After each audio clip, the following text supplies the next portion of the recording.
Welcome to GWENT Masters, the official esports series for GWENT, the Witcher partner. In Masters, rivalries and friendships are established in an action-packed series of tournaments. Witness as the best GWENT players from all around the world go head-to-head for the title of GWENT World Master.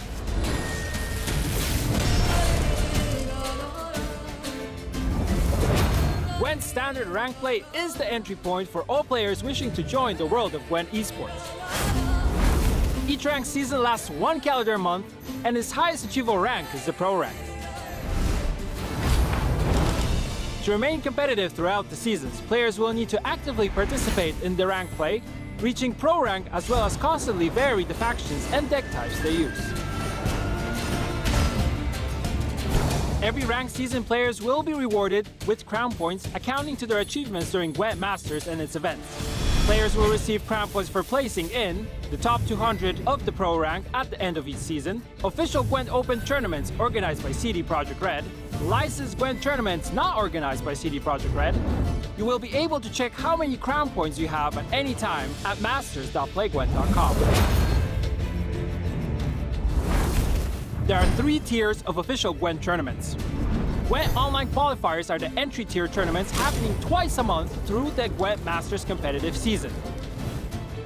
Top 16 and top 64 players in the Pro rank leaderboard of the previous month will compete for spots in the next GWENT Open. The second tournament tier is GWENT Open. There will be a total of 4 open tournaments held throughout the GWENT Masters competitive season. Each of the events taking place every 2 months will feature 8 competitors. Finalists of the 4 online qualifiers from 2 previous ranked seasons.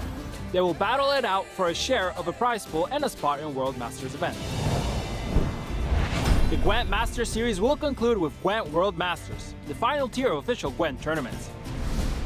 The event will feature 8 competitors, up to 4 winners of previous open events, up to 7 players with the most crown points accumulated over the ranked seasons leading up to GWENT World Masters. They will be competing for a share of a prize pool as well as a trophy and a title of GWENT Masters World Champion. GWENT Open and GWENT World Masters tournaments will follow the same single elimination format, with the winner being determined in a best-of-5 game series. Online qualifiers, on the other hand, will utilize a mix of Swiss system and double elimination format. GWENT Open and World Masters tournaments will have a base prize pool of $10,000 and $50,000 US. Additionally, GWENT Masters community will have the ability to contribute to the prize pool of each event by purchasing special items from the in-game shop. Ready to become a GWENT Master? Visit masters.playgwent.com for the complete rule set, tournament dates, and more details regarding the format. And make sure to follow @GWENT Masters official Twitter account. Play GWENT now. Welcome back, my friends, to GWENT Masters. This is Season 2, Open number 1, taking place around the world. Of course, GWENT has always been a global game, but today it really is around the world. As Flake and I, we're hanging out in Canada. We've got people represented in China, Germany, the Ukraine, Finland, and Poland in the tournament. This is GWENT Masters 2020. Welcome to the show. My name is Dane McBeard, and I'm joined by my friend here, Flake. How you doing, Flake? I'm doing great. This is really, really awesome. Not just because we're back to playing, big time tournaments, GWENT. This is something special because this is the first online tournament. Again, special circumstances, but we're going to get the games done. And there's still a lot of cheddar on the line for this one, my friend. We've got 29,200 USD, that 8 of the best players, Dane. I mean, it's not just a matter of just, random selection. There's a serious amount of games that were played to get here to qualify for this through the Pro rank. And now we are here, man. And this is GWENT Open, the kickoff for Season 2 of the Masters Series. I would watch that random selection tournament. I think that would be pretty wild. Like a draft? That would be pretty good. I just got to say, where they have a draw show, it would just be a vat of thousands and thousands of balls, and they just pick up random names. But they just shred a phone book. That's how they would do it. Well, let's talk about this tournament right here and why this tournament is special. Of course, we are holding this tournament online for the first time ever. Due to global conditions, we are welcoming you all into our home, as well as the players as well. We have a lot of people working in remote locations around the world to bring this to you. So thanks for joining us here in the first online ever GWENT Open. Yeah, and it's a special thing too because there's a lot of new people that might be, fresh to the game because Gwent has essentially expanded to so many different platforms. We've got iOS, we've got Android, and there's the new Journey system as well, which is really explored a new way to play the game and really get a lot of content out of it. Steam as well has launched recently, so really truly Gwent is now available for so many people. So if you're new, welcome again, and it's really awesome to have you guys here for this brand new tournament. Yeah, I know for sure there are a lot of people that are watching their very first Gwent Masters event right now, even though they've been involved in Gwent for months. And to all of you, just in case you don't know, if you link your GOG account and your Twitch account, you have the opportunity to win all sorts of goodies, not just kegs, not just dust, but if you watch us for 4 hours over the weekend, and I do invite you to watch the entire thing, but if you watch for at least 4 hours, you get a nifty new unique Pavko Gale avatar, and you can get that in game following the tournament. So pretty cool stuff. But I don't think that's all we have this tournament. Ooh, no. Okay, so part of this whole isolation business, my friends, is the fact that our good friend Pavel Berja has essentially been, he's been in lockdown too. He's been self-isolating, a little social distancing, and part of that is he's been really taking good care of his leek garden. So there's going to be a solid leek harvest this weekend, not just today, but tomorrow as well, Dane. So I'm super, super excited to see and share with you guys. All I got to say that all these leeks, man, they're nuts, absolute nuts. You know what else we have today, though? We also have great Gwent. We have 8 of the best players in the world right now coming into the game. We have representation, like I said, from China, Poland, Finland, the Ukraine, and Brazil. So here we go. We have Koloman taking on Sumo from China, Wangid taking on Nick from Ukraine, Demarcation from China taking on Tailbot in Poland, and Santu from Finland taking on Andy, who is Brazilian. I'm not sure he's currently in Brazil, but he is Brazilian, and that is a nice new selection of people, new and old. Some real veterans here, and some players that we've been following for a while making their first Gwent Masters appearance. Yeah, there's some vets, there's some absolute stalwarts who have been here and, been there, done that over and over, but some new faces as well. So the matchups are definitely going to be intriguing. And we want to know what you have to say about this as well. And we want to let you know that the hashtag Gwent Open to let us know your thoughts. Something like, who's going to win? Do you want to react to a cool play? Go ahead. Hashtag Gwent Open. Do you want to say, hey, Flake, what's all that crap on your wall? Why are you such a nerd? Hashtag Gwent Open. No problem. Hashtag Gwent Open. Dane, why does it look like you're some type of really cool Witcher lawyer? No problem. It's all awesome stuff. Hashtag Gwent Open. We want to hear what you have to say about this. Witcher lawyer. Yeah, we want you to get involved in the conversation. We will read your comments later on the post board. Now, let's talk about what we have going on for today. 8 great matches, quarterfinals time. Let's take a look at the brackets here, and we will see, you'll see players on the top and bottom of their respective brackets. And this means that they will be going first or second in their respective sets. So if you are in the blue spot, in this case, you will be going first in game 1, 2, and 3. And if you're in the red spot, you will be going first in games 2 and 4. So in the tournament format, this has lots of different, this means a lot of different things. You're not just queuing up for the ladder. You are queuing up for a very specific matchup. You know when you want to go first or second. You know what you want to remove from the opponent's lineup. So it's very, very high level stuff. And the coin regulation, it just takes it that further. So we will be taking a look at the graphic. We'll be taking a look at the brackets a little bit later. These are the matchups in order as you'll see it. There's the graphic right there. There's the bracket. So we will have, so Flake and I will be taking you through Koloman and Sumo. And we also have our good friends Jaggerus and Impetuous Panda on location in Warsaw at Pulsat Studios, taking on the second half. And that'll be, and then of course we have a whole weekend here of games. So yeah, here are the quarterfinals. These are some really, really awesome matchups. And again, a lot of the discussion that we've had in previous tournaments is it seems like there's always a Tailbot Koloman matchup in the quarterfinals. Well, we're not going to have that. They're on opposite sides of the bracket this time, so it might make for interesting finals. But there's so many great names in there that are really making it.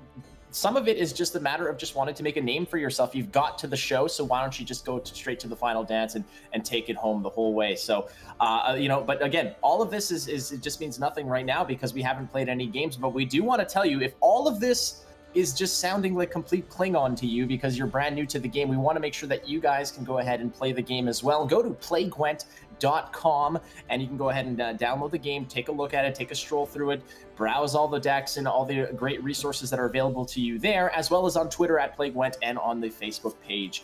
We want you playing this game. It's so great. And again, Dane, we're so happy to be here to bring this game to you guys in this format as well. But the prize pool is a little bit different in terms of how we're working it out, right, Dane? Absolutely. You notice that some of the players early on, you already saw that they already have money just for walking in the door, and they didn't even have to walk through any door except for perhaps their own bedroom door. But the point is that the prize pool has been graciously added to the prize pool. Oh, there they are again. So the prize pool has been added due to a lot of cosmetic sales in the shop and the support from the Gwent community, making sure that Gwent Open is more exciting and worth the incredible amount of hours that these players put in to come in and actually play for some exciting stakes. And you out there supporting the community, we would like to thank you as well for making sure that these prize pools are nice and juicy. So one more thing we also wanted to mention, because this is in many ways a very unique Gwent Open, we are streaming with a small delay. There is a 1 hour delay, which means that the Twitch Observer Gwent overlay for Twitch will not be working. Unfortunately, we are going to be working on getting this working in the future. We really want to fix this, but we do have a spectator mode set up, and we'll make sure that the viewing experience is perfect. And on our side here, we're going to make sure the casting experience is perfect as well. That's correct. So let's talk about this first match. Like, let's get into some Gwent here and see what people think about this first matchup. That's right. We had a Twitter poll up yesterday, so you guys chimed in real quick. And again, this, I want to say that there's no surprise to this, but I mean, Coleman is a name that everybody associates with high-level Gwent, with success, with high win rates. But Sumo is no slouch either. Sumo is somebody who has put up, almost over 900 wins on the pro rank this season. That's an enormous amount of wins. But Coleman he's the guy. He's been there, done that. And what do you interpret from this? Just this massive landslide of people thinking that Coleman is going to take this match. Well, I think in competitive Gwent, Coleman's a real household name. So people know, they know the man, they've seen the results. And I think that is obviously a huge part about the poll here. But I can guarantee you Coleman does have a challenge in Sumo in this first matchup. It's a great way to get this started. Both players are ready to play. So let's see what these players had to think about this new Gwent Open from home as they're interviewed from home here. And there will be no slow arms folding, no touching leaves. This is the players welcoming us into their homes as you watch from yours. So let's check it out. Coleman and Sumo here in the first match for Gwent Open #1. I never play pure meme decks in Gwent. For me, I derive most of the fun from the game through the thrill of competition and trying to outplay my opponents as much as possible. I don't have a special trick to prepare for online tournaments. I don't think it's much different than preparing for LAN tournaments. In the end, you're still playing the same game after all. I don't do anything special to stay focused. I just put on headphones and make sure there are no distractions. In general, I'm pretty good at keeping my focus up thanks to the practice of thousands of ladder games. I think it certainly is possible to make top 16 in less than 274 games. It would require some good luck from a strong player and some good timing though. I think in general it's easier to climb fast at the end of a season, so if somebody really wanted to break that record, they could try to only play for the last 1 or 2 weeks of the season, and then with a strong win rate, they could probably get there. 因为我本身也有做直播，所以基本上大量的时间都在打字天。 I stream and most of the time play the pro ladder as my followers like watching that. 比较喜欢看我打字天，所以有新的模式，其实我是愿意尝试的，但是 If there's a new meme deck, I usually have nothing against trying it out. 如果昆特牌推出一些新的模式的话，我觉得它必须要足够的好。 But first of all, it needs to be fun to play and interesting to my audience. 我的观众们看起来也会觉得是有趣的，不要是那种就是。 It can't be complicated or boring. If it meets these requirements, I think I may try it out. 我会拿出一部分时间去尝试的。然后 Speaking of any special techniques while preparing for the online tournament, 我其实没有什么特别的 I honestly don't have any. 是尽量保持就是 I think it's just important to maintain a stiff upper lip. 冷静一些，就是就像平常 You need to keep calm when playing the pro ladder and not let yourself become nervous, as it negatively affects your performance. And that's it. 就可以了。然后我的家 My apartment, well, my apartment is quite messy, so actually I wouldn't like others to see it. 我家的样子，在家昆特牌确实是一个非常需要 Gwent is a game that requires a lot of concentration and focus. It's very demanding. 要长时间保持一个非常高的 Maintaining focus is often very 挺 difficult. 难的。如果想要就是打昆特的时候保持 You need to clear up your 一 mind. 个高的集中力的话，我觉得是需要少打。你可能你一天打不要超过20盘的话，那么你的集中力是能保持。 There are days when I play 20 matches and I'm able to maintain focus, 做直播嘛啊，所以 but other time I stream and play a lot and there's no way I can concentrate for so long, so my effectiveness drops. 没有办法保持我的集中力，然后打的就会比较差一些。然后我最喜欢的套牌，其实我是比较 Speaking of my favorite decks in general, I mostly enjoy Scoia'tael and Nilfgaard ones. 从娱乐性去出发的话， Considering fun decks, I prefer Nilfgaard because of the possible interactions with the opponent's deck 有点 and a lot of possible, let's say, dirty moves. 游戏体验，因为它有很多比较脏一点的一些套路，比如说那个撕牌呀，或者是 For instance, by using spies, seas, or locks. So when talking about my own experience, I think these decks are the most fun to 如 play. 果是从我自己的角度去出发的话，我喜欢这些套牌，我觉得很好玩。 Well, we have a lot of continents represented in the world, and also in this game, all 6 factions we'll see represented as well in this tournament, I should say, but also in this first set. And so let's take a look at the decks that these players are bringing, Flake. We've got Coleman, who has done obviously a lot of prep with Team Aretuza, and of course with his friends Demorcus and probably a number of other people. So these decks are probably going to be pretty amazing things. And here we go. Coleman is bringing a second wind scenario deck with Skellige, using Gedoneth as well as Wild Boar of the Sea. We have a Mystic Echo. This is not Shupradia. Yes. Okay. So it's a Mystic Echo list now. Skellige. I apologize, my friends. It's all good, man. We're excited about this. That's what's it is so exciting, really. Just getting my words caught up here. Scoia'tael being one of the strongest decks in the game. Mystic Echo just focusing on a lot of riskless play. Very hard to bleed by being able to set up multiple engines and having the poison package. Lockdown coming in from Coleman. Nilfgaard being shown in a new light here in Gwent Masters with Shupradia list, as well as Coleman's Uprising, also a Shupradia list, making use of Radia's engineering solution and Ansei's for a killer combo right there. That's like yeah.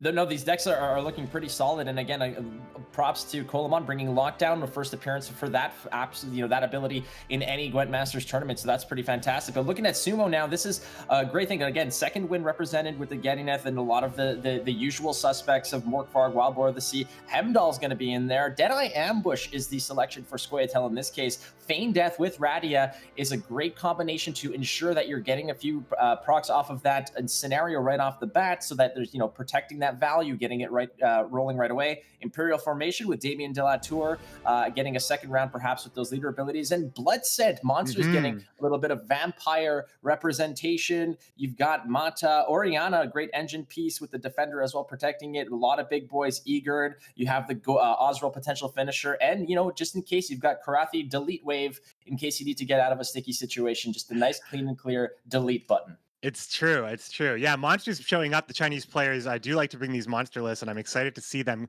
clash here. But let's take a look at the ban screen. Let's see what the players are going to be looking at these lineups right now. And which deck do you think? Oh, here we go.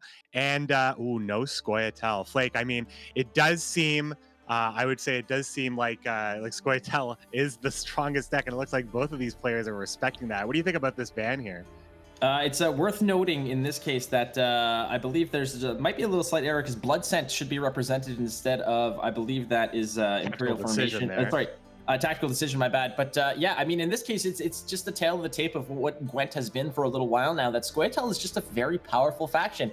It just does so many things very well, and in this case, neither player wants to deal with it, which means that we're going to get to see Blood Scent. We're going to get to see Lockdown, which is great, and I mean, a nice little array of decks that we're going to be able to showcase here. The only real double up is going to be on Second Wind, but that's no big deal because we're going to have such a great variety of other lists here. Like we mentioned earlier, every faction is being represented in this tournament. And in this case, this first matchup between Colamon and Sumo is a nice little, example of some of the variety that we're going to get this tournament. And just for some clarification here, Sumo's list are Second Wind, Imperial Formation, and Blood Scent. Here it's being depicted as Tactical Decision and Mobilization. So these are going to be a pretty diverse set of games. And I believe the players are getting set. They're getting settled in very comfortably in their own chairs in front of their own computers. So having this is a unique one, Dave, because I think everybody gets home field advantage in this case. Like, you know, it's just exactly they're playing from their home court, so it's going to be pretty interesting when you don't necessarily have to be in that studio. The lights are not necessarily shining on you as brightly. You don't have a dozen people hooking you up to this or that. It's literally just, you know, sit down in your gym shorts and enjoy yourself. Yeah, I mean, a lot of people don't know this. Like, the players are very involved in the entire situation. They get makeup just like us, and it's you know, they got the big lights, right? You got the cameras in the face, and now the hot seat is your own seat. Really, ever the hot seat? It's usually the most comfortable place in the house, I think. And we're just waiting for the players, everything to get synced up here for the first internationally played official CD Projekt Red event here. As we get Sumo connected to Colamon, connecting through Polsat Studios. And I'm just curious, asking you, Dane, in this case, what the decks that are left over between both players, what do you feel is going to be the most intriguing matchup that you'd want to see? I just want to see Lockdown occur. Like, I just want to see that happen, which is interesting because with Lockdown, if you do have that Nilfgaard mirror, there is always the option of Damien de la Tour, which a lot of people might not know, is that even though the leader ability is locked down with the Lockdown ability, Damien de la Tour can go ahead and unlock it for that ability. So it's not always just that you're going to get erased in that regard, but just in general, not seeing Scoia'tael, I think, was something that we were discussed prior, that was something that was probably going to be fairly prevalent throughout the entire tournament's ban situations. But I mean, based on what's left, McBee, what do you feel? What do you want to see out of these two players right now? Yeah, we have a little time right now as the players are getting all connected and everything's getting synced up for our client that we get to watch, a little spectator. But let's talk about, I think Lockdown. It's interesting. The Lockdown play we're going to see from Colamon, it's really about making sure that you are always in like a favorable position and there's no burst leader or leader combo to really play around. It requires more precise play. And specifically Lockdown versus Imperial Formation, a lot of times for Nilfgaard, when you go against Lockdown, you can feel confident that you just have a better deck. They have Nilfgaard, but they have far less provisions and combos that, honestly, you'll probably just be able to utilize the same cards in a lot of situations. Things like Imperial Formation will do very well for you. So Colamon using the very highly tuned cards of Radia and Shoop to amplify Lockdown. It's going to make it close, I think, but he definitely has a plan for it. Moving on to the other stuff here, Uprising, I think we could probably talk about. I do like Colamon's list in that it's running some things that are not always seen in every Uprising list. Not a Drog list, but in fact, we are going to be having Reynard and Kira are involved in this list. I particularly like that as well. And Colamon and Sumo are just getting ready here, as you can see, making sure that everything is locked and loaded for the Gwent Open. But again, this is such a unique visual, man. This is such a unique visual. This is something that I was not prepared for. You always, when we cast these things, McBee, usually we are maybe 15 to 20 feet away from the actual, sealed off super secret layer where they play their Gwent. So we're kind of like really in close shot of the actual gameplay, but this is something so much more unique. We're all plugged into the game from wherever we are in the world. But, I'm just looking at this now and seeing Colamon and Sumo and, the preparation that they had to get in to actually you know, get these things going and making sure that their senses are sharp, because usually when you fly to Warsaw to get prepared for these tournaments, you have no outside distractions besides I guess you and I just badgering them constantly, but you're essentially you're either at the studio preparing and rehearsing and getting all that done, or you're back at the hotel where they are pretty much practicing nonstop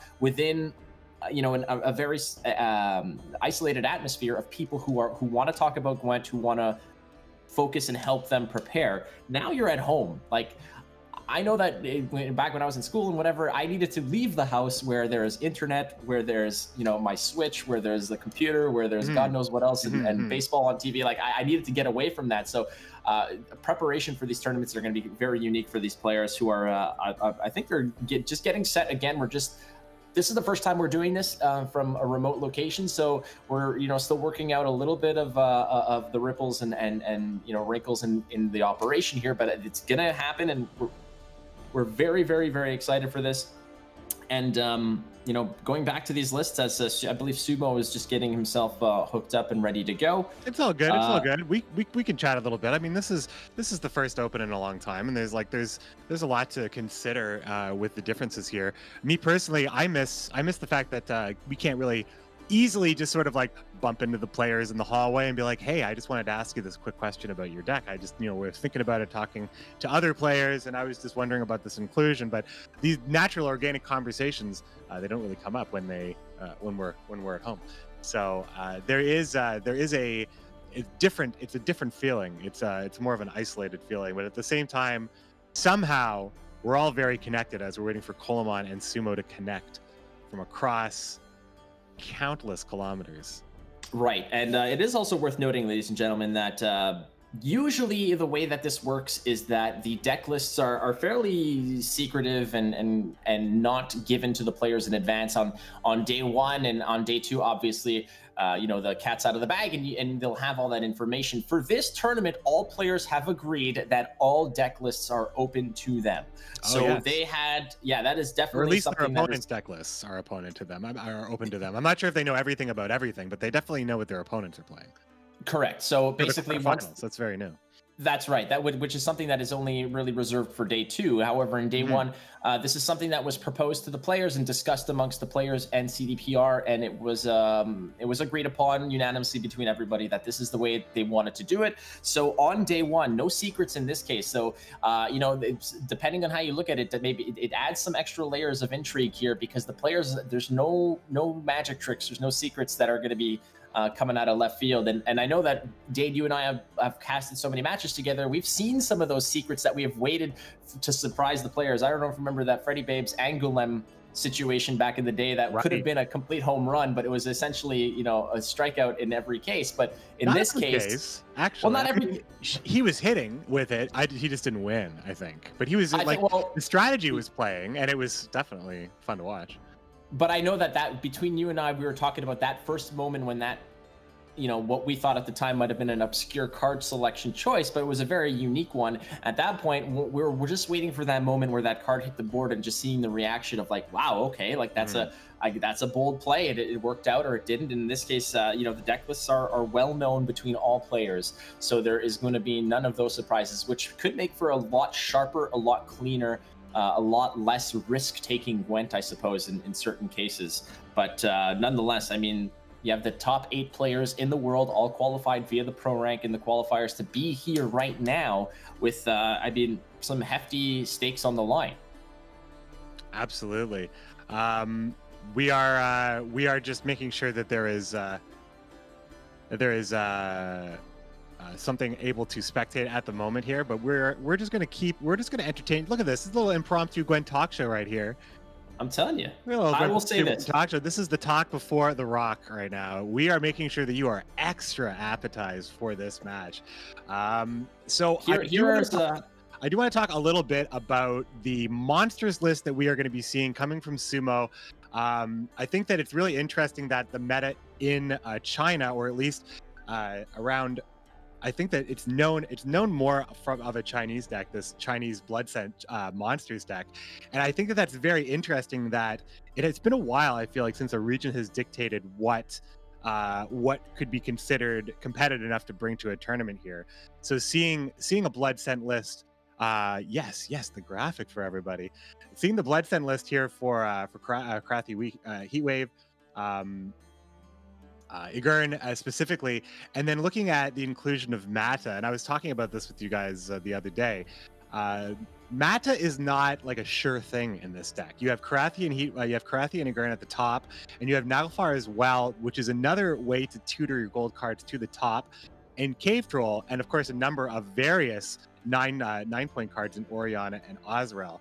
So Mata is going to draw you a good card, and is likely, you're going to be happy with the draw, and it's going to be better than the opponents. But it's not hitting that money card like the Scenario or Oak you could see, or like Getinith, you can see that in the other list there.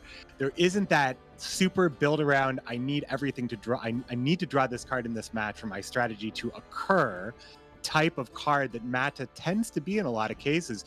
She's there just to extend the game, I guess, trigger some thrives, and just ensure that the card quality is good. But I find it such an interesting inclusion in this list. Well, you usually want Mata to be fairly reliable in terms of drawing you your best card. It's often a card that might lead off around 3, wherein the value discrepancy of what you're drawing or what you're giving your opponent is just massive, right? So you're after all the mulligans occur, typically your opponent will be tossing away their garbage, and in round 3, when you draw your best card, in this case, looking at that Blood Scent list and Mata. A lot of the cards that they might draw, Eager and Karathi Heatwave, hopefully you're getting those early and you can have them in your hand. And frankly, all the 9-point cards are typically long round or finisher cards, Oswald, Oriana. Those are very intimately linked to win conditions for a short or long round. So I don't think you're really missing that much with Mata. I do like Mata. And, if we switch over here to Kolomon's list, we had mentioned it before. Something that we, I guess, is fairly interesting is that the Radia list for Uprising, typically Radia and Uprising is not something that's out of left field. It's a very popular list. It's a very effective list. But Shoop included into that list is something that might be a little bit different than what people might be more accustomed to. And I guess the trade-off in this case for those 13 provisions that Soup offers you. I meant Shoop, obviously. Healthy soup. Soup is delicious, Soup. absolutely. I love Soup. So what Shoop can offer you is, a lot of versatility, although maybe not quite as reliable. But the trade-off here would be probably Philippa, is you're not going to get that Philippa value, which is absent from that list. But I mean, if you can roll a knight into a 4 damage, typically Philippa, which can start with that 4 damage, you can still guarantee at least that 1 removal piece, as well as, a lock, an artifact removal. You can even get a little bit crazy with a mage roll. So it's going to be fairly intriguing when that Shoop finally comes into play and is factoring into the board, because really Shoop relies on board state and not just, the card itself in its static form. So, other than that, I mean, yeah, go ahead. Yeah. Well, I mean, one other thing I wanted to talk about is the preparation for artifact removal here. Kolomon has brought Bomb Heaver in 3 of his lists, and of course, Shoop helps with this as well. And Sumo has also brought Bomb Heaver in 2 of his lists as well. So, and with Squayatel Band, those are the lists that the players are less likely to be running any artifact removal in. So it seems like Getinith is likely, artifacts are being targeted here, but the thing about Getinith, as well as Feign Death for Sumo, is that you can activate these scenarios and progress them in 1 turn in some situations very easily, just with the leader, or with perhaps Radia's Saber that she can spawn, the stratagem for Squayatel. So the Bomb Heaver is really to catch an opponent perhaps off guard, but it may just whiff a lot of the time and just end up being kind of the worst, the 25th best card in the player's list if they aren't able to either play around the instantly evolving scenario with the multiple procs that these leaders can provide, or if they can't get through the defenders. Now, this is, believe it or not, the first Gwent Masters event in which defenders have been in the game. Last time we cast, I believe Iron Judgment wasn't even released at this point. Now, we've done some great stuff this year already. The Gwent World Cup, Cards for Humanity. We've seen players play with the latest expansion, but actually seeing these new poison lists, perhaps, these new scenario lists, this is a first in a lot of ways for an event of this caliber. And I think that's probably the most exciting part of it. We're going to see just a whole bunch of different tournament decks that we've never seen before. Yeah, again, the players are still getting locked and loaded. They're getting plugged into the matrix there as we figure this out. A little off-topic thing. Why don't we give you some Flake apartment trivia? What does Flake have in this mystery box? That is a record player. The record that is currently in there is Jackson 5 Greatest Hits. That is your Vinyl record player. That's correct. Yes, it's a vinyl record player. The record in there is the Jackson 5 Greatest Hits. So make sure that you write down all your Flake apartment trivia, because there will be a quiz at the end of the stream, and the prizes are out of this world. They're insane. So make sure that you write all that down. Not actually, don't do it. Don't waste your time. But I mean, what else can we say about these deck lists? The GWENT Open prize pool is contributing to the Flake apartment trivia that has now been imposed. God, no, absolutely not. I mean, we can go through some more apartment trivia a little later in the broadcast, but I mean, you've got a pretty sweet setup back there. I know that you're locked and loaded, and you're under the watchful eye of a Nilfgaardian royalty in the back there. Are you not? You know, there's a story behind this little portrait of Emir Var Emres right here. This was one of the very first pieces of swag that I got when Nilfgaard was actually a new faction released. We were invited to the CD Projekt Red Studios in 20. Oh, this isn't the one with the year on the back. It was 2017, I think it was January 2017, and it was the Nilfgaard release. Nilfgaard was finally getting added to the game at that stage of the beta, and they gave everybody a framed portrait of Emir. And also, lots of players at this point, lots of pro players at this point now have this. I don't know how many were made, but I actually finally hung it up. It hasn't been there. This is the first day I'm actually on camera with that in the background. I wanted to make sure that we had the extra Gwent stuff going on. I'm wearing my my Lyria pin, or is it the Beautiful. Lyria pin? Oh no, it's the Lyria pin. Oh, called out. Yeah, you better make it. Oh, just no. own it. The Just red own it. diamonds are the other one. I believe that these are. This is the Lyrian pin. Rivia is the other one, right? The Thronebreaker factions. So Wearing something I new mean, today. just for, you know, if we're gonna go back as far back as that, I mean, like, let's just be honest here. The fact remains that this game has been progressing and evolving for that long, since, you know, Nilfgaard was a thing. And that's what a lot of the discussions I have with players who watch my stream is the fact that, you know, they might not remember a day when there were faction passives or 3 lanes. Gwent has come so far, and here we are today in its latest, you know, evolution, its latest form, its greatest form, where it, like you said, cards like Defender, Armor being a factor as well. That was something that we didn't have prior to that. And, you know, looking at these lists, Homecoming. These are great. Like, these are really great lists, and I've seen all the lists. You and I have seen all the lists. We know that all the factions are going to be represented. A lot of different deck lists are going to be shown. So, you know, start taking notes, friends. Like, the ladder tomorrow is going to be out of control with people just wanting to play these wicked lists. Very, very intrigued to see how these shake out up against each other. We're still kind of getting word here from the space station telling us, you know, ground control is letting us know when the rocket's ready to launch. But apparently, we're still getting the astronauts buckled in and well fed. But I mean, what else is there to say, my friends? Again, it is worth noting that the prize pool here has been contributed by you guys, and that's pretty damn awesome. Are you ready for some more Flake apartment trivia, McBee? Well, it's not really fair. I mean, is it just me? Am I the only contestant? I've happened to be there once, so absolutely. If you'd I like have to insider be, knowledge. Okay, here's another one. You do have, yeah, you have been here, so it's a different story. But this poster right here, if you can see it up there, that poster is for the movie Snakes on a Plane, starring Samuel L. Jackson. The Monday to Friday snakes. Yes, yes. Friday plane, right? Yes, these monkey flying snakes on this Monday to Friday plane. Yeah, that is the cleaned up quote from one of the best movies. Did you know, a little factoid about that is that I waited 2 hours in line to see this movie, and I was one of 5 other people in the theater on opening day. The other 5 people were my friends who I convinced to go, because I convinced them that this was going to be a huge movie and we needed to go and get there early so that we can secure good seats. You're talking like empty theater? Like you were the only 5 people in the theater?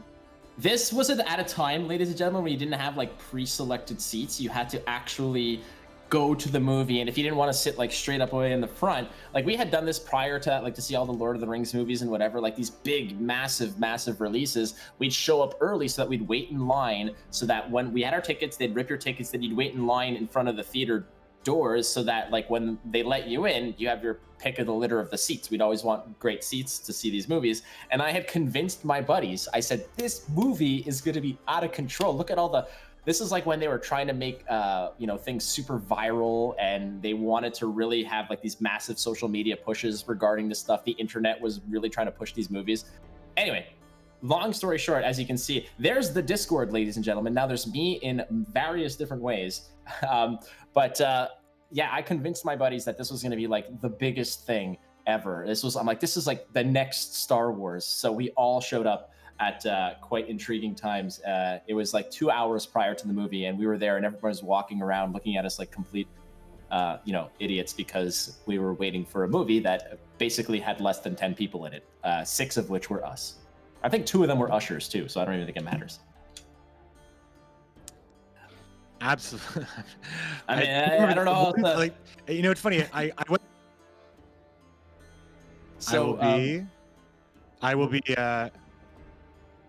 So I think we're still figuring out a few things there. Is right there. We're just getting words in our ears right now. I think right before the lockdown, I actually saw Parasite in the theater. It was one of the last things, and I remember at the time, it's like it was already kind of weird. It was already kind of like getting weird out there, and I remember, yeah, it was like right before we locked up, and I was saying to Repic, if anybody knows the event manager here, that makes sure that everything is locked together and on schedule. Repic was and he's actually on location, I think, with the people speaking in our ear here, and I was saying, hey, I'm gonna watch Parasite on the plane on the way over to Gwent Masters, the plane that I never got on, and he's like, no, I can't wait until anything like that. I'm watching it like right away. So then me and Christina, my wife, we ended up just getting tickets, because it's like, no, I mean, it looks like a pretty good movie, and I'm glad I went to see it. So that's my story about seeing a movie, as we are waiting for just an update on the players, and as we are making sure that you are very, very just dying to get into these matches here. We are all just, we're licking our collective chops here trying to get in there. Now, again, I had something, obviously, that I wanted to show a little later, but we've got a little bit of time to fill here, which is great, because we never get to talk. I never get to talk to you guys out there as much as I'd like to, but I just want to let you know, I have been hard at work. So when, unfortunately, of course, Gwent Masters got postponed, and the circumstances are what they are, it doesn't matter, but I was also training for the Gwent Masters, not in a Gwent capacity, but I knew that Tailbot was going to be there. So I went ahead and made sure that I had this going, here.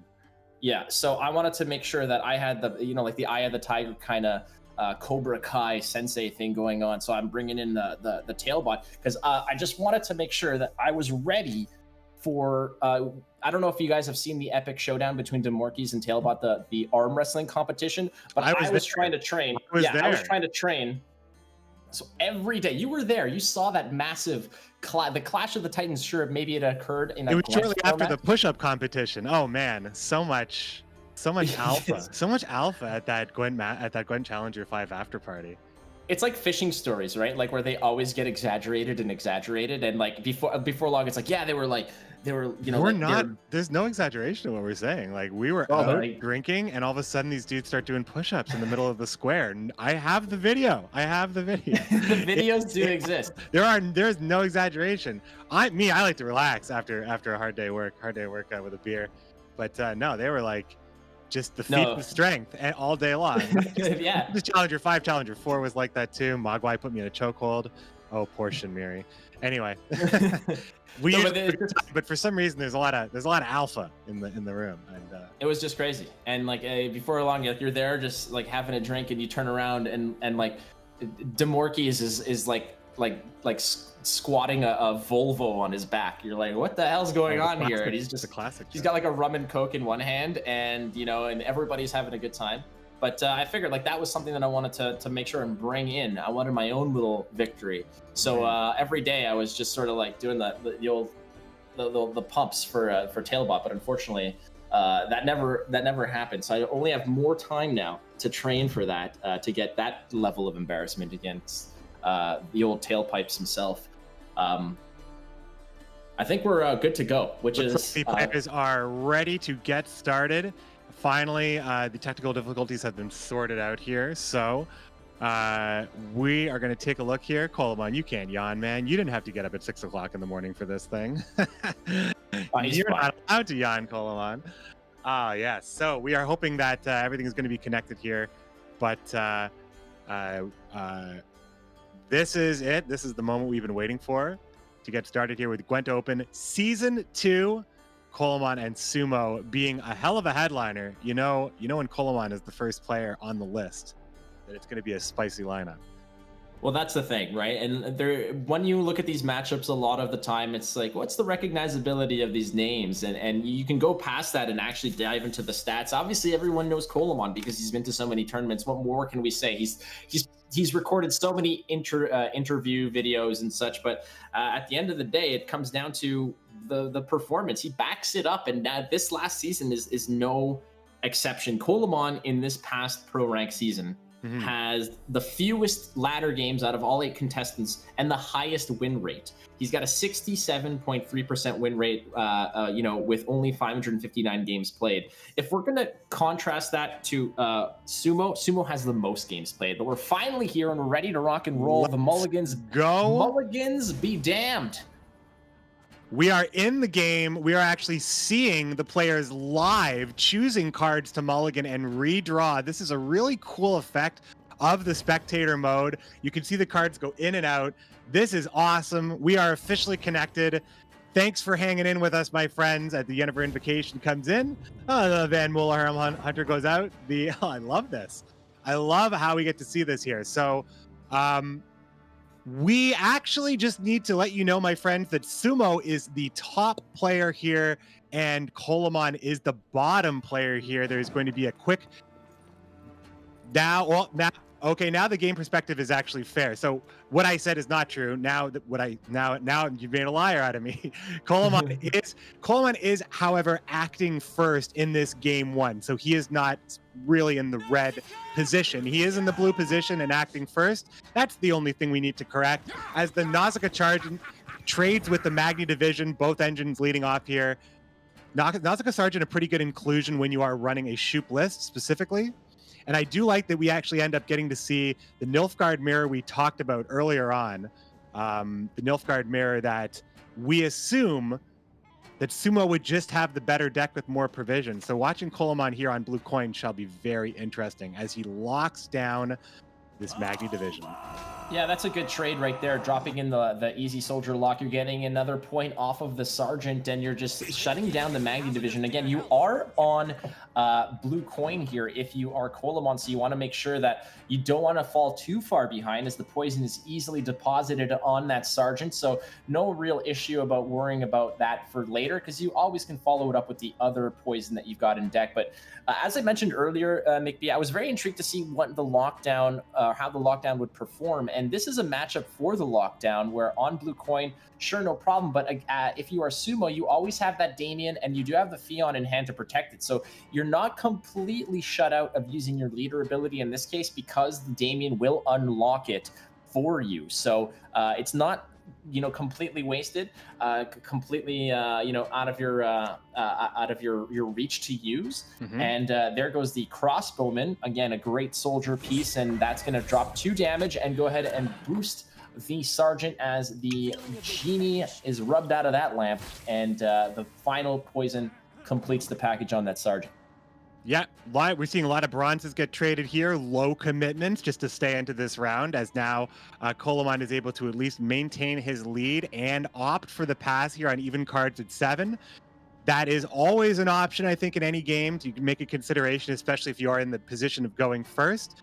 As the players are just getting their cams reset here, we get to see these beautiful... What about that card back, Sumo? How did you get that? That was the Gwent Masters card back that never occurred. How did you get that card back? That is a special card back. Cool. It's probably for the Gwent Open. It's for the... You can see he's using a Gwent Open account. So this feels like a good Swears and right on cue.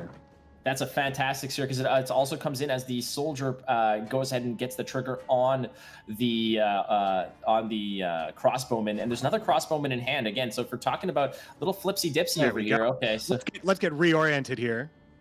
all right, so everything's upside down. Dogs are cats, up is down, but we're back at it. So This it's is okay, how, no big deal. yeah. This Little is how smoke we. and mirrors for you.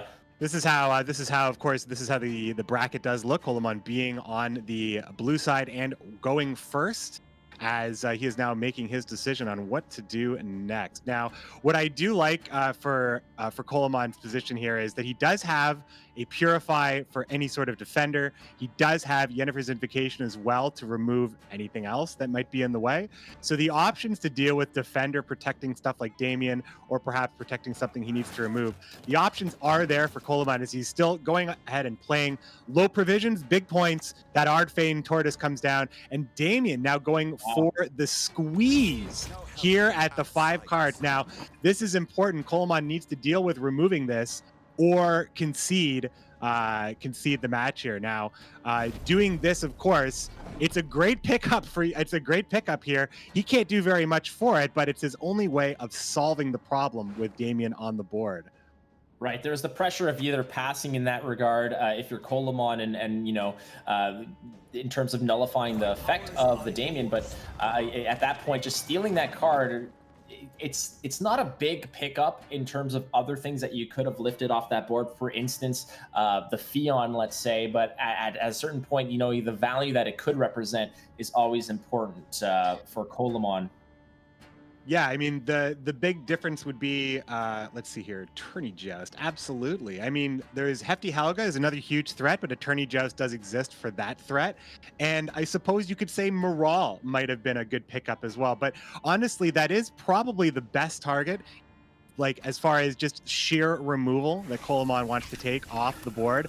And here comes Shoop, the big decision coming down. The choice is going to be, we got damage, boost, and destroy artifact. It will be the damage ability here to take out Albrecht. Nice clean hit here. Coleman remains ahead, pushing deep here, now committing for the entire round. Very good lead here, forcing Sumo after this crossbowman. Perhaps assume the crossbowman that he doesn't want to play. The crossbowman on the tortoise represents the, it's 3 from the actual body, 2 for the damage, plus the, that's going to be absorbed a little bit by the armor, but the armor is going to be taken away, giving that 3-point boost. So you got 2 plus 3, that's an 8-point play, plus the extra ping from the other crossbowman is fairly important. Again, when their crossbowmen come down, if the one that's already on the board has the passive effect that whenever another soldier hits the board, deal 1 random damage.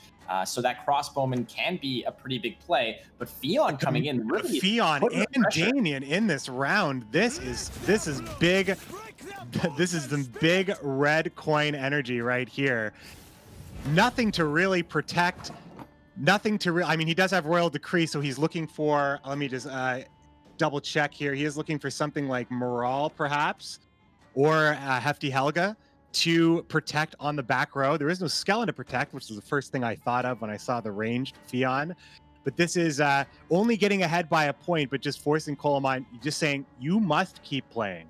You must keep playing. But when Coleman can play Albrecht and stay in this, also setting up the unit that's on top for Roderick, the option here, Coleman still has some good pushing power as well as complete control over what is coming out.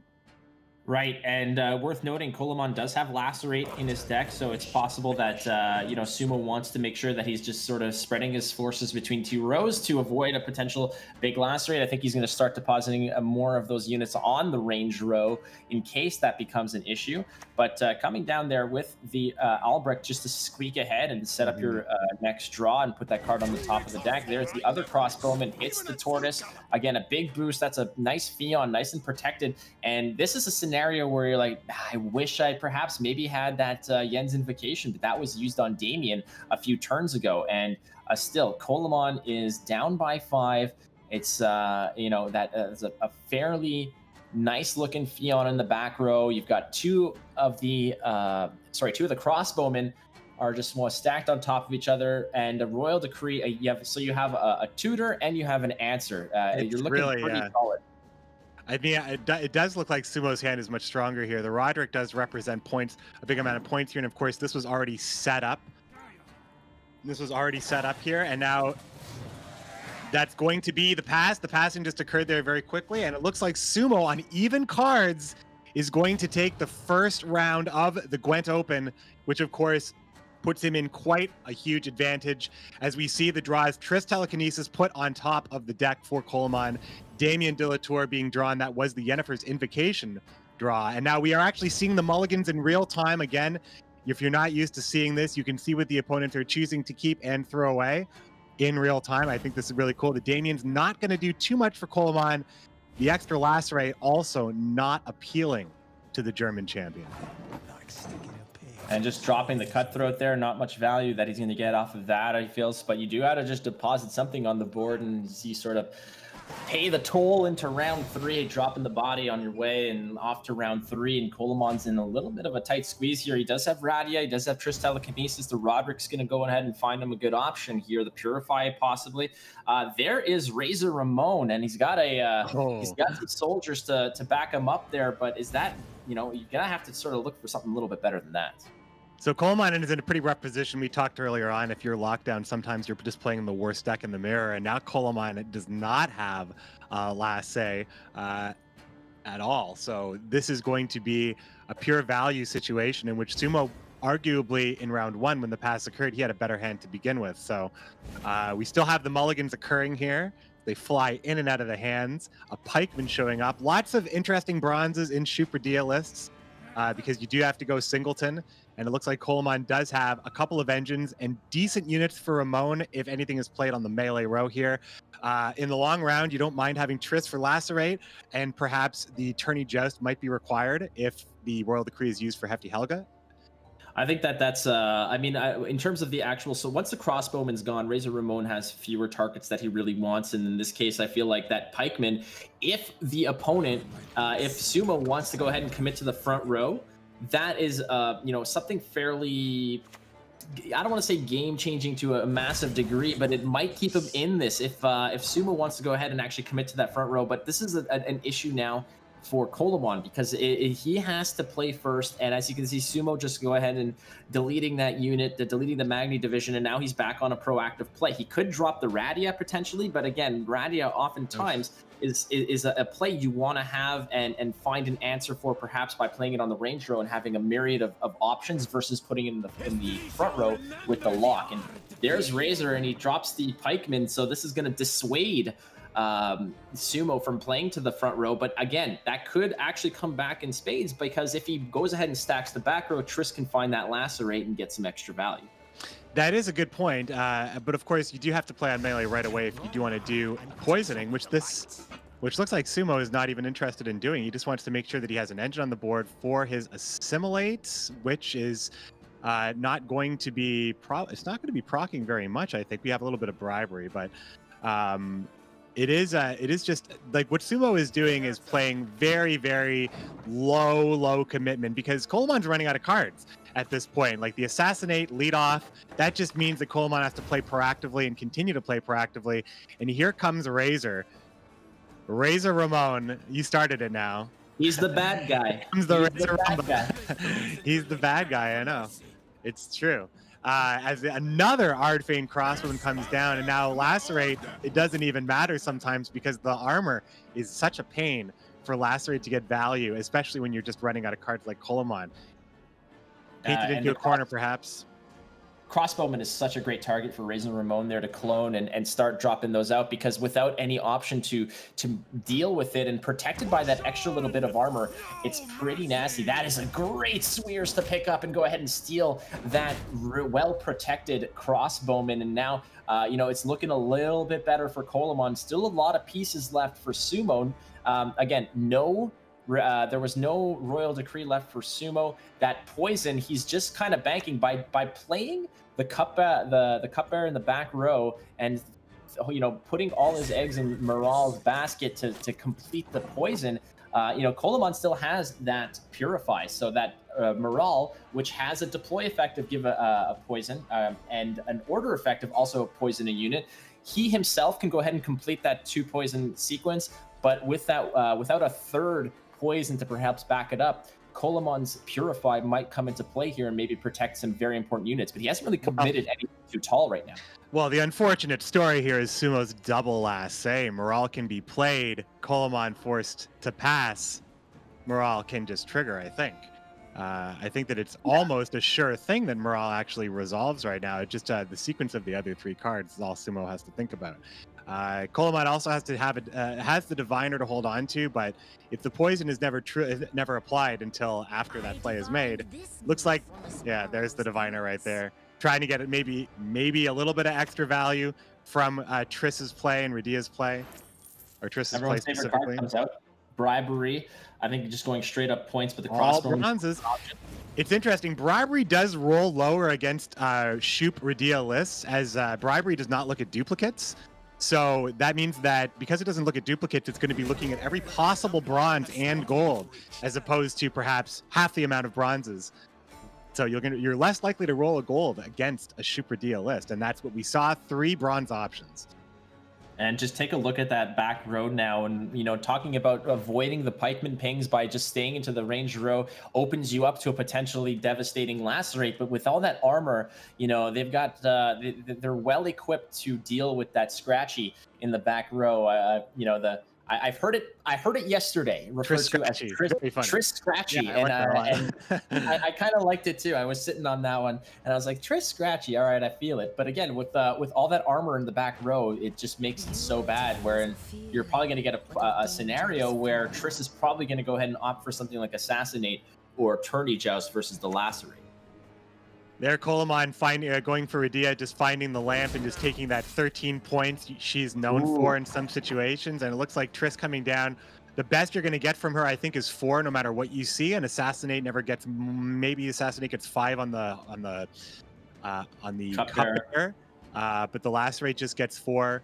And I believe the Tourney Joust does not have a Helga to take advantage of here as well. Yeah.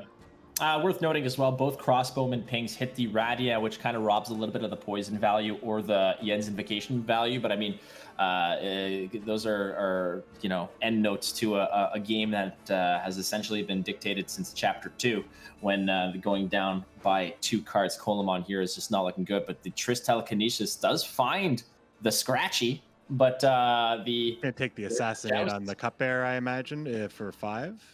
It's your only option. I mean, Kolomon has to hope that with the Assassination for 5 plus the 6 body of Triss and the flip of the Djinn. Oh, he took the Assassinate. He took the Lacerate, I mean. Well, you do get 4 value. Well, it knocks the barrier off the crossbowman, so it doesn't proc the crossbowman wouldn't proc on a soldier. I mean, we see no soldiers, but he was trying to potentially reduce the value here, but that's all she wrote. There's the poison. Removing of 6 here. It ended up being quite close, actually.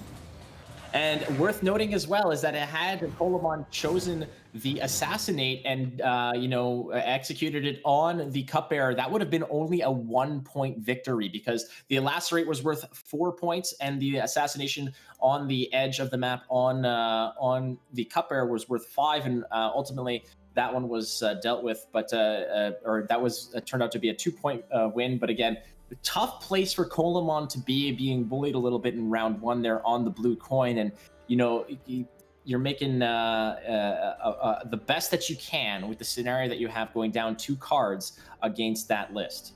So Kolomon missed, I believe he missed Joachim in that match, and he did have Radia with a Diviner in hand. So it was possible that he could have played Radia into Cursed Scroll for the Diviner to find something a bit better, but that would mean that he would lose the 5 points from the lamp. So I don't even think that was a better option. But he played the Diviner before that to get value off the Assimilate. So I'm sure Kolomon did the math for sure. It was a fairly close game, but getting caught there on blue coin and then having to pay that 1 card tax on the open pass for Sumo's round 2, it really did just put Sumo in a position where Morale could just take out something and Yennefer's Vindication could take out something, and that's usually enough when you're getting large units like Tortoises and Radias on the board. It's usually going to be enough there. And we're in the game 2, my friends. Here we go. On the ship here. Absolutely, it's the seas were angry that day, my friend. And as you can see, there's the monster list, and I am so ready to see this because Colamon. Coleman is on the blue coin again, though, so I actually think that there may be because we have Sumo on going second again. I don't think that that's how it should be for this match. So I'm going to be I'm throwing that out there to the production team right now. I believe Coleman shouldn't have strategic advantage at the moment. So this may be a remake. This may end up being a remake. So I'm not going to get. So we're going through with it. I'm a little bit, like you said, a little intrigued as to double blue coin for Colamon. Flipping it around over here, we're kind of getting things going. I mean, it puts Colamon in. Oh no, Colomon's still going first here, right? Yeah. So all right. Well, we'll call the action. We'll call it as we see it, right? And as we see right now, this is the Blood Scent list from Sumo, the only really monster representation in this clash between both players. And we have the second wind again from Colamon. Colamon bringing again the Ganyneth, Morkvarg, Crow Mother, Hammond, Ermion. Lots of standard procedure cards there for Skellige. But one worth noting is that there's no great swords in this list. Usually you maybe pack one, especially when you're playing with cards that invoke a lot of bleeding or a lot of damage over time. But Colamon's list here is not packing the great sword. So, yep, there's the reset. There's the reset that needed to happen there. There cannot be a series where Colamon goes first. We will take that victory for us. That is an us victory for us. Yeah, I mean, I feel like a winner today. Personally, I'm hanging out, casting in my office here. It's a win for us for sure. I think But I mean, you know what? You have to expect there to be a few hiccups in the first online GWENT Open tournament. There are a lot of moving parts, and I think a lot has come together in a short time. And that first game was actually just a really good one. So definitely want to see Colamon with that red coin power here. No, that's a different story, right? You want to get the redemption. Taking a loss on blue coin. I mean, you might, you're never happy about losing, especially when the stakes are this high. But at the same time, being able to come back and have that advantage of going second on that red coin, the stratagem obviously balances out a little bit, but at the same time, you want to have that comfort of being able to maybe get out of a round, pull the chute on a round that you're not comfortable with, and not necessarily suffer from a card perspective. As you can see, Colamon was at the mercy of Sumo's pressure in round one, and the tail of the tape showed it, and he was down by 2 cards, and it was so razor close towards the end there. Any of those other options, or having a morale just untouched, just showing up to the party and being able to just pew as he wants, is it's a tough scenario to look at, right in the eye if you're Colamon. But redemption is what Colamon's looking for now, as he is going to have the option of red coin. And looking at the at the deck list that he's going to be bringing, I'm assuming that is what they were going to be bringing in. monsters. I'm sure it's going to be the same deck list with the coin reversed. I don't know if those are still locked in as we see right now. Yeah, there it is. So again, this is what we want to see right now, and it is going to be monsters versus Skellige here. And we're here. We're in it.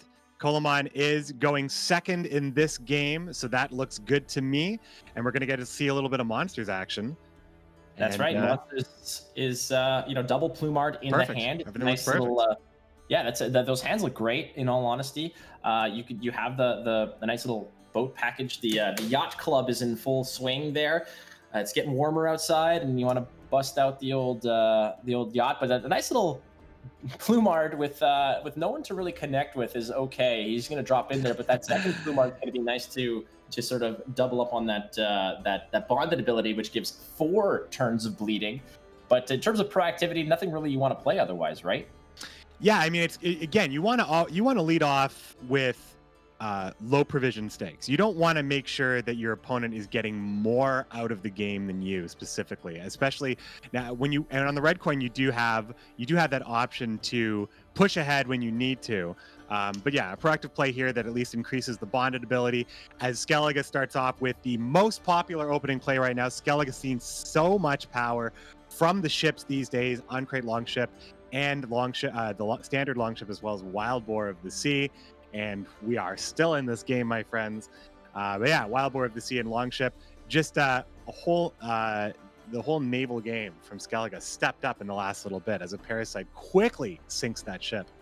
Yeah, that Parasite was immediately committed. Well, I don't say immediately, but it was a very, confidently committed to get rid of that ship, because if that ship just goes unchecked, then it could represent so much value over time. Again, it's a 5 provision card and getting 4 points of value off of it. But every turn that you go ahead and tick, it's going to go ahead and just pick at you and pick at you and pick at you. Now, you did have an option to just drop the other Plumard, drop the 4 points of bleeding on it. But who knows, that 4 points of bleeding, it represents 4 turns of your opponent, again, having a Longship on the board and recovering some of that value with its ability. And worth noting here that, no, I don't think there's any movement on the lists coming from the, I don't think there's any movement from the Blood Scent list. No, there's no Drowner. There is one Drowner, but not in hand. Okay, so he is rocking a Drowner. I do like the inclusion of the one Drowner. I think that movement is really important. Drowner is that OG movement card that has seen, it's seen so much play over the history of Gwent, as we get to see the bonded Plumard get that 4 points of bleed here on the Savage Bear as the game is starting to smoothly continue. Coleman looking to get the raiding fleet out, develop that light Longship, and create a situation where there is no way he will lose this with Wild Boar of the Sea, potentially, if he's able to just make sure that the board is coated with red. That's right. He's painting the town red in this case. Everyone's just there's blood on the ground. It's a crazy, disgusting kind of carnage scenario going on here. There's Plumards and genies, and there's a boat coming in, and this is not what you typically expect when you just sort of walk out the door. But here we are at this point in the game. Whereas, hey, don't walk out the door, Flake. We don't walk outdoors these days. No, we do not. You are correct. I look out the window and decide to confidently go back inside my apartment. Adastrigger comes in, deletes the boat in the back row with the dominance effect. Again, dominance being that if you have the biggest boy in the yard, you're going to get the benefit of the dominance effect. And in this case, Adastrigger damage a unit by 4. So going ahead and just deleting the boat in the back row, and a nice 9-point lead. Both bleeding effects on either side are essentially canceling each other out at this point. But worth noting again that Skellige likes it when the opponent's in the red. Now, I just wanted to say that if you have come and gone from Gwent over time, you may have missed the dominance changes and reversions. Adastrigger does count herself when hitting the board, as all dominance units currently do, as they were earlier at the beginning of the Homecoming patch. So Ada can take care of her own dominance. And it looks like another ship on the board. So many ships played and removed. A ship graveyard at the bottom of the seas here. But Coleman's still in a pretty decent position if he wants to commit big cards like Wild Boar of the Sea to push ahead on a pass. There's the Egern. Again, we're talking about the meta strategy, about what you're going to get with the Karathi Heatwave in hand. The only option really is the grabbing the other 10 provision card, being Egern. Now, worth noting as well, one of the easiest ways to get rid of that card is just Stunning Blow, especially at this point. But there is no Stunning Blow in hand for Coleman. So one of the options to get rid of it might just be Morkvarg if you want to continue the pressure on the red coin. Yeah, you do have Morkvarg just to completely kill the card. Also, Sumo can decide to defend Egern as well. But on blue coin, I don't think he wants to commit any more excellent cards. Egern definitely to make Osrel loaded up later on in the game. Well, that's it. I mean, Egern has, a double-bladed sort of effect over here, right? Because he's great when he's deployed to the board and protected. You've got the armor on him, no problem. But the other point that's worth noting is that with the Osrel as a follow-up, he's just going to go ahead and represent 14 points here as, I guess, the greatest opponent was the internet in this case. Is the connection Now, the unfortunate, the beautiful thing about lands is that this would not happen, right? So we will have to see how we proceed in this situation, as this would be a first. The technical difficulties are completely understandable, given that this is the first online Gwent Open. We are operating around the world, very literally, and connecting a lot of moving parts that go around the world. So there are going to be some hiccups, and we just had a few of them just now. So we're going to have to ask for a little bit of patience from the audience as we stabilize and get back into the Gwent Open action this weekend. But get this, again, there are Twitch drops going on, right? And oh yeah, you're still getting them. You gotta be in the channel watching the Gwent action for a certain amount of time, a few hours. Hey, we just extended the deadline, baby cakes. We just made this stream extra large for you, so you guys can sit back, relax wherever you guys are, and enjoy some Gwent. And I mean, that matchup that we saw over there was... Just so you know, guys, I just want to put this out here. This could have just been a spectator mode disconnect. So we will just give you an update in a second. This game may actually still be occurring. So this is, we are just in a moment of, yeah, we're just waiting for it's like a Schrodinger's Gwent scenario, you know, like we don't know if it's going on, is it not going on? Both players have both won and lost until confirmed otherwise. Yeah, so that is good news in that the players don't have to go through with a remake or even know that there is an issue. In fact, all of the connection issues that we saw earlier the players may not have been accepted, may not have been affected as well. So we are just waiting for word on production to see when we can re-enter the game and follow up with Sumo and Coleman. And in the meantime, I think this is a great time to remind you that you can get involved in the conversation. Use the hashtag Gwent Open. Let us know who you think is going to win this game, who could have won that game just based on those opening plays. And of course, we'll be reading the Twitter notice board a little bit later and see what you have to say about these matchups and these games that are going to be taking place all weekend long. Yes, and don't forget to participate in Flake Apartment Trivia, because that's just the bonus that we got going on. But again, these matchups are the one that we were just witnessing earlier. Monster versus Skellige versus Monsters in that case.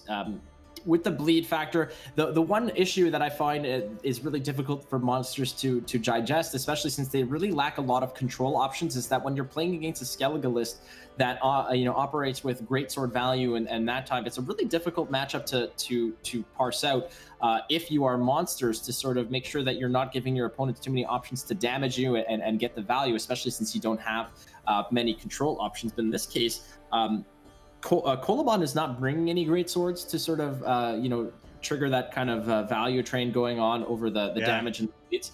So I think between the two lists, I think besides the discard package from Sumo, Coleman opting to not go for the great swords, but instead grab stuff like the more of a deeper ship package with druids and such. Right. So I believe they're getting things rolling, if I'm not mistaken. I think we're waiting for we're going to be waiting for the match result. Unfortunately, there is an issue with Spectator, and we can't even give you Gwent Radio because we cannot see the game either. But we can make some predictions. I think that if Coleman wanted to win round one, he had a hand that could win round one. So I think that Coleman would have been favored there going into last say, with having abilities or with having cards like Morkvark, Heart of Terror, and Wild Boar of the Sea. Specifically, if he used his leader to bring those back later for the winning play, that means that his Geddoneth could have been countered with Bomb Heaver. So I think that ultimately with Sumo, I mean, there's just so many variables, right? It's hard to say. Right. I think that in this matchup with Morkvark, Heart of Terror specifically being here, it's probably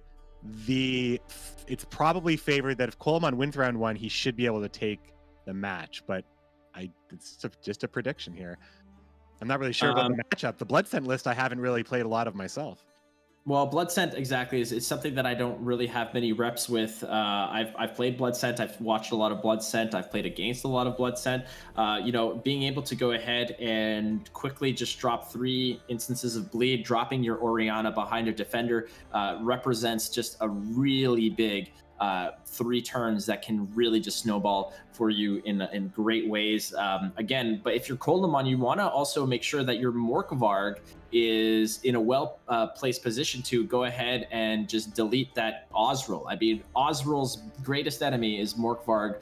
Most of the time, it's just such a clean kill. You know, your Morkvarg might come down as a 14-point card, but 13 of those points comes in the form of a boost, and Morkvarg dealing damage until it's essentially just eviscerated off the board. So having that as a last, say, response to Osril means that I would feel like, Sumo would be very protective of that Cave Troll. And if you're Coleman, you might know that, and you might be looking to actually push those cards out so that you have those response cards, preserving last say. I think Coleman in that case was very, very tuned up to really win that round 1 on even. And he had the Scorpion, the Giga Scorpion decoction that could have easily entered the Egern. You know, he had ways to just get rid of cards that were going to be potential threats. So I think that at that point, if you're Coleman, you want to really press that round 1. Do to Sumo what happened to you in the previous game, where he really put the screws to you earlier in round 1 and made you really pay for it later on. Yeah. Now, I'm just getting another update here, I think, on the state of the game. It's possible that we may be getting back into action sooner than we thought. We may actually need to ultimately remake, not because the viewing experience was impacted, but actually perhaps due to further technical issues here. It is difficult, of course, having a player from China connect in over through to Poland as well with the spectator mode, but we are making sure that the competitive integrity is upheld in every way here, and we're making sure that we are giving you and giving the players the best chance to play in the best environment possible. So hopefully these technical difficulties do not shake them too much. We want them to be as focused and ready as they would be in any other tournament. So we are just waiting for an update at the moment. Thanks again for your patience and joining us for the GWENT Open talk show and quarterfinals super show. Look, it's even better and bigger than you ever thought. Super show, exactly. When you put super in front of everything, it just makes it so much better. It's no knew what they were doing. Yeah, they knew exactly what they were doing. That's lots of marketing strategy and big brain plays with how to sell this one over here. But worth noting as well, friends, is that again, Twitch drops are happening. Hashtag GWENT Open if you want to give us your thoughts about what's going on. Lots to talk about, including those juicy leaks. Now, I don't want to say too much, because we may know a little bit about it, but it is also worth noting that if you're still plugged into this, you gotta stick around, because we are going to be dropping some sweet information.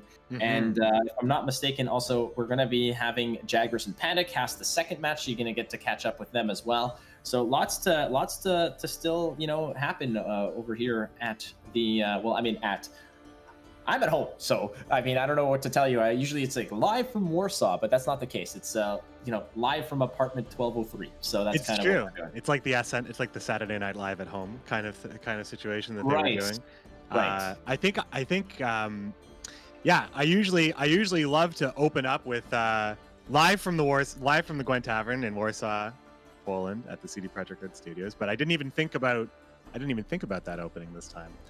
So chair quality so much better at home.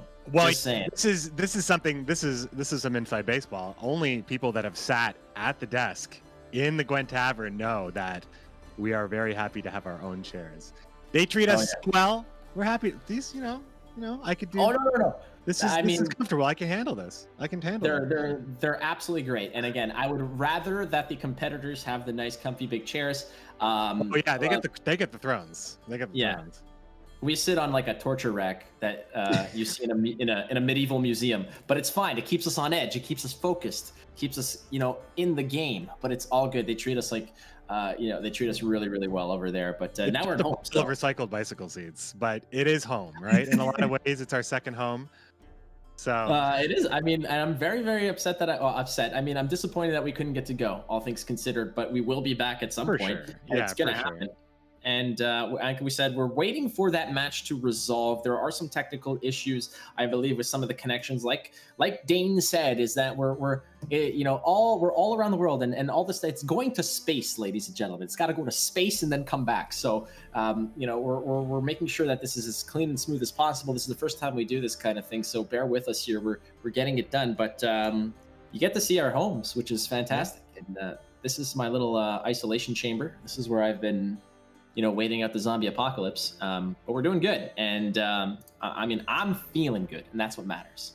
Speaking of space and things going to space, I watched the first episode of Space Force last night. That's a funny show. Highly recommended. Highly recommended. See, I thought that was a movie, and then I was reading some reviews where it's like an episodic thing, right? 10 episodes. Really funny show. We obviously no need to elaborate. It just was on my mind as we're just having a, we're just having a first conversation here. Definitely. Yeah. Now, let's see what else we got here. So I just want to let people know this right here, this poster right here.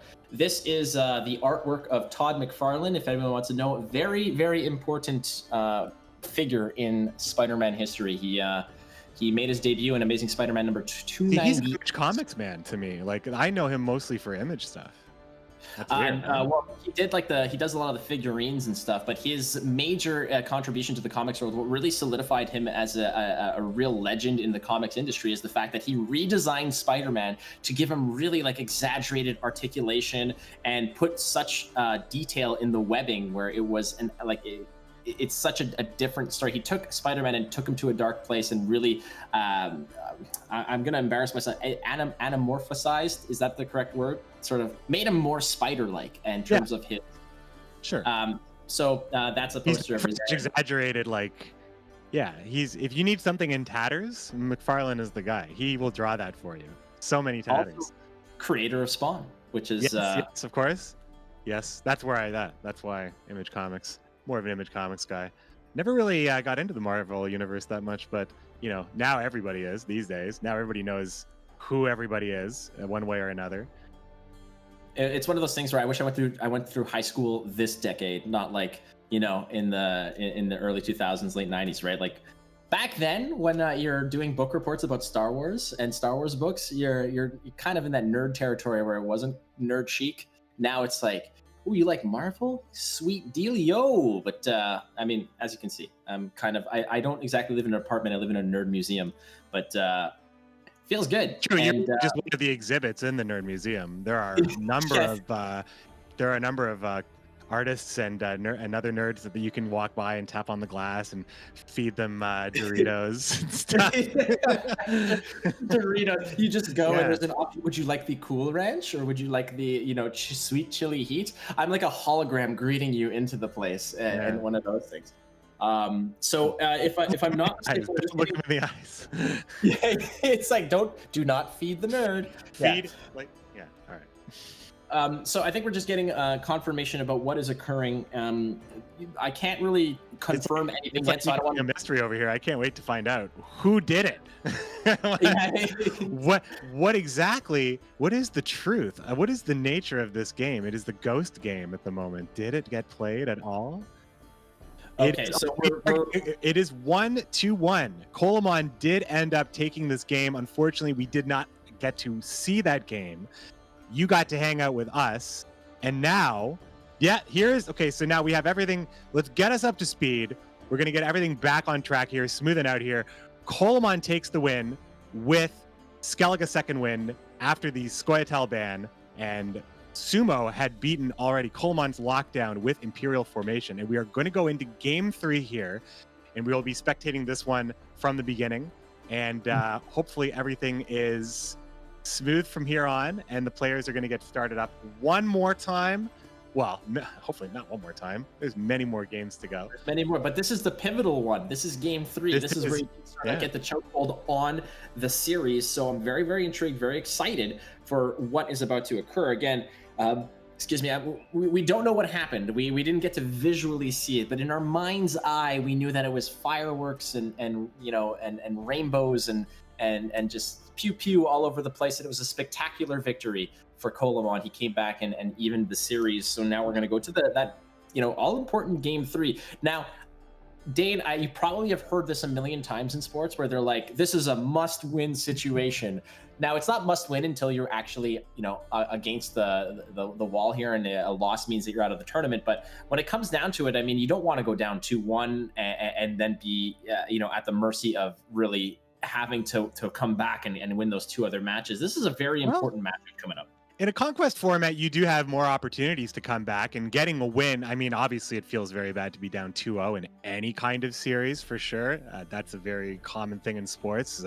Usually at this level, it's hard to come back, but it is not impossible. Here we have Coleman and Sumo 1-1. Coleman will be starting game 3 once again, going first, and we're going to get into those games in just a moment. So in that situation, you were saying the game that we didn't see was fantastic and amazing. You don't want to say so. You want to say it was a very pedestrian game, and you were better off hanging out with us, is what I want to say. That's correct. Yes, exactly. That was one that was the most boring way possible. Believe me.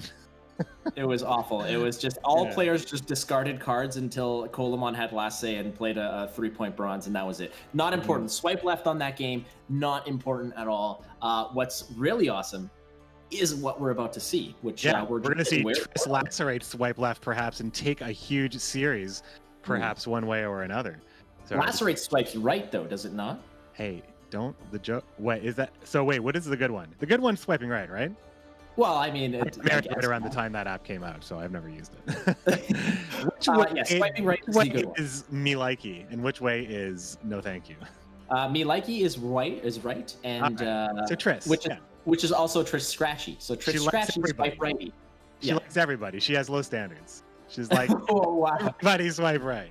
She's just keeping her options open, man. Sometimes you just like you see the guy on the bus, like, and he's just there like this. He's not even looking at his phone. He's just like this.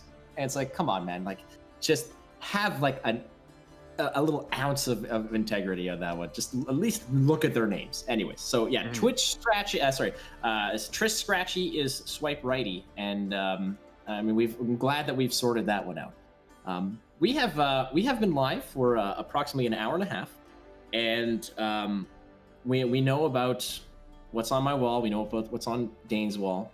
I think we're actually getting ready to, before we get into another piece of hot trivia, we might be about to start into game 3 here. So let's get set up here. I think that knowing what we know, knowing Coleman once again is going first, I think that we're going to be seeing Uprising personally, and Sumo is going to maybe want to get another chance with Blood Scent being able to knock off the boosts. So that would probably be an interesting matchup.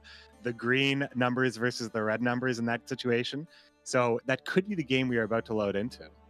I think that Blood Scent can handle its own on Blue Coin. I don't think it'll get bullied out of a round, especially when you have big plays like Goliath, you have big plays like Eagern, even potentially something like Katakan. You have the Karathi Heat Wave in case you want to sort of get out of a jam. But I mean, I don't suspect that. I mean, when you're on Blue Coin, there you got to make a choice of what deck you want to play. And I think that if you are Sumo in this case, you might just go take another swipe at it with Blood Scent in this case. But if you're Coleman, I mean, what are you looking at? Uprising on red seems pretty strong. It would be blue, and I think I think that he would be taking Northern Realms here, as he would need to get a win with this and then need to come back to lockdown. So where does he think that the lockdown is going to be more important? And I think that in general, like playing lockdown on red though is not.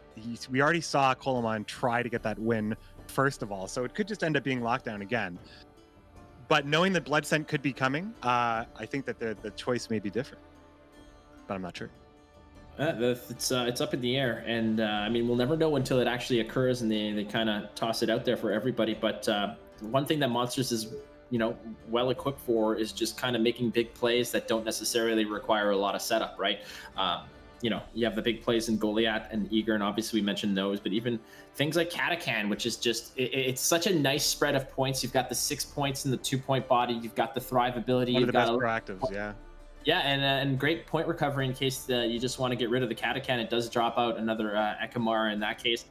and the beast as well. But we are ready to go finally. We're going to make this happen over here. And as we say, there it is, blue coin coming through for Coleman. He's back on blue coin, and there's the mulligan. First off is goodbye to the bomb heaver, and we're going to see blood scent again. Blood scent now on red, and you've got some pretty solid cards there. Again, double plumard. You have the larvae, and I am such a fan of larvae. I think it's one of the best bronzes that Monsters has.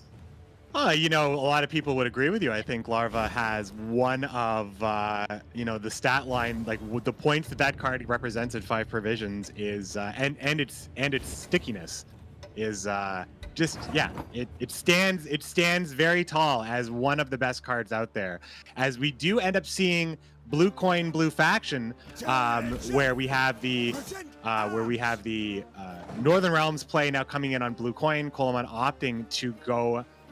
To not take lockdown back in, but in fact we're going to see boost versus bleed right here, vitality versus bleed in a lot of situations, as the Striga exerts her dominance, displays her dominance, and keeps the board empty on Sumo's side.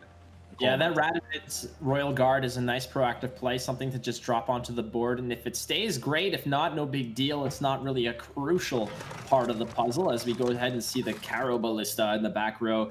Deploy effect is, gain 2 armor, but there's no crew. But the order effect of damaging a unit by 2 can come into play. It's a 5-point body, and the larvae are going to be established here as well. Again, those, like you mentioned, they're going to clone each other. You got 2 of them, and that 2 armor makes it feel real bad to just do damage to it, but when left to their own devices, those larvae can get real out of control. Such a phenomenal bronze card for any faction, frankly, and Monsters are the ones who get to benefit. That is absolutely true. Yeah, we're just going. I'm just having a difficulty with my feed here, and I'm back. Here we go. No, it's good. We got the larva just touching down here. We have Coleman making the next decision. It's looking good here. Now, dealing with the larva is very difficult. That 2 armor makes it very hard to just get that perfect hit on both, let alone just one, before they grow into a range that makes them naturally difficult to deal with. You do have options here. The Highwayman here, look at this. Look at this. Coleman grabbing a Highwayman for a nice little trade for 1/2 of the larva, and the Caro Ballista keeping the dominance low on Sumo's side of the board, as Coleman is now able to set up here. And that Caro Ballista shaving down the top there for the Ada Striga does get rid of the dominance effect that's ambient on the board right now, but it also potentially sets up a first strike with the Falibor as a 3-point body. And but that Egern right now is representing 7 points of armor, which is not going to be easy to get rid of. Now, what you can do in this case is you could potentially just go ahead and drop the Alzur's Thunder to bring down the armor down to 2, and then follow it up with a Falibor 3 and then 2 to complete the package on the Egern. But in this case, doing it in the opposite way, the Falibor is going to come down first, get rid of the Ada Striga, deal 2 damage to the Egern now, and it opens it up to an easy delete with the Alzur's Thunder. Going to make him enter the Thunderdome for sure, as the beast comes down to start growing. A number of engines here to worry about. Just want to give you an update in match 2, which we were not able to spectate after a certain amount of time. The connection ultimately was dropped from Sumo's end, and unfortunately this did cost Sumo the game in once the expectation dropped. It happened a little bit later, so we had to go to the 3rd match. It is 1-1 at this moment, as we are in the 3rd match right now. The 2nd match was not shown, and it looks like everything is stable this time. No connection issues, as Sumo decides how much further he wants to go in on the red side here, and it's probably going to be for a little bit. Oh yeah, absolutely. I mean, you have cards that you can commit here that are not really. He's holding on to some small cards though. He's got 3 4-point bronzes in his hand, which is fine. I mean, that's not the worst case scenario. You do have that beast, but the problem now is that the beast is essentially ceilinged out here. It's topped off at 8. There's nothing else bigger than it on the board, unless you want to use something like Parasite proactively to boost your Catacan to give some more value to that beast. But I mean, this is a matter where Koloman's got to decide: do you want to get rid of the beast with perhaps a not optimal and Prince Anseus? Do you want to go ahead and perhaps use something else like a Bloody Baron on it late game to just escape? But one of the things that's worth noting is that Radia, when placed on the melee row, will provide an option, the engineering, which is going to be 3 boost and a shield, which pairs up so brilliantly with Anseus, which is probably going to factor into a round 3 combination. As you can see there, basically the Prince Anseus will duel an enemy when boosted, when he's inspired meaning when he's in the green, when he is boosted above his base strength. And Radia on the melee row provides that engineering solution to give him that boost necessary. So nice 1-2 punch there. And I mean, a Plumard hitting the is not a big commitment, but it does put pressure on the round. And I mean, he can just stay in this now with the crappy cards, right? He can just stay in this with the crappy cards. So this is what Sumo actually is looking for. And there's Radia, there's the commitment. There's the commitment to the combo that will tell Sumo that he likely will lose a ton of points this round. But it's a big piece of the combo. He may be happy just seeing this Koloman go down a card. But if he gives him the round with Uprising, very dangerous. Anseus is a great card by himself, and Visegard is in hand. A long round is more interesting for Sumo because he's going to have a harder time stopping the boosts. But also in Koloman's interest, because he would have a longer round to set up his side. So this is really going to be a point-for-point, status matchup as Sumo decides if he's going to continue here. He can stay within it with the Wild Hunt Warrior by 1 point due to the bleed, and it looks like that is going to be the decision whether to stay in at all.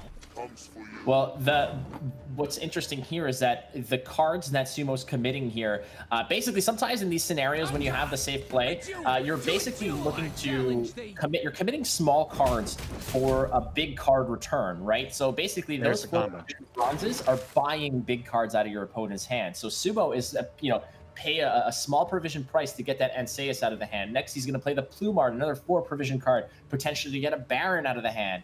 So he's really committing small amounts of provisions. But I mean, right now, with the discrepancy being what it is, the beast is off the board. Anseus and Radia were just too much for them to handle. And Koloman takes the round, and with some fairly significant pieces still in hand.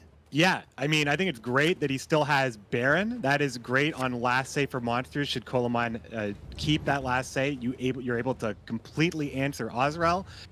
And a Strenger as well with the Tridem Infantry and the Visegard. Oh, he's going to throw the Tridem. He is just trying to get the best cards possible in his hand. He wants those golds, perhaps. And this might just be a pass for the last say. The reset is quite strong. And that's what it is, yeah. Again, both players here are going to be pretty competitive in a long round. But, I mean, when you're looking at Uprising with all 3 charges there, also you want to perhaps maintain Baron for a last say answer to the Azrael. So the way to ensure that is just the dry pass. Again, we don't want to revive the nightmares of the Silver Spies of old, but you can't really do that anymore. You just got to go ahead and drop it in and get that dry pass, get that card, get that guaranteed last say, which you're going to have. And again, just tossing out and optimizing your hand in this case and making sure that you have what you need as the Drowner bites it in favor of Bruxa. And you do have the Larvae there. The Bruxa is a nice follow-up. You do have some Thrive options if you're Sumo. And, I mean, Anna and Constable Odo, if you're a... and you do have the Siege Tower as well, which just comes in already in the green with the Vitality boost. One last mulligan for Koloman, finding Peller. That's not bad. And Draga Larva coming out here. Yeah, he will have some bleeds to clear, that's for sure. We see the Ericus, the armored Ericus, being able to apply a huge stack of bleed on Baron, Visegard, or Reynard himself. So that will be an answer to that as well. Koloman does have a board that facilitates many, many boosts. Perhaps more boosts than Sumo will be able to shut down. Sumo doesn't have key cards. A Krethi Heatwave, I believe, would be the pull for Mata. So he will have the big piece of removal, and he will have a number of engines set up here with the Thrive. Yeah, this is not looking too pretty if you're Colomon, because you're just looking at you're looking down the barrel of a lot of answers there with that. I believe that if you are Sumo, you're kind of hanging on to the Parasite, waiting for Anna to hit the board. Or even, I mean, if Constable Odo hits the board, that's a juicy target for it as well, as it's going to hit the board and not necessarily bite or catch a boost unless Colomon opts to use one of his ability charges. But like we mentioned earlier, Mata will go ahead and fish out a Karathi Heatwave. So you do have two clean answers to two potential threats, with being the Anna Stranger and the Odo, which can really snowball and create an optimal board for what Uprising wants to do, which is just live in the green. Live in the green dream. That's for sure. As Anna finally comes down here, Anna's ability does work on the rightmost target when she is not boosted, but then you get her boosted and she works, and then she has both sides, boosted and stereo. So that's going to, between that and Reynard, it's going to, or it was going to, greatly contribute to the boosting, but Sumo holding a couple of removal options in the meantime, making sure that Coleman has a hard time setting up the board for Reynard, for Anna, or placing Anna at all. Worth noting as well is that Reynard could hit the board, and Sumo doesn't have that Karathi Heatwave right now, so Reynard will survive a turn while Mata hits the board to go ahead and retrieve it. So there's the Odo. Odo on the board, and again, Odo's ability is he boosts his adjacent units by 1, but whenever another unit is played, boost that unit by 1. And there's the follow-up that we're talking about, is that Mata needs to now go ahead and find that ability for the Karathi Heatwave. And I don't think you're going to find a better target for the Karathi Heatwave, frankly, than the Odo, because other threats, are essentially deploy threats. Things like that have a formation ability, like Baron, like Visigurd. So Karathi Heatwave needs to get rid of a passive, and the best passive that you're going to be getting rid of right now would be that Reynard Odo. Boy, that match is a real lottery for Coleman. He has something like 12 different 4-point cards, so he really could have just picked up absolutely any card there from Mata. So I find that just to be interesting. Must keep the matchup fresh, for sure. As Coleman decides here, he probably is. Now the Royal Decree is, I think, the best thing that can be pulled right now. I think Kira is still in the deck, and I think that that's likely what we'll see from Royal Decree eventually, as he goes for the slower, the 1 point off Temple Guard here, as he is melee locked. But playing slow here when you have last say is important. You don't want to give too much, as here come the bleeds. This is probably the Oriana setup. There's Our Lady. Yeah, that's a decent way to do it as well. Not as many vampires on the board, but it gets the job done nonetheless. It also triggers the thrives on 3 other units. So Oriana is coming in, punching above her weight in terms of points, just right out of the gate, creating the threat there, and dropping 3 bleeds, no big deal. And here's the issue as well, is, I mean, you're hanging out to the Karathi Heatwave. The Odo is going to get another turn worth of value, but Coleman plays Shoop in his Uprising list. That's a big factor that he didn't get to play in this matchup. So, and it's not retrievable by the Royal Decree. So a massive piece of the puzzle is going to be still buried in the deck. Again, a really heavy card apparently sinks right to the bottom. And in this case, Coleman's going to have to find another option. And like you mentioned, what can you get with that Royal Decree? Well, all the good stuff's out. I mean, your Kira Mets. Got Kira. It is literally Kira and all those 4-point cards I talked about and a bomb heaver. So, yeah, Kira is the pick, and it's you got to be careful. You don't want all that vitality just to be canceled out by bleeds, but you also don't want to lose that value from all those ticking pieces of vitality. So it's not going to be much longer, I think, until we see Kira, because then the Lyrian Scytheman and the leader follows up for a massive Visigurd turn, hopefully into a Baron reset for on Osrel for Coleman's potential victory. And Sumo is going to be doing everything in his power to get out of that situation. Hanging out to the Peller there as well, and you had an option to get rid of some of the bleed on that Temple Guard, opting not to, hanging out to the Peller perhaps for another bleed, and the Queen of the Night is in the hand. That represents a fairly big bleed as well. But there goes the Karathi Heatwave, and Coleman's gambit of playing that card on formation in the back row and just kind of waiting it out and seeing what happens didn't quite work out in that case. So those are, I believe that was 4 charges on the Visigurd that are now gone to waste. The Oriana continues to tick, and you got to go ahead and drop that. Make him have it, yeah. Had to make him have it there. This is a lot of points ticking for Coleman now. Now those vitality points, some of them Not are a not lot going to actually translate because just Little the waste fact. of time. It's fine though. I mean, you got to play to what the board state is, and really didn't really give Coleman an option to really play that at any point that made sense than playing it now. As Queen of the Night's going to come down on the melee row, offering that bleed, so the vitality is just translated into bleed. The final charge of Blood Scent is deposited on Kira. She is going to be taking some bleed as well as the Ekimara spawns out. And, you know, for a deck that wants to operate in the green, that's a lot of red that we're seeing. Coleman got a lot of points to make up, and I'm not sure the leader will represent an amount, but it's going to get harder and harder to get value if things start bleeding. So being able to play, I believe you'd be able to play the 7-point, it'd be a 7-point Scytheman and then a 7 and an 8-point Scytheman here, which is a tidy amount of points. Getting a bleed off of one of these units, I mean, in 3 turns, it's not going to get much better here. Baron is now protected with the heat wave out of the picture. So playing Baron here and trying to get even more value on the leader and ultimate Scytheman seems to be Coleman's game plan. But will it be enough? We know that Ozrel is going to be 1 point, so the difference is going to come down to the bleeds. Here comes the leader. Coleman may actually have this. The big bleed from the Ericus will not stick. Ozrel will get reset. It's a very close one for sure. This is definitely a close one. That Scytheman is representing a lot of value, as well as those 2 bleed ticks I don't think are going to actually come into play. You know, the Pellar can actually delete one of those bleed ticks as well. Just going to rob Orianna a little bit of value. Again, the Baron, as juicy as it might be to go ahead and reset that Orianna, I mean, Ozrel is still the prime target. Orianna right now is, I believe, 4 points higher than 8 points higher than she typically would be. But Ozrel still representing as you know, going to consume rather most likely that Egern. You know, the Ozrel's ability, again, deployed into the range row, means you get to consume a unit from the graveyard. And the big boy in the graveyard, the tastiest snack, is going to be that 13-point Egern. So Baron's always just got his crosshairs on that Ozrel, waiting for it. Interesting.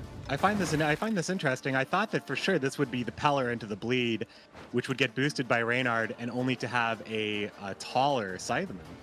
I'm kind of on the same. Seems like maybe he was just playing to a specific out in which he would have.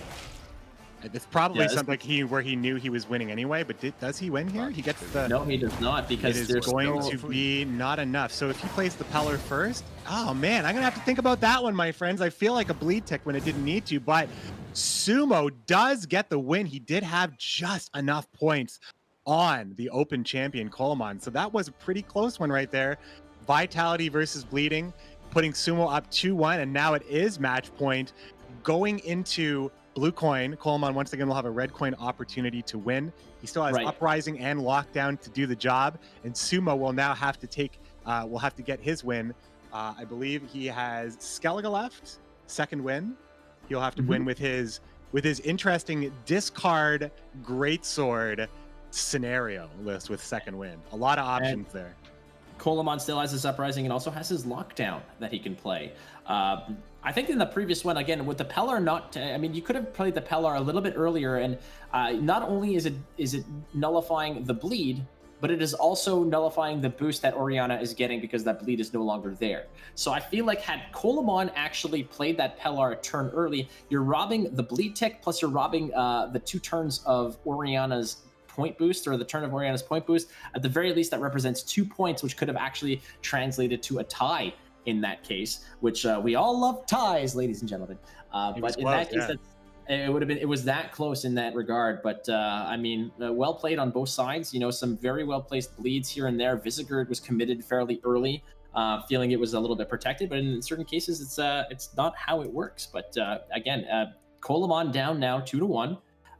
To Sumo, who has his Blood Scent monsters list go through, and I believe his Imperial Formation list has also gone through.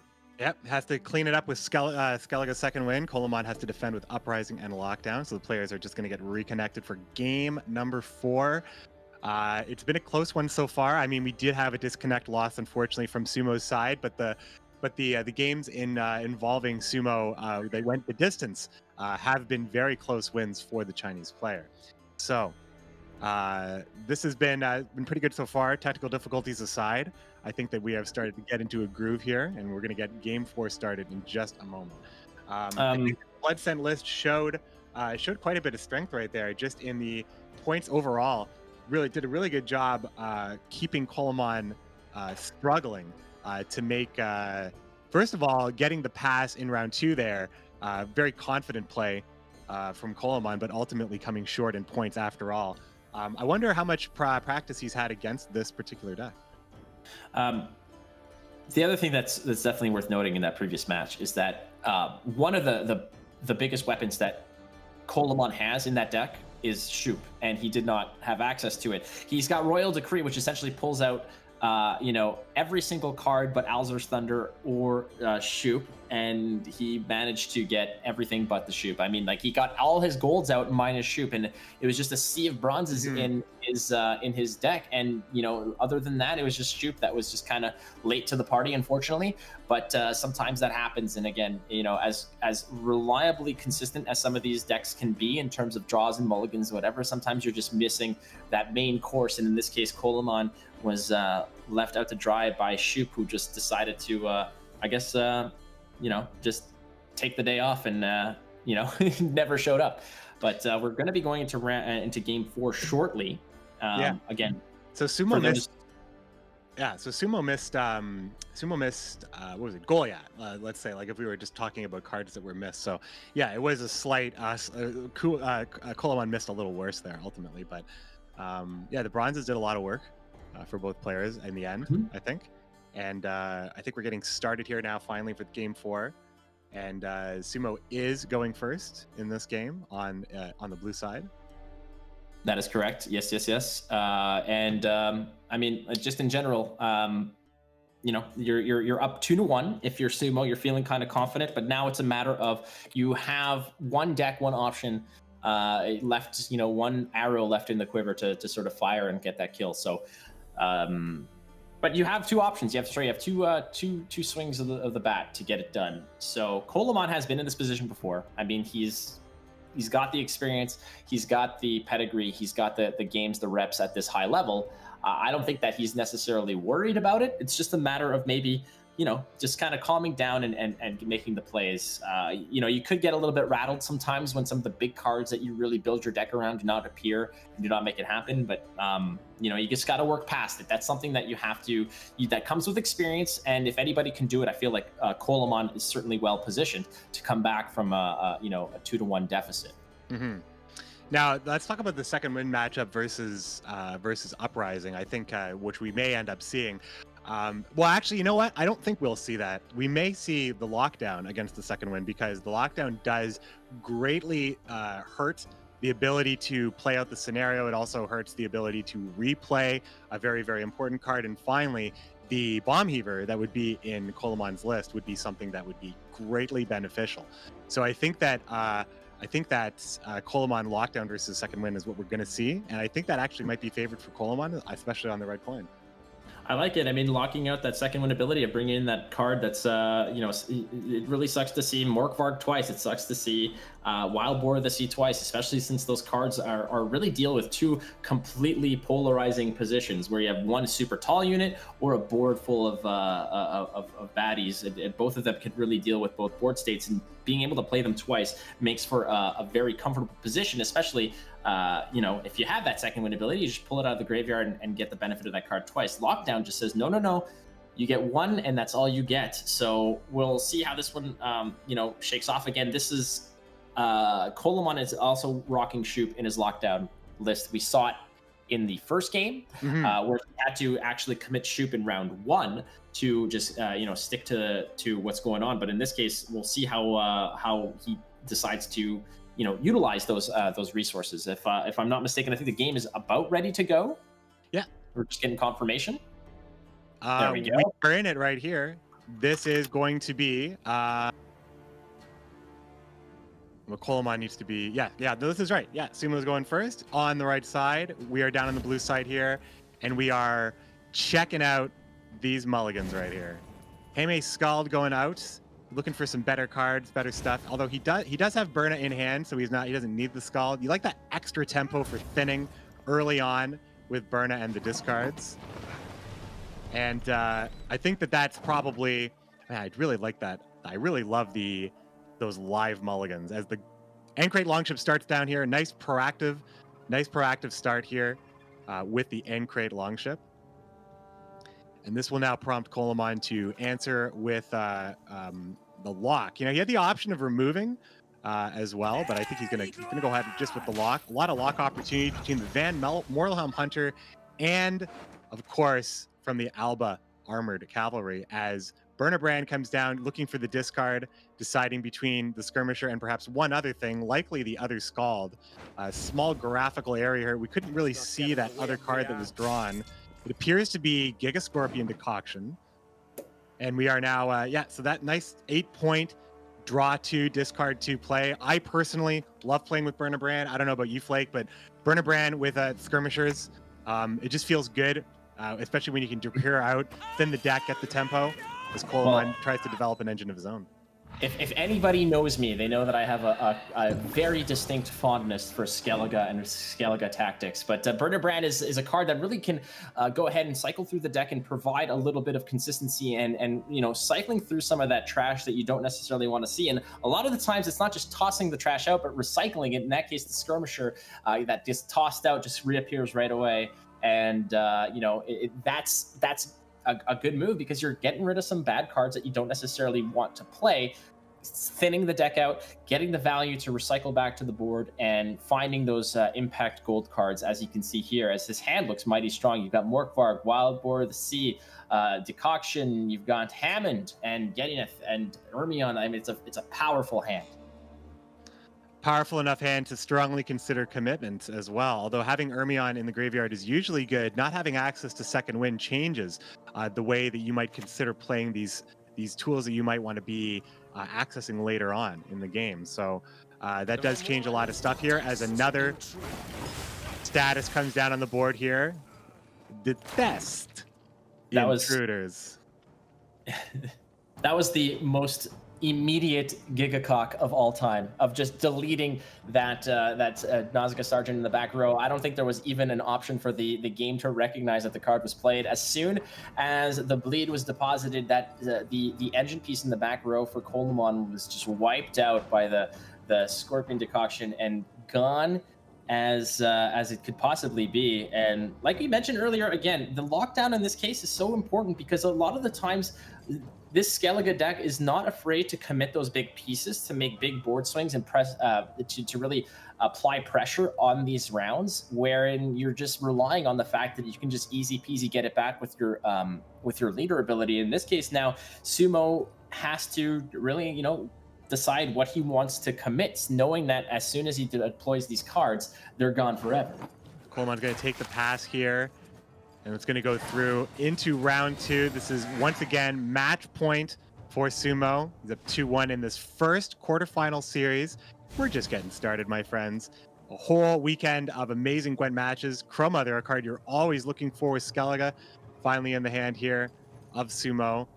Coleman looking for more lockdown option as we get to see the mulligans happen once again in real time.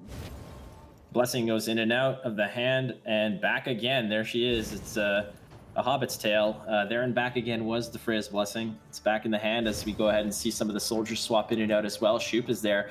Lacerate as well. And Gedineth comes in. Gedineth lead off round 2. I mean, it's exactly what I was talking. Like, if your opponent can mess with it, you don't want to play it in round 3. So here comes the quick bomb heaver answer when the cards were to spare. I mean, that's a fair play. Like you said, if your opponent has an answer to it, why not just play and perhaps apply pressure in a round that you can afford to give up, given the fact that you might not have crossed that 7-card important threshold.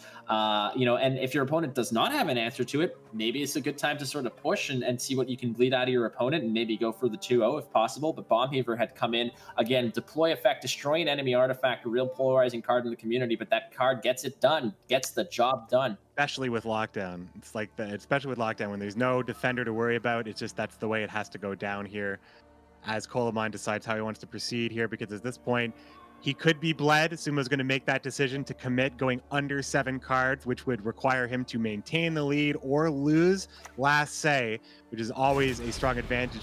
This blocks a potential Crow Clan Druid on the adjacent beasts. And Sumo now can decide no push. We're going to go into a nice long round 3. Sumo is just going to be happy with that last say. Hopefully for him, it will be enough. And Coleman will need to have a chance to get back in here. He'll need to commit 1 more card, likely his worst card, perhaps the infantry or soldier. And it's going to be a nice long round. Radia and Shoop in hand. Coleman's got to feel a little good about that. Oh, most definitely. But I mean, not to sell Sumo short here. He's got some pieces of his own. But again, Coleman's deciding which bronze he wants to play. You could get perhaps the guaranteed damage from those, the potentially of your opponent just playing onto the melee row with the pikemen and getting that value with Razor Ramon, getting a double shot on those pikemen. Or do you want to commit the tortoise? In this case, that's what he's opting to do, just dropping those 7 points, and rather maybe he doesn't want to see those that card later on maybe get exploited for a little bit of damage. So this long round is definitely in Sumo's interest. The pass makes sense considering Wild Boar of the Sea. The dirtier the board, the better that closing play is, and it's really hard to stop that when you can't stop a greatsword that perhaps precedes it. So it is a little bit difficult to make up those points, even if you're looking so good before that last say. If a greatsword's present and the Wild Boar is coming, the swing is just crazy. And there's the greatsword, the mulligan that he was looking for, perhaps. Yeah, the skirmisher is still in hand. Yennefer's Invocation, good answer for the greatsword, perhaps. No, definitely. The greatsword's going to have to connect with some damage abilities. I mean, greatsword with Morkvarg together makes for a wonderful duo if the opponent has boosted units, which, as you can see right now, there's not a whole lot. I mean, he could connect with the Joachim duet. The Joachim might go ahead and find something out of the deck and boost it by a nice amount, makes for a good target for the Morkvarg. But that essentially, relies on the fact that first you have to commit the greatsword and then follow it up with the Morkvarg to get max value. And at a certain point, here comes Galbrick here. That's going to solidify Joachim. Let's if I could just take another peek into the deck here, I think we can probably ascertain what might have been. Swears does look good. Oh, here comes the decision. The Freya likely picking up the Scald. Yeah, he's going to throw out that Skirmisher. I like this play. Oh, but he picks up the Scald. That's what you don't want to see. You like playing one Scald sometimes just to fix the hand, but it sucks when you have to fix it again, huh? That's not what you want. That's going to hurt. That is, he ended up discarding, I believe, I missed that, I think. It was just the Longship. This is the deck list, but he kept the Skirmisher in hand for the Scald later that he's going to play.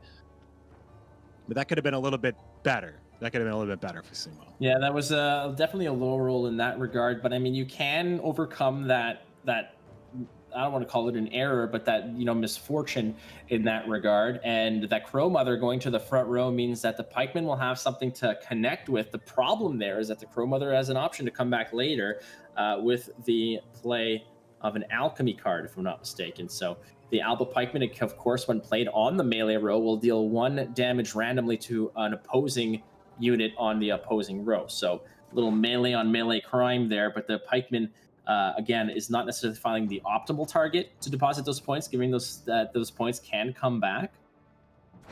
Tight timer here, going for the choice as well with very little time left. Yeah, really buzzer beater on that one. And he actually went. Oh, right, because we saw the spectator cursor, so that was going to be end up picked as this. I thought that was the cursed scroll, and he had to make a decision in that small time frame.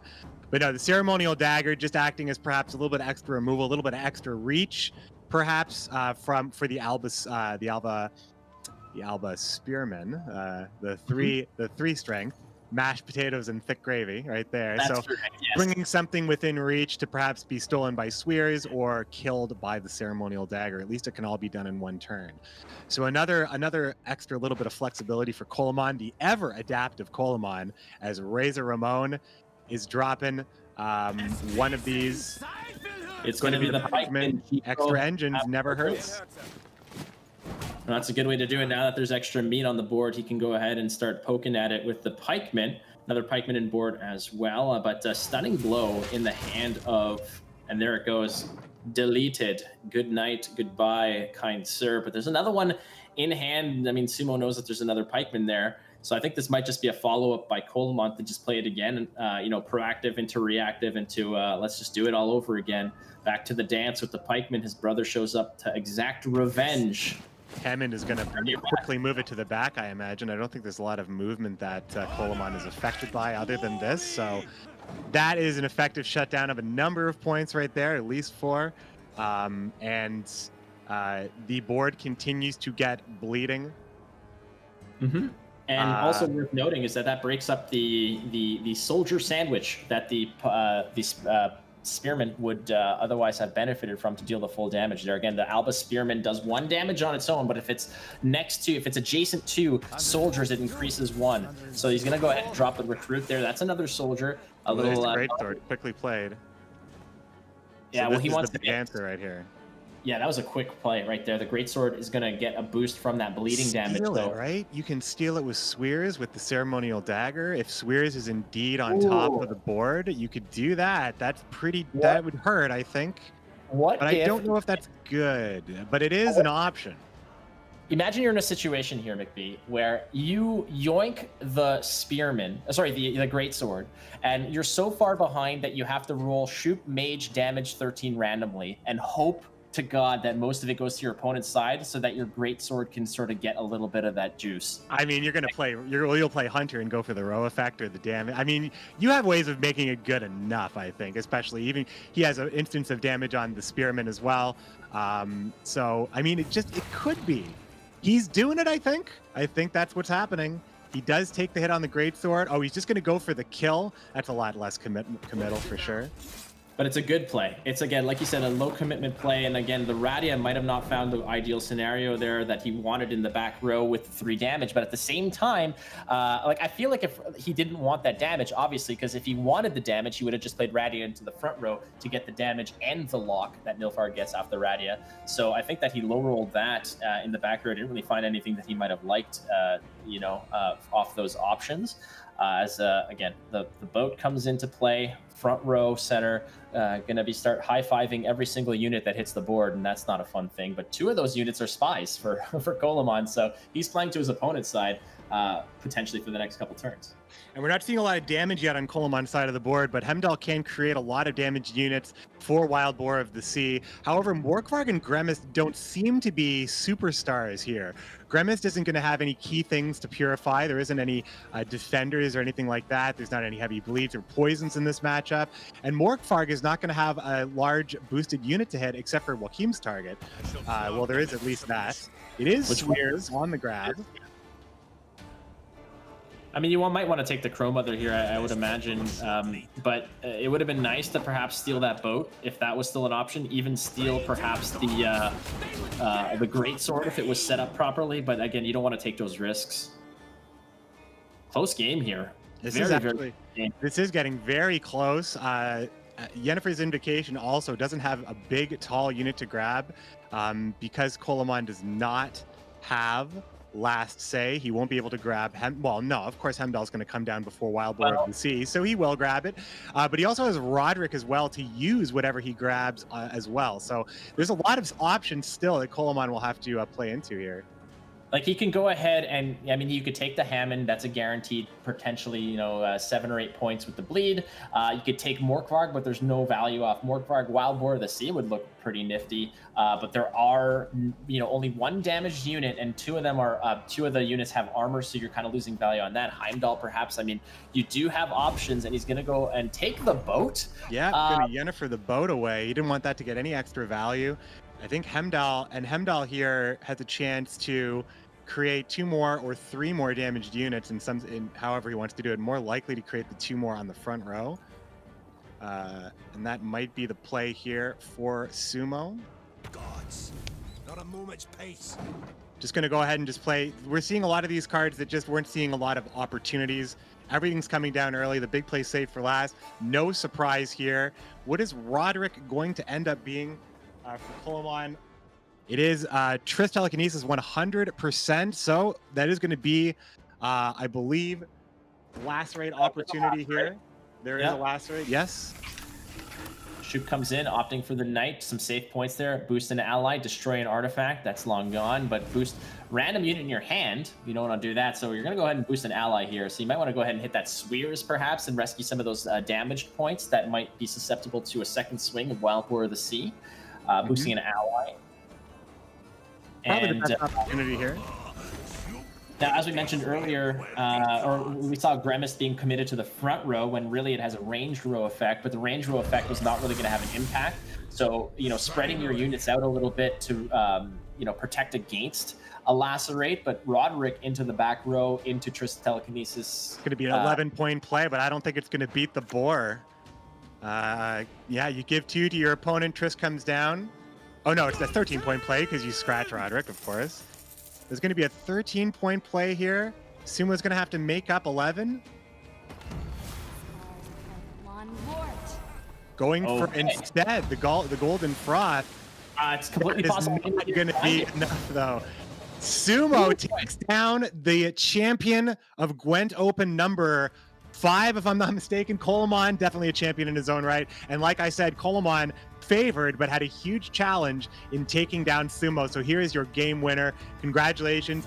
Going through adversity with a disconnect loss in this series, took a win on evens in round 1, and took advantage in the Blood Scent matchup of round 3, and then finally flexing with second win when locked down and scenario countered, showing the power of that Wild Boar of the Sea in the late game.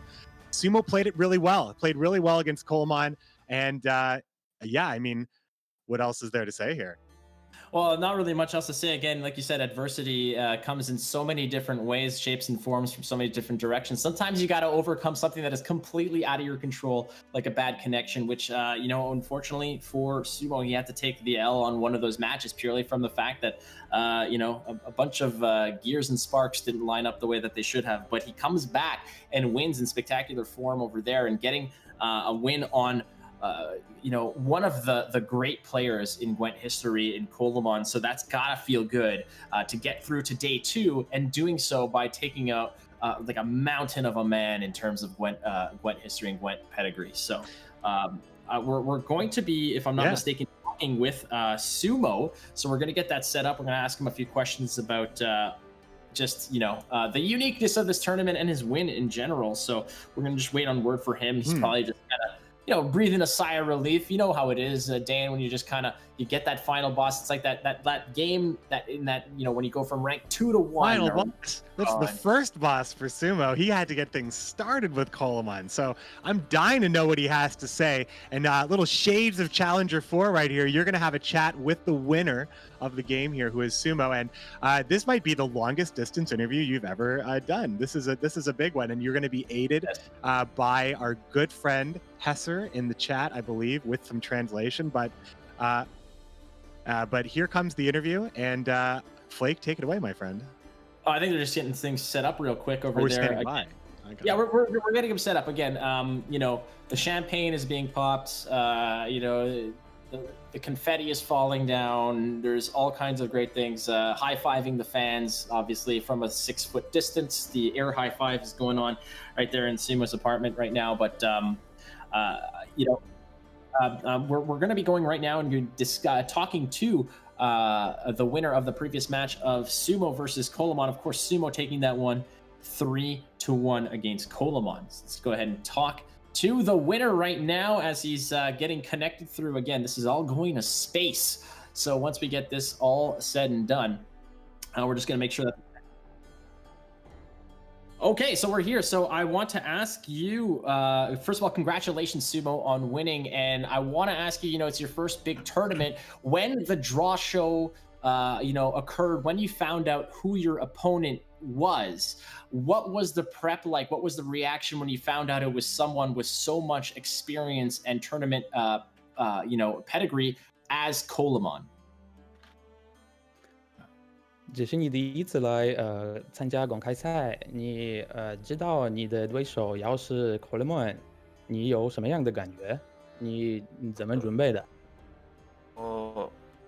之前不知道，我是在比赛开始的时候才知道是可乐蒙，然后他是一个在昆特圈里面非常有名，实力非常强的选手。这次碰巧我准备的牌组就是比他准备的牌组来说有一点优势，然后我今天运气也挺好的。Coleman is really a famous player among all the players in Gwent. I learned just before the tournament that I'm going to play against him, obviously, and I didn't have any time to prepare, especially for him. So basically, that was the luck that gained me the win today. And I mean, it wasn't just luck, obviously. You're an extremely skilled player. You have over 1,500 pro rank games this season, 908 wins on the pro rank to qualify and get to where you are today. Again, a fantastic showing. I want to ask you, when it comes down to, you have so much experience on pro ladder, what is the prep like in terms of prepping for a tournament like this and the decks that you decide to bring versus how you go ahead and approach, grinding that ladder every single day and putting in the work on the pro ladder? 今天不是是运气，我觉得你也是一个非常有经验的玩家，但是你有很多在天梯玩的剧，但是如果是比赛和天梯玩的剧，你有什么区别呢？我就是有什么区别是吧？我在天梯的时候，因为就是最近这几个赛季，然后 CDPR 把我们走的资料完全隐藏了，所以其实现在天梯跟比赛已经是两个极端了。天梯的时候，当是体验已经非常的差了，因为你不知道对面会做什么。可能会藏一些奇怪的东西，然后比赛的话，是因为我们知道对手的牌表，然后所以就对来说，游戏性来说，我觉得对我来说是更有竞技性，玩的就觉得挺开心的。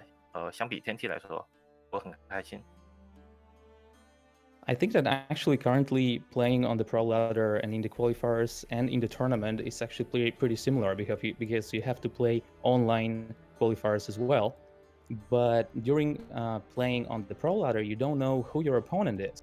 And during the tournament, you exactly know that your opponent and the decks. So it's actually even easier than playing on the pro ladder. So I'm really happy about the result today.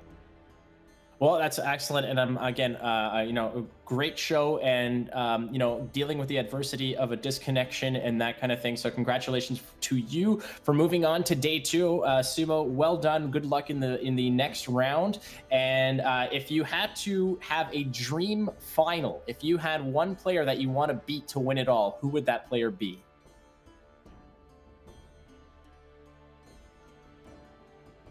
你觉得你的对手在最后一局应该是谁的？你是说明天吗？明天。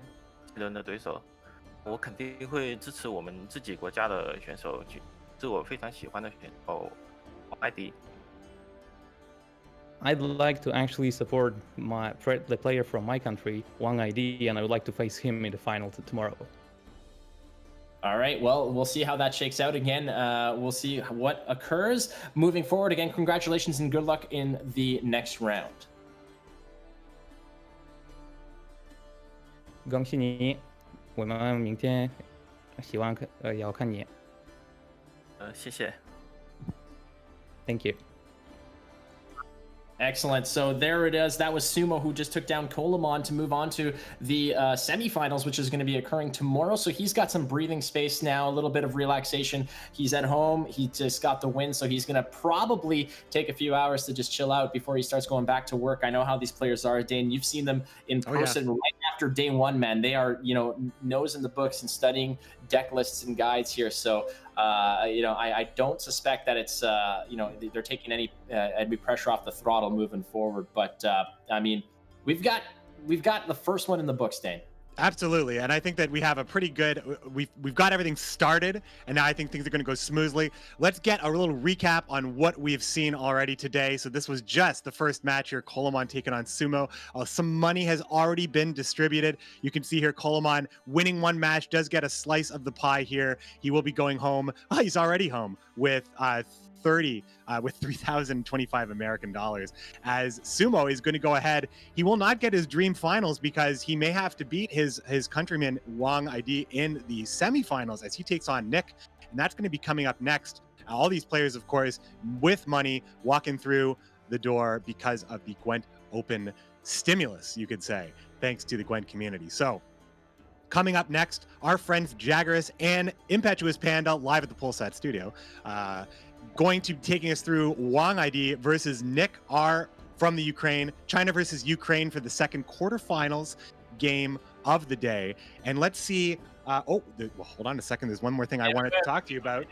The breaks there, Big Daddy. Yeah, because we got to talk about how you can support GWENT Esports with the Year of the Were-Rat bundle. Like, look at all this good stuff, Flake. You not only get to support esports, but you also get a lot of these goodies as well. The Year of the Were-Rat bundle has been available in the shop for a little bit and will continue to be in the shop. You can get a unique board, the sewer board, the unique Wraith skin, as well as the sewer card back, I believe. So that is the Year of the Were-Rat bundle. You can pick that up in the GWENT shop. Support GWENT Esports, and thanks already if you have been supporting.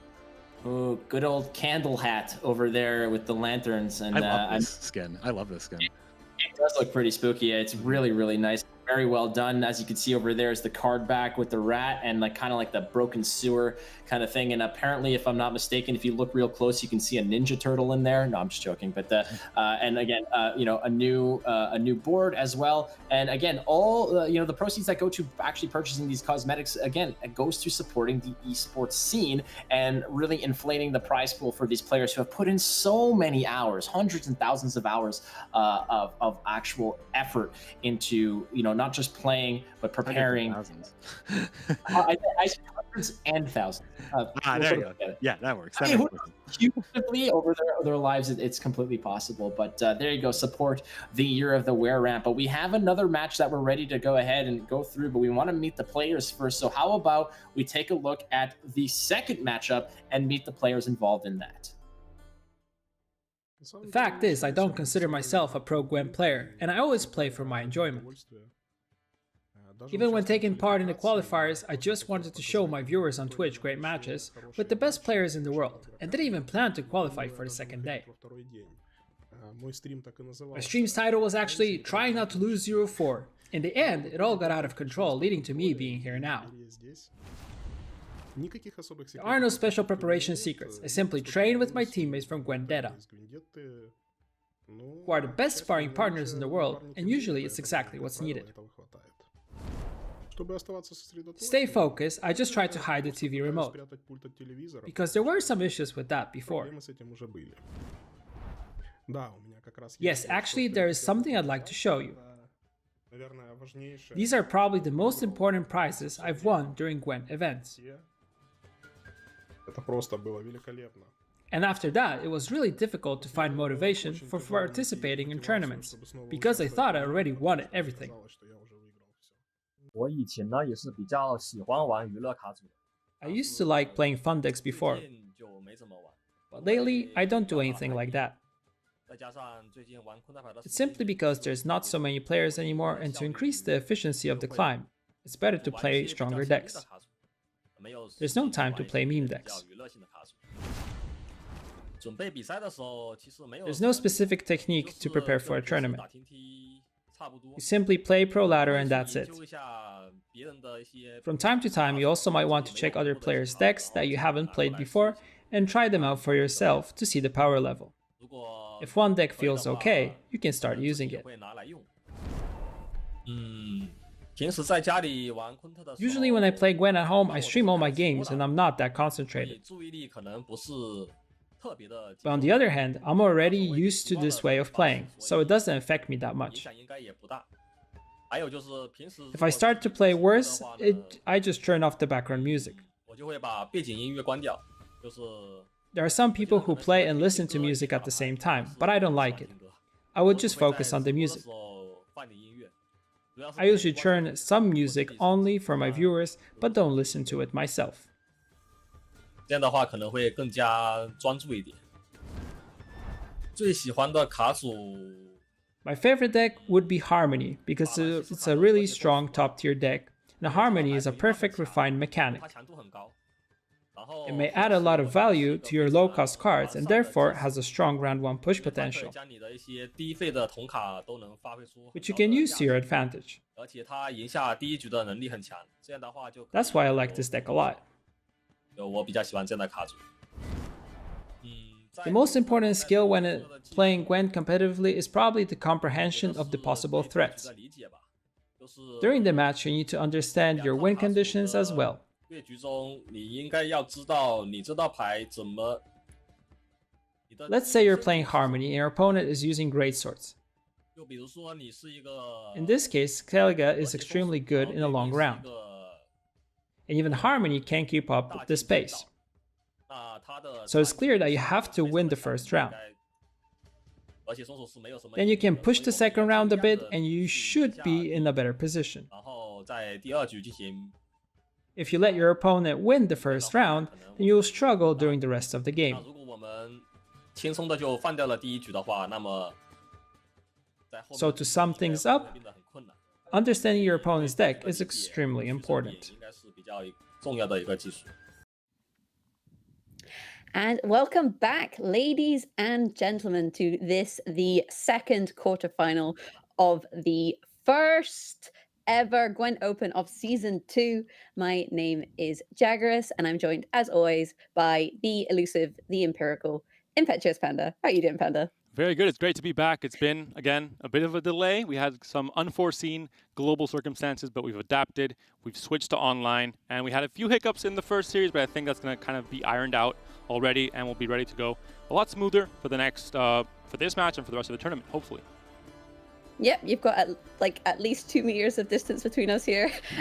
You're over there in Poland, I'm in the UK, so social distancing in Gwent Open. But we did have a very interesting matchup, a bit of an upset there with Sumo defeating Colomon 3-1. I'm sure Team Iron 2 is going to be a little bit upset with that, as Colomon is their player. But congratulations to Sumo, the, I guess, underdog in terms of the Twitter polls.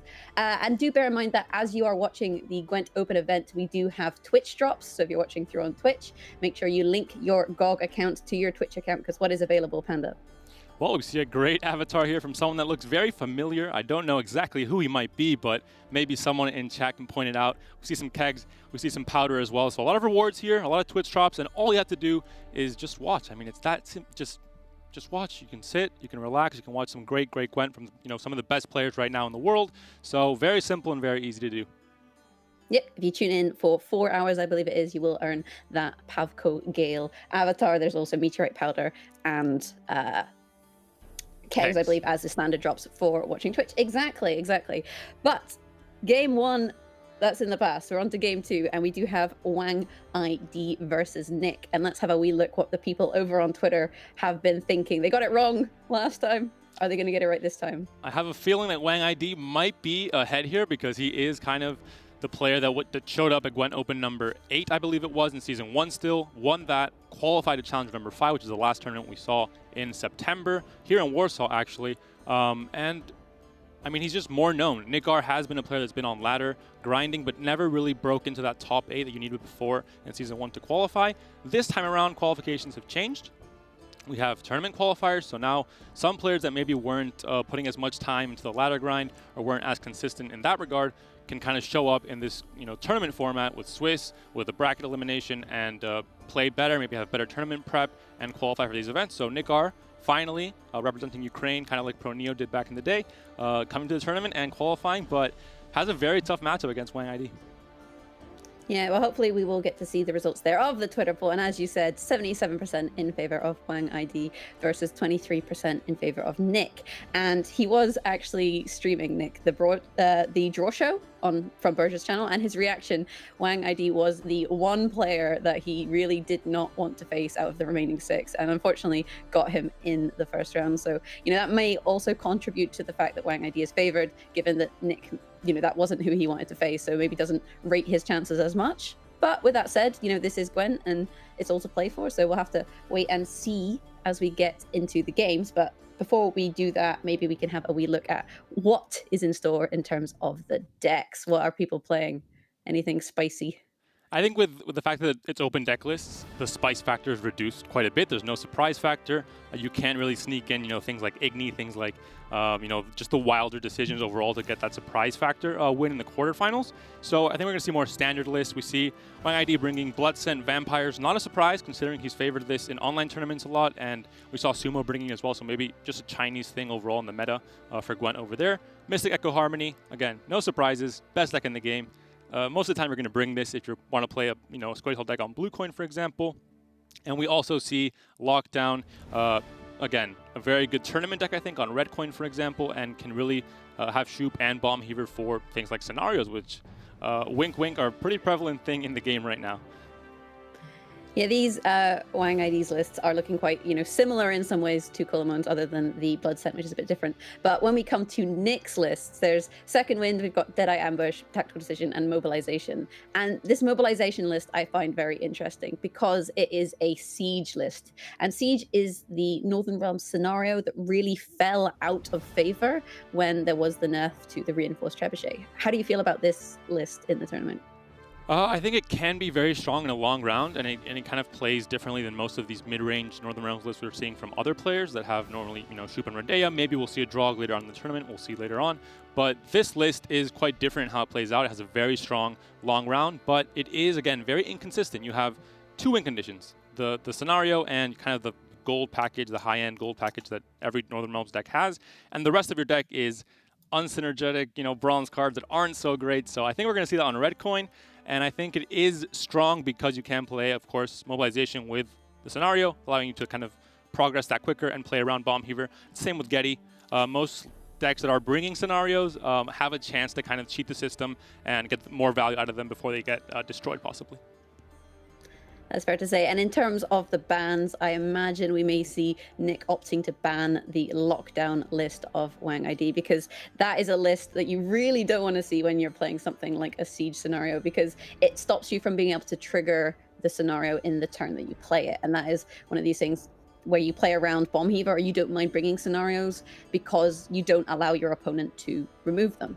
But on the plus side, his second wind list doesn't have Gedini, so then Lockdown wouldn't be as much of a problem. But losing out on your second wind ability is still pretty painful. And yep, if we look at the bans there, we see Lockdown has been locked down on the side of Wang ID, and the Deadeye Ambush being ambushed by Wang ID. So none of that for Nick. So no Squirtle for Nick, and no Nilfgaard for Wang ID. Yeah, not too surprising. I think around most of the tournament we're going to be seeing bans to these two factions because they are considered the strongest. They have the most versatile options, I think, in terms of deck building and just overall sheer power. And one quick insert here for the viewers. Deadeye Ambush is not a deck you see as much on ladder. Kind of Harmony and Mystic Echo is kind of the superstar that everyone knows about, the really popular kid. But Deadeye Ambush in a tournament setting, being able to play it on Redcoin and have that guarantee makes it very, very strong with the tempo you have on Redcoin. So that's probably the reason why Nick brought it. And well, it was banned, so we're not going to see that in action just yet. Yeah, Squirtle, I think generally the favored ban unless you're going for certain strategies or your opponent's brought something that you really don't want to face. There is consideration for targeting strategies. The most targetable decks currently would be maybe considered stuff like Nilfgaard and Syndicate. I feel like Harmony we have seen consistently, but it's such a difficult deck to target because it has so many moving parts that you can't really handle. So we may see some, mostly I would imagine see Squirtle bans, but we may see some Nilfgaard bans depending on how players feel their matchups go against this Mystic Echo. And the tactical decision list for Nick, his double Masquerade Ball list, actually, has a decent odds against Harmony. So I imagine in terms of sequencing the lists, Nick is going to want to try and snipe that Harmony list with his Nilfgaard list. Now, Harmony, as you said, is typically played when you're going first, but it may be the case that Wang ID opts to play that list going second on Redcoin in order to try and dodge the tactical decision matchup. Exactly. I mean, there's obviously the preferences for certain decks. You want to play, the double ball list on Redcoin, something like that. I ambush on Redcoin because you have that chance to abuse tempo. Nilfgaard generally with a soldier package and the ball package as well. You have tempo in 2 rounds and you can really kind of abuse that Redcoin. Whereas other decks, are okay. Like Harmony, you can play a blue coin, you're not going to get punished, you still have points, but you're not really overcommitting by playing, some Harmony cards in round 1, for example. But like you said, there's the tournament mind game where certain players think, okay, they don't only think about the deck they're queuing, but they think what their opponent's going to queue in response and kind of do like a mind game in their head. And if their opponent is thinking the same thing, they might decide to queue something that's not usually what they would queue, just to mess up their opponent's thought process. So there's multiple layers. Obviously, we're not at the mental level these players are at, so we can only speculate. But yeah, I think it's not ever a guarantee, but there are some decks that you can kind of expect to see on blue or red coin in a tournament setting. Yeah, it's a very tricky one because I feel like it's one of these things where you can overthink. You're like, oh, but what if my opponent does this? Then I should do this. Oh, but if they do this and they think that, then I need to do this. And it turns out your opponent is just going for their straightforward, this is my red, this is my blue. And you can kind of almost shoot yourself in the foot a little bit by overthinking it. So you have to, it's a difficult one. You have to maybe try and get a read on players in terms of what have you seen them do in, say, community tournaments, when we have rounds of Swiss, for example, and all these sorts of things. You may have an idea of how your opponent likes the sequence. And this is where the more information you can get on your opponent, the better you're going to perform. It looks like the match is going to be starting very soon. Hopefully we'll see what players end up queuing. But we do see Wang ID on blue coin, and we see Nick on red coin. I'm going to, put in my thoughts here. I think Wang ID will stick to the classics, probably bring Mystic Echo on blue, and we could see Nick bring the double ball list on red would be a possibility. Maybe also mobilization, because again, you have 2 ways to win the round with the mobilization, and your bronzes kind of, they're not very good. So if you go blue coin, you might be in a bit of a pickle, whereas if you go red coin, you can kind of play it safe and then just, win round 2 and round 3 instead. Yeah, mid-range mobilization, or mid-range Northern Realms in general, is kind of a Gwent the draw your golds card game. And we did see that kind of hurt Colomoan recently when he didn't draw his Shoop, for example, one of his higher provision gold cards, because you really need to find your pieces in order to solve the puzzle and win the rounds. And when you have the number of low value bronze cards that the decks run, that can be really challenging. So it is a little bit draw dependent, the Uprising deck, but pretty good. It's quite a flexible deck, and there's a reason why we're seeing it commonly in this tournament. Well, when you do draw your cards, then it's really, really good, because the high-end, gold package in Northern Realms with Philippa, with Falibor, with, I think in the tournament we're going to see a lot of Radea and Shub in these singleton decks. They're very good. They're very good cards. They have removal. They have, a ton of points. You can play them proactively on pretty much any board state, basically. So they're very good options if you draw into them. And then when you don't really have kind of that mid gold package from like 7 to 10 provision, you don't have many cards there. So it makes it a big disparity between, oh, I draw my 13 provision card, or I draw my 4 provision card. So that is why other decks have more of a middle ground, and they have more of a bronze package with a lot of synergies that can get you a lot of points, like Greatswords, for example, even the ships or more engine-based decks. Whereas the Northern Realms list have bronzes that don't do much together. They're just, hey, I'm going to play 6 for 4, 5 for 4. Okay, I'm just trying to sneak away with this really low tempo play, but sometimes you can't, especially if you're playing this deck on blue coin. We're going to see the tournament match loads up soon, hopefully. Goes smoother than the first game in this tournament, the first series between Colomoan and Sumo. Some difficulties, but again, it is online. It is a new experience, so we're trying to iron that out and make it as smooth as possible for the rest of the tournament. Yeah, thank you for coming to Panda's TED Talk. But in terms of Northern Realms, the alternative is you have the, say, Draug lists, which are much more synergistic. And although you're less likely to draw a lot of bad cards, you need to kind of draw your pieces that work together, and it's also a list that can be bled, whereas mid-range, all your cards, if you draw your good cards, they're all kind of good cards, so it's not as susceptible to that because you don't need as many pieces to work together. So we can understand why we're seeing so much of this kind of Radea. It's either usually Radea Shoop or Radea Philippa Northern Realms, but it'll be interesting to see what the players choose to queue. Like we said, we do have Wanged on blue, so you're expecting maybe a Harmony versus what, Tactical Decision?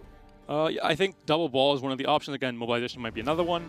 Second wind, I think definitely not. I think we'll definitely see second wind on blue, I believe. Especially because, not so much because it's this fantastic deck to play on blue, but more because the other two decks are, pretty fantastic on red.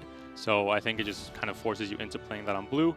At least, the second game of the series. We'll see how far the series goes on and what he ends up winning and losing with. But Wang ID does have a bit more versatility when it comes to choosing when to play his decks. Of course, Mystic Echo is pretty good on blue, but he can decide to play maybe Blood Scent on blue. It's not terrible. You have the Thrive package, the Larva's very easy to get a points in round 1 without overcommitting, and allows you to kind of compete in any round 1. You're not too scared of the player's very oppressive tempo with decks like Double Ball maybe. Yeah, see, I almost expect Wang ID to cue the Blood Scent as his opener, because if Nick is expecting the Harmony, he's going to be playing that Tactical Decision, and Tactical Decision Double Ball, like we said, that's the kind of matchup that he wants. So Wang ID might be thinking, well, Blood Scent, like you said, it works all right on blue. It works all right going first. And because he's got that and Harmony as options, he's not kind of shoehorned into a position where he has to queue a certain deck because it's his only option. So we might see a, say, Tactical Decision versus Blood Scent matchup. Could be. Also looking, I think a very important part, not only in this series, but in the rest of the tournament will be, a card that's been in the spotlight for a few months now. Bomb Heaver, of course. Very good when there's a scenario on your opponent's side of the board. Very good answer. When there isn't, kind of doesn't do anything. So a bit binary in that interaction, but in this tournament, it is going to be, I think, the big focus for a lot of these players because scenarios are so strong and they get so many points if left uncontested. Looking at Nick's list, every single list that he will be playing today has a Bomb Heaver ready to go. So Wang ID is trembling in his chair because he knows that that's going to be answered almost every time. And on Wang ID's side, the Squirtle list, of course, Harmony doesn't usually play Bomb Heaver, so the only one missing it, but it's almost in every deck, basically. Yeah, Bomb Heaver is an interesting one. It does recommend that you wash your hands, which is obviously something that in the current situation is worth doing. But on the flip side, if you don't have a target for it, it is just a 4-point bronze. And it's one of these things that can really impact your game. You draw it when you don't want to see it, then you're going to be kind of sad. But if you don't have it, it could, decide the game. So it's a tricky kind of card. And it's not surprising that a lot of players have included it, especially as it is relatively cheap in terms of provisions. So we'll have to see just how that turns out, whether washing your hands is going to, save the day or not. That being said, it's not the only answer. Shoop is a thing for a reason. I think not only because it's, a fun card to play, obviously you have all these options, the adventure you can choose to go on, but also because it's a very versatile answer for artifacts if you roll into that option, basically. So it's a secondary option if you don't draw into the Bomb Heaver or you need to deal with it twice. The game has started up. We'll be jumping right in. Wang ID playing his Northern Realms list and Nick playing, like we expected, the Double Ball list on Red Coin. Yeah, so Wang ID opting to play the list we thought was more red favored on blue in order to maybe snipe this matchup. We've seen Bomb Heaver get thrown away. Get in the bin, Bomb Heaver, you're not useful here. And the Temple Guard also getting banished to the Shadow Realm and replaced by Philippa. That's a nice mulligan. Of course, Wang ID's Northern Realms list is a mid-range on our list. It has Redea, does not have Shoop, so it does have the Philippa, for example, normally something you swap for a Shoop if you decide to, but in this case has the Redea and the Philippa instead, and does have the Bomb Heaver, of course. Double Ball, as the name indicates, the deck does play ball 2 times, ideally, so definitely good to have an answer for it. It is in hand as well for Wang ID. We see it here on the left. Yep.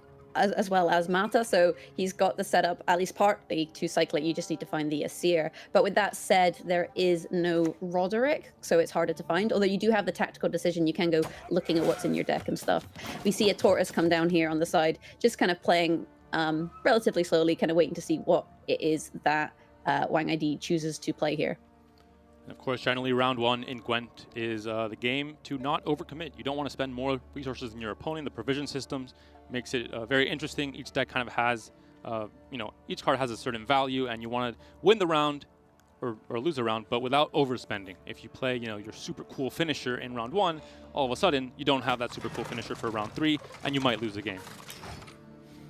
Yeah, the other thing that Wang ID is going to have to decide, knowing that it's a list that has 2 balls, Nick has 2 balls, when is he going to play the Bomb Heaver? Do you play it the first instance that you see Masquerade Ball, or do you save it for the second one? Because if you play it early and your opponent has a Seer, they can instantly just put it back into the deck. And then they don't even necessarily need to draw Mata, because they might just draw the Masquerade Ball in the subsequent draws for the next round. So you typically want to save the Bomb Heaver for the second one, but then on the flip side, sometimes the second one doesn't happen if your opponent maybe bricks their cards, or if you manage to bleed them in such a way that they are unable to really get value out of it. And we see no answer for this Cow Carcass, so 2 poisons coming down on the board. No Thirsty Dame or any kind of engine to benefit from that, but still, 2 poisons is not great. You're on blue coin as well, so Nick has a chance on red coin to play poisons and use that as reach to be able to say, hey, I can poison you, and now I have much more reach with my cards because I can eliminate a unit while also playing something like a Vincent or a second Rot Tosser. This makes things very complicated.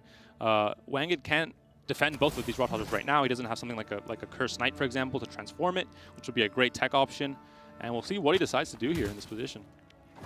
Yeah, we've just seen that Wang ID is unable to answer the first Rot Tosser, so Nick's like, well, if you're not going to answer the first one, you're probably not going to answer the second one. And the only way that Wang ID can really answer this is to sacrifice something. You know, your option to stop the poison is to put something in between. So the Cow Carcass poisons the sacrifice. But given the state of Wang ID's hands, there's nothing in that hand you want to be sacrificing. Exactly my point. Round 1, it's great to have a good handful of golds, of course, but in round 1, it's sometimes not so great because you need these bad bronzes, let's say, to play them out, and we're in a position now where Bomb Heaver isn't a bad bronze because it's an answer to the scenario, for example, so it gets a lot of value in this matchup, and every other card is a very good card. Khalifa comes down, obviously a very small body, so can protect that 5-point body, takes the poison for it, and the 4-point body does end up dying to it, but still, a big tempo play. You are committing a gold here, but because you are on blue coin, you sometimes need to overspend a bit just to make sure you don't lose on even. That's definitely a nightmare scenario. Yeah, Philippa really taking one for the team there. I mean, she is blind, right? She has no eyes, so she probably didn't realize that she was stumbling next to a poisonous Cow Carcass, but those Rot Tossers really did see value there. And the problem with the Philippa is you usually enjoy using the 4 damage on something like a Thirsty Dame from the Masquerade Bowl. You know, there's more important removal targets. In terms of Nick's board state, Rot Tossers and Tortoises aren't the things that you want to be killing. Now we see the Lock come down and just shutting down that Trident Infantry so that when it gets boosted, it's no longer going to be dealing damage because there's things like Anna, who, you know, you pop her down next to the Tridam, and you're going to be having a pretty hard time with that guy. And we see, yeah, the bleed comes down. Could enable a Vincent, for example, if he wants to out-tempo here. It could just be he's trading bronzes. Nick could be just saying, okay, there's a huge point gap. My opponent, you know, committed a Philippa. I don't want to contest this. I'm going to play some bronzes, make him keep playing into the round to make sure he wins it, and then I'll go into, you know, rounds 2 and 3 with more goals in him, and in theory, more provisions in my deck. Then maybe he should win, of course. But that's not always the case. Obviously, there are certain matchups and certain decks that need to have the preference of winning round 1 and having control over how the rest of the rounds go. So we'll see what Nick decides here, or what Wang ID decides. Yeah, the bleeding's actually quite nice in that it's still a status, so you can opt for Vincent, but you have to be a bit careful about playing too many aristocrats. And they're opting not to utilize the lock does mean that you'd have to use Vincent for removal rather than just letting it kind of tick. We see the very quick pass there out of Wang ID. He's like, I will no more of this round. I found my pass. I'm keeping my golds. You know, you can have the round, but giving Nilfgaard the round without having scary. played ball especially is yeah, could be a scary thing here. I do think some viewers might be confused when I mention, you know, you don't want to overcommit round 1, but Kira was played, which is kind of, you know, you played 2 pretty big golds in round 1. What are you doing, Wang ID? But the problem here is that Kira is a great gold, but in this matchup specifically, because Vincent is a thing, on round 3 it's almost a bad card to play because you expect your opponent to have Vincent, so he throws it out this round instead, trades with the Vincent, and gets a pass anyway. And that's fine for him, but yeah, he might be in a pickle. I mean, double ball still a possibility, and Nick might decide to just go in for the bleed round 2. We'll see what he does here. It's a tricky one, though, because Nick did play 2 aristocrats, so you then need to make sure you have enough aristocrats in order to trigger Masquerade Ball twice. And given the state of hand currently, you have 1 aristocrat. You have Akeem. So things aren't really looking so good on the aristocrat front. Although there is another one, there's Roderick. And I think because you're doing that ball kind of recycling strategy, this is the situation where you kind of check if your opponent has Bomb Heaver, right? You can always play the Masquerade Ball, you get the Thirsty Dame, they play the Bomb Heaver, and you're still even, so you still have that option of passing, or just straight passing. I guess he could maybe try and play Masquerade Ball twice. He does have Roderick onto Morale or a Seer, so if the first Masquerade Ball does get Bomb Heavered in round 3, he can instantly recycle it that same round. That's a tricky And get an situation extra now. Thirsty Dame. If you're Wang ID, do you keep the Bomb Heaver? Because you know that if you play the Bomb Heaver, you're trading, you know, with the scenario, but the scenario is getting out an engine, Thirsty Dame, right? So you're trading kind of in a negative way, and then you're giving your opponent the chance to replay it, and you're not drawing cards round 3, obviously, but you do have the chance to with your leader ability, find that ball. With Mata, you find the ball again. So a lot of thinning options as well for the double ball player. Yeah, this is a really tricky choice because you might think, oh, why didn't Nick There's play the bomb Masquerade here. Ball round 2? It makes total sense, I think. At this point in the game, and because you gave your opponent control over the rounds, you're kind of playing into his game, where if you counter it, you can't replay Bomb Heaver, but he can replay the ball, and he has many ways to thin for it and find it consistently. Well, 100% with the Mata, right? So I think it makes sense. It's kind of counterintuitive because you put this card in your deck to answer the scenario, but in this current situation, it makes sense to mulligan it. Yeah, it's an interesting one. It's like, if, say, Nick hadn't drawn Masquerade Ball, you might think, oh, he didn't play Masquerade Ball round 2 because he didn't have it. But like you said, in this situation, it actually does make more sense to mulligan the Bomb Heaver because you're not going to be able to stop both balls, so why give them the option of playing it twice? And it does make cards like Mata and Nasir a little bit more tricky in terms of finding benefit. See, Redea coming down, a few options here. Magic Lamp, just the classic, 5 points. So you have Dagger for some removal as well, and that's good to have as well, of course. You can you don't have to spend it immediately. It's kind of a card you can use whenever you want, so it allows you some more flexibility when it comes to having that extra reach in terms of removal. And of course, Northern Realm's not known for its very tall units. We see an 8-point Redea. That's going to be a pretty good poison target, especially when you have so much poison. I mean, another Fangs, Morale, Cut Bear. There's so much poison, and this is definitely going to be a target you want to poison, so why not just go right ahead and do it on, play number 1 of this round 3.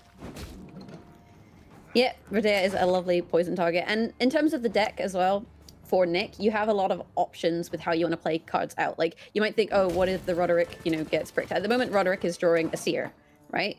Which isn't the greatest card ever. And you might think, well, why would you want to do that? Or at the moment, Matt is also drawing a Seer. And then you're like, well, there's 2 cards to be drawn. However, because of Yennefer's Invocation, what Nick can do is wait until his opponent, Wang ID, plays a card that he wants to steal, and then he could kidnap it and play it himself. And things like Reynard, for example, and Anna Stringa are going to be really problematic for Wang ID if Nick can manage to kidnap them. So Wang doesn't want to play those cards too early, but the later he plays them, the less value they get. And I feel like this may be a very quick invocation, potentially. The ball comes out. Thirsty Dame comes out, of course. Normally in Gwent, you want to play your engines as soon as possible to get that, overtime value. The more time they're on the board, normally the more value they get. In this case, we see Nick going for the double engine play, which is always tricky to answer in one turn, just when you trigger with your leader the chapter right away on the Masquerade Ball, and that's it. 2 Thirsty Dames comes out. Redea exits the building, and a big point gap for Nick with the 17-4 score. Yeah, and Anna not really doing anything this turn. Wang did have a opportunity to kind of sit on this because he expected the Redea to be poisoned, which she was. And as a result of that, you don't really want to play Anna to boost that because you're not kind of gaining any value. So Anna's quite happy to just sit on the board here and wait until Nick does something, using the 3 damage onto that Thirsty Dame. And those are things you want to be removing. They are not fun. We mentioned the reach here with the dagger. There we can see it in play. Allows you to have those 3 points of damage stored in your damage box, and then you release them on that Thirsty Dame. Falibor comes in, cleans it up, gets that 1 extra point on the second Thirsty Dame. So an indication that he's looking to reset something else with Bloody Baron if he's putting damage onto that Thirsty Dame. And again, the board stay is very important for removal as well. Visagard is fantastic for removal, but when you don't have units on the board and you don't have boost on the board, you cannot play and you have to kind of develop that first. So Falibor was the best option there. Yeah, Baron usually held to reset the Joachim target, and if you can remove the Thirsty Dames, then that is what you want. But we do see Morale coming down here, and that Falibor is nice and early, which makes him such a lovely poison target. But actually, maybe the Invocation target opting to poison the Stringer instead, and just kind of waiting with his options. This kind of says to Wang, he's going to invocate my Falibor. And he's also saying, hey, I have so many poisons, I'm going to kill it eventually, or I'm going to do something to this Falibor. Let's deal with the Anna Stranger first. And again, I mean, this decked up the Masquerade Ball, obviously. The superstar is the scenario, is the Masquerade Ball, so poison synergy works really, really well in the deck. Yeah, so we see Ansei is being used there to remove Morale from the game. Morale, he poisons when he deploys, and he has a trigger poison, which means that you can poison twice in 1 turn because you play, say, a Cupbearer or a Fangs from your hand, and then use the ordered poison to kill something one turn. Anna, no more. She didn't really do much. She was very underwhelming. Like you said, I think this 9-point Falibor is going to be great for Invocation. Normally with Invocation, you want to get rid of a card that has some good point presence on the board. So we see Falibor with 9 points, pretty good removal, but also has, you know, a good card you can play yourself, like you mentioned. With this deck, you have many chances to replay cards with Joachim, with Roderick from your deck. So it just makes the most sense, I think, in this matchup at least specifically. Yeah, and the thing is, Nick's really not actually very unhappy about the Ansays onto the Morale. You might think, oh, he's lost out on a poison, but poisons, you need an even number. And he's got 1 more poison on Masquerade Ball, and he's got 1 more poison in hand. So he was actually over-poisoning by 1. So by removing Morale, it hasn't really harmed Nick's strategy too much. Looking at the deck, we can see kind of what's left in the deck. Not great options. I mean, a lot of bronzes and the Sire with her cat just doing her thing. So you're looking at these cards to thin things out from your deck, but your deck's not looking too juicy. So not too excited on that front. And of course, there are still pretty strong cards in hand for Wang ID. He has the Baron to reset, like you said, the Joachim target probably, although he does not have last say, so we'll see how that goes. And also the Visigold. And I think we're going to see the Invocation here on the Odo instead. So I think that makes sense if you think about, the possibility of a Scytheman coming out, the Uprising Scytheman as well coming out later on, the Visigold working off boost as well, and Odo is an engine that it was worth 6 points, but it could be worth much more than 9 points that you see here on Falibor, for example, over the next few turns. I really like this because ultimately you typically see Invocation played and then Joachim played in order to take that card from the top of your list. However, Nick doesn't want to do that because he knows Baron is a card that exists. But with Roderick, he can also pull a gold card from his deck. So he's put the Reynard on the top of his deck. Then we will likely see Roderick come down in order to then play that Reynard instead of the Asir. And then you have the option to draw the Asir with Mata, or just play a melee row Mata and, say that it doesn't matter whether you draw anything or not. And we'll see what he ends up going for here. But yeah, it's kind of complicated thinking about, shuffling a card back with a Sire, then you have ways to thin it out. So you have to kind of plan that ahead, not just the board itself and what you're playing, but also kind of your draws and your, what you throw back, etc. So a bit of a puzzle there for Nick to solve, to see what he can get the most value out of, and also very important to have information regarding what you think your opponent's going to play, to see what cards you can invocate, what cards you're playing kind of 2 decks at once, basically, in some regards. Yeah, this board state, though, is looking quite sad in terms of the Scytheman. You can see some insane Scytheman plays if you can get enough boosted units on the board. But with the current board state and the leader charges at the moment, if you play Scytheman, you're only going to see maybe 3. You could play a back row Baron if you're feeling, quite safe about it. That is an option. So we'll see Roderick come down here. Imagine fishing out Reynard. Oh, opting for a Seer.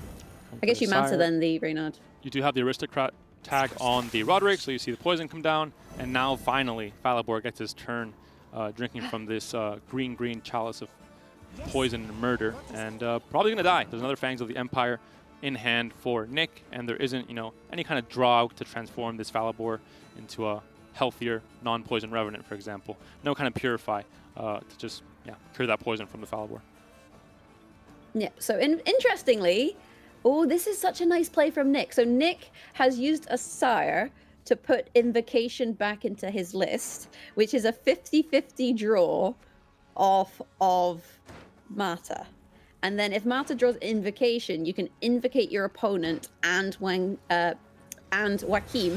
the target. So you basically could double play Invocation rather than double playing Masquerade Ball. And I think if you do that, you are pretty happy, right? I mean, if it works out exactly like that, yes. But there's a leader charges played down from Wang ID, plays a double Scytheman in 1 turn, gets those boosts going, and now we see both players having used their leader charge. Of course, Wang ID 1 card down, but 11 points up. So not a bad ratio to have there. We'll see if with these 3 cards in hand, can Nick bring it back? Of course, Mata will prolong this game by 1 more turn, 1 more card will be drawn for both players. Bronzes, there's a few of them. 4-point bronzes here in the deck for Wang ID still. We'll see exactly what he does draw in just a second. Yeah, nothing particularly exciting. Temple Guard, Aedirnian Mauler, Centurion Knight. Whereas we know that Nick is going to get something pretty good. But then maybe the Invocation on that Reynard might come back to kind of haunt him if he gets that instead of the Invocation. The second Invocation. So he invocated and then maybe bricked his own Invocation, if that makes sense. There, the Falibor does finally exit the building as well, same as Rodea. a little bit earlier in the round. So again, this deck has so many poison options, and there isn't really a Purify or a way for Wang Adi to answer back. He just has to sit there and take it and just, you know, accept his fate. And again, we mentioned the 11-point gap. All of a sudden, down to a 3-point lead for Nick. Both players down to 2 cards, 2 gold as well. Nick still a bit of a mystery what he's going to end up playing and drawing from both of these cards, so we'll see in just a second. But I think he might be favored here. I mean, he has the Thirsty Dame still, the Engine as well. Although Visigoard is looking pretty juicy. 5 boosted units on the board. Looks like we will see. Northern Realms. You see the Cupbearer dying there to the Visigoud, just removing that assimilating option. But I was going to say the Northern Realms, not really the smartest tools in the bunch. They keep eating the poison cake, dying. And they're like, oh, Redea died. And then Anna's like, it's fine, I'll eat some cake. And then she dies. And now Falabor's died. But I think that is all of the poison cake done, at least for now. But like you say, this Baron onto the Thirsty Dame is not bad. You're going to get the bleeding as well. Well, if he plays Mata here, you'll get an extra turn. This is a decision. I think you have to play Mata, you have to play right? Mata. Because You have to play Mata because you're not playing against Baron yet. So you get an extra turn, which means he can play optionally a Range Row Baron, and then on the next turn, apply bleeding. It depends what you pick up, really. And this Temple Guard would have been great Invocation earlier on to, you know, boost a few more units, but in this current board state, it's going to be a big fallible, not fallible, Ansays, right? You invocate the Ansays, you make him the tallest boy in the in the party, and he just kills everyone. That sounds like a big point swing. Of course, we see invocation. You demand satisfaction that he will have it at the top of your deck, and Joachim playing the top non-spine unit from your deck. So cards that synergize very well. I think Nick is very happy to see these 2 cards to finish out this game, and also having Last Say crucial to allow this play to happen and to play around that Bloody Baron reset. Yeah, this double ball list, very powerful, but we've seen it played out a very different way this time around, and I really enjoy the way that Nick has kind of played this, you know, playing Masquerade Ball just the once, but playing Yennefer's Invocation twice. And you can see here at the moment all points are even, 1 card apiece, but not all cards are created evenly. And we'll see Bloody Baron here, of course, has to go into the front row. They have the Zeal effect and to reset that Thirsty Dame. In the end, it was the card that got reset, like we, you know, foreshadowed way at the beginning. And Joachim does come down, going to add 4 points to his opponent's board, but going to bring out a very big Ansace with a very big ability here. Going to be, of course, inspired, and going to have Zeal to duel a unit. I demand satisfaction. And Nick does end up winning by 5 points there. Yeah, congratulations, Nick, taking the first game 1-0, but didn't get the tactical decision versus Harmony matchup. And I'm wondering if this might be a blessing in disguise for Wang ID, because that matchup definitely difficult for him. He didn't have the options to control the round 1. You know, he had too many good cards. And even with his good cards in round 2, or round 3, they just kept getting poisoned. So it went into a long round, and it allowed Nick to do some kind of janky things with a Seer and Mata, for example. So he did lose, but I'm wondering if at least now tactical decision is out the way. It means that you're not going to get that matchup with Harmony. I think Wang ID is not happy to have lost the first game. Harmony is, of course, it's Harmony. It's a very strong deck, a tier 1 deck. Most pro players would say the best deck in the game, especially on ladder because it's very versatile. In a tournament setting, again, it is very good, but for different reasons. Being able to play it on blue coin, I think, is you know, a very clutch thing to have in a tournament setting, because most, you know, decks are very, you know, red coin heavy and want to tempo abuse, but you need to have a blue coin deck that can kind of resist that tempo abuse from your opponent, and Harmony does that. It's just very good at what it does, and just a very good deck overall. And I think Wang ID was kind of happy to see it let through, because I think Nick's bans weren't so much, I'm targeting Harmony, I'm gonna, you know, not ban it and let it go through. It was more, lockdown's gonna really, you know, mess me up because I have mobilization and maybe I didn't think about this too much. So he has to ban it. So now Harmony goes through, and it's a tier 1 deck. We'll see if Wang ID can kind of ride that deck to success. But starts off losing the first game. Not a great start for him. No, I wonder though if it's a case of winning or like losing the battle but not the war. That is the thing with these Gwent tournaments. We have seen, you know, reverse sweeps and all that. So Wang ID is down, but definitely not out at this point. With that said, I feel like Nick is going to be feeling pretty happy about that situation.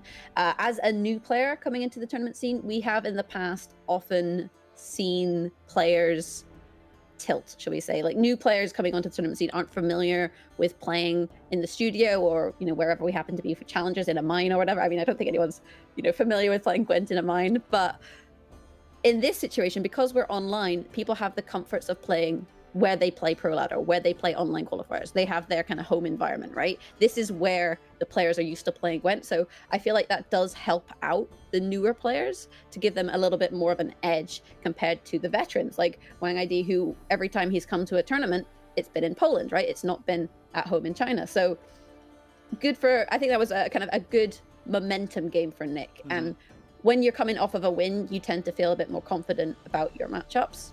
So we'll have to see how that affects the outcome of the next game. Talking about new players, because the qualification system is different, because we see, you know, the qualifiers now, instead of just the purely ladder qualification, top 8 just goes through, we see a lot of new faces. I think partly because of that, you know, more players have a chance to kind of either hit a hot streak in tournament qualifier, or maybe they're just better players when it comes to preparing a lineup, preparing, you know, bans, preparing your queue order, and getting a win that way, and being able to, you know, blow through a Swiss phase with the other top 64 players on the ladder currently, blow through the qualification bracket and make it here. So still obviously a huge effort going through all that. Still, you know, definitely a lot of merit to it, but a different qualification system.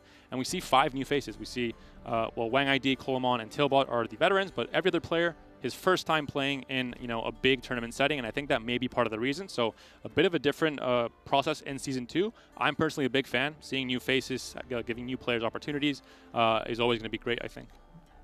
Yeah, and we also have the new system with the crowdfunding prizing being distributed across the bracket. So it makes Gwent esports more sustainable across the board. And bear in mind, there is still a big prize to play for, because winning this, it's not only you take home the biggest chunk of change, but if you win Gwent Open, you qualify for the Gwent Challenger at the end of the year, which has a $50,000 base prize pool, plus crowdfunding with the Year of the Were Rat bundle, which I myself have picked up. So it's not like, oh, you win and you get a small kind of a chunk of the 10,000. You also get that qualification, and also just glory. Like, I think competitive Gwent players, like, if you're a competitive player, you do it because you want to be the best, right? And to be the best, you got to beat the best. So although people might say, like, with the distribution of the prize pool, there's not as much at stake, there's actually quite a lot at stake, I would say. And also the crown points. I mean, even if you don't win the tournament, there are, you know, a lot of the spots later on to decide who ends up in the final for the Gwent Masters at the end of Season 2 will be decided through crown points. So there's a big, obviously, you can get second in the tournament, you can get to the final. Yep. You get more crown points than if you get 5th through 8th. So still very, very important for the outcome of the end of the season as well.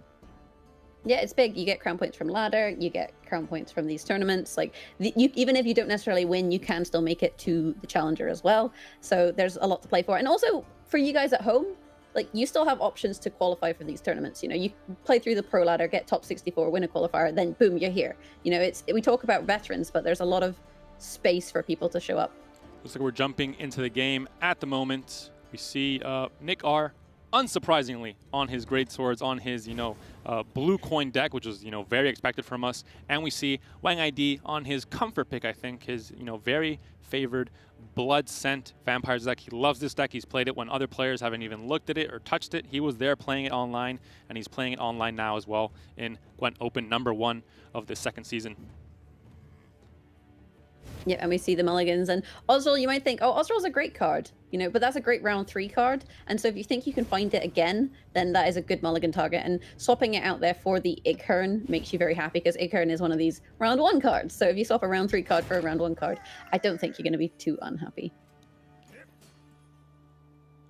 And of course it is tricky, but the round 1 hands we mentioned in the last game as well, it's not only, you know, have your golds and just have the best hand possible, but sometimes you have to make your hand a bit worse and have more options with more bronzes that you can play out and expend and not overcommit. So yeah, again, a bit risky, mulliganing Osril, which is kind of your win condition in some ways in a short round, but Wang ID, he believes in the heart of the cards. He knows he's going to find it later on. He's going to reconnect, you know, with his lost love there, the Osril, and he's confident. Doesn't need it this turn. Going to play, you know, his Plumars, his, you know, his Indraga Larva, of course, the best bronze in the game, and going to go with a Thrive package instead.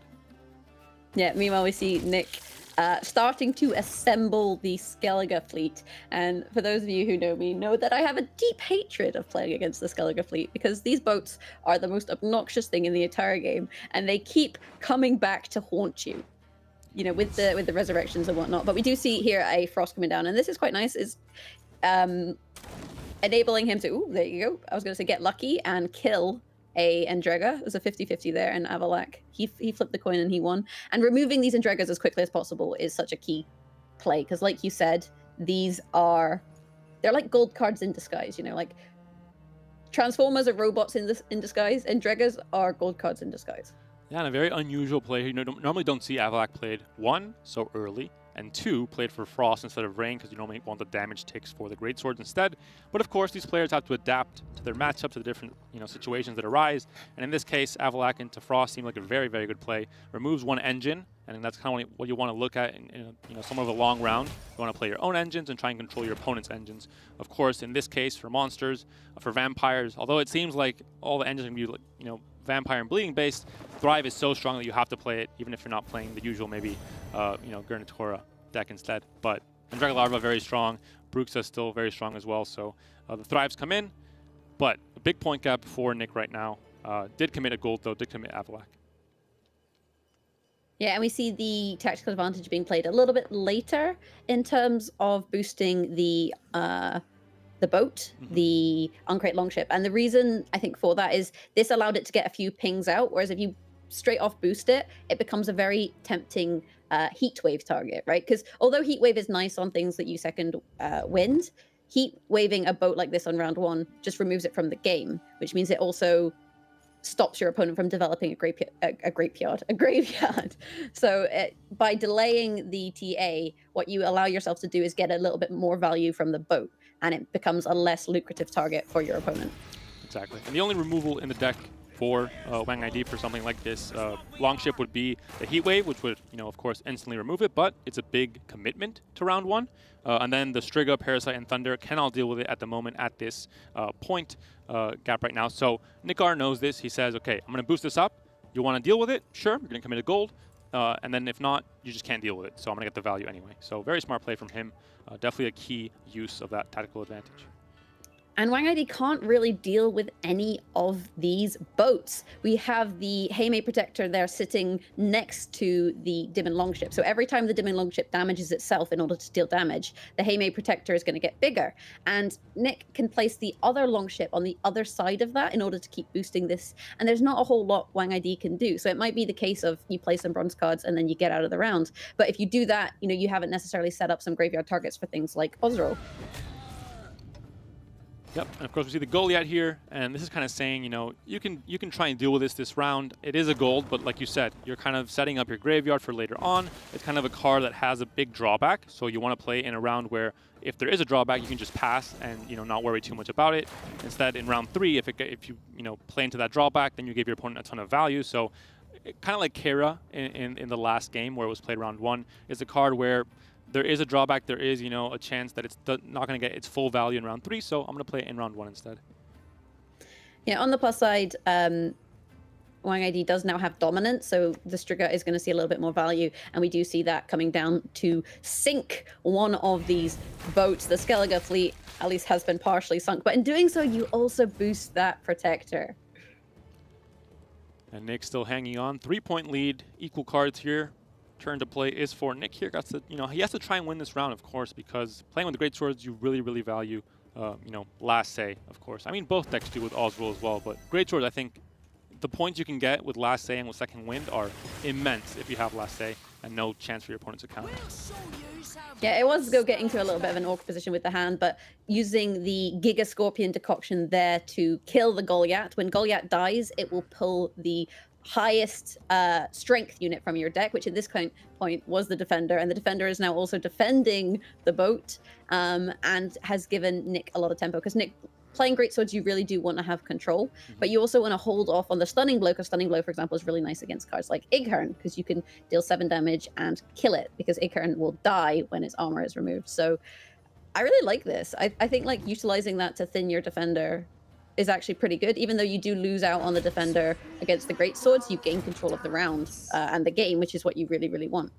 Well, we mentioned the fact that it has a drawback, but in this round, it's not do or die. The way Gwent works, you can lose this round and you're still fine. There's still 2 more rounds to go. So Wang ID, he thins out a gold card from his opponent's deck. His opponent's deck currently has a few less provisions, a few less value cards to find later on.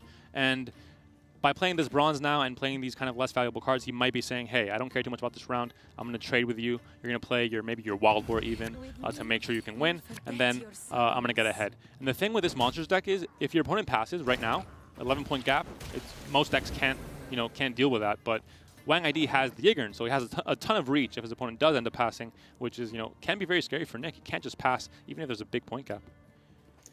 Yeah, I think the issue with playing Malta, though, is it does allow Nick R to continue into the round without committing. Playing that Savage Bear, it delays the round, but also Savage Bear is a target you do want in your graveyard. And Nick has really been able to develop his graveyard here. He's played 1 Greatsword, but because he's running the Freya's Blessing, he should be able to resurrect potentially a Greatsword or a boat later on. So playing a Greatsword doesn't necessarily mean the end of the world. You've got another Greatsword in hand. You've now got the Bear in the graveyard as well, which when you play the second Bear is going to give you value. And if necessary, you can always resurrect the defender. And now it's getting pretty tricky for Nick. He's hoping his opponent passes soon because he does not want to play the Wild Boar of the Sea this turn. He wants to try and win the round while still keeping that card in hand. There is a big point gap, but we mentioned it. Yigern has an incredible reach. You have the Thrive pings as well, on Bruxa, for example. And there is only two armor. And yeah, Stunning Blow comes out immediately and kills that, and we're back to square one, 36-19. Yeah, the issue now is Nick doesn't want to be playing either of these cards. You want Wild Boar of the Sea potentially for, at the end. I mean, you can play it and resurrect it, but ideally you'd like to save it and resurrect something else, like a Greatsword. And you don't want to be playing Hammond because Hammond moves an enemy unit. And that's great against cards which are row-locked. And which cards are row-locked? Orianna. And Orianna is a key engine tool in this vampire list. Orianna boosts based on the number of enemy units that are bleeding, but she's range locked. So that only happens if she's on the range row, and Hammond is such a great counter to that card. The problem for Wang ID is there's not much he really wants to play here either. And there's a big point gap as well. I think that's the bigger problem. We're seeing a 19-36. That's a lot of points you have to make up. And to make up those points now without the Yigern, kind of as that, you can spend Yigern and have a ton of points still, but now it's been played. So now he has to go for more valuable options like this Defender, for example. But he still has a ton of reach with Ozreal, for example. And it's okay playing Ozreal in this round because if you lose this round, that Ozreal's going to get answered in round 3 because you don't have last say with a Morkvarg and a Greatsword combo. So it's not going to have that value anyway. And both players know this. Yeah. They have to win this round. Wild Boar comes down, and this might just be enough. I mean, Nikar. But, I mean, he has the Heat Wave, though, on to say the Hey Mei, and you have the Ozreal, but then, you don't have the Heat Wave for something bigger. Yeah, I think Hammond is great, but it's not. I think Nick will be happy to trade it for any of the cards if Wang ID continues playing. I think with the current point gap, you can't really continue playing. I mean, you're trading 2 pretty good cards in this matchup for it could be anything. Of course, Wang ID does not know that it's Hammond in the hand. It could be a bronze, for example. Unlikely, but it's a possibility.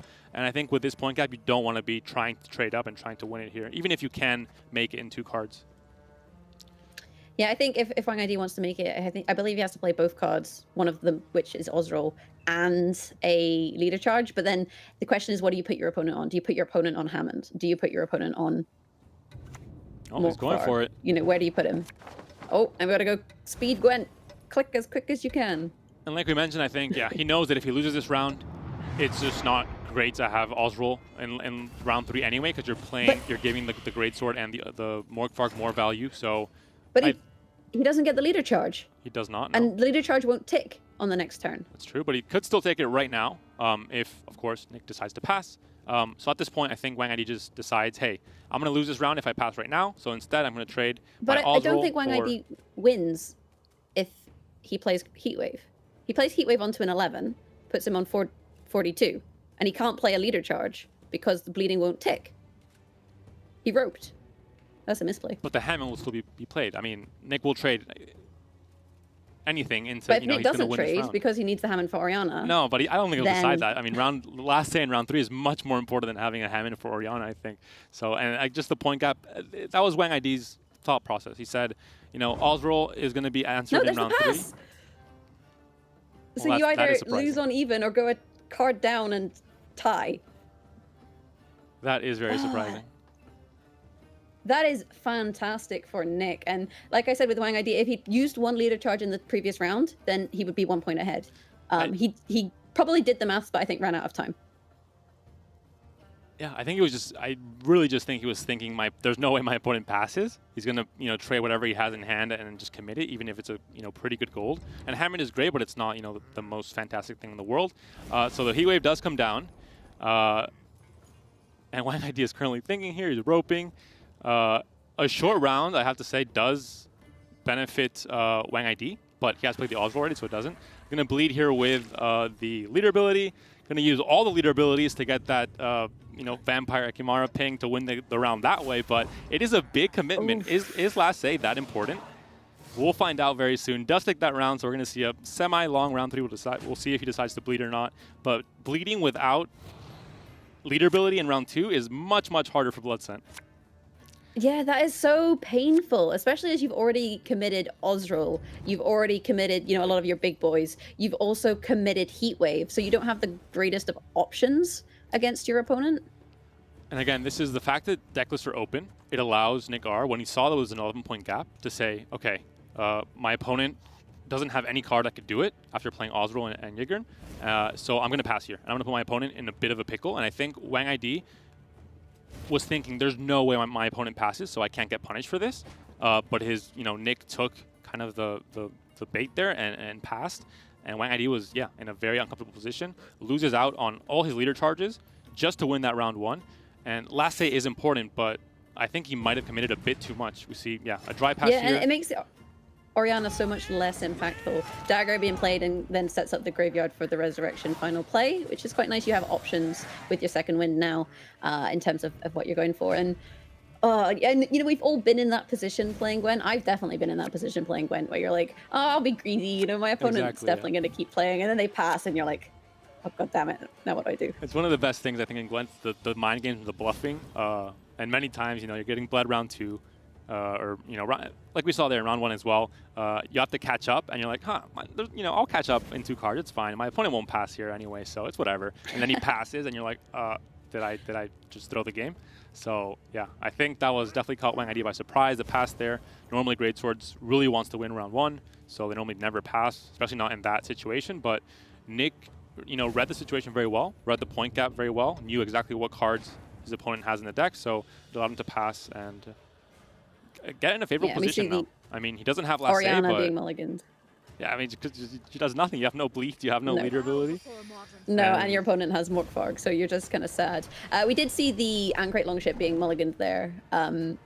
And that is actually because of the Raiding Fleet. So Raiding Fleet requires you to have a ship in your deck. You give an enemy unit bleeding for 4 turns, and you play a random bronze ship. So although we did see a mulligan of what is seen as a good card, there is a way for Nick R to draw it. On top of that, he's resurrected another one. He is reassembling the Skellige Fleet, although these drowners do make swift work of boats. Turns out boats can drown too, because if you move them to the range row, then they no longer trigger. And we see just a pretty poor hand from Wang ID. I mean, you have you have 2 Drowners, which are great, but you want them maybe in a longer round where you can really get use of that Thrive factor. Especially with so many spells in hand as well, Parasite and Thunder. You're not getting Thrive pings off of those cards because they're spells. They're not units with base power. So not a great hand. And I think, I mean, looking at the board state, looking at Nick R's leader still being there for him to kind of give him a ton of points in this round 3. I think he just played this really well. Round 1 was, I think, crucial in the outcome of this match, and we'll see it play out, but I think he's very, very favored here. Yeah, I agree. I think that round 1 kind of dictated the pace of the game, and especially if you look at the kind of hand states, it is looking pretty sad. Those Drowners, though, do see pretty decent value in that they are disrupting. They are disrupting these boats, so although they maybe won't grow into the biggest boys in the playground, it does give you options, although opting for the zap instead and just sending that boat to the Shadow Realm. The Royal Decree in hand for Nick, of course, has a few options. Gramis is one of them against a bleed deck. Pretty good option. We are going to see that Arrakis, Armored Arrakis come down, so that's probably going to be the direct answer for that, better than any of these bronze units. But could be a Greatsword as well, though, depending on what he thinks not too bad. His opponent has. But there's a Parasite, so if he expects removal, which he might, hasn't seen Parasite played yet, he might decide for Gramis instead. I mean, I'd imagine, though, you may want to, Yeah, until you see the Parasite. But you maybe want to hold the Decree because you want to, ideally, if you're playing Wide War of the Sea or something that deals a lot of damage, have a Greatsword on the board. In terms of resurrection targets, though, if you're not going to go down the kind of Greatsword dagger route, what do you think is the best target? You could have Wild Boar, but again, there's no board state, so that's probably not going to happen. Avalac, the same reason. There's no board state really. It's just an awkward round 3 where it's short, but it's also very reactive from both players. So we don't really see any kind of board being developed. So it makes it awkward for Wang ID as well because you have very reactive cards. Armored Arrakis, the Drowners want to move something, but you're not going to move the ship back to the melee row. So sequencing here gets a bit uncomfortable, a bit interesting. Definitely an unusual round 3 for both players, I think. Yeah, I'm wondering if maybe we see a resurrection on a defender, resurrect the defender, roll Decree the Greatsword, and then use your damagey cards, your Hammond and your Morkvarg in order to boost that. But then Wang ID does have answers to that. He has the Drowner and the Parasite, so it kind of then comes down a wee bit to sequencing. Alternatively, like you said, he can just get rid of this bleeding, and then your resurrection is just played for value. We'll see Royal Decree. I mean, if it comes down, possibly now for the Gremist. Of course, you want to not let that bleed tick at all. But with no Orianna, the bleed's not as essential, obviously. It's just, damage and that's it. There's no other engine kind of supporting it. So the decision, Morkvarg is not an option. There's no, boosted unit at the moment. And Hammond also not a great option either at the moment. And Royal Decree, so I see the Decree goes into... It has to be either Gremist or Greatsword. No real or other the option. Bear. Well, there's only one unit on the board, so... And you're... No, but you get bleeding for 3 turns? For 2 turns. Or 2 pings of 2. Oh, but then I guess you would cleanse the... Yeah, I guess you would just cleanse the bleeding on your side instead. There's a Gremist onto the ship. Keeps that ship alive, although it's not doing much at all, just being... well, a rain of fire arrows are going into its sail, so maybe not the best position to be in, especially in the range row. But, pretty nice Parasite target. But again, I mean, you want to get rid of a dagger or a greatsword with that Parasite. It's that one reactive answer you have still in hand. Yeah, I think it's a really tricky one for Wang ID because he's going to have to hold this Parasite as long as he can because that's his only answer, like you said. But in holding it, it means that Nickar can always just choose not to play the Greatsword, right? He's got that option of, oh, well, I'll just resurrect, say, value. Like, I'll go for a defender or, high point value. And if you go for the defender, maybe on the back row, you block the other targets. With that said, there is the Drowner. And this is such a kind of awkward hand state for both of these players. Like, neither of them is really playing the strategy that the decks are designed for. Yeah, it's like a fatigue match. They're just, like, struggling to build what they want. But yeah, there's a Parasite coming down. Again, because Nick is playing so reactively and not really, very smartly, obviously not playing his Greatswords or, targets for something like a Parasite, it forces the sequencing for Wang ID to be a bit different to what he would like it to be. And looking at Morkvarg as well in hand, like you mentioned, very awkward because Wang ID did play the Osroll turn 1 or round 1. So now the Morkvarg doesn't get that value in round 3. So yeah, sequencing. Yeah, interestingly, opting not to go for the dagger resurrect. I mean, you would get 2 bleeds, I believe, and a Morkvarg. I guess Morkvarg only does like 1 ping, so not the greatest situation ever. And it probably works out about the same as playing, say, a Wild Boar of the Sea. Yeah, dagger by itself without that much damage. A pretty small body with a very good effect, but in this case you can't really take advantage of the effect because Morkvarg is not hitting the Osroll, 17 times, just blowing on it with fists. So in this case, might just look for points. Defender might be a better option. Wild Boar, not great, but still decent amount of points. Especially if he pings first. At the end of the day, what this equates to is Wang ID has 1 card, Wang ID, and Nick has 2 because of the second wind. That's how leaders work most of the time, especially players try and play the strong leaders that almost always equate to having an extra card. And in this case, Wang ID threw that card out the window round 1 to win it. Maybe a bit premature, got put into a bit of a pickle, and yeah, there's a Wild Boar. Not the ideal board state, of course, but still, Wild Boar's Wild Boar. It's still a really good card. And the point cap here is just a bit too much for Catachan to handle. There is the Thrive on to the Drowner, so it's closer than maybe it could have looked like. But yeah, I think Nick with a fantastic pass round 1. Wang ID misread his opponent, misread the reach he had, and paid the price, losing that game 2. And this is the kind of Gwent that we see with open deck lists, right? This is where the players know exactly what is going on in each other's decks. And as a result of that, we see these very strategic plays. We see these strategic passes. We see our opponents playing around each other's card, especially in that round 3. You know, they were just kind of playing a cat and mouse game of waiting for each other to commit certain cards so that they could react to them. And especially with certain decks, some decks are very, very reactive. And so that's where open deck lists make things quite interesting. And I feel like in terms of the way this series is going, we are currently 2-0 to Nick, something that I think people are maybe a bit surprised to see. Something maybe Nick is quite surprised to see, saying he really didn't want to play against Wang ID. That was the one player he said, I don't want to face this guy. But actually, it's coming up in spades for him. I mean, he's putting up a pretty good show. I think he's really taking advantage, like you said, of the open deck list. I think if the deck lists were closed, that pass in round 1 might not have been a thing. If you think, hey, Wang ID is going for this crazy Igni in his Blood Scent Vampires list, he has the reach to beat me here in round 1 without, you know, using all of his leader charges. I can't take the risk. I need to guarantee a long round for my Great Swords and last say in round 3.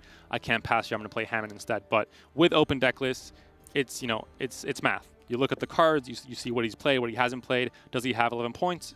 No, then, you know, I'm going to pass here and take advantage of that. So possibly a bit of a slip up. We might be missing some information as for why ID didn't use that leader charge. Maybe just, I think, a surprise factor. Didn't expect Nick to pass there. But Nick capitalizing on the mistake and showing up 2-0 up on the series. Very surprising indeed. I think it just came down to timing. Like, he roped fairly heavily into the Osro, so then you had to draw the Osro with Decree, pick the target for the Osro, and play the leader charge.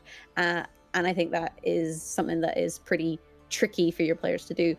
With that said, we do have mobilization Siege coming up. So this is the Siege Redea mobilization spice that Nick has decided to bring to the tournament. It is a deck that I don't think anyone expected. I certainly didn't expect to see this in the tournament, and I'm really intrigued to see how this deck is going to play out. You know, there's 3 opportunities for this deck to succeed. What do you think, Panda? Well, considering the 3 opportunities include 2 red coins, that's a pretty good, you know, view for Nick, I think, when he's looking at the rest of this series, thinking, okay, I have 3 chances. I got this far. Let's not screw it up here. It's kind of the maybe, like you said, the uncharacteristic pick here, bringing mobilization. Hopefully, it doesn't, you know, bite him in the behind in this situation. I think on red coin though, it is maybe not extremely favored. It's not maybe the you know, the best option in the game, but it is better on red coin, and he has the chance to play it 2 times on red coin due to him, you know, winning that lucky draw in the bracket decisions and being the red coin player. So yeah, I think he definitely has a chance. He has to make sure to play around bomb heavers as much as he can. Of course, the leader ability allows him to do that because he can mobilize and skip a chapter and get almost the full value out of the scenario, so that definitely enables him in a big way. But the one thing he has to make sure of is to mulligan away the reinforced trebuchet, because this is a Redea list, so you only have 1 of each card. So you need to get, you know, you get 1 created trebuchet from the scenario, and the other one has to be in your deck. If not, you screwed up. You can't use a leader ability. Yep. So that's the most important thing. There's, you know, he's playing a game of Gwent, but he's also playing a game of don't draw the trebuchet, don't risk the mulligan, and make sure it's in your deck. Yeah, and mulligan risking is something that really can hurt you. And it's one of these things where I always feel like when you have a risky mulligan where there's a card that if you draw it is going to mess up your strategy, like in this case, the trebuchet, sometimes it's worth taking that risk. If you feel like you cannot win the matchup without taking the risk, that's the point where you take that risk. Because if you feel like unless I draw something better here, I'm probably going to lose, that's where you have to kind of make those decisions, and you have to kind of rate your odds. And that's the situation where you see some players tend to not take risky mulligans, but when players do take risky mulligans, that is when it tends to be, is when you don't feel like you can win without it. Or I guess in round 1 or 2, where you can just mulligan in round 3. Yeah, I mean, in card games in general, I think when you're in the winning position, you're in a favorable position or matchup or current situation on, you know, round 3, whatever, you can play safer because you don't need to risk it for more points, because you're going to be, if you keep going at the pace you're going at, you're going to win the game. But if you're in a losing position and all of a sudden you have to kind of high roll into these, you know, alternate win conditions into trying to get the best hand possible, you have to take risks. And I think the key isn't making that decision, but knowing what situation you're in and reading kind of how favored you are to win or to lose the game, and then deciding to risk it or not. And these players, I think, are very good at doing that. I think Gwent is all about min-maxing and knowing exactly, your odds to take a round, to take a game, matchups, etc. So these are the best players in the world right now for a reason, and I think we're going to see some very good decisions from them overall. Whereas if you're me, you always take the risky mulligan Exactly. because bad luck never happens. And I think that's what separates them from us, Panda, or at least them from me. That and the stakes. I think if I have, $3,000 on the line, I'm going to all of a sudden become a much safer player. But on ladder, even if it is pro rank, you can just, get a little risky there, get some emotion in your live life. your life on the edge. Exactly. You always just who cares? Just take the odds, gamble away. And talking about trebuchet mulligans, we did just see a cheeky trebuchet mulligan there on the side of Nick. And just this matchup in terms of Uprising versus Mobilization, the mulligans are just get rid of bad bronzes because you're running Redea lists, so you have a fair few of them. Exactly. And of course, we see a mirror, let's say, in terms of factions, 2 NR lists being played here, but 1, Nick is on red coin, so immediately that's most of the time in kind of a mirror matchup an advantage. And 2, he does have a much better long round. So the fact that he's on red coin and he can kind of have a bit of an advantage round 1 to decide how long round 2 and 3 go, he has a chance to play that siege engine round 3 and get a very long round and long round value out of the siege engines. But there is a lot of control, of course, in NR with Philippa, with Falibor, with Visigold even, so it's not going to be that easy. That is true. You do have access to that siege as well with Mata. Mata draws the highest provision card in your list, provided your opponent hasn't passed and their hand is not full. I'm sure there's some players out there who have played Mata as their first card, for example, and drawn nothing. And also players who probably played Mata after their opponent has passed and drawn nothing. But right now, battle of the bad bronzes. You live and you learn. That's how it works in Gwent most of the time. And another thing to highlight here, Bomb Heaver is in hand. He's going to stay in hand. He's ready to go. He has that, the arm already launching that bomb that's going to destroy the scenario. So, again, we mentioned the leader ability, being able to skip through a chapter, so still going to get some value out of it. But I think even so, the bomb Heaver is going to be played to at least eliminate the last chapter of the scenario. Yeah, I think a long round is really scary for Wangid, so I think we're really gonna see him push this round. At the moment we are seeing kind of like we said, battle of the bronzes, but a long round versus something like Siege, even when you've got those 2 trebuchets on the board, if you've also got Surrender, kind of pretty scary. And yeah, Nick just saying that he doesn't really want to commit any of this gold, right? Look at his hand. His hand is stacked, and in mirrors you really want to win rounds whilst not committing too much. If you're committing to win a round, it means your opponent's going to have that value for future rounds. There's the reinforced trebuchet right back into the deck. Immediate mulligan. So Nickard knows what his lose condition is here. But yeah, like you mentioned, I think in a mirror, it's very important when you have very similar cards, very similar value, sometimes very similar game plans. Overcommitting 1 gold can be the difference maker, right? It's a very small margin already. So. And right away, Nickard knows that he can lose one round with his bad bronzes. That's fine. But being on red coin, it allows him to do that round 1. And now round 2, he forces his opponent to either try and bleed him, and he can get a card back because, again, cards are very similar in tempo, so there's a high chance that he can, clutch back in and take a card away from Wang ID, or kind of tell Wang ID, okay, if you don't want to risk it, if you want to keep even cards going into round 3, you have to force a long round. And all of a sudden, the siege engine or the siege scenario becomes favored. So again, red coin being a big thing here in this matchup, and Nick deciding to go into a long round 3 after this pass from Wang ID. Yeah, with these extra mulligans, you'll notice neither player going down to 7 cards. And it's because with these decks, these mid-range decks, you want to draw your gold cards. And if you look at the hand state of Wang ID, for example, he's got his Bomb Heaver and everything else is gold. Everything else is value. So in terms of these mulligans, if you have a lot of mulligans, you can try and find maybe the Baron or the Kira. And there's the Kira there. So you've got the Royal Tree. So literally, Wangid has Bomb Heaver and gold cards. Well, that's it. NR is all about drawing your gold. So Wang ID, he's following the script. He looked at the net deck online, draw your golds. He did his mission. He did what he had to do. He's good to go here. And of course, Nick didn't mulligan as much as he would have liked because he had the chance to draw that reinforced trebuchet we mentioned. So kind of has 1 less mulligan than he actually has because he needs the chance to throw that back if it does come in. Yeah, we really talked about this earlier when we were talking about the decks, that sometimes Northern Realms is Gwent draw your golds card game, and it's looking a little bit juicier on the side of Wangid than on the side of Nick. Nick missing the Shayla and I believe the Baron, and doesn't have a way of... Well, actually, he's got Matha, so he can draw... Which of those is more provisions? Baron, I believe, is 10 provisions, so he'll draw his Baron. So just Shayla missing. So they actually both did a pretty good job of drawing cards. And this is why it's called a mirror match. Sometimes the cards are mirrored. So Redea played on turn 1 for both players. You know, of course, you have the engineering solution ready to go, like we mentioned before, with the dagger, kind of as an extra bit of reach. In this case, it's more for a buff and a shield more than damage, but still good to set up early on and have that flexibility if you want to play on Sace at any point in time later in the game. There are a few engines. It's giving you options. With that said, Redea is one of these cards that is really a pain in the ass against something like a Vincent because it's a big, tall target. So these are the kind of targets that Vincent Maze loves. With that said, though, Baron can always reset them. So if you put it down to 1, you then have to kill it. But with stuff like Falibor, who does sequentially less damage, he hits for 3. If it kills, he hits for 2, and then for 1, and so on. You have that option. Although now, not with Baron on the board.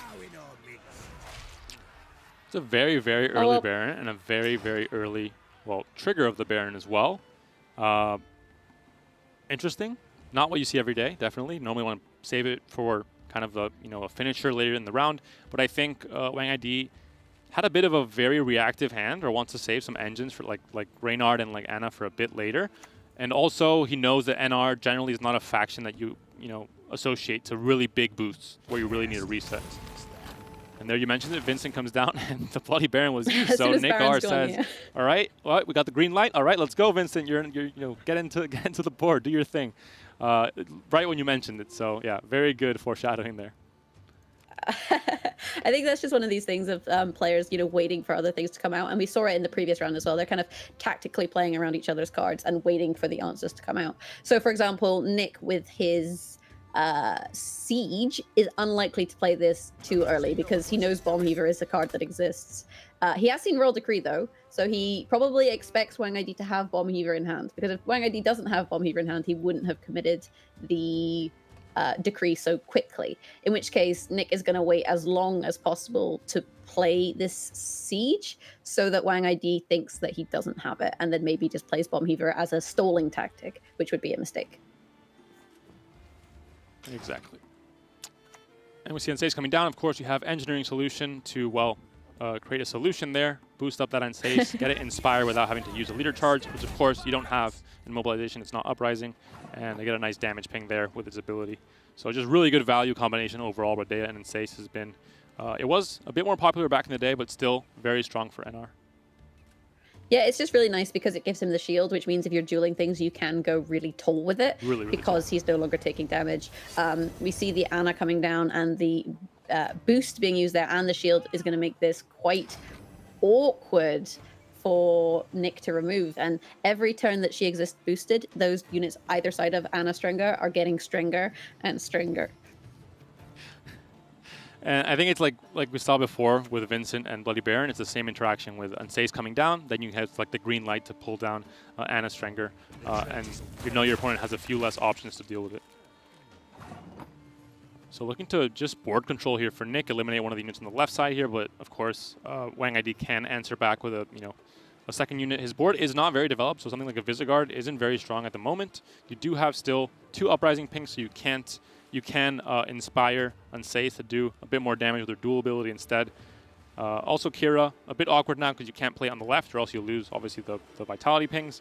So we'll see what ends up deciding here. And yeah, there's not a board state for Falibor either, so a bit of an odd one here for Wang ID. He does want to save Philippa, for example, for the engines, for the reinforced trebuchet maybe. So it goes for the Kira instead. I mean, the Kira in this situation, although you don't want to play it on the right, like, at this point, I don't really see a situation where Nick can necessarily kill that Anna now. So Anna is equating to quite a lot of value just because every turn she's boosting, well, now 1, but as soon as someone shows up on the other side, probably the Bomb Heaver, I would imagine, she equates to 2. And this Siege being played, we see the Reinforced Trebuchet, we've seen him mulligans, now he is back. And his friend has come to the party. And there's a double chapter. He completed a mission of mulliganing away the Reinforced Trebuchet. It worked out in his favor, even with a singleton deck. It's kind of the cheesy way to get this to work. Still, of course, Reinforced Trebuchet used to be a bit better with an inspired bonus that could let it ping anywhere on the board. Now it is, tied to the range row, which is why we see, obviously, Wang ID playing in the front row. He knows this. He is aware. He has the critical information, and he plays melee row instead. Yeah, we talked about Siege, not being maybe the greatest card ever, but actually not using the Bomb Heaver? That is an interesting... Maybe you don't put your opponent on having another... That's a very odd decision. I guess you're more threatened by the battering ram than you are by the bombardment. You do have a shield. And you do know that Bloody Baron might reset the highest unit anyway, so it's kind of damage. It's not really damage, right? It's damage that you're going to take. I think that's actually, but yeah, pretty heads-up play from Wang ID. He knows that the targeted damage might have been more important with a battering ram. But yeah, definitely an interesting play there. This is what we mentioned. Bomb Heaver, great against scenarios, but when most of the decks that are playing scenarios nowadays, they have a chance to kind of... find a solution to play those two chapters immediately when we see cards like, or leaders like Mobilization, like Second Wind, for the Druids, Forgetting-It, and Double Ball as well with Tactical Decision. Yeah, I would say just a really kind of interesting choice there by Wang ID opting to just hold the Heaver and allow the damage to come through. And like you said, Baron is going to reset some of these toll units. Nitgar does have access to that. There it is. So... maybe you're better to avoid going toll, and if you're doing that, then you don't mind taking the bombardment. And we see Mata come down, and Mata lengthens the round, and the player with engines right now on the board is Wang ID with Ana, so not kind of a drawback there from Mata being played for Nick. Of course, he has to play it, and he does get some value out of a longer round because he gets better surrender value. And the way you do it when you're playing against, when you have Trebuchet in your deck, you want to have a card that can punish your opponent for stacking the front row, for example, and surrender does just that. But still, it has been a pretty long round 3. We'll see how far he gets here with surrender, but very good Visigourd here. Going to take down that Reinforced Trebuchet, which is why the Siphon was played in the back row, because there is no engine there to punish that anymore. Yeah, but playing that onto the front row in order to enable the formation and allow the Zeal effect does mean you're also playing into Surrender, which is currently, sitting pretty comfortably at a 10-point card. So Anna's doing Anna things. I mean, she's getting out of control here. The Bloody Baron comes down in the back row. He expects that Wang ID does not have any way to remove this, so going to, relax with the boost here. Obviously, there's going to still be points being added here to Visigourd and Ensace from the Anna. But yeah, this is looking like a tricky one here with the engine still ticking every turn. Yeah, interesting, not just resetting the Stringer. I mean, you take away 6 points off of her plus 1 point per turn. I guess it depends on whether you think your opponent can re-enable it, but having seen all the Uprising charges, I'm just interested that he waited on the Baron. I guess you play it on the back row. They get 1 more point from Stringer, and you get 1 point from Formation, so it kind of equals out. Or I imagine we would... You might want to guarantee the reset plus the kill with Philippa, right? That could be another option. Yeah, you get the bleed as well, so you're getting a few more points actually by doing it this way. And there it is, yeah. And again, I mean, it's looking pretty good for Wang ID. I mean, he still has 2 cards in hand, and he's up 9 points. That's a pretty good position to be in. One of those cards is Bomb Heaver. That is true. That's true. But there is the Ana and the bleeding, but they kind of cancel each other out. There's 1 vitality on the Baron, so that's up 1. Surrender coming down here is going to deal 10 points of damage. 41 to 42, Falibor to Philippa, and Bomb Heaver. Oh, it's going to be quite close, I think. So, I mean, Bomb Heaver is bad, but it's not that bad, right? I mean, you're still up in points, and you have 2 cards. Yeah. Your opponent has 1. Let's say Bomb Heaver is worth a third of a card right now. You're still probably winning this game. We'll see how the math checks out here and how Philippa ends up pinging. It is, of course, random after the first ping. There's a Bomb Heaver onto the already spent scenario, so kind of BM maybe a little bit from Wang ID. We're going to see one of the pings hit Stringer now that she's a 1. And we will see Anna Stringer die just right at the end of the game, which is when you don't want to see that. So pings worked out fine, 42 to 37, but Falibor, he's a big boy. 39 to 44, pretty close actually. Pretty close, but I think the biggest thing here, of course, was the Ana being able to stick on the board with a shield, of course, and get a ton of value in a long round. Again, right when we saw the Ensays play was kind of maybe the answer. If you're able to get a ping off and then Ensays to duel it, it was kind of the green light for Wang ID to play Ana. And having full information, having open deck list allows you to really think about what the counters are. You see your opponent's deck list, you list out, okay, these 4 cards can counter Ana. If X cards are played, I've seen these cards played, I've seen Ensays play, I can play Ana now, and she's not going to get countered. And I can get full value out of an engine, which is a very strong engine as well. It's not just 1 point per turn, it's much more than that. So I think that was the game winner, really, for Wang ID. Yeah, I think the difficulty in that matchup for Nick is you have Ensays as an answer, but Reynard also exists, and Reynard is kind of like Ana light, right? Like, he boosts 2 adjacents on the turn you play him, and they boost everything you play subsequently. Whereas Ana boosts the one on the right by 1 every turn, so kind of the same, but if she's boosted, boosts the one on the left, so slightly more value if she's boosted. And you need to remove both of those, and I feel like in that situation, you just remove the one that you've seen first, because chances are they don't have the other one. So although I feel like Ana is a slightly more favored removal target, I think Reynard is equally worth removing, and you don't really want to wait around for him to get extra value. Yeah, they're both very dangerous, and we talked about a lot of NR decks having a very high top end with Philippa, with Falibor, but some decks are now running, cards like Reynard, cards like Ana that are, pretty decent provisions, 7, 8 provisions in that, general area, but if left uncontested, can get you much, much more than that. So it just gave him a ton of value, Wang ID, in this long round 3, and Siege was underwhelming. I mean, scenarios, normally you play them, they don't get answered, and you're winning the game, right? Especially in the long round, if it's a long round scenario like Siege generally is, but I think it just fell out of the meta because of the nerf to reinforce trebuchets. One of the big things, losing that inspired ability to damage everything on the board and only damaging the range row now. Wang ID playing around it, and we saw very little value out of the bombardment as well. So maybe a mistake from Nick to bring it to this tournament when we saw it kind of getting punished here. Yeah, fortunate for Wang ID. Also, they both drew really well in that matchup. Yeah, that's true. And this is one of these decks that can be a little bit draw dependent, where if one of them had drawn more poorly, if, say, Wang ID had drawn more poorly, then Nick would have maybe won. But the thing is, Nick then has, potentially 2 more games with a deck that has a lot of 4 provision bronze cards in it and doesn't always draw the way that you want it to.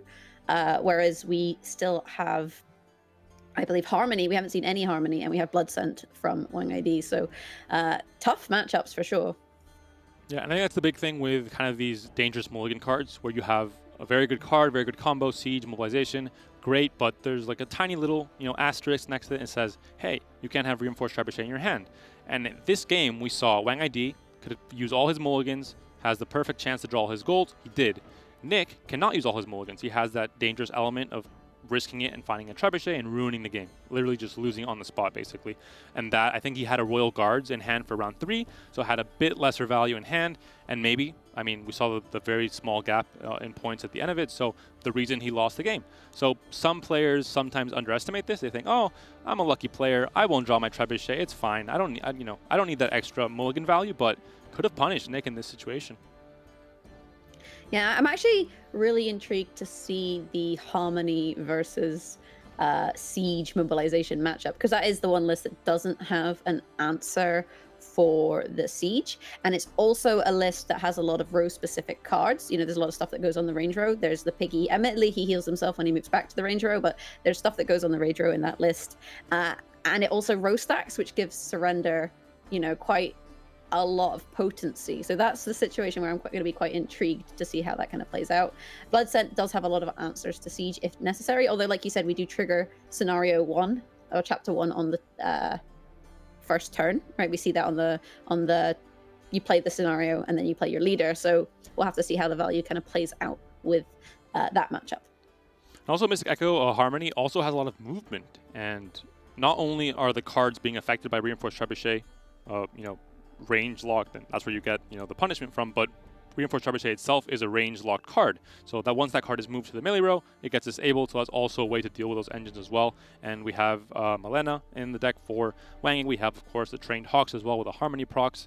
So, and normally you want to play the Siege scenario early on, and you also want to play the Trained Hawks early on for the Harmony value, so I think Wang ID isn't super worried, and well, Harmony is Harmony, so it's always going to be a good deck to have, I think, to finish out a series or to try and come back into a series, which is what Wang ID is doing here. 2-1 down still. Nick is in the lead. We're going to jump into game 2 very soon. And of course, Nick is stuck with mobilization. Now on blue coin, so now not as favored as the last game. We'll see what ends up happening, though. Yeah, I'm really intrigued to see this matchup. Milena is one of those cards that's so potent in the current meta.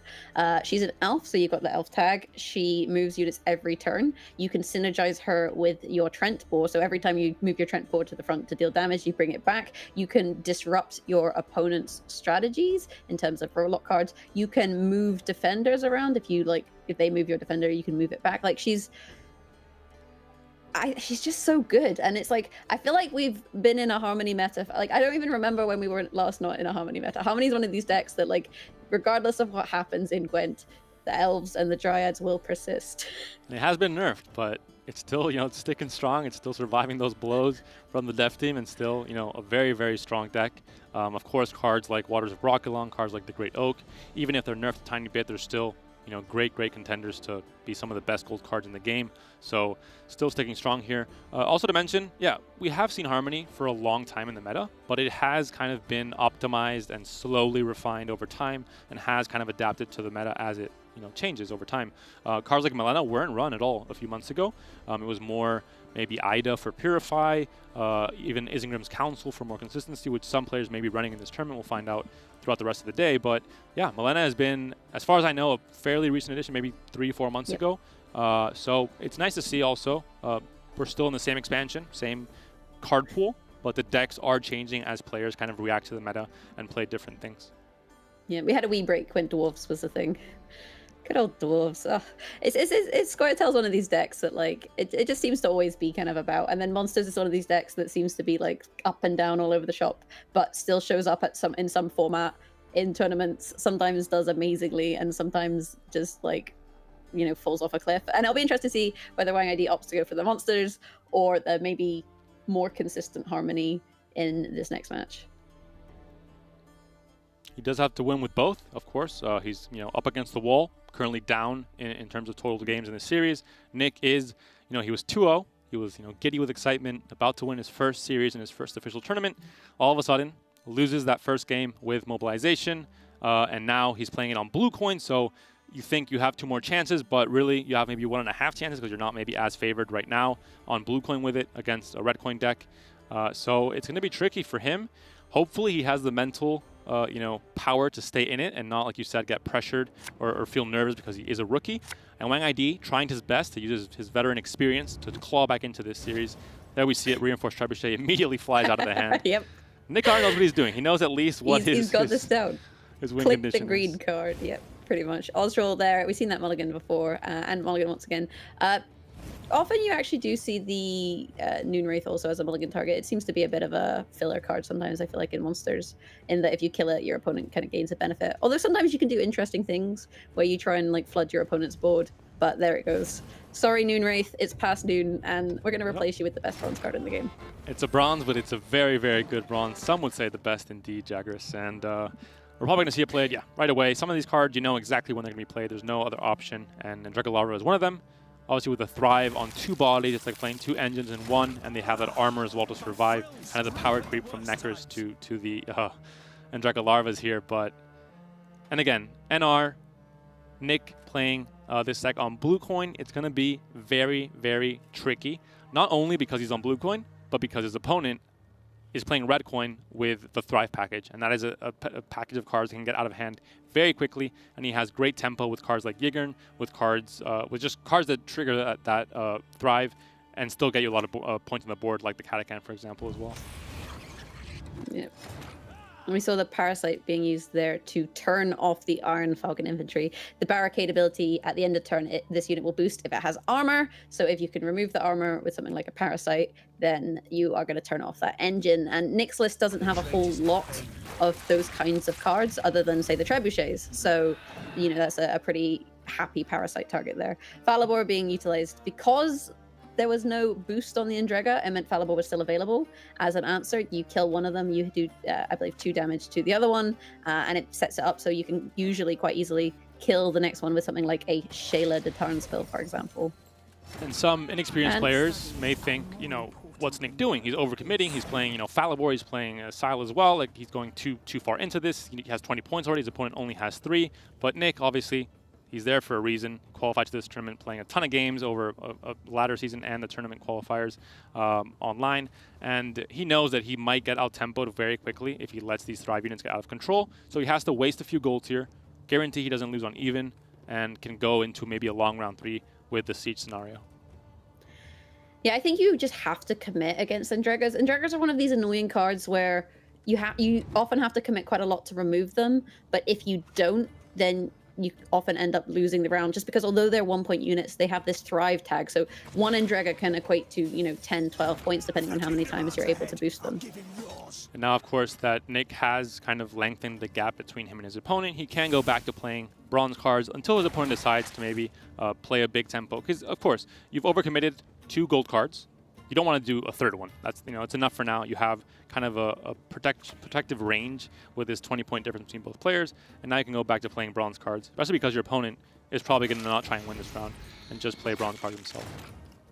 Yeah, and I think at this point you can afford to play Mada, because although she is a gold card, her strength is not in the unit, the strength is in the card that you draw, right? Although actually opting to say, you know what, I think I'm far enough ahead. And this but is Acorn will close that gap. Yeah, we talked about the reach you have. It has a huge downside, but when your opponent passes, that downside disappears. It's simply a 13-point card, as long as you have at least 1 more card in hand. So huge reach. One of the big, you know, reasons for playing monsters is being able to have this crazy round 1 reach on red coin. And Nick just deciding, if I keep playing, even after spending 2 golds, I'm still going to probably lose this round on even. There's Thrive engines on the board. There's going to be big plays coming in, so he passes when he can. And Reinforced Trebuchet once again out the window. He passed the skill check every time it comes up round 1, round 2. Here's a wee skill check for you, Nick. Can you do it? I feel like the Bomb Heaver's not great, but I feel like Nick is going to be pretty happy with the state of the hand. He's only missing 1 gold card, although that gold card is Philippa. And it is very possible we see a bleed here from Wang ID. It would be, I think, a pretty common thing to do in this matchup when you have things like the Orianna, things like the bleed, and then you can save cards like Osrul when you have last say for round 3. So we're going to see it happen here, I think. Wang ID, of course, is currently a card down. He has 1 card less in hand. But if he's able to utilize, you know, tempo and all this in his favor, even if he loses that card, he might still be favored in a very short round 3. Yeah, Nick, though, giving him the option to pass there should he wish. I don't imagine we'll see Wang ID pass. I think you commit Endregas, that means you're committing to a bleed. But Wang ID playing the... Sorry, not Wang ID, Nick playing the Mada, drawing his Siege. And this is kind of a defense against the bleed, right? You say, if my opponent's going to try and bleed me, then I'll just play my scenario.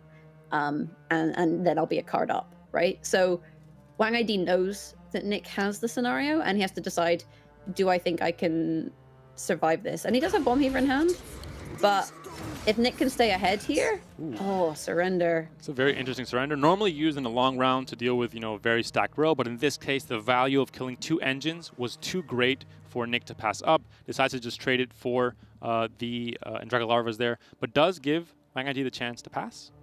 Should he take it? Yeah, maybe I think it's 100% him? worthwhile though, because you've already seen 1 Endrega in round 1. So these are the last 2 Endregas that exist, and surrender just deals with them so nicely. Whereas, you know, you're not always going to get great value. Like we saw 10 points of surrender in the previous game, but those Endregas can equate to 10 points of value, and this effectively stops Wang ID's bleed in its tracks. Because now, if you want to keep going, you have to kind of start committing. Yeah, with Endrega Larvas on the board, you can kind of, you know, go into round 2, start the bleed, and say, okay, I think I might get enough value out of these engines that I'm not going to lose my card. And now in this position, I think Wang ID is more in the, you know, camp of thinking that he's probably going to lose his card, but it's still worth the bleed because he can disrupt his opponent's strategy quite a bit. Bomb Heaver, of course, at this point, useless, so Nick is going to throw it out, thinking that the point gap isn't too great now. He can still play kind of low tempo. Hopefully it doesn't bite him in the behind here if Wang ID decides to accelerate with his tempo plays here.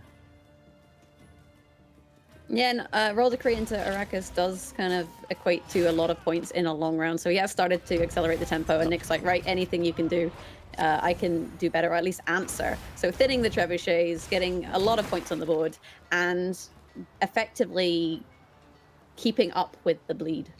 And Wang ID has told Nick, hey, I'm going to bleed you. I want you to play your Siege Engine, and I'm going to lose a card. That's fine. They shook hands, and that's what's happening here. Of course, Bomb Heaver does come down to answer that last chapter, but still, it could be considered a necessary overcommitment from Nick R, but he has to do it because he has to use his leader ability because there is a Bomb Heaver in hand. And now it's Wang ID thinking, okay, even if I have one card less, I'm going to still win this game if I can get out, very strong golds like the ones we see in hand here from Nick.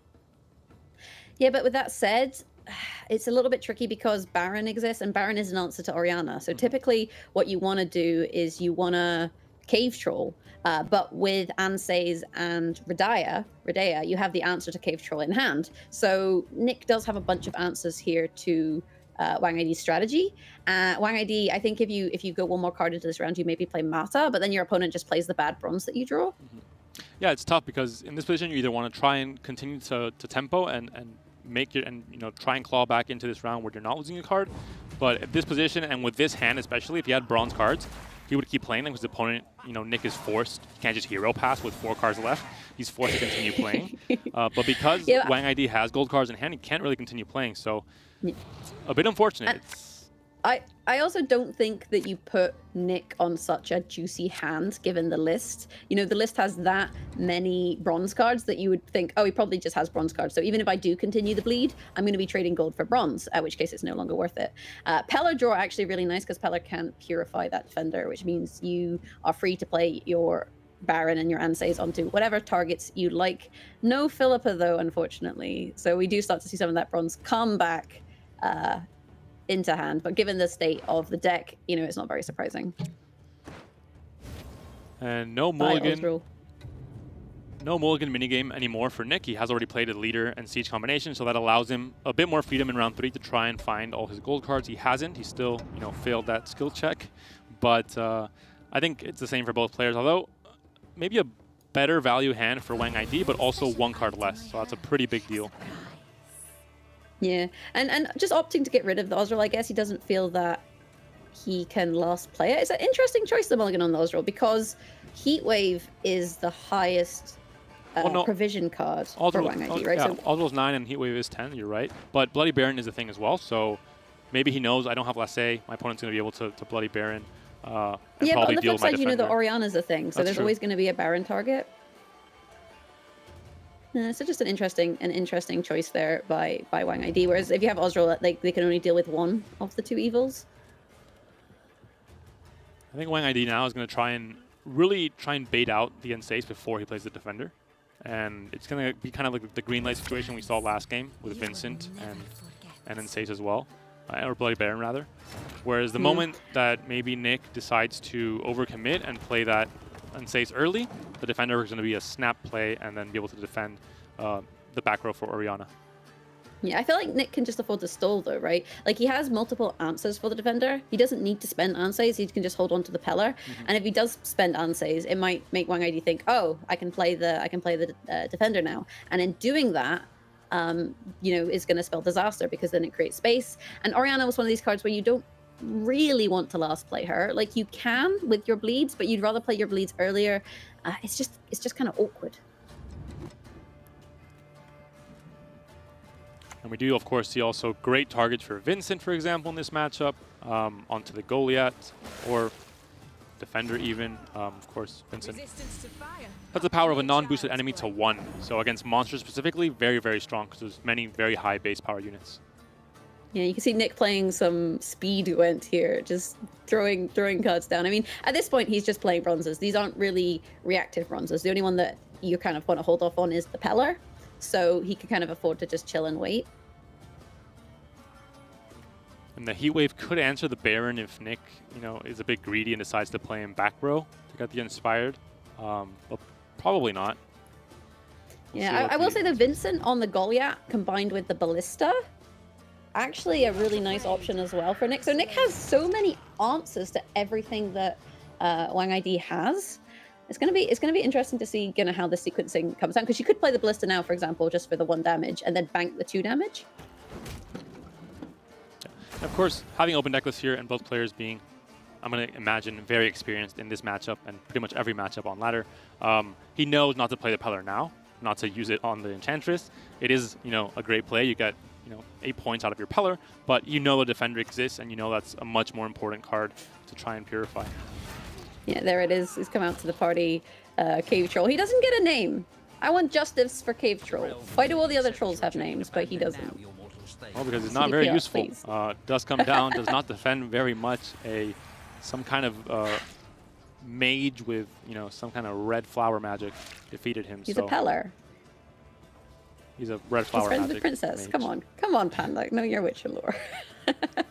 I'm here to play competitive Gwent. I'm not here to be a Witcher historian. I'm very sorry. I'll leave that job to you and the rest of So McBeard as well. Bleed's coming out, and Wangid, I guess, just realizes that he's like Oriana's just gonna get reset, right? He knows that this is the case, so he wants to play her late. However, if you play the Goliath, then you might see a Vincent with the damage, and then your opponent gets 5 more points, which you don't want to see. Or do you play the Heat Wave onto an 8? I think Goliath is the scariest thing, right, to play early because it's a big target for Anseis, with his shield especially. It has a huge downside. There's the Anseis right now. Goes onto the Orion instead. So this is the Oswell mulligan might have been super Correct, yeah. big brain from Wang ID. Of course, Nick says, what monster player doesn't have Oswell as his last card in round 3? They always draw it, right? I'm going to keep Bloody Baron for that. But now, Bloody Baron finds no value. I mean, he can reset some of his weakened units. He can reset the Drowner. But the Goliath is a card that is not boosted. Vincent, of course, will answer very, very efficiently, but Bloody Baron, a bit less useful now. But Nick can choose to wait on that, right? Like, he can play the Baron on the range draw and then wait for the next turn to see kind of what happens. Yep, that's true. So I think this Goliath is going to be answered regardless. Then the there Heat is a Wave lot can of come down, bleeding, so. though, for Nick. Like, a lot of people are bleeding. And then I'm just wondering what the Baron target's going to end up being. It's probably just going to reset something that's bled. The Heat Wave does come down now, probably on the Anseis. There we go. 7 points, so not fantastic, but still pretty good. And like you said, Bloody Baron, once that Heat Wave disappears, he knows there's nothing that can take this down. There's nothing in the deck for Wang ID, Parasite doesn't do it, etc., to remove that 7-point unit. So he can relax and see, try and get the maximum value from that Bloody Baron. And the Goliath will be answered very efficiently from this Vincent Maze, of course, with Zeal. So can get that effect right away, does not have to wait a turn. Get the Thrive on the Drowner, which is going to get reset anyway. And Ballista is going to kill it. And it's a win here for Nick R. Very good sequencing.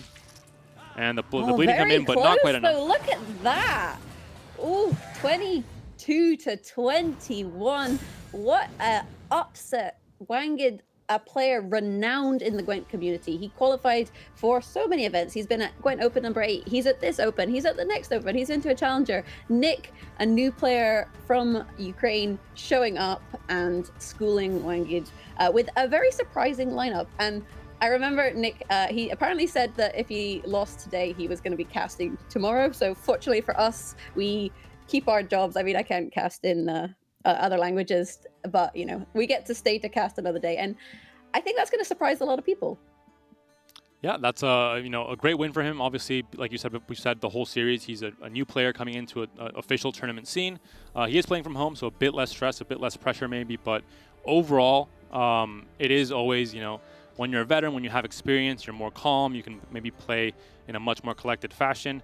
Whereas for Nick, could have had some jitters. Even playing from home, everyone's watching at home. You have a ton of viewers on Twitch watching you play. You can't make any misplays or else people are going to say you're a bad player because it is your first showing, right? You don't have that proven consistency. But Nick, doesn't care at all. Comes in and makes Ukraine very proud. Just another great Ukrainian player coming into Gwent Esports and proving that he deserves to be here. Yeah, and especially as this was a matchup he didn't want. Nick was like, I don't want to play against Wang ID. Ended up matching into him and ended up taking the set 3-1 quite, I would say, pretty cleanly. I know we saw some misplays for sure, but in general, I thought it was a really entertaining set. So Panda, I guess it's time for you to find out how Nick is feeling after that decisive victory. Yeah, we're going to find out very soon. Hester, of course, going to be translating for us as well. Nick may speak English, but probably more comfortable speaking in his mother tongue in Ukrainian. So we're going to move into that as soon as we're ready here. Jagras will be taken away. Hello, is it me? What is me? Okay, so Nick, how are you feeling after that set? You said that you didn't want to play against Wang ID. Are you feeling differently now?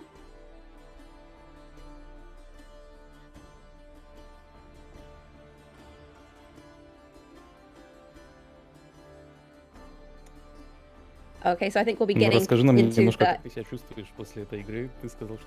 Seems he had a few technical difficulties there with the interview setup. Of course, a lot of moving pieces with the translation and the, you know, 2 channels, different languages. It's a very complex interview, not just, you know, easy face-to-face English interview we normally have with Berja, of course, in the studio.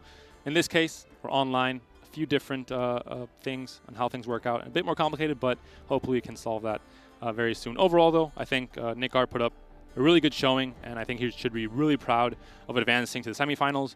Does have a tough match, and I think we're ready to go.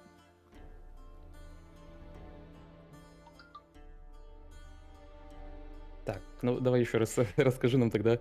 Ты не хотел играть против Вангида, но как-то получилось в итоге. Расскажи. Вот как. Я категорически не хотел играть против Вангида. Это был единственный человек, с кем играть я не хотел, потому что он очень силен, у него интересные колоды всегда. Ну и для меня он очень неудобный противник. И как так получилось, я не знаю сам. Ну, вы все видели, вам виднее, потому что я даже не могу вспомнить ход последних игр.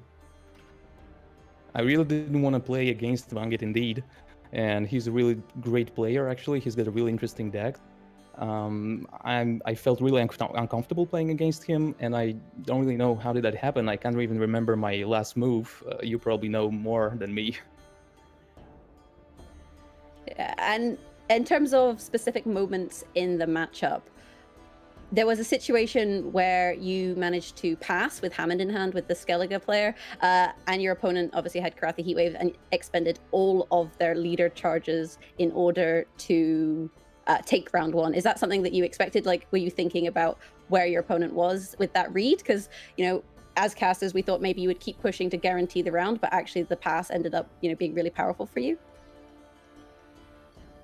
Был такой момент, когда ты пасанул, но на руке у противника был аккуратный хитвейв, и ну, помнишь ли ты вот этот момент вообще, как это так получилось? Да, ну я посчитал, я понимал, что у него жара осталась, и ну, меня устроил размен всех зарядов лидера его, либо минус карты. Ну я понимал, что он отдаст все заряды лидера, как бы я посчитал этот размен удачным, поэтому прожал пас, хотя я мог завершить раунд, выиграть его.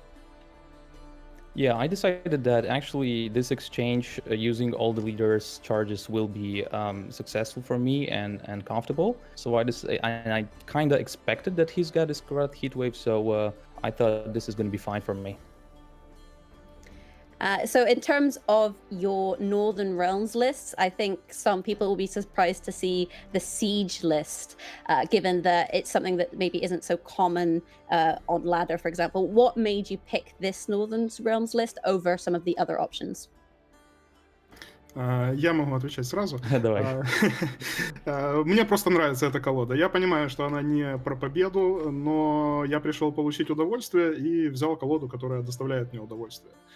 Ну, как оказалось, она не настолько плоха, хотя она плоха действительно. Yeah, I decided to just take the deck I really enjoy playing, and I knew that this deck is actually worse than the other ones, but it turned out not to be so. Obviously not, given that you did succeed.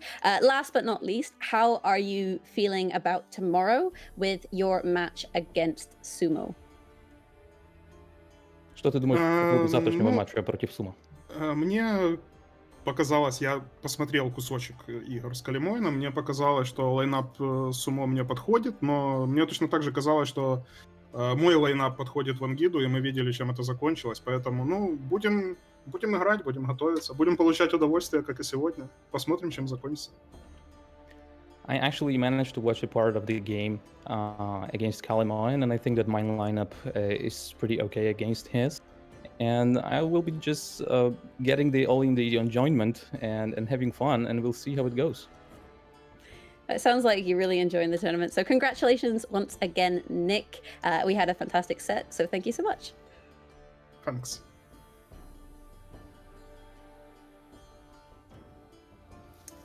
Hey, welcome back, Panda. Thank you, Jaggers. It's great to see, great to hear from Nick. Obviously, get a very personal perspective from the players themselves is fantastic. And I think great to see the CIS region, again, having a player like we saw Proneo back in the day, proving himself and showing up in tournaments and advancing to semifinals. We're going to look at the prize pool really quick, just a quick reminder. Of course, Nick R did win round 1 or 3-1, so gets a bigger chunk of change there compared to Wang ID, and of course has a chance to win even more tomorrow in the semis and possibly the final. Yep, because each match does have a match stake, and that is split based on the scoreline. If you 3-0, you get 100%. If you 3-1, you get 75%. And if you 3-2, you get 60%. So the better you do, the more you win. And now we can see the bracket, so what has happened so far today. And both of these matches, I think, a little bit surprising in terms of players that are veterans versus players that are new on the scene. Sumo defeating Kolomon, Nick R defeating Wang ID. And what is coming up, Panda?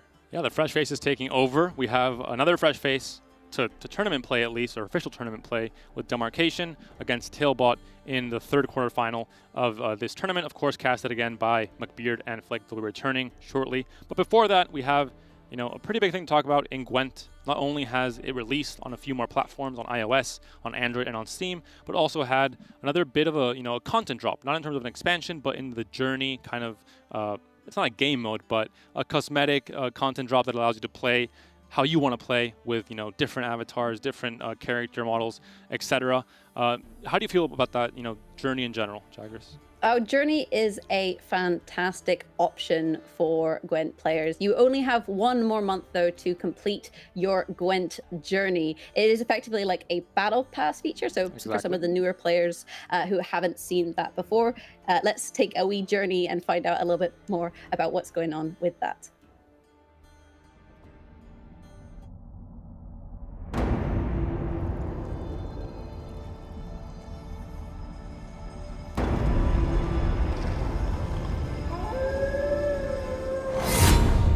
Step away while you can. Geralt is coming to Gwent, and he'll arrive in style. Over the next 3 months, with every round you win in any match, you'll progress under our new journey leveling system. Everyone will gain access to the free tier of the system that replaces Crown Rewards. Purchase access to the premium tier to immediately unlock Geralt as a legendary neutral leader skin. Level up to unlock unique perks, allowing you to customize Geralt to your preferences. Gotta admit, looking pretty good. This first journey will include over 50 unique exclusive ornaments unlocked as you make your way to level 100. Including coins, a new ornament type players will equip separately.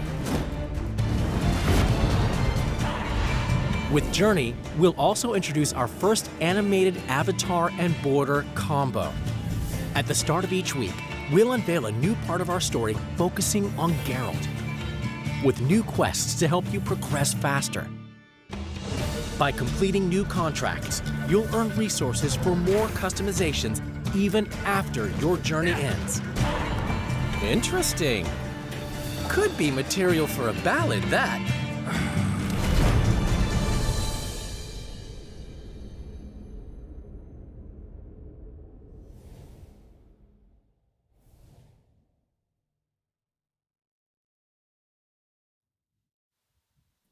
So there you go. That is Gwent Journey, which is available in-game. There is a free option and also the paid option. I personally, I think it's a great deal. It's something I've got myself.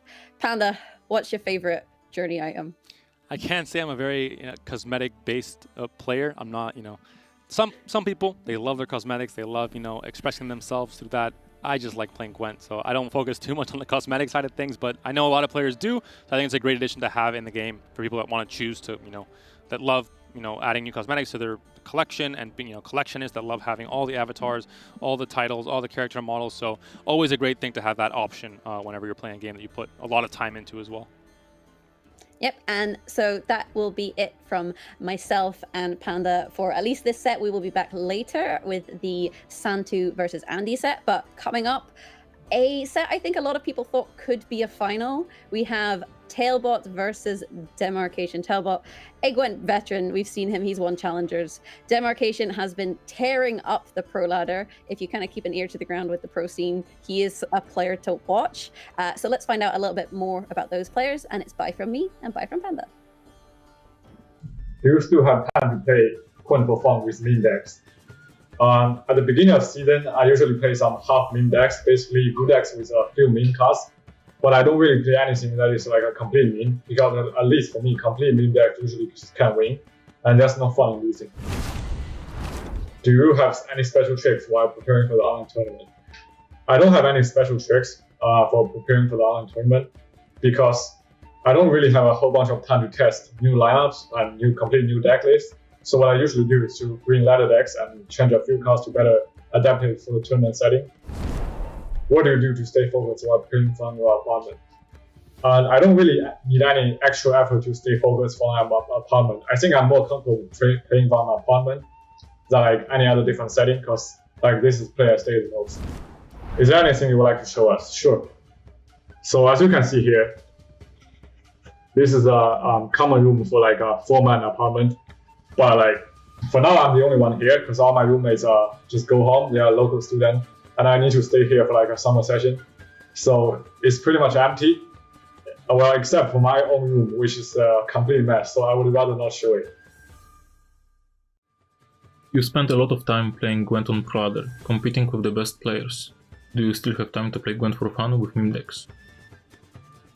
So the thing for me is that when I'm competing on Pro Ladder versus those best players, this is when I have the most fun playing Gwent. Do you have any special tricks while preparing for the online tournament? Yes, I have a few special tricks up my sleeve. One of them is when I'm trying to figure out my lineup, I stand on my head and then more blood flows into my brain, then I have easier time to concentrate.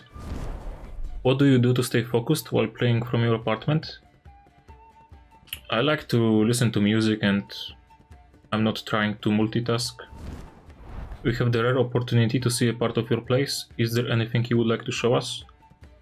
There is nothing special that I would like to show you. I have my bed here, I have my computer in front of me, I have my plushie somewhere here, I have my under the desk cleaver here, because you never know. Yeah, just regular stuff that all people have. Gwent Masters system has changed, but you still qualify to every single open tournament. As a very experienced player, do you see much difference? Yeah, the main difference is that the whole system is more random because of the qualifiers, and probably because of that I'm not gonna be able to qualify to every single open in the future. All right, my friends, we are back here at Gwent Open #1 in Season 2, and we are going to be getting into the game Tailbot versus Demarcation. I want to know what you guys think about this matchup coming up, because these are two great players, one a little bit more used to the spotlight than the other, but this is going to be an incredible set, Flake, an incredible set.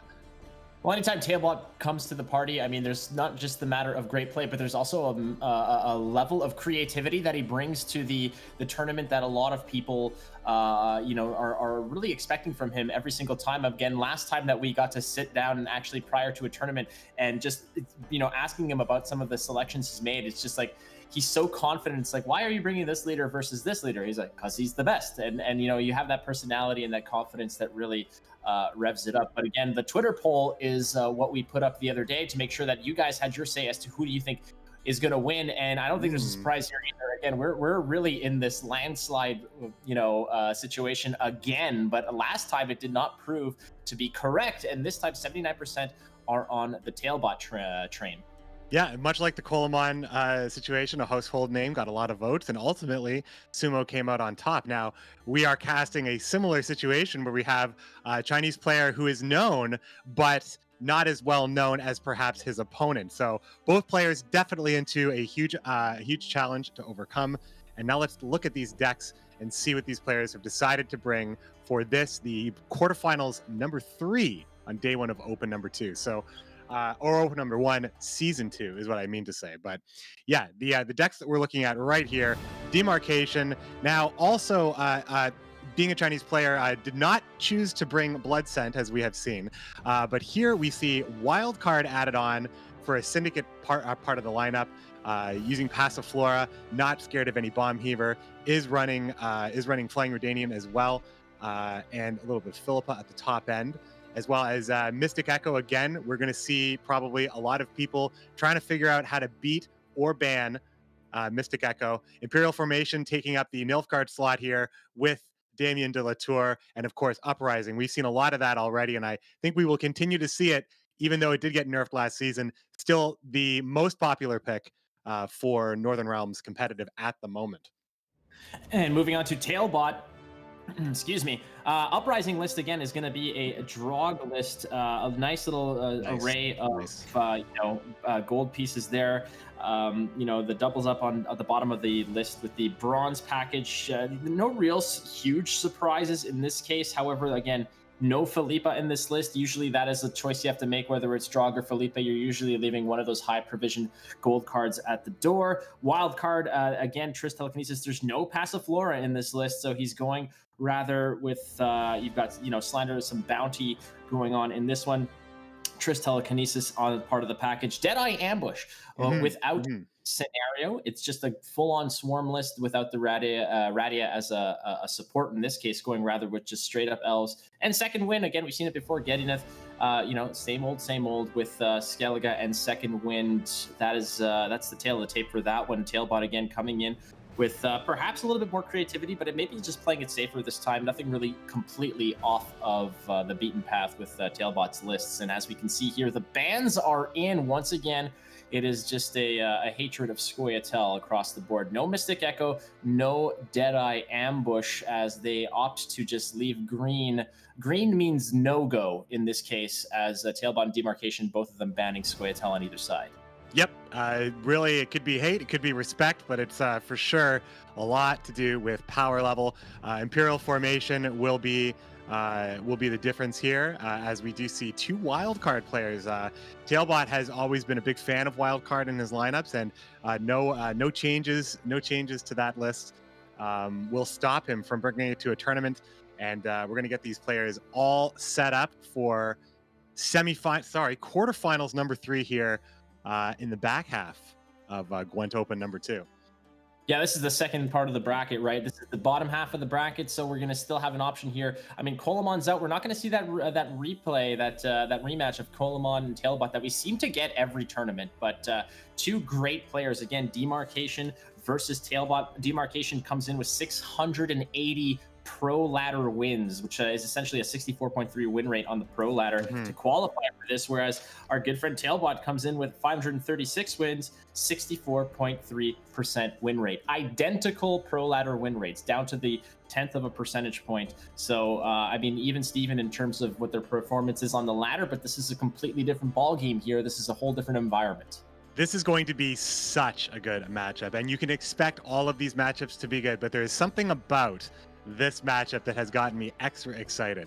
I feel like I don't know really what to expect, but I know I will expect I know we will see greatness here. The invites are going out to the players.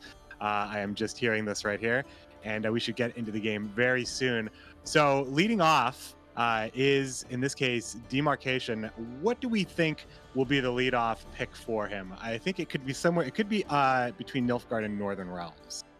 I feel like Northern Realms is always an okay pick in the blue coin scenario. If you are leading off, if you're going first, you do have a slew of proactive plays that you can drop down there, be it the Mauler, be it the Radovid's Royal Guards, and you can, depending on what you're planning on going up against, if those bronze cards can, connect with their order abilities, you're getting a little of extra spice down the road. I don't think that it's a matter of, do you really want to waste removal cards or disruption cards on these low provision bronze cards? You want to sort of save those for bigger value pieces. I feel like the only problem there is that, I mean, Uprising is, especially with the Drog, you're very prone to bleed a Drog deck until you can see the big boy come out. So we're going to see what he opts to play on the blue coin. But I mean, it always seems like without seeing an actual Scoia'tael list. Scoia'tael is so comfortable playing in the blue coin position, but now we haven't seen any Scoia'tael in your or my matches. So again, the fact that the coin is fixed adds so many levels. And again, I just want to remind everybody of the fact that these deck lists are open to the players. There are no secrets. Once again, that is just the fact that they go into this matchup knowing exactly what you and I know, what you guys out there know. They know the deck list, so there's no surprises in that regard. But what I do think is surprising, what I'm looking forward to, is that there's a pretty stark difference between the two wildcard lists right now as we just wait for these players to get ready. They're almost ready. We have Passiflora from Demarcation as opposed to Tailbot, who has opted to not take that, opted to take more of a poison-based wildcard list. So I think that that's pretty interesting. And I also think that both players, while not playing Hidden Cash, are both still playing good old Saul de Navarrete. Better call Saul. He's still on call, looks like, for both players. Yeah, he's on call. He's ready to pick up the phone and answer the call on that one. What I'm most curious to see is if there is an actual Syndicate mirror. I want to see if there's a Philippa tug of war going on that Flying Redanian. I've seen it so many times where one steals it back, one steals the Flying Redanian, the other steals it back. You know, if that Philippa can actually connect with the Flying Redanian in an early round, that's potentially 6 points that can just kind of keep flying back onto the board later in the game. There are better targets, but again, the chief difference here is the fact that Demarcation is bringing Passiflora and Tailbot is not bringing Passiflora. So perhaps Tailbot, again, even with his Deadeye Ambush, which was banned, is not running a Feign Death. Nothing really here is running a scenario other than his second wind, which has Gedineth. But I mean, we'll see how this pans out, opting rather for Tailbot to just say, screw it, I'm not bringing any of those scenarios, because, you know, Bomb Heaver's a thing that we got to worry about as we go into the match. There we go. So as we said, there it is. There's the Northern Realms on blue coin, right? And it's going up against that Skellige list that Tailbot is running. That's the Gedineth list. And yeah, so I guess our suspicions were correct here with the leadoff of Northern Realms. There's a lot of proactivity with those bronze cards that you've got going on there. As the Mauler gets tossed away and exchanged for an Enchantress. Live mulligans here in the spectator mode here as Tailbot proudly representing Shoop on his windowsill. I see you. Got to get those little marketing. Available now at the Play Guide store. Get your Shoop today. Well, for a long time, though, people were dying to be able to purchase it. Now you can just get one. Now it's a hot item. And here we go. Demarcation's going to lead this off. Magic Lamp has a stratagem here. Being able to have extra bodies on the ground for potential boosted effects, such as Visagird, Scytheman, and Temple Guard. It's always beneficial just to have the extra bodies on the melee row. Tailbot, prior to this match, saying that is his good side for the camera, so he's opting for the angled approach, which gives him a little better visual for everybody to appreciate. Radovid's Royal Guards, again, on the back row with the formation ability, giving it the boost. And when it's boosted, it does have an inspired effect. Absolutely, it does. Oops, sorry, I got a little crackle on you there, Flake, but that's okay. As Tailbot is going to be making his first move. Radovid's Royal Guards, one of the most solid opening plays in the game, really threatens to make the next drop much more difficult to deal with, and in itself requires removal, but still represents a certain amount of points even when the boost is knocked off. So it's really low risk, high reward addition in Iron Judgment. And just a reminder, this is the first Gwent official tournament since Iron Judgment.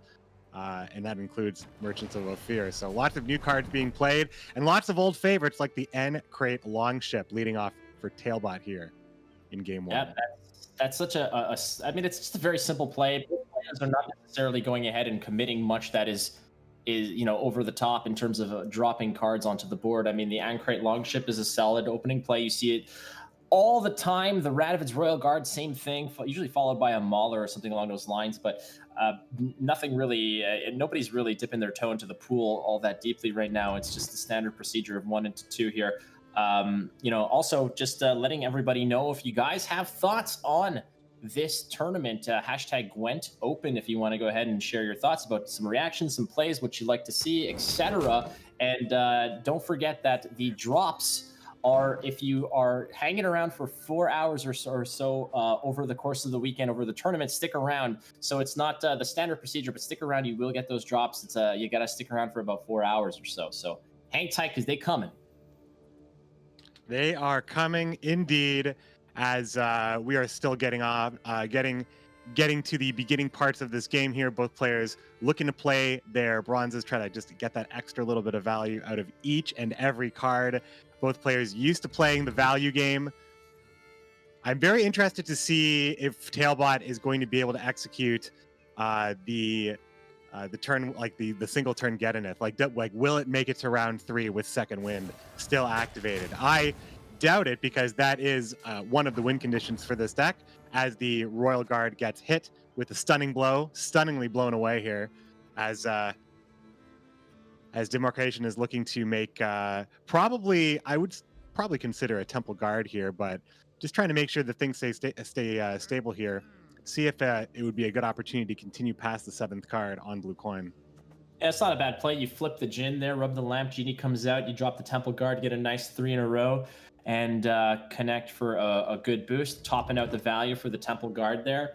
You're not really committing a whole lot. You're on the blue coin, so you do have to keep in mind that you don't want to cross that, cross the Rubicon of cards where you're at a point where you're committing too much, and then you actually have to defend the round into without sacrificing too much card advantage.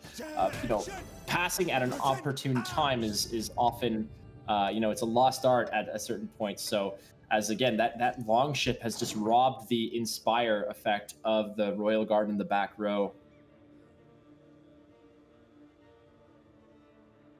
Just holding court there on the melee row. That Ankryte Longship is it's a tough cookie to stare down, right? I mean, every time you drop in, it's just a little scratch, a little haircut off the top to just shave away some points that would otherwise, but it feels extra bad for a deck like Uprising, which likes to be in the green.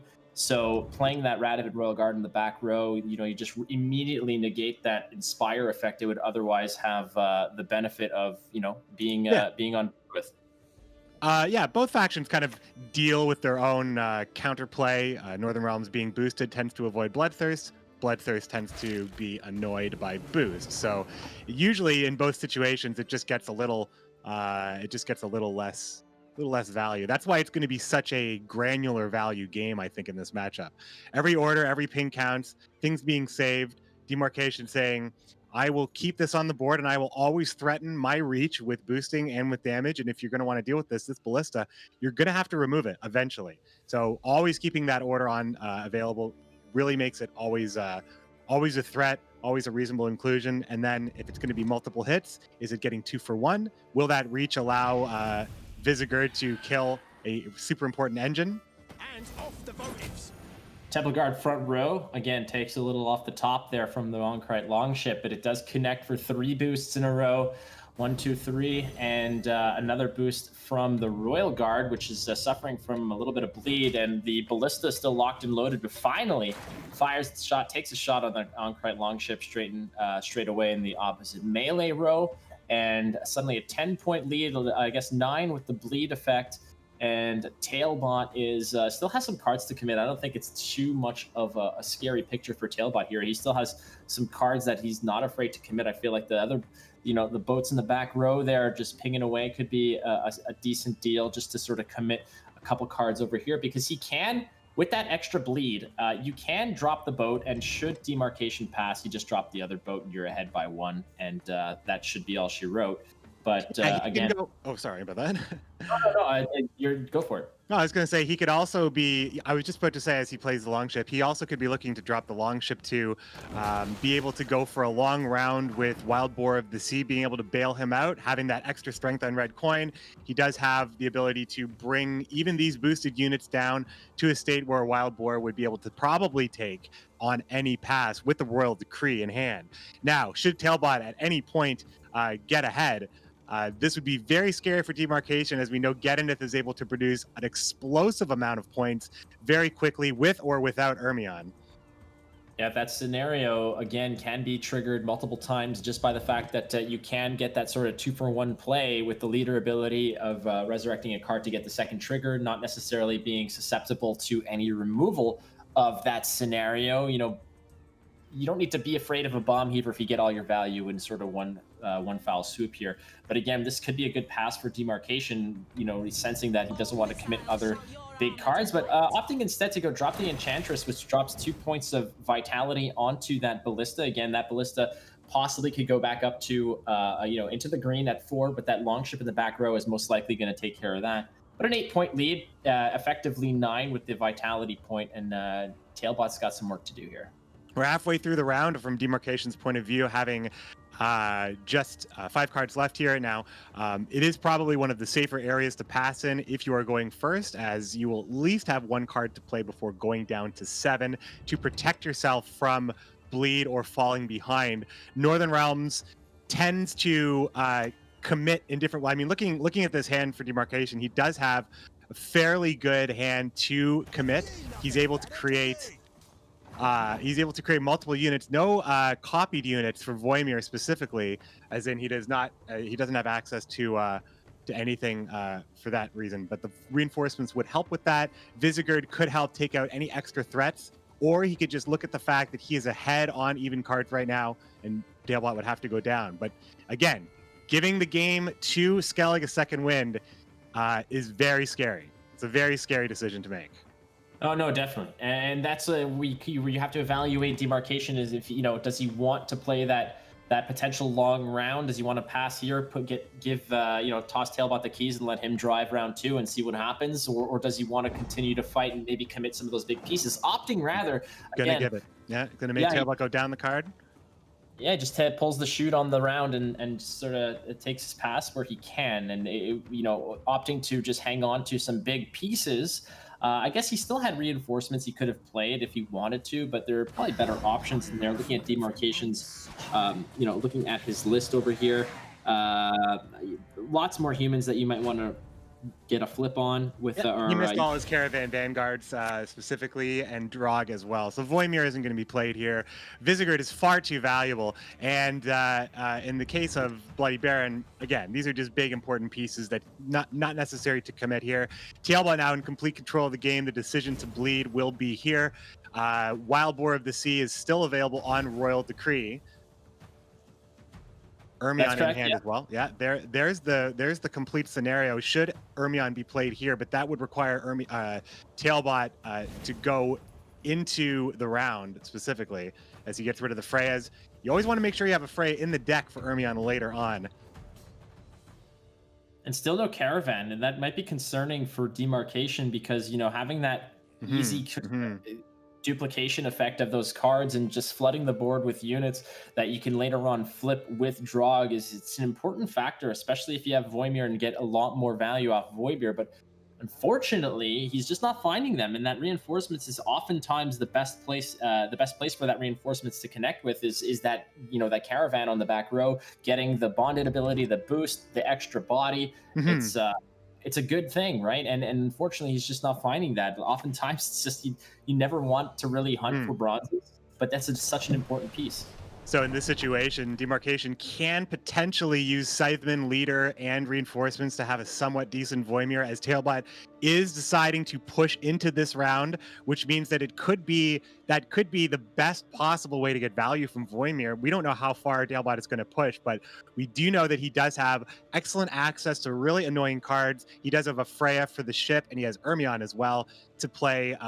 He has the extra Freya in his hand right now, so his Ermion play specifically might be looking for, it would just find a Golden Froth, I imagine, or the Giga Scorpion. We didn't see that either. So Ermion's definitely playing for a lot, definitely playing for big value here, and is going to force Demarcation to play.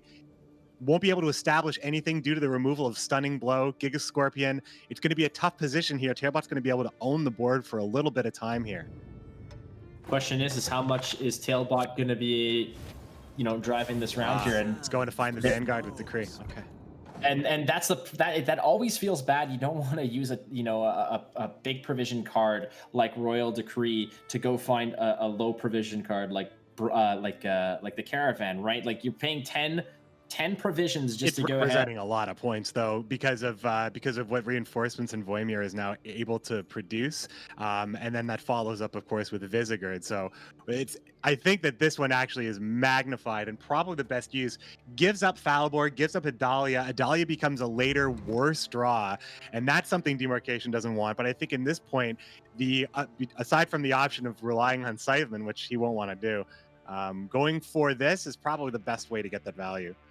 Oh, I certainly agree with you that you had to do it because you don't want to. It's a matter of when you're being bled, you don't want to sit on cards that would otherwise get value over time and be problematic for you. So I think that getting that card out and then having an option with your reinforcements later to make it, to connect with the caravan, get those cards rolling as well. You don't want those cards to just haunt you later on, as again the longship in the front row is just crushing these points and just shaving them off. And as the Crow Mother comes in, drops the 2 birdie birds, and suddenly, the bleed is still on. But the good news here is that Demarcation did get ahead by a point, so that's where you want to be. That's twice now you use the term bleed, and if you are not familiar with the term bleed, Flake is not talking about the status effect. He's talking about in the fact that Tailbot is in a position and control of the game, forcing Demarcation to continue to play cards whether he likes it or not. It's essentially bleeding out his resources. So it's a term I've heard the question a lot, and just in case there's no confusion here, we're talking about Tailbot bleeding Demarcation out of resources, and that's what he has to do now. As Demarcation takes the lead with the Vanguards, which forces Tailbot in a position to he will have to take a lead or lose last say, which is not often worth it. But when you can play the full Geddoneth combo, you may have enough points, as that represents about 33 points immediately from an empty board with the leader and Ermion into Freya, into a druid. That's the whole combo, if you've never seen it before. It's a filthy prospect to just have to think about, where it's just in that one foul burst, you're just staring down a 33-point gap like that. But the pressure is still on, and like you mentioned, the bleed of round 2 is a matter of, that's why round 1 is so important in many cases, because you want to protect your assets for a round that matters, for that deciding round 3 in most cases. And if you're giving your opponent round 1, you're also giving him the option to just squeeze those resources out of you to their liking. Now, to their, to your benefit, perhaps they might push too hard, and you might be able to regain that card that you're losing. But oftentimes, it might come at the cost of very important pieces. Drog comes down, and now he means business. As you can see, the leader ability comes well to protect some of those cards. And now you have 4 of those Revenants on the back row, as Drog has made the full transformation. Again, the Kedwani Revenant has the order of dealing 1 damage. If it should kill a unit, meaning a death blow, it will spawn a clone of itself, a 3-point copy, a 3-strength copy of the Revenant. So they can do work, and there are some relatively low strength targets, for instance, the Ermion on the back row, that seems fairly simple to go ahead and convert on.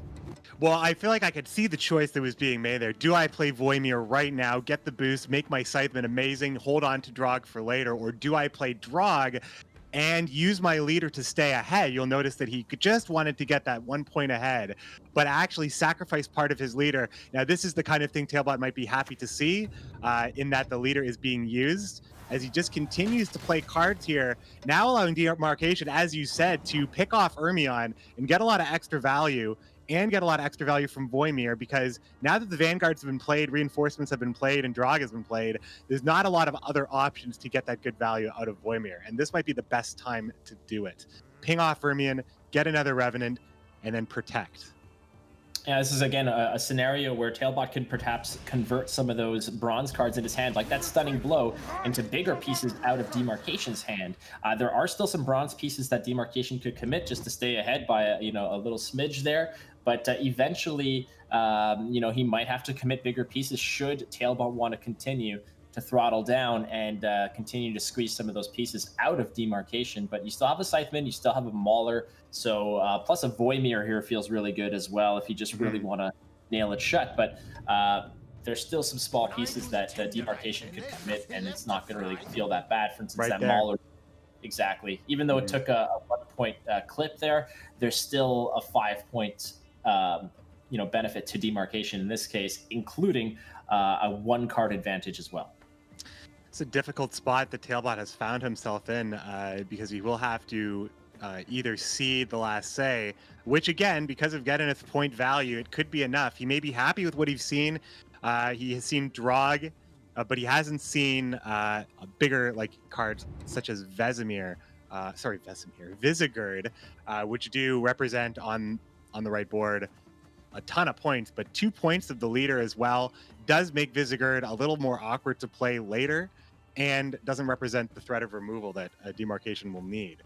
So I think it is going to come down to, will I be able to climb this giant mountain of points as Tailbot hits the pass and we go into round 3. Yeah. And big pieces still left in the deck, I believe, for Demarcation. I don't think we've seen Philippa yet. I don't think we've seen Falibor yet. Big Definitely pieces. Falibor. I might have missed it. Did I miss that? No, there's Falibor. I definitely haven't seen Falibor is what I meant to say. Sorry, what I was thinking was the Royal Decree when it was used. I immediately went looking to see what the opportunity cost of that was. I mean, Falibor seemed like it was the biggest one, but grabbing Philippa would have been nice. It's not so bad though to have Voimir and something that makes a copy, such as Adalia. He's looking for that other Vanguard though. Certainly reroll that. Ooh, well, I don't think it's going to matter because Tailbot's going to make that scenario just happen. This is what we were talking about earlier, right? Is that we have the advantage of having a scenario that can just go ahead and complete its entire journey in one turn. Cards like Bomb Heaver are just dead weight in your hand. And in this case, I mean, a Dahlia onto a Mauler isn't all that fantastic either. Not really connecting with much. There's still the Philippa in the deck. There's still the Anseus in the deck as well. Those are massive control elements that are now just swimming in those remaining 8 cards that Demarcation essentially has no access to. Yeah, the draws hurt him, and he had like we talked about before. I don't think either of us think that the Royal Decree was bad. Was a bad decision there, but that Royal Decree cost him his best card later, and it looks like there were a couple of them in there that would have made this a little bit easier for him. It's not over yet, of course. Tailbot does not have last say, but he does have a lot of points, and of course, there's going to be a lot of stuff for the Maulers to maul. They're definitely protected here. I guess one benefit, if we're looking on the silver lining of having those Maulers doubled up versus the Caravans, I suppose, is the fact that you can set up with the Falibor to maximize your Falibor value, bring that Falibor to a full 13. Mm-hmm. You also have, I suppose, the Voimir can go ahead and boost them on the front row. This is obviously not your ideal scenario for Adalia, for Queen Adalia, but I mean, you gotta make do with what you have and hopefully clean up the problems here. There's the Ironcrate Longship again. Going to keep on making the board more and more attractive for Wild Boar of the Sea, which will be probably not the final play. It's really going to be Tailbot can choose to play Gedeneth at any time right now if he wants to be using his leader for that. With Bomb Heaver in Demarcation's list, he will have to choose to do that or lose points. So as we see here, the Mauler, again, protected by the shield, but that's a little bit late to the party because the next Mauler that hits the board is going to be getting tickled by that boat. But I think that Demarcation just wants it gone as the Falibor comes through. Not the full value, you're losing 1 point off of it, but I think that over the long run, leaving that boat there is even better. If you get rid of it, than to have it there and just continue to rob you of points, and not just points of the damage that it's doing, but points that you might otherwise be getting with your final your Visegird or your leader ability into the Scytheman. But there is a light longship coming through that comes as a bonus piece to those 4 points of bleed and more damage, and that is just piling up now. More damage, more Wild Boar, extra points. That shield might be a little annoying. But otherwise, I think that Tailbot definitely won't be hurting for points. And what Demarcation is going to have to do is get the absolute most points possible out of his combination of cards here through maximizing Visegird's boost, maximizing the reset on Baron, and hopefully getting Voimir to trigger on at least the Maulers. But, for having card advantages, this is going to be very close, if at all, for Demarcation, because we know Gedeneth is just a sheer cliff of points. There might be a scenario where that Baron will have to connect with his own Falibor. If the Falibor takes all the bleed plus the double swipe from the Wild Boar of the Sea, it's going to go down to 1. And as long as it survives, that Baron could actually reset it to 7, representing a 12-point Baron, which is, that's not that bad, honestly, assuming that Tailbot really doesn't get much boost value from the rest of his cards. But we shall see what happens. There might be an opportunity, but given the fact that there's that boat in the back that might just snipe the final point and just take that out of the equation. And looking at the Demarcation's hand, is this the option right now where you want to go ahead and perhaps drop the Voimir? But Hammond comes through, negates the points off of the Mauler before the order ability can be used. It is row locked to the melee row, so unfortunately now the Mauler is in the back and he's got 2 points of bleed that he's going to have to deal with, so that Hammond is probably the best you're going to get out of that. So I had a thought in my mind, and I was just trying to hold on to it. It was I have lost it now, but I was going to be talking about, yes, it was the fact the Mardrome is a decent target for the reset. So, however, depending on what the Mardrome hits, because it does damage and boost, it's possible that resetting Falibor ends up being more points, but definitely Bloody Baron held on for that final stage of the scenario where the boosts are going to be located. Yeah, we're going to see how this shakes out, obviously. I mean, the problem for Demarcation now is that his Bomb Heaver, I don't think is going to get much value, obviously, given the fact that that Gedineth comes through with, an appendix of other additional plays that have followed it immediately to get the rest of those triggers. And I mean, the Visigour doesn't exactly have much inspiration on the board to give it much, firepower. And then the Bloody Baron is your final say to maybe just equalize one of the cards, but it doesn't look too great. Now, Demarcation does have a 9-point lead, but 3 of those points are negated from the bleed. Here comes more bleed, and it's just making it so nasty for that Wild Boar of the Sea now, as at the end of Demarcation's turn, that's going to be 4 out of 5 units plus, I guess. He's taking the leader now. I think he's probably going to use the boost on the Mauler and take the Scytheman, so he has a chance of getting some bullets in the chamber for Visigour. I think it's the only chance, but I mean, we're looking at that choice to do that or to play the Bomb Heaver and just give another body to get damaged by Tailbot's Longship in the back.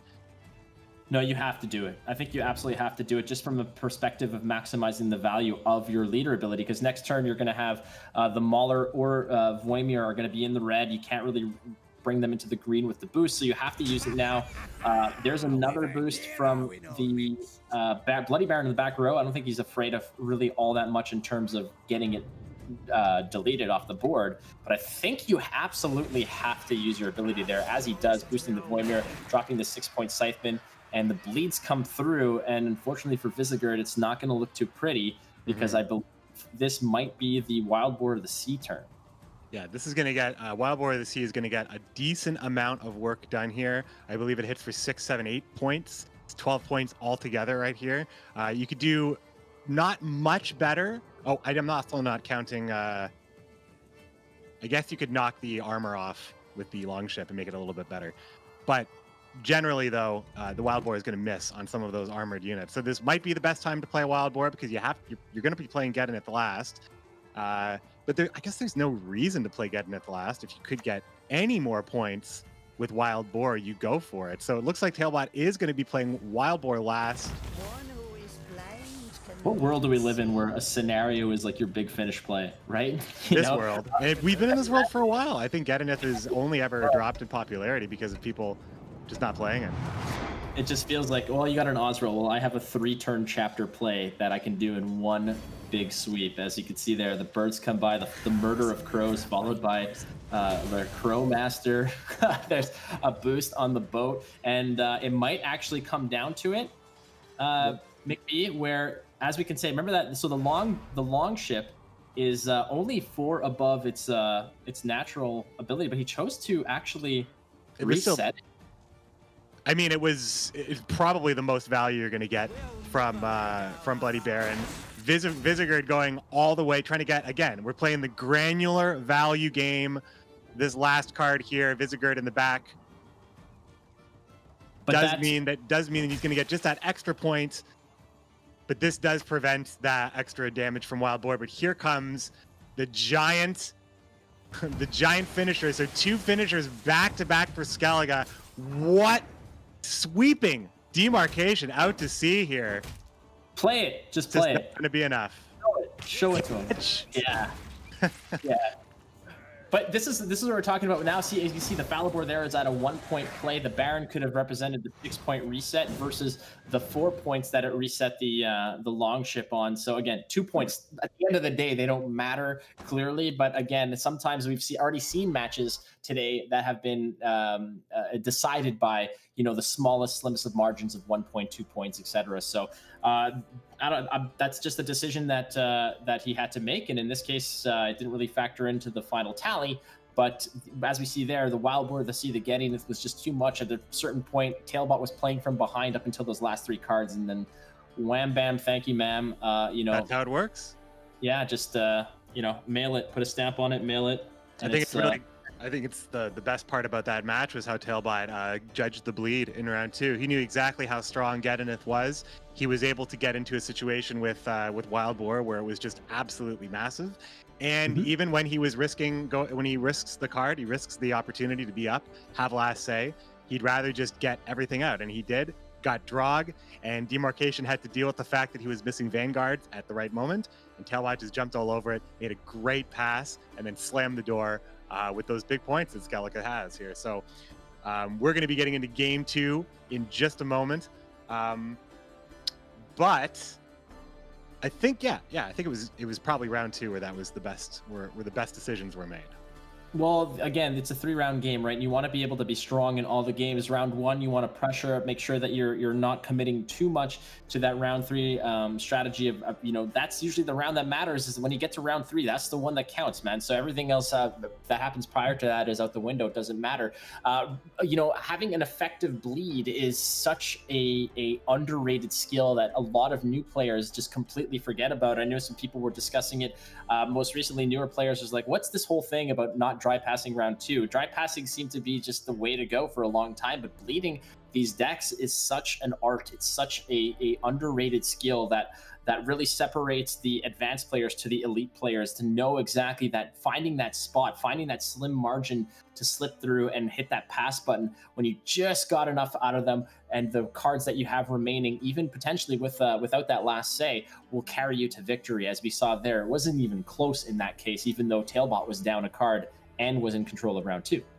I think something else that Tailbot has a lot of skill in doing is hand reading as well. And this is the first quarterfinals where the players have agreed to go in with open deck lists against their opponents, as opposed to just doing that on the semifinals day. So being able to read the situation, it's not hard to read the situation when a decree is used on a Vanguard.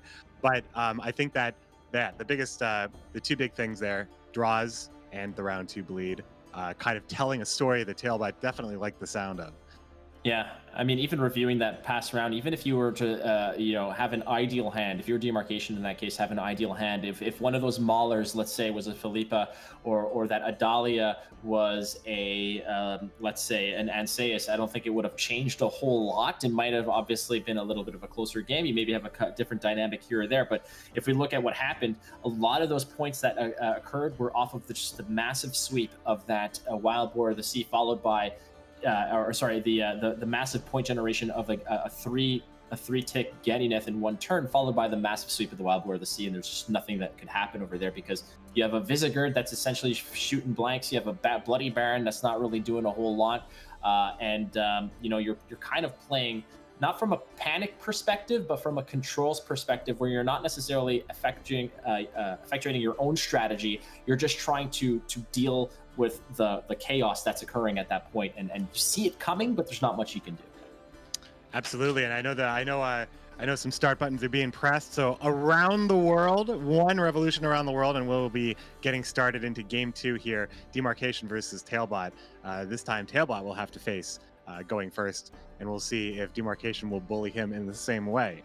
So that will be coming up soon. We'll get to see what the players have decided to be bringing in. Tailbot does need to get a win with Northern Realms of his own, and Demarcation still needs to give another shot. So there could be a mirror possibility at the end here, but getting some Syndicate into the game here would be pretty cool to see as well, because I haven't cast a Syndicate game in a while, now that I think about it. Yeah, those are unique to cast because you have that extra element, that extra resource to keep track of, and I mean, more difficult for the players obviously than for us. We just call the action, we just tell it like it is and see what we see. But for the players themselves, making sure that they're taking care of that extra little, that pocket change, and making sure that it's going to the right spots. You want to invest that money properly, ladies and gentlemen, especially in this economy. So, what are your thought processes going in here? Now we have demarcation on red coin. What do you feel he will be using to perhaps take advantage of that red coin? I suspect perhaps an Imperial formation in this case, but I don't know what you're thinking and going forward. Well, I mean, I was just thinking it could be an opportunity for Syndicate to go for it because of how Syndicate can push a good tempo round and a good control round in some situations, depending if we see the poison package or not. And I think I was just wondering why it's been so long since I've cast a Syndicate game, and that was actually because Hidden Cache was banned, I think, in every other opportunity of me casting this year. So this would be the first time in a while. But Wildcard being kind of an old site, I believe last time we got together in Warsaw, Wildcard was pretty popular. So this will be a return to form, I think, for Syndicate when we get a chance to see that. Yeah, well, that's the thing, right? I mean, we've had opportunities in small community tournaments over the past few months, and it was the same thing. This was prior to the actual revision to Hidden Cache. But Wildcard seems to be on top of the heap there. It's what's being taken into the tournaments from a perspective of Syndicate. But it's nice to cast those Syndicate games. There's a lot of levels to think about. There's a lot of layers to digest in this as we are kind of getting locked and loaded for the next matchup. Demarcation will be on red coin. He did lose the first match to Tailbot. Tailbot managed to get through with a very, very convincing win with Second Wind, and that was over Demarcation's Uprising list. So the Demarcation still has all of his tools ready at his disposal. Tailbot sort of packed away his Skellige weapons and going to be going forth with Wildcard and Uprising. Again, both lists of Uprising are running Drog. That's interesting, I find. Yeah, and that's perfectly fine. There's usually, the Drog list, it usually comes at a cost of another massive card. In this case, Drog, Demarcation's got has Philippa, whereas Tailbot doesn't. But he's bringing in other big cards to the party as well, and it's very, very unique when big pieces are there. The same lists are so similar yet so different in how they're executed. But I mean, Drogs, as we saw earlier, are very susceptible to bleeding. Once that major piece is off the board, it's a little bit more smooth sailing, and Tailbot really took advantage of that, put the screws to Demarcation in round 2, and once he found his masterful move and managed to get out when he could. Absolutely. Now I'm just trying to think, and I get the chance this time around. I get the chance to talk to the winner, so I was trying to think of all the things we could talk about, and being able to talk about each game at length in between will make it very easy for me to take those notes. And I probably, the first thing I would ask about is when did you know Demarcation's hand was not very good?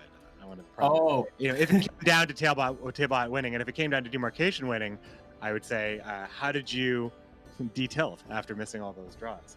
Well, that's the problem, right? Sorry? Is that there's the hand reading is so good, but I don't think Tailbot would have suspected that maybe the last card was a bomb heaver. I mean, it's really a good feeling when there's a 4-point do nothing card that comes out and really doesn't change the dynamic. But you got your questions set up for you, man. Like these are great matchups so far, and I mean, you could always ask him about Tailbot about how he feels being part of my wardrobe, which is nice.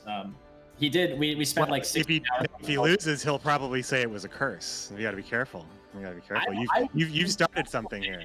You've started. I would be totally okay if I knew I had that power. That would be perfectly fine by me to just find out through this tournament scenario that I have that power over Tailbot. He does call me for Gwent advice all the time, and says, what's a bomb heaver? And I said, well, it's a finisher card in the first game of the tournament. But regardless.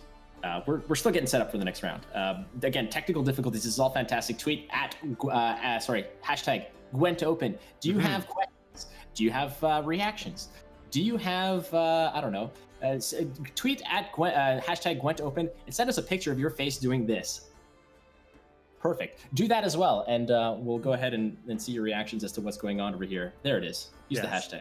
Talking about matchups, of course, deck selection, lots of other stuff to talk about as well. But of course, as Flake said, if you have nothing better to add, definitely positivity is always good to see, which I believe the thumbs up is represents some sort of positivity.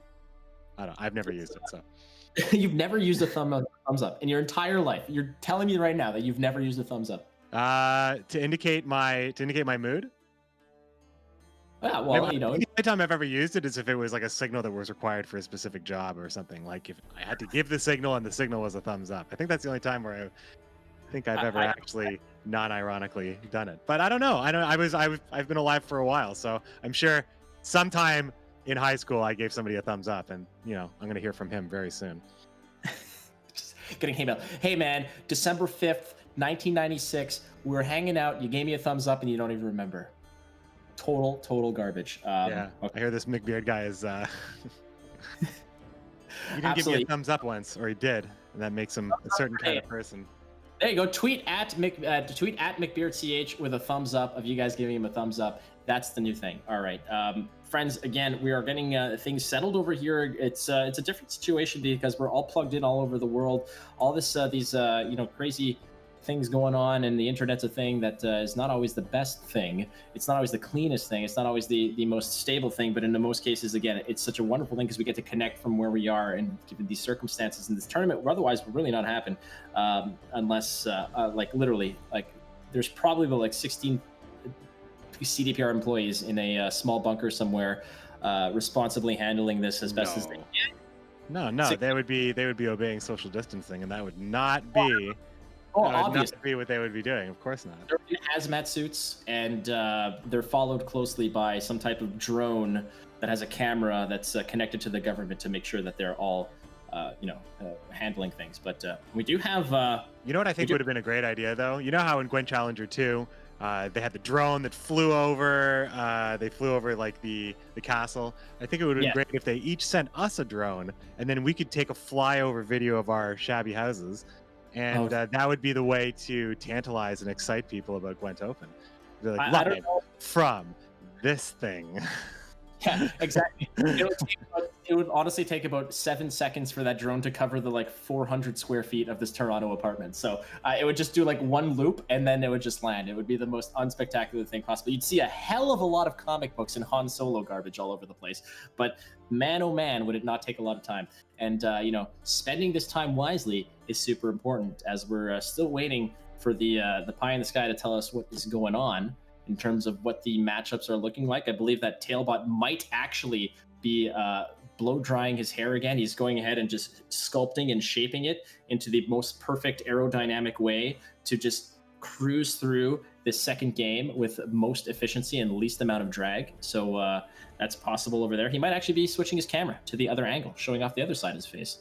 Who knows, man? Tailbot's an enigma. He's got various strategies. So the truth of the matter is, we are actually not waiting for Tailbot. We are waiting for the players to connect to get this started here. In the there's going to be a rehosting of the game. We have a little bit of time to speak once again, Flake, and I think. I mean, everybody loves it. It's funny because Tailbot. It looked like Tailbot was not. It looked like a hair was not even disturbed. So I don't know if he needs to blow dye his hair. He seemed like he handled it. He looked cool under pressure. The players are playing from a comfortable spot in their house, and I find it interesting. Like you and I, we both have streamed a couple of games of Gwent in our time, and we know that streaming Gwent and playing Gwent at home, they're two different things. The players may have the pressure of the tournament, but they are very much in a space that no other tournament player to date for Gwent has been in for these kinds of stakes. So I think that that's going to be like the unspoken thing, like why maybe some things were unexpected, because the player had just a different level of confidence or was not affected by what affects so many players coming into this tournament for the first time. you know, it's a little nerve-wracking. You're traveling for the first time. You're sitting in the big throne, the hot seat. You're meeting people. You have a lot of instructions, and a lot of that is not here. There's no extra. You have a lot of extra mental space, I think, if from a competitive point of view. Obviously, it's very different for us as well, but I feel like it's got to be feeling very different for them.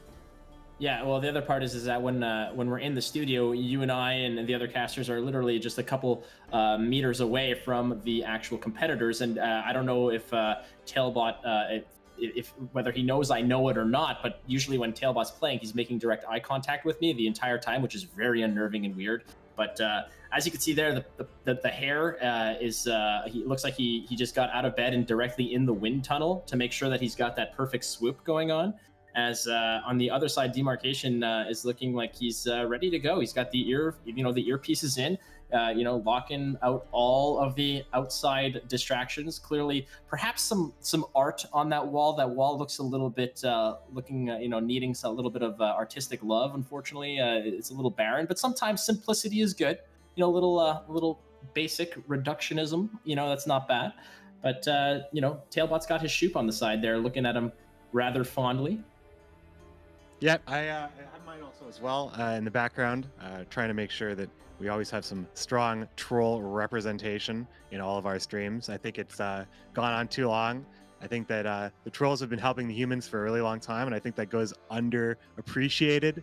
I think I know of a couple people that have gotten, found missing mates of trolls. This is Geralt, I believe. I think he provided another troll the proper way to grieve for his wife, the bridge troll, I believe, if you want to go for the Gwent lore, the hot lore around Gwent. And Shoop's been selling us a lot of cards, so I just want to say it's good to see trolls. Well, they've been living under bridges for so many years. I feel like there's no other demographic out there that has been so geographically oppressed in the bridge category than the trolls. So I'm glad that we've sort of cleaned that up, and now trolls in the entire Witcher universe are finally getting their due. We want to make sure that they know that we care about you. And you can see, actually, I believe it's like right over That's there. why we cast on Twitch. Yeah, there's a Shoop up there as well. It's sitting on a keg, fittingly enough, but I do have a Shoop of my own. Is there? Yeah, it's like a Where's Waldo for this guy in everybody's cam frame. There's so much nonsense and junk around this place, but I also have there's a portrait of Kramer right over there, just a brutish oaf. That's my portrait of Kramer that's on that wall as well. So it's the portrait, right, from the actual Seinfeld episode in which he has the portrait painted of him. Right. Oh yes. In my youth, I didn't exactly spend my money on important things like Apple stocks. I bought posters of Seinfeld and Spider-Man and had them laminated for a lot of money, and now they hang on my wall and repel women. But it's okay. We're good, ladies and gentlemen. We're good. So, as the I don't really see it. Every person I know, everybody I've ever dated, really appreciates an organized and well hung frame on the wall. And it's just you have so much to offer in that space. I mean, it looks all very even. That has to count for something. We call this room the deal breaker room. It's like, oh, hey, nice to meet you. The make or break room. Yeah, the make or break room. Right. Is this okay? All right, yeah. Perfect. Let's proceed. So, like we mentioned earlier, we're still waiting on some connection Not issues. for much longer, though, I think. No, that's the best part about this is that they're sorting it out just for you, and just because of that, the Twitch drops, which usually take about 3 to 4 hours to hit. Well, hey man, that's why we got you this extra long, super awesome stream where you get to see cool things like my Spider-Man mug and my Canadian flag, and also nice touch, Tailbot drinking out of the red mug wall on red coin. I think that was deliberate, and I think that was strategic.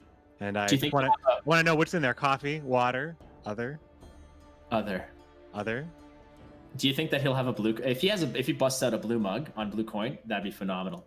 Well, things are happening, my friends, but it's definitely a game. We are finally in. Here we go. Game 2, my friends. This is quarterfinals number 3. Game 2, Tailbot versus Demarcation.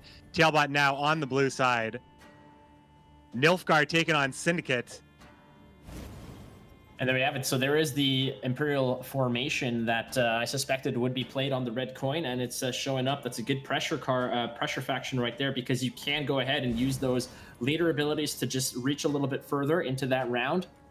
Seeing what we got there, I mean, mulliganing away some of those cards that you don't necessarily want to see. The Tortoise is a decent card. It represents a lot of just vanilla points on the board, though you can potentially, give some of those points back in terms of the boost when the armor is exposed. Again, expose mechanics means that when a unit that has an exposed mechanic loses all of its armor, then that exposed will effect will trigger. In this case, it's if he loses his armor, if he goes naked, it's going to be a little boosty boost to the opposing player's tallest unit. So that would be the Tortoise. But lots of good cards there. Looking at from Demarcation's perspective, on red coin, you have some of those bronzes that you can just sort of shoo away. Unfortunately, that crossbowman is usually you want to pair that up with a card like Razor Ramon, but in this case, it's not really many good targets to toss out there really quickly. Yeah, the missing Ramon Tirconel here, when without the ability to amp up the Ardfane Tortoise or the Ardfane Crossbowman early on, is a little bad again for Demarcation, kind of missing that draw, but it's not so bad. He does at least have a good selection of control options on red coin. But the hand is missing. It's missing something. It doesn't have a huge lineup for poison. It doesn't have huge lineups for soldiers. And Damien, being the threat to push, answer this, or lose the round, it may come down to Demarcation actually getting into a situation where he has to play one of those answer this,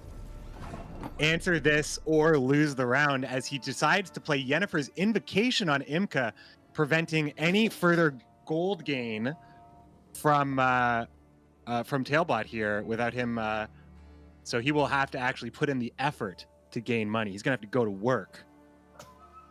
He's gonna have to, strap his boots on and get the lunch pail out and get there and get to work. But in terms of the Yen's Invocation value, when you're grabbing that Yen's Invo in an early round like this, where it's not just pure point removal, where you want to see that card potentially later on, there's not many good targets. If you are a non-syndicate class using the obviously it's that where you're playing that Yen's Invocation, what can you potentially yoink? Maybe the Azar, but it's going to be protected by the defender, so you can't necessarily do it. Everything else is needs coins to really operate. The Saul, the Street Urchins, the Philippa, these are all great cards if you're syndicate. So I think that potentially using that Yen's Invocation on the MK means that if you're when you have finally bust out that bribery, maybe that MK will have coins in the bank for you to convert on that bribery play.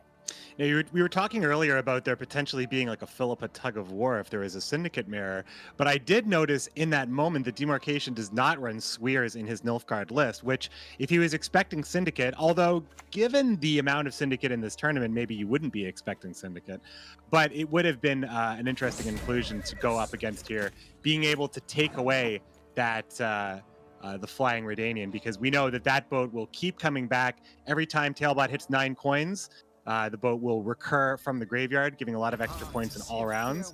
And here comes Saul with the max boost, hitting his Horde trigger of 9. He does have 3 levels, and he's in his final form, Flake. He's going for a good amount of boost here, and he's forcing Demarcation to have an answer, because Saul just grows out of control.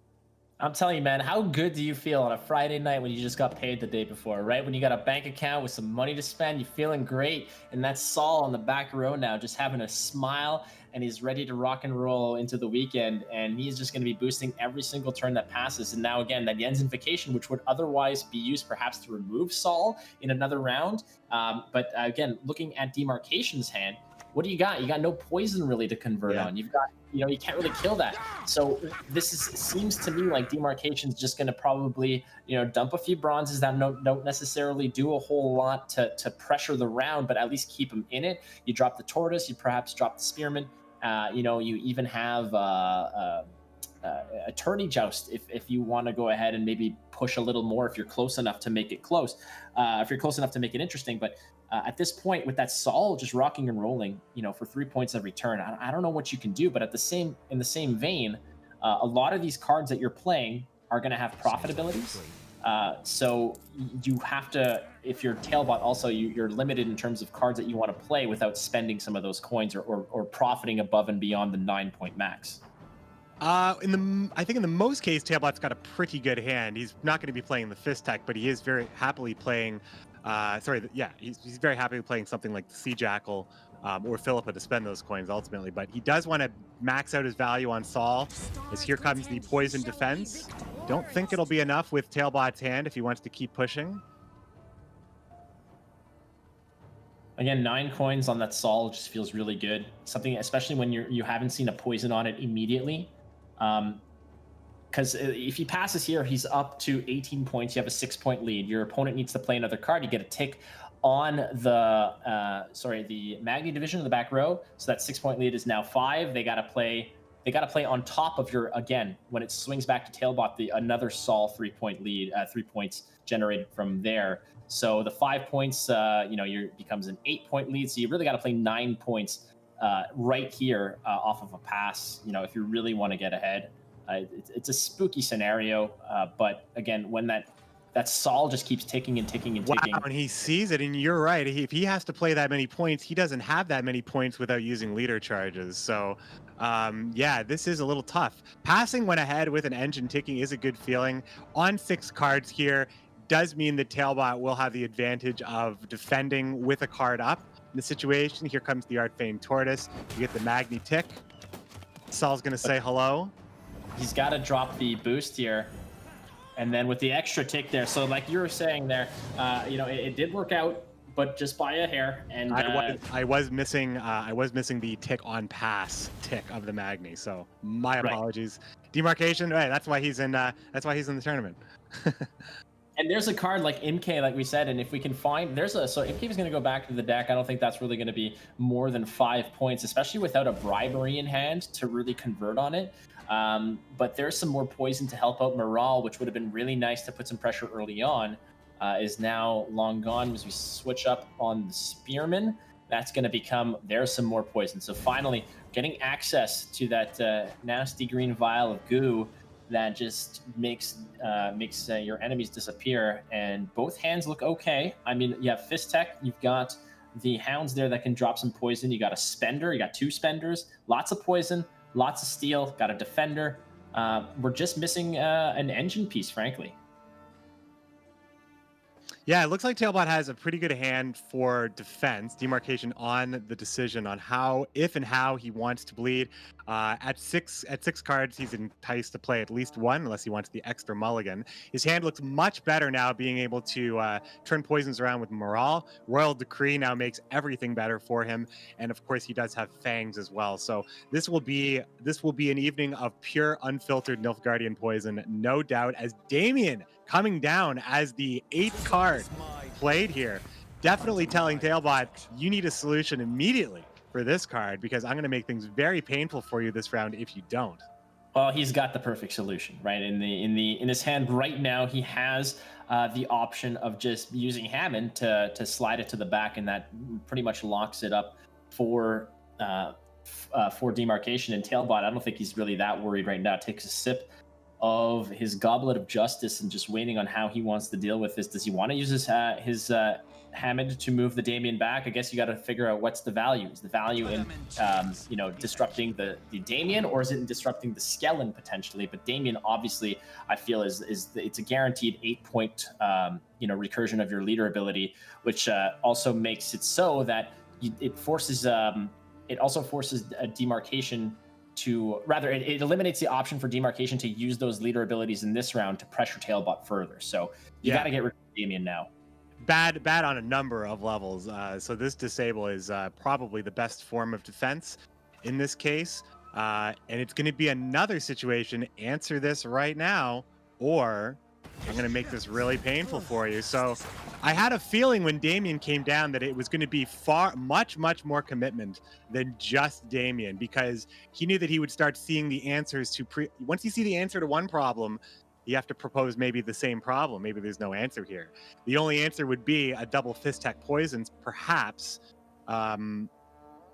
I do have to just review the list again, but I think I lost them. So I'm going to have to bring them up again.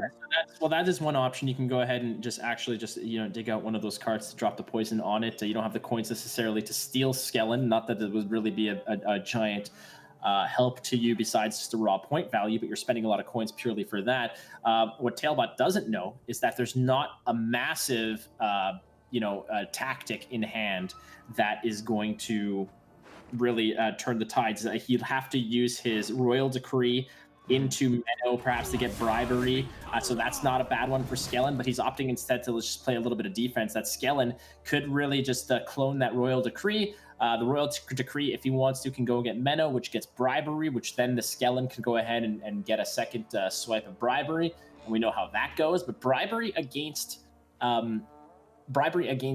Syndicate is not always... it's not always a good thing. There's always, issues where you're getting cards that really only get the true value off of them if you have some money in the bank to spend to increase them. So I think what he's going to opt to do rather is to double up on the Royal Decree, maybe get Fion to back up that Hefty Helga. So here comes Stefan Skellen doing Stefan Skellen things, doubling up on the Royal Decree in this situation to set up a very dangerous Hefty Helga and then immediately protect it. This is going to be difficult to fight against. There is only one tactic in hand, but that the threat alone here does pose, it makes Tailbot consider what he's actually able to play and keep alive in this situation. There is an option to steal the Helga with Philippa. There's also the option of gaining coins with the leader ability and then using Philippa on... Sorry, we can't steal Helga. We can steal Fion. Correct. Got to remove the defender first, but that is the option there. Yeah, so you can go ahead and you can use your wild card, let's say, to go ahead and get some coins, steal the defender, or you can just go ahead double poison it to get rid of it. But then at that point, what do you have? You've got a Hefty Helga that has 2 charges that will go ahead and clean up your defenders, leaving you open to all the poison that Demarcation has in hand with the Morale, the Cupbearer, the Fangs of the Empire as well. And as we see, that Hefty Helga is just... It's got a lot of charges in there, and each one of those the extra charge. Yeah, the extra charge from the copied Royal Decree and then the Fion's ability. Yeah, that's right. I'm talking about just only having one joust, but it's already loaded. I mean, in one option, what could have happened there was you could have perhaps played a card out of your deck to bring you up to the amount of coins necessary to steal the Fion, spend the 7 cards to steal the Fion, and further protect your back row from poison. So obviously then the Fion would probably just eat the poison anyways, because it would be a taller target. It's really a tough scenario for Tailbot here because Demarcation's he's got points, he's got removal, he's got a small engine piece there with the Hefty Helga that's looking real nice. And he's looking all in at this point, my friend. It looks like he is pushing for the 2-0. It's like it's all coming out. Everything that needs protecting, all the big cards. Look at these are like, this is like an all-star lineup of Nilfgaard's cards right now. You got Fion, Helga, Damien and Skellen, and Morale, which I almost called a Nilfgaard card. But you could just say that these 5 golds have represented Nilfgaard for so long, and those have been the first plays of Demarcation. That screams 2-0 to me. It's a bleed that is going to demand respect. Certainly, absolutely. And I mean, even in this case, you do have the Philippa that can go ahead and convert 4 of those coins into a yoink of the Hefty Helga, but I think that Demarcation's going to probably expend those before anything really occurs. I don't think that he's going to let this round go, especially with the poison already on a big body of the 6. As you can see there, Morale completes the transaction and banishes the Hammond away. And looking at the hand now, it's just some bronze cards for the most part and a Cupbearer. But don't forget, you do have the 2 charges of Imperial Formation, and then finally that sequence is Affen gets put to the top of the deck, which then summons to the melee row. So frankly, there's 9 points that are swimming around, protected by leader ability and just being by by virtue of being in the deck. As you can see there, there's the Affen that is has the ability of when that card is purposely moved to the top of the deck, not by virtue of shuffling or anything random, but if you have a card that puts a card to the top of the deck, if that card is Affened, he will immediately summon to the melee row. So again, 2 charges off Imperial Formation plus the move is 9 points just right there in hand. So this 20-point lead in reality is a 29-point lead. Tourney Joust, Demarcation choosing to hang in here and put a little bit more pressure on Tailbot, just keeping the Tourney Joust in, turning it into 6 points with the charge. Tailbot deciding, at this point, he is able to at least use poison for a huge amount of removal with leader, and I think Demarcation is not going to let up until he sees the leader. But especially with the double poisons still available, but it may be, if Tailbot is patient, he may be able to get out of this without expending the bigger pieces, because Demarcation's final hand here may not be, well, now he's giving a good poison target potentially, so everything I just said. Well, if this was a matter where perhaps he just dropped something small or something insignificant, the cards are not necessarily insignificant, but this might have been a scenario where there's nothing really tall enough or big enough that I want to commit a poison to. You don't want to put it on the dogs in the back row, because even though you're deleting 4 points off the board on Tailbot's range row, you want to be able to convert those poisons into something bigger, badder, and nastier. And in that case, the Sea Jackal really converts those coins that otherwise would just sit there and collect dust into actual transferable points that are added to your total. So in this case, Demarcation's really thinking about it. He has such a big lead. I feel like, maybe now's the time, just go ahead and, test the waters with, there it is, there's the recruit. Test the waters with the recruit, right? Just toss it out there, see what happens. It's not exactly a massive commitment, and you have enough of a lead where it's going to still take a massive play out of Tailbot to catch up here. He does have 6 coins in the bank. That does represent not great value for Philippa right here. Using Caleb and then poison later. Demarcation has enough control over the game at this point that he'll just be able to pass out of a bad situation with a lead like this. So it's going to be tough. He's going to have to go ahead and go for a huge point swing when he's able to, but that will be the cue for Demarcation to be pretty happy with how this is going. The Imperial Formation represents, an additional 9 points due to Affen coming out of the deck if chosen. There's poison on Skellen, and he is going to go ahead and use the Fist Tech with leader for the swing. And the 3 points that come up back into the graveyard. No, he's opting to spend the points rather than just letting the Flying Redanian come out of the deck. And the reason he's doing that is because he wants to stay ahead. By that, he wants to protect that card advantage here. Because had he not spent those 4 coins off the Sea Jackal, the 3 points represented by the Flying Redanian would have tied him versus actually just leading by 3. So he had to spend some of those coins to get ahead. As another Fangs of the Empire comes in, this is a real nasty little bit of information. This is an incredible amount of pressure at this point. Tailbot's going to have a really hard time getting out of this. He doesn't have, anything that Demarcation would be playing around, I don't think is something that threatens this round. Stuff like Graydon or Triss. And if you're Demarcation, I feel like you have to do it. You've got a 20-point swing with the Cupbearer plus 9. You have a 29-point play in this regard, which puts you up by 28 points. I don't think there's anything that Tailbot can really do here. Even if he steals the 8, that's a 16-point swing. With the plus the 3, that's 19 points of recovery by just the Philippa alone on by stealing the Damien in the back row. Urchins did drop. Cupbearer is going to finish the job. Van Mullerhelms have particular taste. Now, would you actually just perhaps? I don't think you want to pass here. I think you want to complete the bleed. I think you want to go for it. Because there's an his last card. It's or are you talking about use a leader? Correct, about using your leader. There is an argument to be made here because it's 9 points that you can bring into the next round, and you have a 19-point lead. It's still going to take a massive play, and as he does, so 19 points though, he has the coins to cover it, and he can go in with Caleb and potentially draw Graydon. This is probably 19 huge. points though. 19 points. He has Philippa for the steal. Oh, he's playing. Okay, he's playing it like this. He had Philippa for the steal with he would use 8 points on the steal for Damien. That would have been a 16-point swing, 17, 18, 19 from Philippa, and then he could spend the remaining coin on the Urchin. Am I wrong? Could he have done that in the one card? He would have had. Philippa doesn't provide profit, right? So he would need profit. He had 9 coins and then 1 left over for the Urchin. That would have been. But Philippa does not provide profit, right? He had 9 coins. He doesn't need profit. He uses it. 8 coins, steals Damien, and then the last coin he spends on the Urchin. That's enough, right? I don't know. I could be wrong. I could be wrong. I'm counting quickly, but I don't know. We'll see.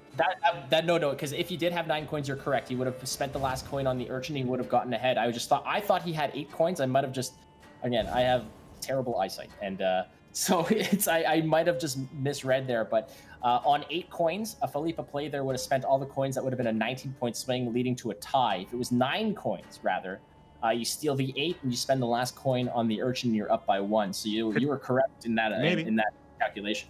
It all happened so fast, you know. I just thought that maybe was it. But at this point here, Tailbot having to go. Oh, it said opponent goes first here, but it is Tailbot acting first. Yeah, Tailbot now losing last say here. He will be able to. He will be able to push some poison out potentially with Vivaldi Bank. He does have a little bit of money to check it out. Vivaldi Bank does have a lot of good pulls. As you can see, he did miss Borsodi, Triss Telekinesis, and Graydon. These are all very important cards. Sometimes they're quite fresh. I don't think he'll have the money to really do what he needs to do here. Unfortunately not, because you're not exactly digging too deep into your deck with the bank there, not to mention what you pull out. You're not having many coins to play around with to, actually get full value off of them. You have to play Morale here, but what are you playing Morale into, right? Like, there's nothing to. You might be able to if he has a poison left over, but looking at I think he can bank something. I think there's something in the bank there for Tailbot to grab. Well, there's bribery demarcations right there, but I mean, I feel like it's not looking too good. Mind you, I mean, we've seen just Menno and Spearman. I mean, we got to see. It's gonna. I don't know. Does it come down to the bank? Well, there's Menno and Spearman plus the 9 points from your leader, right? Oh, yes, so of course, the leader that was not played yet. Yes, that is going to definitely tip the scales. Yeah, that is going to tip the scales. That's a big, and that again, when we were talking earlier about the consideration about saving the leader ability into round 3 rather than expending it to complete a really aggressive bleed in round 2, as we see here, now it's really factoring in because the cards he had otherwise just going into this round, had he know, if he did not have the leader to support him, it would have been a little bit closer, or a lot closer rather. As you can see over here, the bank has to convert on something big, maybe the Triss Telekinesis into Fist Tech. Yeah, it could. He could get a poison here, but it's just for the 3 points. It is still probably the best thing. Well, Fist Tech also gets you the coins, plus completes the poison, and then you can convert those coins into points on the Sea Jackal. Gotta find them. Gotta find those points. There it is. I mean, 60 points. That's not bad considering the difficult circumstances. And Tailbot knows that he's got 9 points already up against it. That Menno has to get at least 4 points, though. Bribery has to roll. Basically, Bribery could brick. It is possible that it is not enough. Let's find out right now. I mean, a Bribery versus. I think this is I think even the 5 of Urchins is enough. Yeah, I think even the 5 of Imka is just enough. Points, right? 9 points plus the 7. Oh my goodness. Ooh, mama, again. We take a draw with those were some rough draws in round 3 right there. And I mean, I'm gonna have to check later. Did Tailbot get a stay of execution on that Philippa play, or was I off on that one? But that means we're gonna have to remake. We're gonna have to see that matchup one more time here, and that was definitely taxing. That was a taxing one. There's a lot to consider in that matchup. All the poison, all the profits, what you're going to use those big cards like Philip on, and then ultimately that push from Demarcation. It looked so good. Tailbot, what a run! And you know that I think that last Spearman, it could have been a little bit better though for Demarcation. That's correct. I mean, you could have actually paired that up with right next to the Menno, but in that case, you're leaving Menno open to. Well, I mean, what does it matter? At one point, you are by leaving the Spearman. By leading in with the Spearman on that play ahead of the Menno, you're losing the value because Menno is a soldier, so he would have gotten that extra bonus by having them adjacent to each other. However, again, like we're saying in that second round, I gotta look back, and I'm embarrassed now that I don't remember whether it was 8 points. Because again, Philippa with 8 coins would have been a tie. Philippa with 9 coins would have been a 1-point win for that, and that would have been a completely different story. But like we were mentioning earlier, bribery. When you're playing bribery against a faction like Syndicate, if you don't have coins, you can miss a lot. You can miss a lot, yeah. Absolutely, and that's what I was mentioning earlier about using the Yen's Invocation on that MK, maybe to play it in order to put some coins in your bank, so that when you do roll that bribery, you do have some coins to play with to actually spend on some of those abilities. It's a tough play. I mean, usually bribery, you get all the horror stories about rolling Oak against Scoia'tael all the time. But in this case, you know, when you're playing against a faction that needs that extra resource that you don't have access to, bribery is not as nasty as it should. And Demarcation now is on blue coin, whereas I believe it should be opposite, if I'm not mistaken, right? Nope. This is the remake. This is the remake, right? No. This is the way it should be, right? Am I doing this right or wrong? Because No, this was a remake of the last game. Tailbot started on red coin, so this is a remake of the second game in which he would be on blue coin, so he'd be on blue again. This is right, isn't it? I think it was the aspects might have been reversed. No, he should have been. He should. Oh, he is. Oh, was he not blue? He should have been blue. Was he not blue? Correct. Yeah, they were reversed. So it's all good though. Don't worry about it. We're figuring it out. Basically, when we're learning things, ABCs, shapes, then colors. So blue coin, red coin, we're figuring that stuff up as we go. Don't worry about it, friends, because we are just muscling through this. We're feeling good. Gwent is back.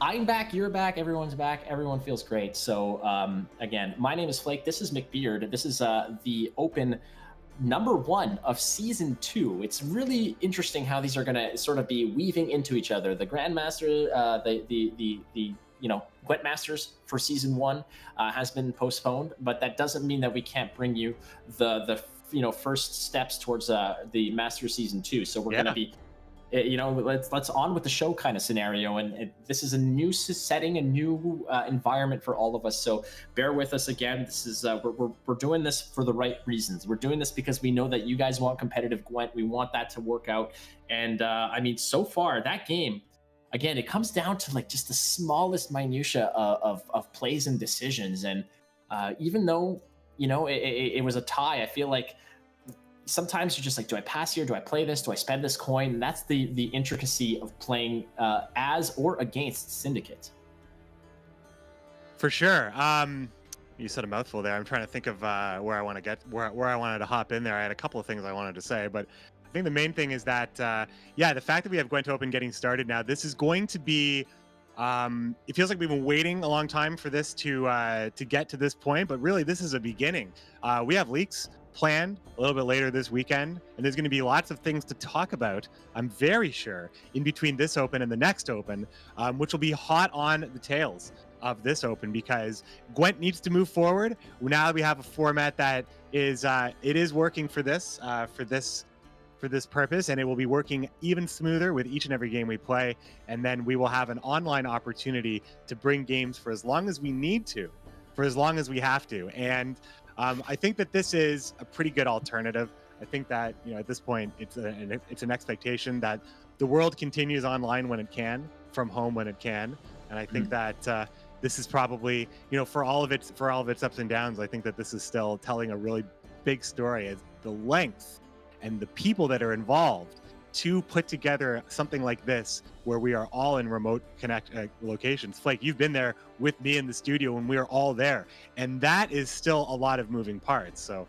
I think that I just want to give a shout out to everybody in the production team that is doing such a great job out there, and hopefully we'll be getting to this game, which will be a remake from Game 2 here. in the third quarterfinals of Gwent Open #1. Absolutely. I want to give a massive shout out also to Coffee. Coffee, thank you for this wonderful gift that you have bestowed upon me. Cheers, Coffee. Wonderful invention. Internet also aces for the most part. We're figuring this out, but again, like McBee said, there's so many moving parts involved because it's not just the 8 players that are involved from a myriad of different locations around the world. It's not just the casting team again who are just coming over from various continents all over the place, but there's just the intricacy of the production team and the massive amounts of connections. I mean, joining into the various servers necessary to get this working and going, and the massive amounts of efforts is a big deal. And so again, massive respect to them. And I know that you guys have been super patient, and I know this isn't easy for you guys as well to have to endure some of the delays between the action. No. It's not hard to watch Gwent. No, you just gotta sit back and chill. But I know that it's not necessarily the funnest thing to do to listen to McBee and I sort of banter on for as long as we are sometimes, because you guys want to get to what you're here for. Which, me. I am a delight. Thank you very much. Agreed. All right. Well, I mean, all of the wonderfulness is going to come from that side of the screen. Now's a good time, McBeat, if you want to try like the air high five. That we could probably do that like right over. Okay, hold on. This is the thing though. I have to lift the hand. I have to lift the hand that I know is going to appear on the screen to hit yours, but I have to do it without thinking about it, and I'm probably going to lift the wrong one. So here we go. 3. Yeah, no shame. 2, 1. Oh, no! That's it. Next time what we'll try to do is we'll perfect the pen pass. And then mirror it again, and then mirror it again. It's crazy. Perfect the pen pass through the magic of the internet. The pen pass, it's true. Yeah, we have so many magic. We haven't rehearsed, unlike all these players for Gwent Open who have been spending hours and hours, games upon games getting to this point. Flake and I haven't even rehearsed passing the pen through the imaginary wall that is I did it. It's on the side here. You messed up. It's all good. Don't worry about it. But we're doing our best here, and that's the fun part of it, guys, is the fact that there's a good opportunity for us to just chat with you guys. So thank you so much for being patient. I know you guys are not here to hear me specifically yap on and on about comic books and nonsense. You guys want to see the best players in the world play Gwent, and we're gonna get to that very shortly. They ties are cool. Don't get me wrong. They're rare. They're cool to see, but sometimes they just throw a wrench in the entire system, and it's like, all right, well, let's just fire it up again and let's try again. But again, everybody has the deck lists. They're wide open, no surprises. So, a tie was kind of expected given the fact that Demarcation and Tailbot both had 64.3% win rates, identical win rates on the ladder. So it was bound to happen. So it's funny. You start talking about ties, and I'm thinking, is you going to talk about the wardrobe? Because usually when we go into the studio, we've got the shirts and the ties. The stylists can make us look super sharp, but here we were asked to keep it as casual as we could. I just love blazers, but no ties right here. We got a tie in the game, but we don't have ties for the casters. Well, part of it is to look like a weatherman without a tie, but he does somehow. So like right outside that window there's a very busy road, and if I have the windows open, it could sometimes be really distracting, the noise and this and that. So the windows are closed, which makes for a little bit warmer in here. So the blazer eventually has to come off when I'm kind of in like focus mode of trying to figure out the matches and cast the matches and whatnot. But in this case, if the windows were open, it would honestly sound like a freaking cage match outside with the amount of nonsense and people throwing things around. I mean, I don't live in a war zone or anything, but sometimes when like the garbage man comes, it sounds like a TLC match. But there it is. There's a very, very close look at Tailbot at his glasses. We could probably ascertain his prescription. Yeah, his glasses. He's got a little myopia going on. It's all good. I feel you. Same thing with we've met him. We know that there's nothing in those glasses. Those are fake. Is he doing one of those? Like they're just frames. They're just frames. The absolute fraud that is Tailbot. As the sun starts to set in Warsaw, you can see, in Poland. I actually don't know if Damien. He's not in Warsaw. Actually, he's not in Warsaw proper. But it is, yeah, in Europe, you can see the sun starting to set. I do believe Demarcation is playing from the US, so I believe that's why the sun would still be shining in that way for Demarcation. I've been following the Discord chat as we've been waiting for the match to start, and I think that was just a tidbit that came out. So there you have that. I mean, Yeah. he's a Chinese player, so I mean, if we look back at what his room looks like, I would imagine it might be tomorrow over there. You know, it's completely possible depending on where he is. You know, when you have all the time zones factored in, whatever, he might be playing from the future. So who the hell knows what's going on? Nonetheless, we're still sort of sorting out a little bit of the kinks and you know, interesting tidbits of what's going on over here. But well, I'm going to tell a funny story because really, I think that it is no illusion that we are waiting for things to happen here. So I'm going to tell a funny story that happened to me the other day. So check this out. I ordered something new that I'm very excited about, and I was waiting for it in the mail. But this new thing that I ordered that I'm very excited about also came with like a small like other thing that was sent with it. I'm trying to keep this very simple because it doesn't matter what it is. But it's like, well, it's a peripheral, this small little thing that came with it, right? So, okay, well, I think it's part of this, I guess I have to explain. Okay, so when the delivery for this thing that I'm very excited about to come is going to come, I'm going to get a text and it's going to say, today's the day. And I got that text and I was very excited. And I thought, today's the day. That's pretty cool. It's pretty cool they text you. It's kind of, you know, it's kind of dramatic, but hey, I'm happy to get my thing. And it said, your order has been delivered. And I went out 10 minutes later and I couldn't find anything. And I'm like talking to my neighbor. I'm like, did they deliver something? It's, you know, it's kind of a big deal. I really don't want to lose it. I don't think, you know, sometimes they deliver to the wrong address. And I find out that today's the day. The big text was just about the peripheral, which came days earlier. So I'm freaking out and I'm about to go to like a different house when what I'm looking for is actually this small thing that's in my mailbox. I'm looking for something a bit bigger than the mailbox. I'm involving my neighbors. I'm involving the world because I'm very worried. I've got this fear that I have lost this, it's a new laptop. I don't know why I'm just calling it this special thing. It's a new laptop. This is clearly a peripheral for a computer. So yes. So I actually don't want a computer taken. I want to be able to have that in my hands when it's delivered because of all the things, you know, you don't want something expensive to go. So hell no. I mean, then again, little heart attack. It was funnier the first time I told it, I think. I just picture it as, you know, it's in a box that says do not bend. And for some reason, it's just bent in half in your mailbox. Like just no cares given at all in the entire world. Similar story is when preparing for GWENT World Masters, I was like, let's get in a little bit of better shape here. So I went on a little bit of a diet.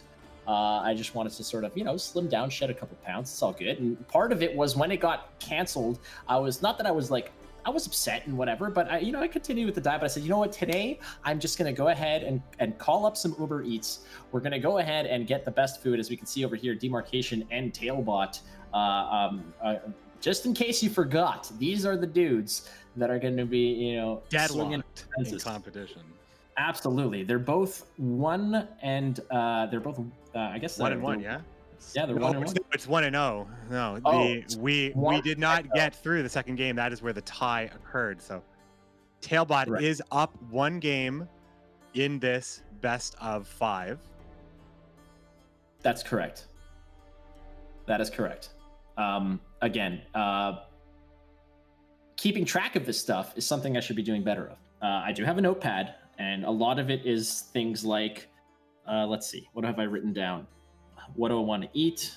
Hamburgers, chicken wings. Oh boy. Noodles. So your diet includes hamburgers and chicken wings. Sounds like a pretty good diet. I mean, it sounds like the kind of thing that I could probably, you know, handle at any stage of my life. Easy. So. That's like the easiest one. So anyways, I call Uber Eats because I'm just, damn it, I want some like chicken wings and I want pizza. So I'm like, let me get this done. Uber Eats comes around, and I don't know if you've never used Uber Eats, it has like the Google Maps where it shows you where the food is and the dude who's gonna pick it up. Shows up, guy picks it up, I'm following him like it's Spynet. I'm just, you know, looking through, there's like $14 billion of technology that is allowing me to follow where my chicken is going. And I'm just watching this as it goes, and he's going through the streets, and he shows up at the base of my building. And part of it is like, it has the buzz code. He can go up and, you know, come up to my room and knock on the door, bam. I get my chicken, we're good to go. Adios, goodbye, merci mon ami, and then we're good to go. Eat my chicken, it's all good. However, he gets to the bottom, like he arrives at the building, and I'm waiting for the door to knock, waiting for the buzz to happen, and then all of a sudden, I get the notification, food delivered, and off he goes. And then I called, I figured it out, and apparently sometimes people just like your food so much that they mark it as delivered and then eat it and then never work for Uber Eats again. It's a thing apparently. So that was the most recent tragedy of my life. And I know there are worse things in the world, but hey man, we all hurt sometimes when we want chicken wings. And this is the point in the show where we are just loving Gwent so much and we're waiting for it to happen. So yeah, other than that, let's take a look once again. We get a different angle now. We're getting even closer to Tailbot's face. Any more magnification here, we might actually be inside his brain to see his thoughts about what he's thinking about right now. He might be Galaxy thinking Brain things... meme, right? It just gets closer and closer to Tailbot's face until you're in there, and then that's the final part of the meme. That's, I think, I trust someone creative can do this closer and closer Tailbot meme that I think is, you know, very fresh and quite dank, if I do say so myself. Yeah, sick fade, bro. As we can see, Demarcation is just, he was sinking lower and lower into his screen as he's kind of going this. He's got this like sepia filter going on with the light shining through his apartment window, and tale of two different webcams here, as one of them is essentially directly in front of Tailbot's face, probably about an inch, 2 inch removed, and Demarcation looks like he's kind of just, you know, wondering what he's going to put on the wall there. Like maybe like put a plant in the corner. Certainly. Decoration. There it is. Now we're just looking at Tailbot here. So certainly we can talk about something else. I think there's a little bit more entertaining stuff we can talk about here as we get closer and closer to Tailbot's face. I think that the production team is in on the joke. Well, you gotta adapt. In on the joke. As we can see there, nice handsome man right there. He may be working on I think he's maybe about a month away from full-on Tailbot mullet, and that's the Tailbot I want to see. Tailbot with a mullet. You want to see that? You want to see that? I would love to see that. Absolutely. He just shows up, to the next event with just full-on, No. This is what you're asking for. You think Tailbot is like a great character, and you want more skins for your favorite character. So you want mullet Tailbot. You want fireman Tailbot. I'm sure you want. I don't know what else is another popular skin that's like in every single game. Cowboy. There's a cowboy version of everybody, right? Anyway, Cowboy, howdy, it's Gwent. Let's get playing some games here. Boy, howdy indeed. As we can see, it's another remake here of something we saw earlier. Tailbot's going to be on the blue coin in this case, again, representing the Syndicate faction, as Demarcation is going to be once again trying his licks at Nilfgaard with the Imperial formation. The Mulligans are coming through. Morale's back in hand. You've got the Yen's Invocation against Stefan Skellen, and Razor Ramon has made an appearance in the first round. That's a good pressure tactic when coupled with the Crossbowman. Yeah, so Demarcation has a much better opening hand here, and I think that's going to make this game very different feeling. Again, not being able to connect with Ramon in the first game, not being able to have any extra poisons in the hand in the first game, having to use Yennefer's Invocation very, very early, all of that stuff. So I think that Demarcation will be playing this one a lot different as well. And Tailbot also has access to a couple of things he didn't have access to at the beginning, but I think it's a much, much stark difference for Demarcation. All right. Street urchins are coming down here, profiting, and at this point, no Imka. We saw earlier in the last game, Imka being a very popular choice. Tailbot's main purpose here is to get to as many coins as possible, as fast as possible, to get Flying Redanian out of the deck, and then get that tempo going to be able to defend against what will be a Ramon into Crossbowman Storm, which no doubt will make it a little bit harder for Tailbot to fight against this. What are they without armor? Ramon just touched down here. Crossbowman on the board and in hand, detailing probably what's going to be happening next, another Crossbowman. And Tailbot now having to deal with an actual good start here as the Tiger's Eye is cashed in. Good protection on that spender there. Again, those spenders are so important to translate points into coins into actual point value. Not just a matter of activating abilities, but you also want to go ahead and find a home for that loose change at the end of it. Flying Redanian comes out with the 9 coin max out, as you can see there, and that is also an effect that not only comes out from the deck but also from the graveyard. And the second crossbowman is going to come in and put in some extra work on that street urchin, as you can see there. Again, barricade, damage a random enemy by 1 when you play a soldier. So now that's 2 soldiers on the board with another 1, 2, 3 in hand. So there are opportunities now for those soldiers to go ahead and maybe complete the pressure on that urchin. I think that Tailbot might have to start spending some of those coins on that urchin just to keep it up, and Demarcation might be in the same boat, the same vein of continuing to pressure down on it. So right now, Demarcation is really forcing Tailbot to use those coins rather than maybe get value off of them with something like Saul, let's say. As you can see, Saul comes down now. Here comes Saul being called. Urchins spending the money. Tailbot now in a position where he can just stay out of reach here, stay in this game. Yeah, he's going to collect again. The Horde ability on 6 there means at the end of the turn he's boosting by 2. He's spending just enough coins, as you can see there, just enough coins to stay out of reach of a tourney joust. And Demarcation's list there is, let's see, just double checking. He does not run Assassination, so there's no risk of having a 5 on the board right there to be susceptible to that removal. So Tailbot really, cleverly spending the coins to not only get a decent boost by Saul, but also dodging a tourney joust and keeping that spender alive. There's Yennefer's Invocation, again being played in round 1 when there could be other targets, but yeah, that was. What do you think about Yennefer's Invocation coming out here? I mean, this does allow Demarcation to stay ahead, but just barely for a big card like that. I wonder if that was the best call. I think that playing a Magni could have been good as well, but he's playing around something that I'm probably not thinking of.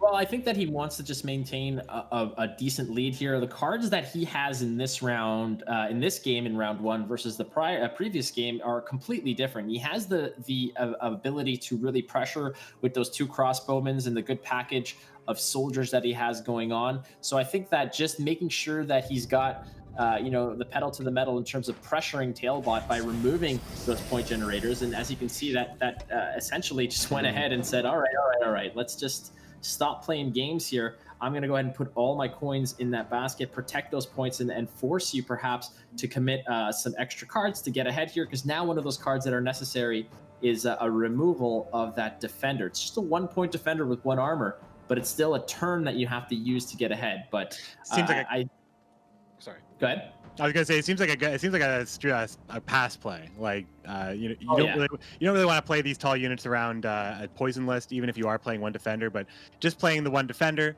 and pumping all the coins into Urchin just screams I'm passing. Yeah, but and it that seems was like an not odd choice for the pass. Maybe the pass just to there it is, and it protects for the poison. It protects from any poison play taking these points away. But he's going to go for it nonetheless. Unfortunately, the pings do complete it, and with the extra the extra points from Magni Division in the back just ticking away, and those 2 crossbowmen firing off randomly is enough to get the job done. Tailbot again is going to have to see how deep he wants to go into this round. And again, we saw it last time. He got bled pretty effectively and resulted in a tie. This case, he's going to be passing off of some of those cards. He doesn't have Saul, but he does have Imke now, and no Yen's Invocation, but he did ditch his Defender in round 1, so there's no protection for that card. Imke does represent a ton of points when you're looking at cards like Jackal, Urchin, any Spender, Borsodi perhaps, if undealt with, can just be the ceiling for her is incredible. You can spread the points out as well, depending on where you're spending those coins, so you aren't as susceptible to something like just a tall unit or something that would be much more easily dealt with. as Demarcation is looking to get things established with Hefty Helga. Perhaps we will see something similar here, but we don't have Royal Decree. We have Menno, so we will potentially see Fion, Menno into Fion, which will create a number of charges for Hefty Helga. This is a problem that needs to be solved, and it's going to be difficult to solve it with 0 coins. I like this play because what it does is it forces Tailbot to immediately answer it and possibly expend his leader ability. So let's say that Hefty Helga is just gone, right? It's taken off by a Slander double poison using the leader ability, and it's eliminated before the leader charge is used. Then Demarcation's still at 7 cards, and he could still sort of back off on this round, and he'll be in an okay shape. Otherwise, if it's still there, you can go ahead, drop your Menno into the defender, and start using those pings. As you can see right now, he's going to go ahead and probably protect that Hefty Helga, and keep the Fiona in the back row to protect the Hefty Helga as an engine piece. And that's it. So without an instant answer, that was kind of like the feel out. It was an expensive feel out by dropping a big card like Hefty Helga, but if it wasn't immediately answered, that's kind of the green light for Demarcation to just go for it and make it happen. And worth noting also, Fion spawns a battle preparation, which is a tactic, so that Hefty Helga had 3 charges on it, which was enough to go ahead and make short work of morale before the order ability went out. Yeah, so this is playing out similarly here, where Demarcation is happy to take off full-on control, try to bleed Tailbot out of his resources by creating just a board that's so hard to deal with. Now, multiple poisons need to be used, but can be used. Tailbot can play leader and a poison card from his hand, which in this case would be the Doggos or Triss, and that would be a huge deletion of points. 13 would come off the board immediately, and then anything would be established, and that would cause Demarcation to have to commit even more for the push. Alternatively, you can use a Hammond to just move you could. I suppose the Hammond is also a decent option if you want to use your leader ability to complete the poison, and then go ahead and use Hammond to, like in this case, disrupt the Skellen. So that's a possibility as well. Well, it's going to be tough with the defender, and now still having to remove it. Skellen will proc here. He will be able to be activated. Well, potentially choosing. Okay. I was going to say Wildcard could have. I don't know if he had another Fist Tech in his deck. Pulling out Fist Tech with leader ability to complete the kill on Fion, and then dropping Hammond to move Skellen to the front row. That could have also done it. Yeah, that would have also prevented that. It looks like a free ride right now. I mean, he can go ahead and do. He's already committed to leader. I think we can see it glowing, and we know that Tailbot is choosing his card. I think he's just trying to make sure that he wants to use the Fist Tech here, or he's planning something for a little bit longer bleed. Will be the Fist Tech. 9 coins. Redanian will show up, tie up the game. We've seen that before. The tie here, unfortunately for Tailbot, Stefan Skellen is gone untouched. I'm a little bit curious. He's valuing the Hefty Helga over the Skellen in terms of value over time here, because you could have done the same thing. You could have dropped the Fist Tech, killed the defender, dropped Hammond to disrupt the Skellen, unless Tailbot is just thinking that Damien is still on the menu, wherein you want to go ahead and drop Hammond to disrupt the Damien. But again, Damien is much worse to deal with, for sure. You do have the Philippa. However, you can steal the Damien if necessary, which would actually come into play for Tailbot. He could always revive his leader ability. That would be a pretty solid steal as well. Full value Tourney Joust, doubling the Tourney Joust. Now, correct me if I'm wrong, but wasn't Royal Decree already available for Skellen? I believe it was. Yeah, if we can take a look at the graveyard real quick. I mean, was that the play? Sure it was. I mean, no, I feel like he played it to get Fion. Oh no, correct. Battle prep. My mistake. It was battle prep. But he played Menno into Royal Decree into Fion, and Fion played the battle prep. So battle prep is what was on Skellen. So it wasn't a waste there. Nonetheless, I mean, 13 protected points. It spawned and play a copy of the last tactic card you played. So the last tactic card would have been Battle Prep. So that's why perhaps he didn't. But I mean, Battle Prep was worth more than double Tourney Joust? No, he used the Tourney. So. Okay. Don't think so in this case. Especially when you know you're trying to keep something out of Philippa range. I think that the goal here was to create something that couldn't be stolen by Philippa and something that couldn't be damaged either. So that was probably the choice in this case, as Tailbot is continuing to fight against the constant assault of Demarcation. Demarcation now only having 3 opportunities of poison left versus the 4 you had in the previous bleed. Again, still some decent cards in Tailbot's hand. I mean, Philippa is essentially what you want to do to just steal the round if necessary, but you're not going to be stealing that Stefan Skellen at 13 points. But you got to be wondering why he's not afraid of poison. I mean, he could be afraid of poison. Maybe he's just trying to get the poison out and putting Skellen out there as massive bait. But I mean, only ahead by 1. This is a much different round 2 bleed than we saw previously. Yeah, just holding on to what he has in his hand here. I believe, what is that? The Morale Cupbearer combo. So he's going to make sure that no matter what Tailbot is doing, he's playing into poison. So everything that is played is at risk. We could see Fangs as well. There's a lot of poison in Demarcation's deck. There's Af, and that'll quickly go away. And there's the Saw that he probably won't keep. No, there's no way you want to keep the Saw. You have no way to generate coins, obviously, so it's just 4 points of dead weight in the hand right now. He drew it then. Ooh, there's another 4th point of poison, but I mean, between Bomb Heaver and Saul, you know, there's a bribery. Now, you could hit profit off bribery. Yeah, that makes Saul legitimately an engine now. That is good. Imagine you open with bribery, find MK, and then roll MK with Saul, or even if you just go ahead and hit a Street Urchin for the profit 3, that way Saul's at least ticking for 1 at an end of every turn. I honestly think that perhaps I mean, it might not be a bad idea to just actually lead in with bribery and hope for some profit and get Saul going, and you know, maybe not right away, but it is definitely a consideration. Imka coming down to immediately get the coins. There is no immediate answer here as far as just destruction, unless there's a bribery roll that would do it, but I don't believe there is.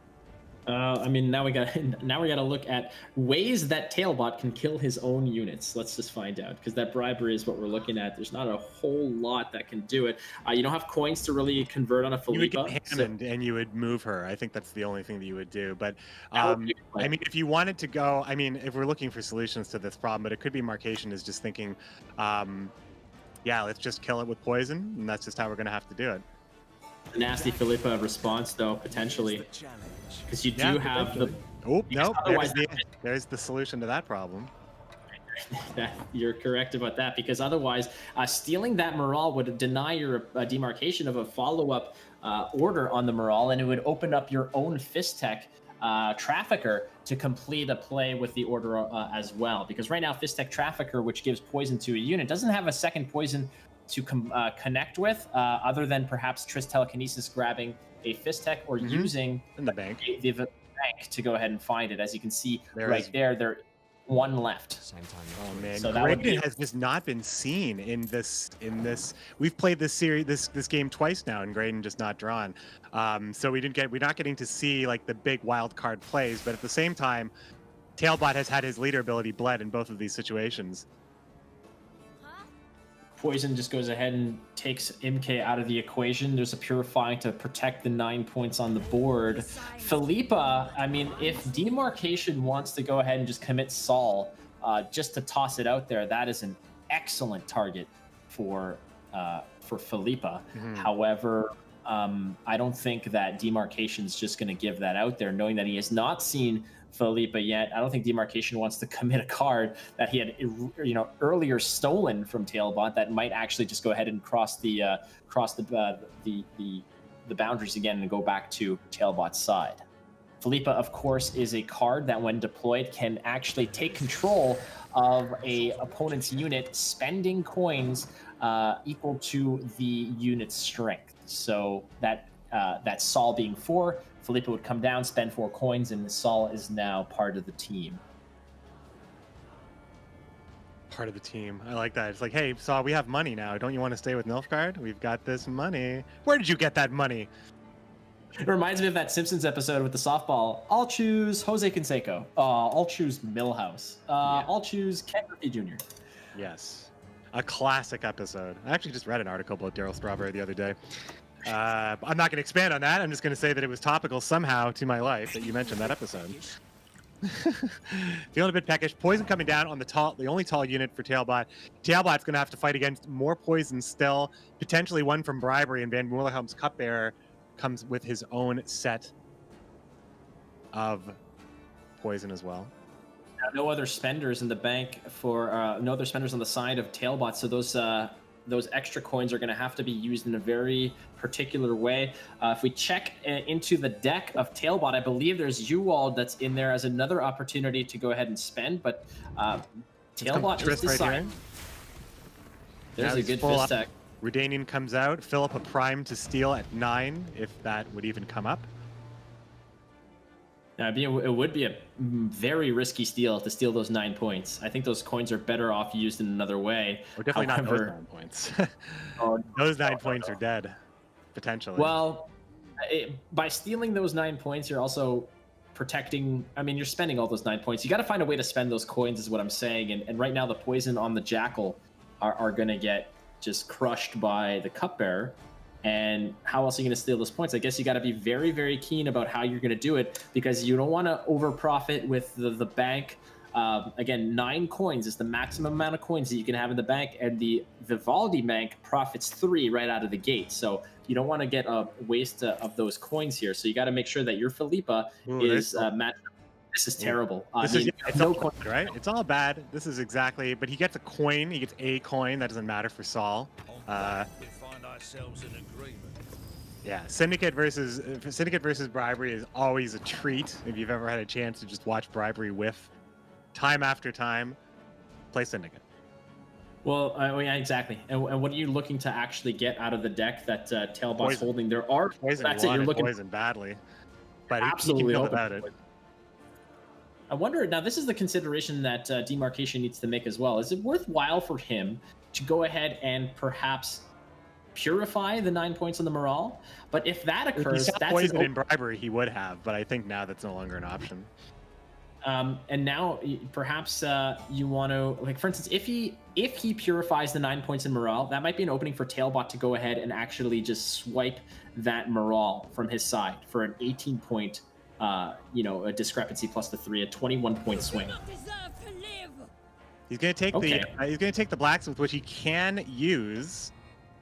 That's a pretty nifty play, because it opens up another spending ability for those coins. So now the Jackal it's not all on his shoulders, especially with the poison goo just kind of haunting him there. Trinity Joust is going to make it so no more coins will be spent with that blacksmith. Be gone, be gone. But that was very important, because a lot of these coins would have been harder to spend. Now he's going to have to go to the bank. Hammond is just going to end. I mean, he has to play Hammond if he wants the bleed value to tick completely, I believe. No, he's going to the bank. He sees everything, of course. He's rich. Tailbot's rich. There's the poison he's looking for morale. And this is the point where Tailbot realizes that Demarcation does not have Damien. There's no Damien to be had here. That Saul is looking pretty sad at this point. 15 point discrepancy, only 7 of which can be recovered from the leader ability into Affen. Doesn't look too good. But I mean, you can connect that Cupbearer pretty effectively on the Sea Jackal, eliminating not only the 7 points, but the additional points that can be represented by the spending of it. So now Tailbot's going to have to just sit on those 5 coins. That's I guess those are part of his inheritance.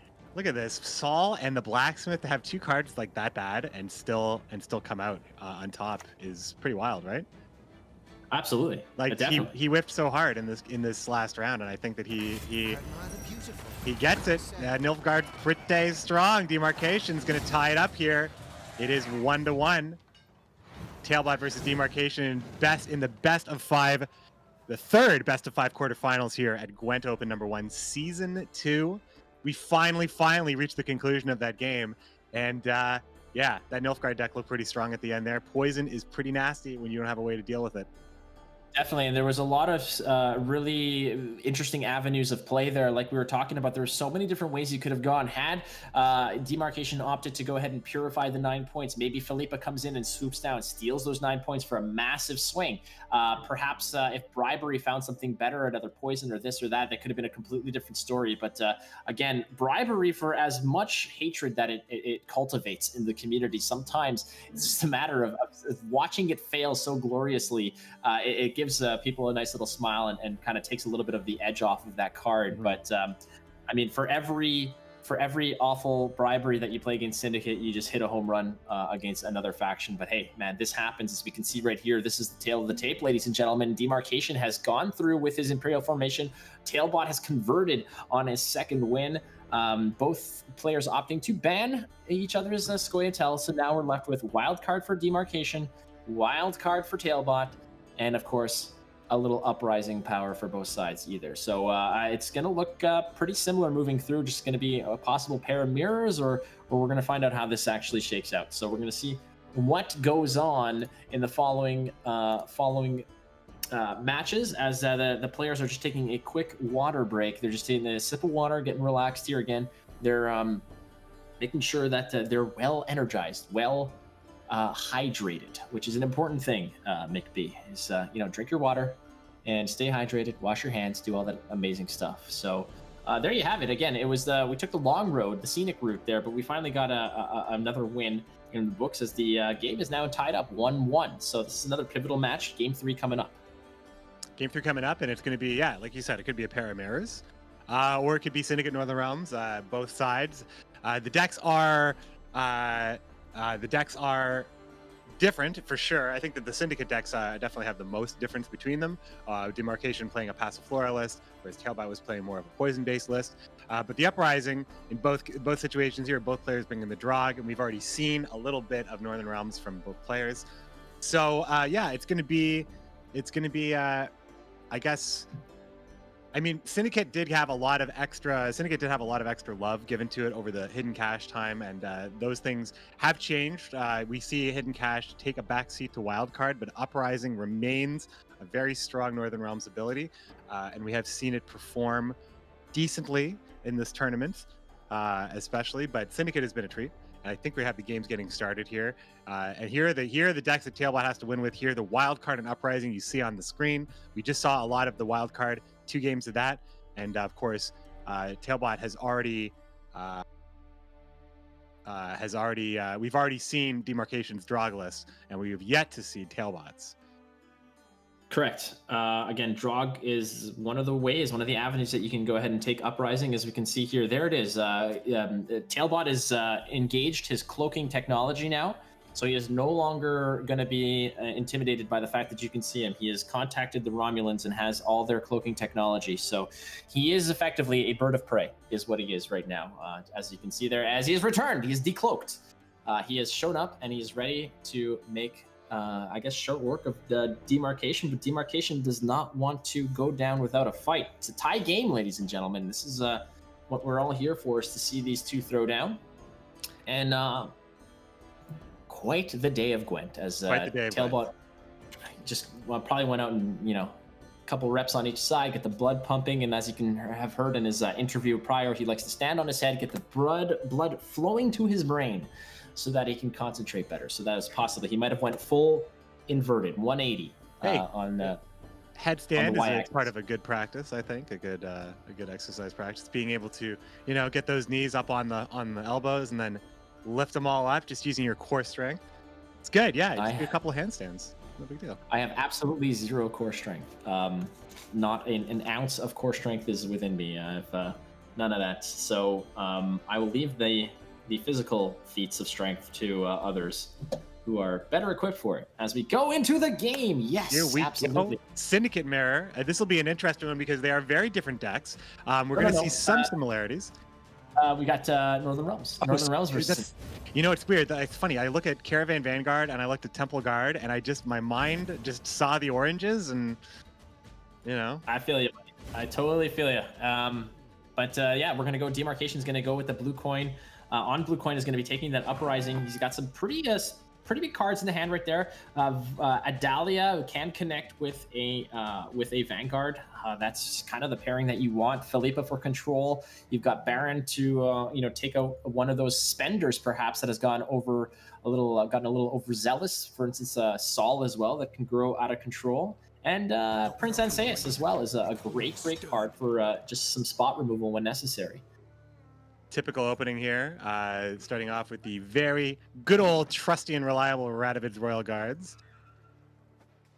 Yeah, I mean, when it comes to cards that can really make a difference, that really are completely expendable, that's a great opening play. Toss it in the back row. It comes in the green, which is where you want to be. Has a great order effect when it connects, and dropping the Street Urchins down, boosting them by 1, puts them out of range of some of the early damage effects that some of the cards that Demarcation might utilize. Just looking right now, what can we possibly? I mean, I don't think you really want to use something like Prince Anseus straight away to remove definitely it. not. No, definitely not.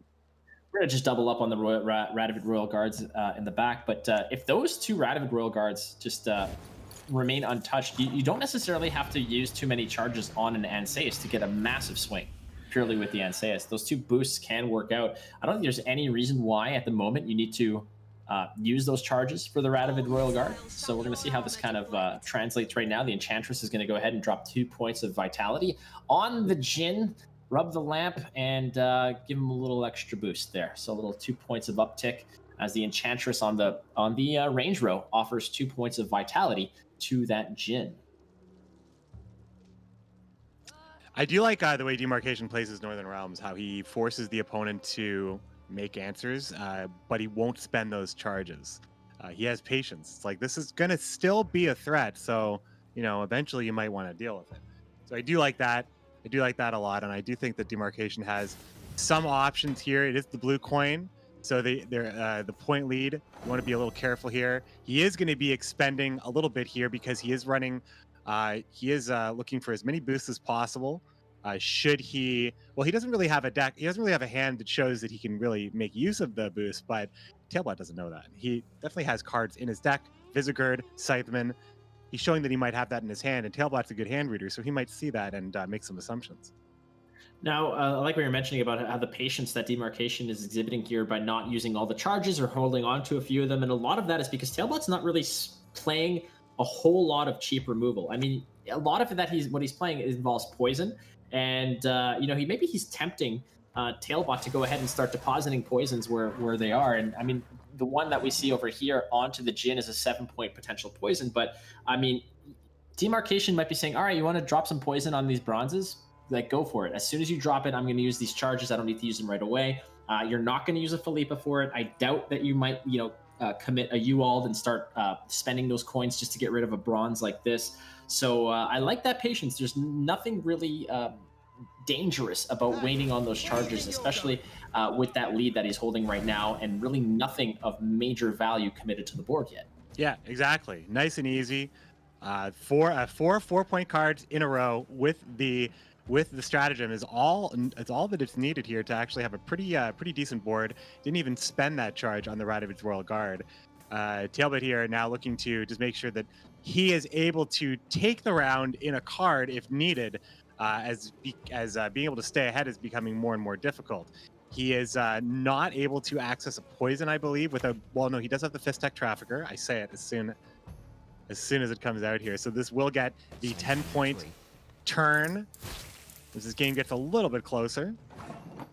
Yeah, slowly, still not using the spending the coins there. It's not part of it. I mean, if at the same regard, if at what point do you want to be committing some of these big cards? I think that Tailbot's fine right now, just kind of feeling it out. He's on the right side of the coin that he wants to be. He's on the red coin, so he's keeping it within striking distance in order to go ahead and just play another card and get ahead by spending the right amount of coins. That's the beauty of having those spenders on the board like the Street Urchins, where you can really just get ahead by that 1 point. With the right amount of math, you just drop a card and make it happen. And as you can see over there, the Sea Jackal, or you have a myriad of bronzes there. The Coarse Blacksmith can come down, bringing him up to 17 points. You spend 4 coins, you're down to 5. You move on to the next round, and it's all good. As we see here, there's the Sea Jackal. It's going to come in for 4, 1 tick of the spending, and you're good to go.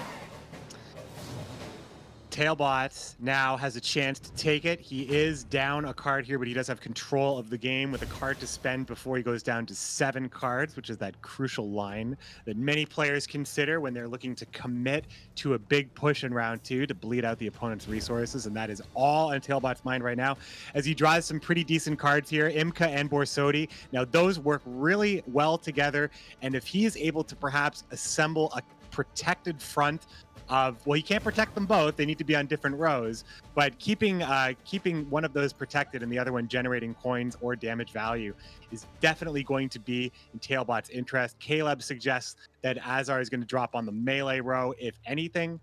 Graydon as well will drop on the melee row as well. So we will see Azar likely there. So Imka is going to be maybe needing to use a shield to generate full value, but this is all stuff that Tailbot needs to consider because he's in control of the game. This round goes as long as he wants.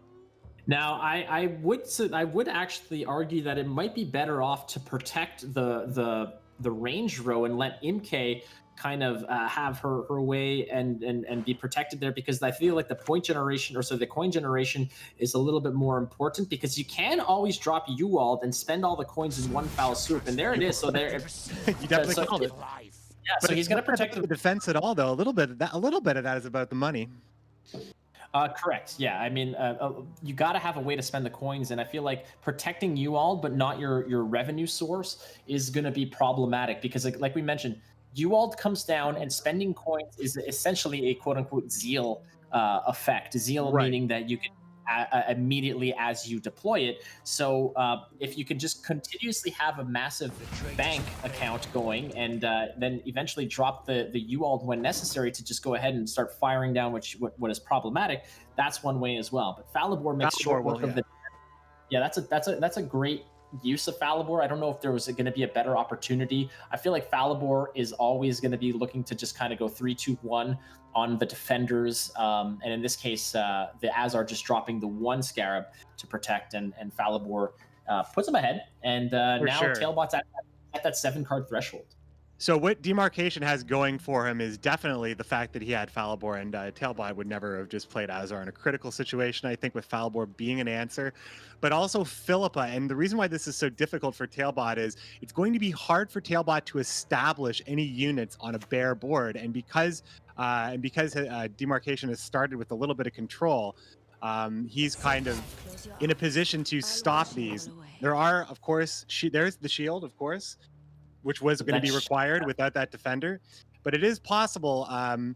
It is possible in some way that Demarcation can pull ahead with Philippa in a critical time and then end up being up a card and full leader ability, and that's the worst spot the Tailbot wants to be into. So he wants to see some key stuff, and Demarcation has some key stuff: Visegard, Philippa, Baron, and Adalia with Vanguard. It's going to be a really difficult bleed that Tailbot is now already committed to.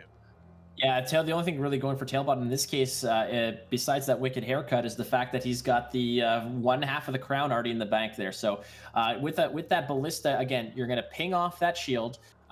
You're not eliminating the MK, but you're telling Tailbot, all right, spend 3 more for that shield if you want. I will ping it off with my ballista the next turnover, and you're going to have to spend another round of coins to protect her again. So he's just harassing here, and he's ahead of Tailbot after Tailbot has already committed to just going into this round a little deeper than maybe he's already comfortable. I actually would consider... maybe, I mean, well, that's the thing. Philippa's going to drop in. Okay, there's Caleb. So we can see the potential here, right? That's a lot of money that could potentially be made by Ewald Borsodi or a well-placed poison from Triss and Wildcard. And once the money is in the bank and being generated between Imka and this bounty, Borsodi will rampage out of control. So I think Demarcation is looking for the best opportunity now to make units. I think we're going to see a dolly here. I think we're going to maybe see an ability. He wants to be able to boost up the units and be able to play Visigored to avoid getting hit too hard by this bleed, because this bounty is no joke. No way to. He does run a Peller. Demarcation does run a Peller, but he doesn't have access to it right now. And Tailbot's going to figure that out pretty fast. I mean, that was a relatively clean Philippa. The 4 onto the, and then, you know, you might have lost some value again, but you got rid of the money source there. The bank is closed now as Philippa deletes that. But again, there's just the matter of now Caleb in the front row that who can just go ahead and drop bounties, kill things, drop bounties, kill things. And the problem now is that Tailbot needs the way to actually convert, not only the coins, or to kill Falibor to gain those coins, but also he's going to be over profiting a little bit here. So he has to figure out what's the cleverest way to make this happen. And I guess Uald is most certainly. This is a lot of money. Yeah, this is going to be able to wipe out everything. And I think I do want to comment that Demarcation played really well here with the Ballista, because it prevented any opportunity for Tailbot to reshield Imka on Philippa because of the charge. So I think that was a pretty good use. He didn't have a lot of bad cards to play there, and I think that that was probably the best situation. But this is a lot of money here. Ewald Borsodi does have the ability to cash in by killing the Ballista, which has a charge ready, but in fact opts to let Demarcation keep that charge on the Ballista. I don't know if I would have done the same thing, but there's probably a method to his madness. Exactly. You got to trust the player to know what he's doing. In this case, you could have spent the coins to go ahead and drop the bounty on the Ballista, spend 4 of those coins to recover 3. So really, you're only taking a little bit of a loss there. I don't know if that was the right idea, because it's not just the 3 points that you're deleting off the board. It's the 2 point damage that Ballista is now coming back with that order, as you can see. As Prince Enseus comes in and just gets rid of the Uald. Now the Course Blast puts up the profit to 9. Maybe that was what he was doing there. He wanted to make sure that he can go ahead and get the points back. Keeping his horde active, and of course keeping the coins active for Philippa to steal up perhaps something that might need to be set up, like Baron or Visigored in some situations. So at a certain point, though, if you're Demarcation, you got to understand that you have to commit. There it is. I was going to say you have to commit the Adalia. You have to go ahead and actually make those decisions of like, well, these are going to be bad cards later. These are not going to be significant later. So I got to make sure that I have some bodies on the board to actually make it a little less, appealing for Tailbot to maybe continue pushing. But with a Dahlia on the board, you get the benefit of the shield on the Caravan, and now you have the Bonded ability coming out next. So that's not a bad play in itself. And hypothetically, Demarcation could just go with the other set of Caravans and then go with the Voimir if things get a little too scary. But the Philippa with the body so low to the ground is not as devastating a swing. Yeah, this is Demarcation has so many good cards here, and obviously Tailbot has potential. He's now going to be healing up Caleb and likely using it, and hopefully spending or keeping enough coins for a swing, because it looks like Tailbot's going in. Holding on to Philippa and Triss as last cards isn't so bad when you have wild card. So you play Triss for the Fist Tech. Demarcation isn't running a lot of specials, so I think you hit it most of the time. And then you have there's all the money, almost all being spent there, keeping 2 in the holster. I think that those 2 are, it's let's say you hit you hit,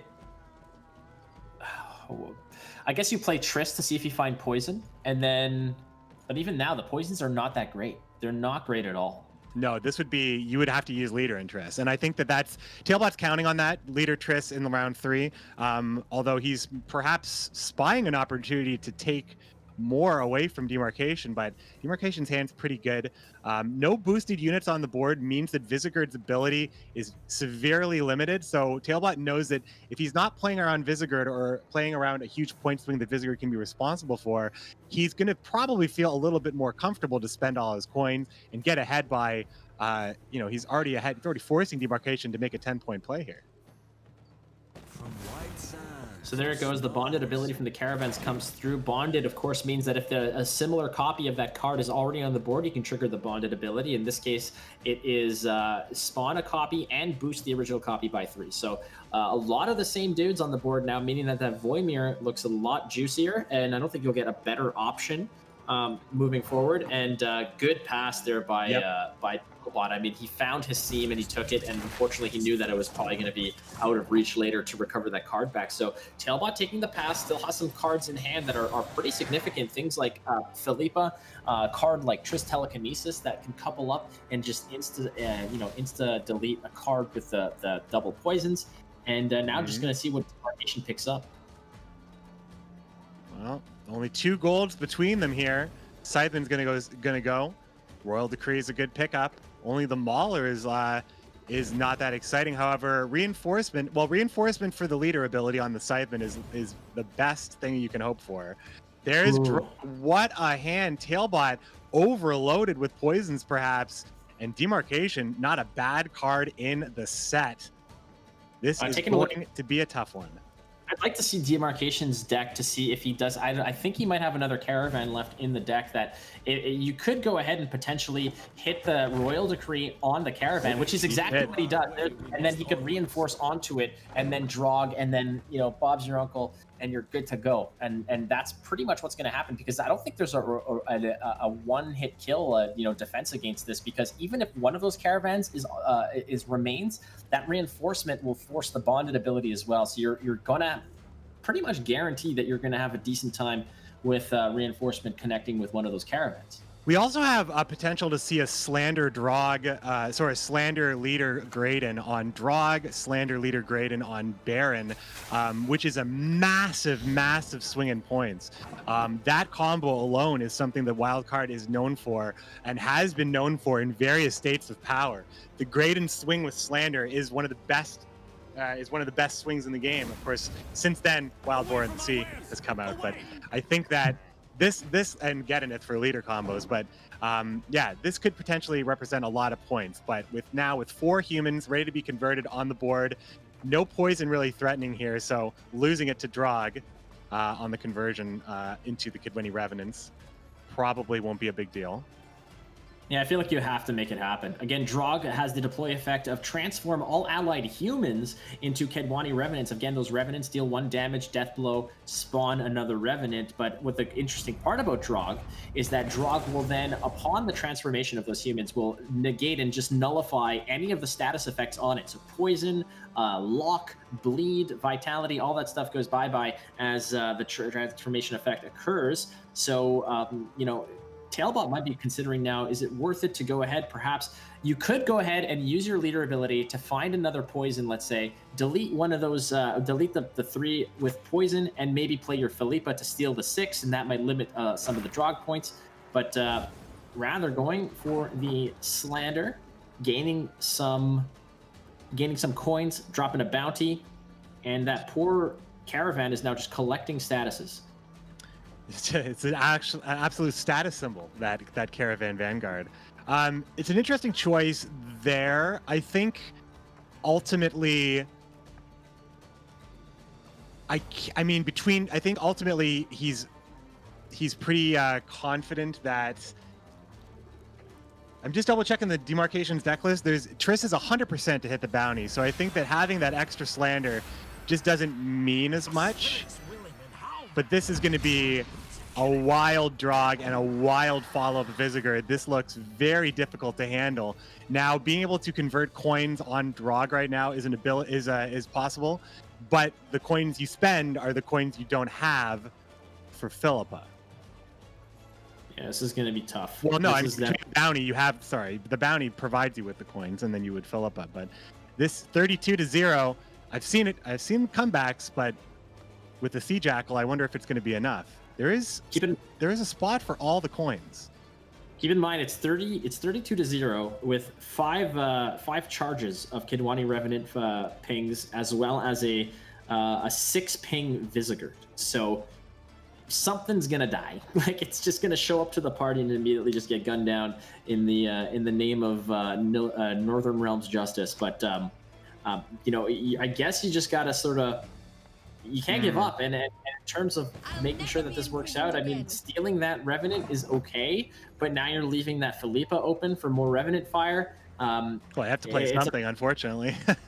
That's the situation that Tailbot is in. He's got to play into a devastating board that is only going to be more and more easy. Like, it's going to be easier and easier to deal with as far as Visegard's reach. And of course, this buffed up unit here, that is well, no, the reset isn't that important in this situation, but it will be against I guess it's going to be Jackal last say.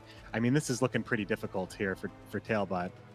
Yeah, Tailbot's definitely in a tight spot here. One option would be you could perhaps just go ahead with the Baron and reset the Revenant. I mean, it's just points at this point. But I believe what's going to occur here is you're just going to set up the Visegard, get as many Revenant pings as you can. And I mean, is it worthwhile even to use those the rest of those pings? I suppose. I mean, you don't want to sort of sleep on them.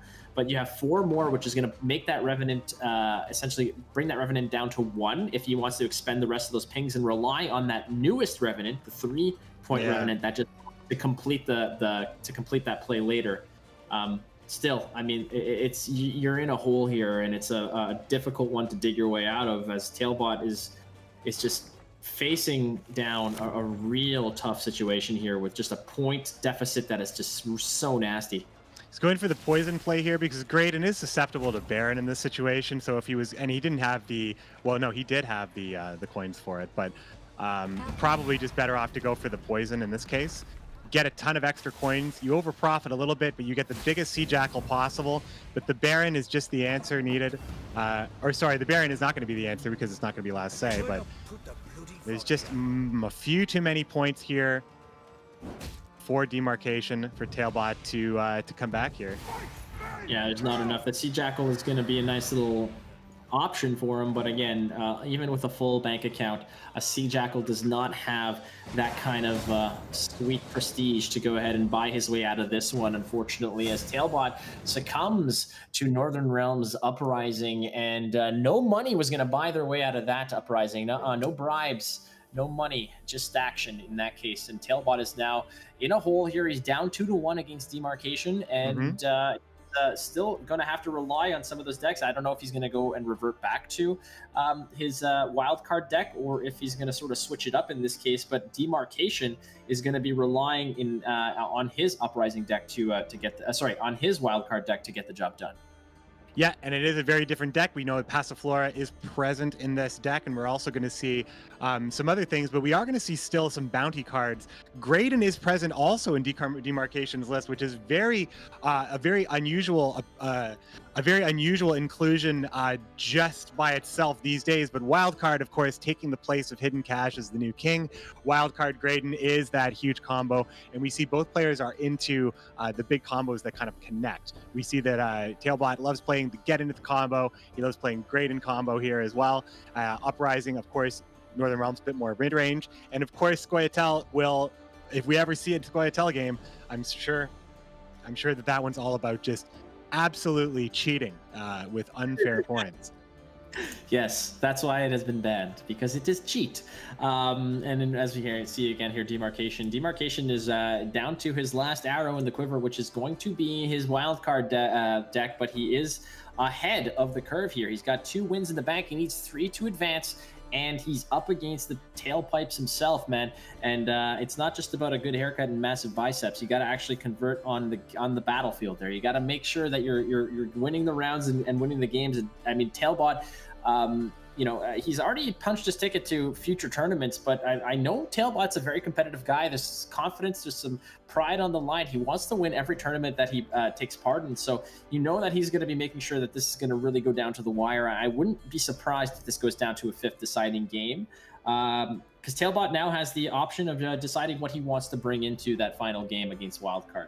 It's going to be Uprising, I think, just strictly because of the Bomb Heaver in the list. I think that Tailbot is forced to queue Uprising because he has Bomb Heaver in his Uprising list and he doesn't have Artifact Removal in his wildcard list. And knowing that he's going to be going up against Passiflora, I would be bewildered if it was Syndicate Mirror, but I think it's going to be Tailbot Uprising for sure. He's going to try to catch Passiflora, and that's going to be his only chance. And yeah, we could go the distance for a 6-game best of 5. You know, that's what we like to see here. It's like extra innings in baseball. Free baseball. Yes. It's free baseball. And demarcation again using the orange juice filter on his camera as Tailbot continues to zoom in and does a little eyebrow dance as he's just focusing in. Again, lots of gears turning in those brains, ladies and gentlemen, because this is going to be a tough one. Again, demarcation, I feel like there's still some pressure on him. It's so tough to be so close, to have those 2 wins and be so close to the actual if you lose that, when you're up 2-1 and you lose a game, you're going into the 5th game a little bit demoralized, and that sometimes affects how you play. And I know a lot of people out there might sympathize with me about how, that game where you're 1 game away from pro rank, and then you lose that game and then go on a losing streak and you start to play poorly. This is so much more on the line in these cases, and it does get into their brains. I mean, I know there's the whole tail god meme going on, but these are human beings and they're always susceptible to those pressures, the same possible tilt factors that go ahead. So we're going to see how demarcation can handle himself in the driver's seat of this one. He's up 2-1, but he's only really got 1 option to play, and he's up against Tailbot. So can he close it out? That's the question that we're going to have here as we are looking real soon. I believe that the players are loading in real quick. The invites are being sent. The party is being staffed, and if I'm not mistaken, we're gonna see Passiflora, and it's just a matter of what Tailbot is going to be bringing to the party. Tailbot's going to find out that you said he's not Tail God. He's going to find out about that. He's human. Envy you, my friend. The only good news is that it's going to take It's going to take some time for Tailbot to run across the ocean and get you. So you have a head start. That's the only thing I can say. So, and because this is on an hour delay, maybe he won't find out for another hour. So you can get it. An extra hour to hide. Yes. Next hour to live. An extra hour to live. Oh boy. So this is match point here for demarcation. This would be such a wild set of victories for the Chinese player, at least from our cast, when we see Sumo taking down Coleman and potentially demarcation now going for the kill on Tailbot. It really feels like kind of like the new taking on the old and showing them that showing the world really that playing from the comfort of their own home will stop any sort of new player curses here. And these players, they play best at home. We know them from the ladder in a lot of cases. So this is comfortable for them. It's comfortable for us. And here we go. It is going to be Northern Realms taking on Wildcard, an inverted look as the last game. Yeah. Tailbot has now, he's on the bottom of the screen there on blue coin. And you were correct about yours, about that presumption that this is a great matchup for to come in with that Northern Realms list. Demarcation, again, given the fact that in the Conquest format, if you win with a deck, it essentially just sort of is eliminated from the pool, and you have to win with all your decks. And Tailbot is mulligans there. In terms of proactive plays, I mean, you can go ahead and drop the Mauler there. Uprising, again, is the leader ability that Tailbot's representing. 3 charges of boost an ally by 1, and upon expending all your charges, spawn a Lyrian Scytheman. Now he missed his Bomb Heaver, right? So this means that demarcation will be able to establish and play Passiflora in this round. So that's a big deal. Just alone that the Bomb Heaver is not in Tailbot's hand right now. Demarcation, knowing the Bomb Heaver is a threat, he won't save it for any special time. I'm pretty sure he opens with the Passiflora and is delighted to see that it's going to survive.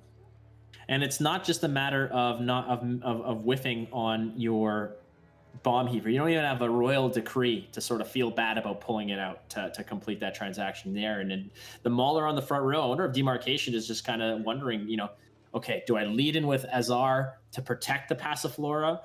Do I just go ahead and roll the dice on this? But you can probably assume that Tailbot would never mulligan away at Bomb Heaver and might actually be hunting for one. For sure. And he had the Azar answer as well. You see Falibor in the hand. He was ready. He was ready to see it. So now we're just going to see if we're going to see it on demarcation side in this round or not. I am almost certain we will. And I think that this will be a turning point in this match. Hopefully, I mean, Tailbot's obviously playing an excellent deck anyway. And usually when it comes down to these scenarios, they are producing points that you can't interact with. So you are able to remove some of that value, of course. But I think that the Passiflora will be playing a huge part in this round. as Tailbot decides what will be the next play here. The Eternian Mauler all set up. He could follow up with Kira, perhaps, if he wanted to put on a lot of ticking points with the lamp. But that would be far too much commitment when you have the Syntron Enchantress in hand. Certainly. So having the answer with Falibor, having the answer to Azar and missing the Bomb Heaver, we have yet to see the mental toll it will take, if it will even happen. I think this will be the last thing I say about it. But I think that we have seen possibly a counter miss at this point. But it doesn't mean that there isn't some great cards here. We see Adalia into the Vanguard with the reinforcements for more Vanguards. Voimir will cap it all off with a ton of extra points as just another innocent Blind Eyes is played here. Street Urchins. Worth noting as well, they are Blind Eyes, which are cards that do trigger the Passiflora chapters of that scenario. And if we're taking a look at Demarcation's list, what other Blind Eyes are there? Well, we do have one Sly Seductress. You do have, I believe, let's see, who else is that? Adriano is also part of the party as well. So, spending two of those Blind Eyes right out of the way, you only need two to actually trigger the Passiflora. Again, as you can see there, Adriano the Mink is all of the above. He's a human, he's an agent, he's a Blind Eye, he's everything you want to be and more. And getting the triggers on the Passiflora and is important. So you want to make sure you have those cards to get them going. And you're discussing earlier, Dane, about you have a lot of these. You were so close to having the options, to having the answers. You have. You might not have the Bomb Heaver, but you don't even have the Royal Decree, even though you have the Falibor to deal with the Defender. And in this case, you have the Adalia, you have the Caravan, you have the reinforcements, but you don't have the Drog in this case. So you're always just like Voimir. I think Voimir is going to be able to catch a little bit there, catch a little bit of extra value if it comes down to a Tailbot having to play into those Vanguards. So you use it for various reasons. I think that it has a lot of great application in blocking Triss Telekinesis with Lacerate in a lot of cases. But also, you can play some mind games maybe with Voidmere because you expect that it's going to be played on the Revenants, but in a lot of cases, playing it on the Vanguards could prevent more point loss here.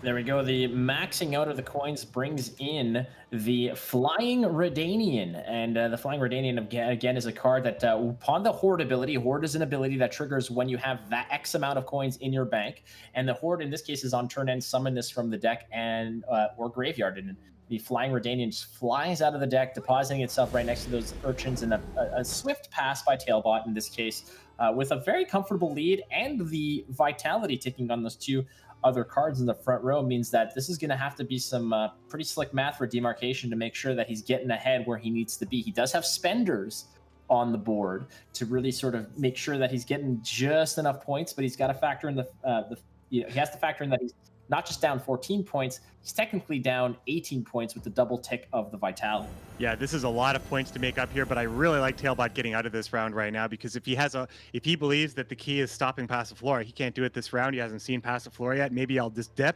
That could be part of the thought process, but generally though, Northern Realms does have a lot of power, being able to set up and drop. They are hard to bleed, as we have seen very much in this match, in this series, in this whole tournament so far. Northern Realms has been playing a very hard bleed game here, and now just seeing, as we saw in the last game, Tailbot kind of throw an Azar to the wind, knowing that Falibor is going to eat it up. He just wants to take, I guess, a little bit of carryover coins here and get there into round two. And this is match point once again for Demarcation. Tailbot up against the wall. Yeah, this is it. I mean, this is where you got to make your stand, and it's going to see how confident Demarcation is about getting, bleeding here. He's going to toss the Fist-Tech Trafficker, looking for something a little better. There's a spender that he's got now going with the Sea Jackal. The other Fist-Tech Trafficker is going to follow suit, and another Sea Jackal. Okay, so we figured out that is the cheat code. If you toss a Fist-Tech Trafficker in this game, you're going to find a Sea Jackal. And without Azar, no Heaver, no Decree. yeah, this is going to be tough. And Tailbot's kind of, you can see him kind of, I don't want to say he's confused, but he's definitely a little concerned about what just happened. So if Demarcation wants to go, and he's going for it, Passiflora is going to come out without any protection from Azar.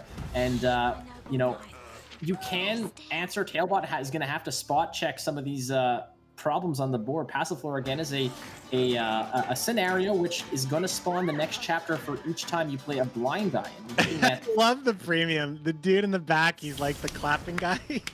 Yeah. I love it. I love the art in this game so much. I think that, you know, I think every Gwent tournament should have some sort of huge art appreciation. Today it's Passiflora's dancing elf That's in the what back. we're missing at the after party of Gwent Masters. That's not occurring. Is essentially that is Passiflora for us. Is after Gwent Masters, that's usually what occurs. Is there's a big party that we throw, and I'm usually the one in a skimpy bikini bottom, just dancing around out of my mind. But back to the game, because what's going on right now is the fact that Tailbot does not have the bomb heater, and Demarcation knowing that now is just feeling like, okay, this is going to be pretty decent because I have I'm going to be able to go ahead and play what I need to play, and Tailbot is already sensing. He still has to choose. Like, it's not going to be easy to get all the points. Passiflora really helps. I think that the fact that there's no bomb heaver means Demarcation is more interested in staying in this round where maybe he otherwise wouldn't be. But there is still, you know, Tailbot has an excellent hand. Tailbot has reinforcements on the vanguards he just dropped for Drog, Falibor. He also has, now we're in a different world where Savola isn't immediately countered by Vincent, but of course, there are still some larger units that Vincent will still be able to get like 7 or 8 points on. I think maybe Hammond and Adrian are the highest. But I do believe that this is still not, this is a huge get for Demarcation, now generating money with the scenario on the board and no answer. But Tailbot has the goods, perhaps. Reinforcement's going to go ahead and get another caravan out. The bonded ability triggers. You've got a 6 point. You got a 3 point with a shield. You got 2 pair in the on the other side there. I mean, got 2 pair with a 6 kicker on the board. All humans, all waiting to be transformed into their higher, greater form here. And with you know, just the Temple Guard, you could just go ahead and drop those as well. You have another caravan if you need. You have Voimir. So Tailbot's not really in a tough spot, despite the fact that he didn't have the immediate answer to you know, a naked Passiflora without any protection there. And here comes a problem, because Adriano, the maker, is going to come in. He's going to go ahead and profit out or spend his tribute cost to generate a brand new Sly Seductress. The final chapter of Passiflora is going to occur, and if all the math was done correctly, you have 9 coins in the bank, and you've got a nice, healthy board with several engine pieces taken away. And Tailbot now has to start maybe worrying just a little bit about you know, how deep this is going to go.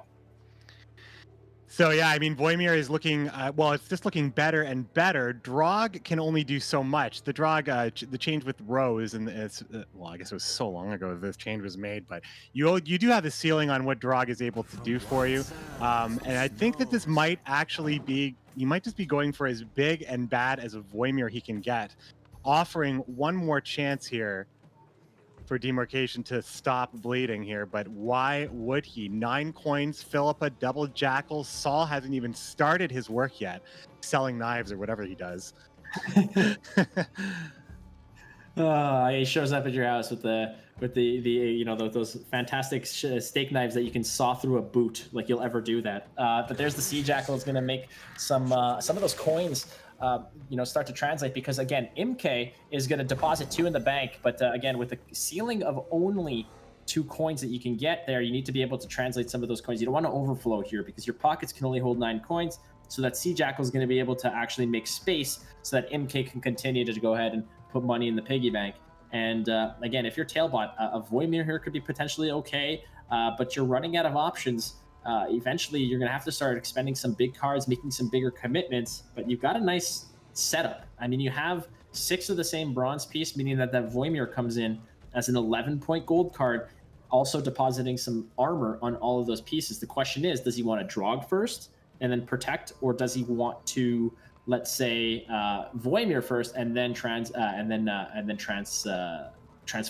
the row of humans in the back row? I have a feeling that Tailbot's going to want to hold on to Drog because he has no shortage of humans. He's going to take the Voimir. This makes his leader potentially, if he wants to use it, if he has to use it, makes it like there's no way Tailbot loses this round. It's really about demarcation.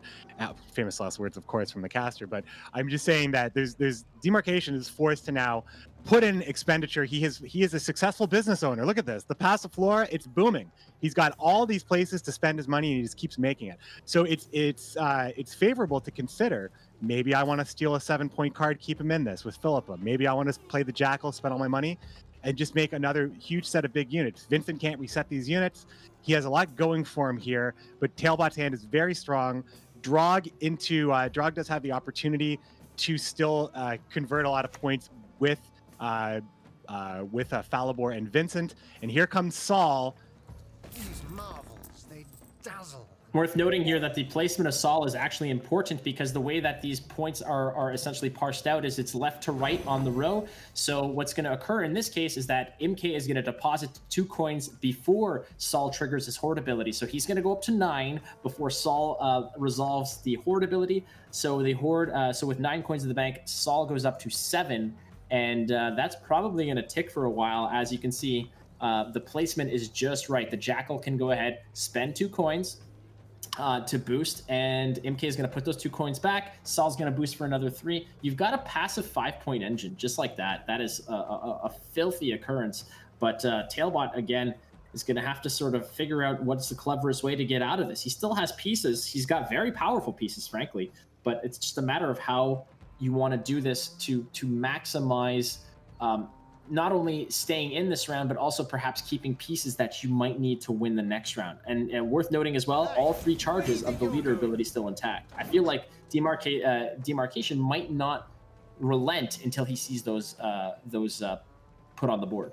I mean, he's got to be careful though, because he is playing into a situation where a reset will be a huge turn. And this is a situation where the reset can also be applying a bleed. If Tailbot just needs that extra point, he will be able to do that with his leader. His leader does seal the deal for sure. And holding on to stuff just like Drog and Falibor, it's not, and Vincent in some cases. Vincent enables Drog, Vincent enables the Revenant. There is still like a pretty, there's a wide array of combos that are still available to Tailbot. Demarcation is trying to take all those combinations and all those possibilities. Like right now, Demarcation would love to get into a point where he knew Baron would not take it, and that would probably put himself in a nice comfort spot. And the way he's holding on to his coins leads me to believe, yeah, maybe he is not relenting in any way at all. He might hold on to Philippa, or he might hold on to Hammond, but Philippa, I think, is coming in here to steal something. Oh no, the pass comes through otherwise. Again, the passive points, it's a 15-point deficit, but keep in mind, Saul's going to tick for 3. The passive floor Peaches is going to tick for an extra 1 as well, so that needs to be factored in for Tailbot. It's not as clean cut as that 15-point deficit may seem, but you do have a myriad of pings. 12 points on the reset. 12 points on the reset and 7 points on the pings. That should get you. Worth noting as well that if you do go ahead and use those Revenant pings on the Flying Redanian, the Flying Redanian is just going to show up at the end of the turn. Anyways, right? So he needed to remove Saul from the picture, but he has a little bit extra here. Yeah, we've got some extra space here, so this is all right. Okay, so I mean, Tailbot feels pretty good, I would imagine, because he managed to actually retain all 3 of his leader charges. He has Falibor and he has Vincent. Those are 2 potentially impactful cards. On the other side of the board, there's the Bomb Heaver. Those draws are not good for Tailbot, very specifically. He also is playing into Philippa. Demarcation was able to take carryover coins, so all of these things at 4 are not very desirable, as they could just get stolen. That's the Radovid's Royal Guard. I mean, Philippa could just come on in and take it if that is what pleases Demarcation. He does have a Peller for a Purify and Poison, but it does look like there may be, well, I think he's not going to keep the Peller at all. I mean, in a perfect world over here, you could go ahead and maybe put all your eggs in that the Trident Infantry basket there. Unfortunately for that is that if he does not put it to a degree or a level where there's enough coins to protect against the Philippa steal, that is definitely a Philippa steal, because you drop that Trident Infantry, the Enchantress maybe put some vitality on it, and then Philippa comes down, swipes that back to your side of the board, and suddenly it's a nightmare for you, because it's not just the boost that it's getting, but it's the subsequent damage that the Trident Infantry is going to be just thrown around. Demarcation's feeling the pressure. It looks like he's actually in an oven at the moment. So the temperature's slowly been rising since the beginning of this match, and we have reached a fever pitch. Here comes, now I love this boost right here, keeping it out of Philippa range, very crafty. The leader would have to be spent to get extra coins in this case. But that is probably part of the decision. It also ensures that it's likely to stay boosted throughout. I don't think anything would have actually damaged it here. I think Borsodi hasn't been seen yet on either, or hasn't been seen on Demarcation side. No, he's sitting there. He's still in there. You got to play around pings though a little bit. It would make it a little bit harder. Borsodi wouldn't be able to remove it, and Philippa wouldn't be able to steal it. So that was a really important boost right there. Some tough options here. I mean, you could lead with the poison, perhaps. You don't. I mean, even the Hammond. It's so rough because I think Philippa's going to steal something with vitality on it too. I have a feeling.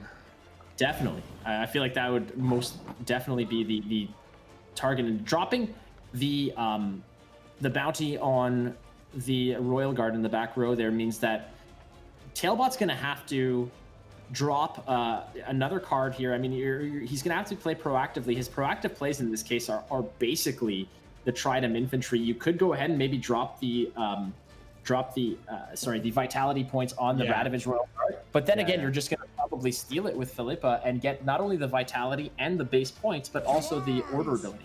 And now you're dropping the Trident Infantry, protecting it at 6, and I mean, but isn't that a nice steal right here potentially? Right.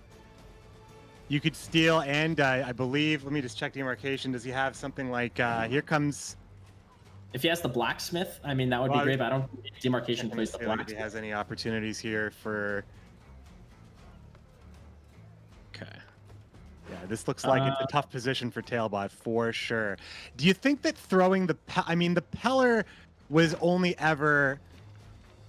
I mean, probably was fine to do that, but I feel like the Peller actually had a lot of like application, whereas what he ended up getting, I mean, he was looking for something very specifically, valuing the Peller the lowest. Here comes Philippa. He's going to grab this Trident Infantry. Always playing into Philippa. That was Tailbot's biggest issue there.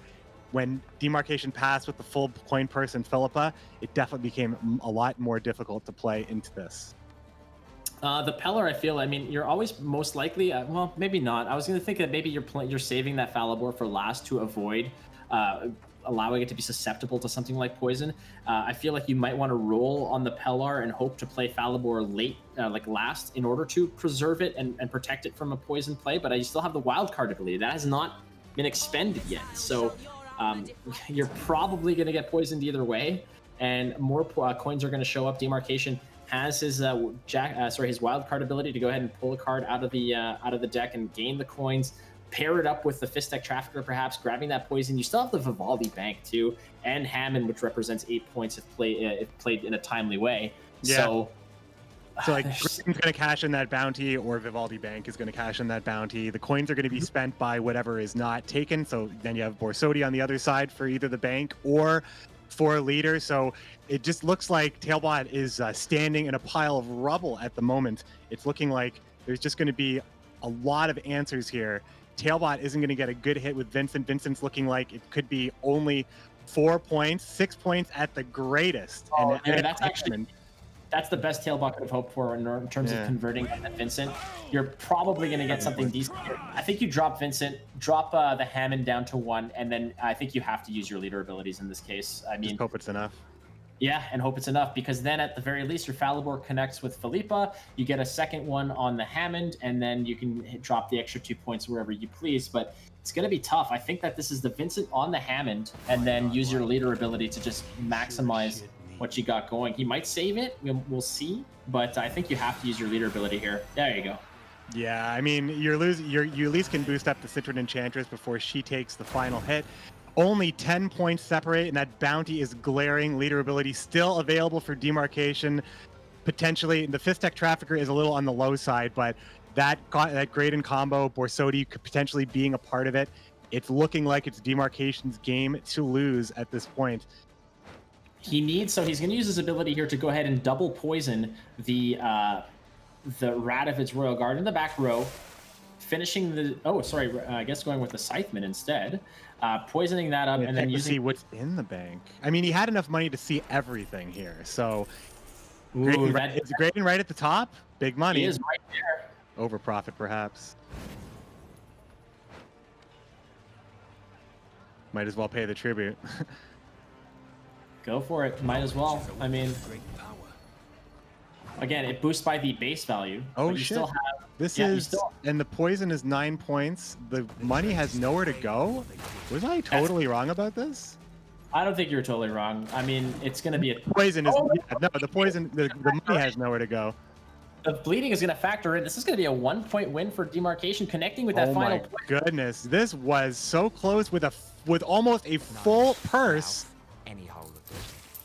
He wins by a point, leaving all that money on the table. Wow, it got a lot closer. What is Full Test drinking, by the way? That neon purple stuff he pours out.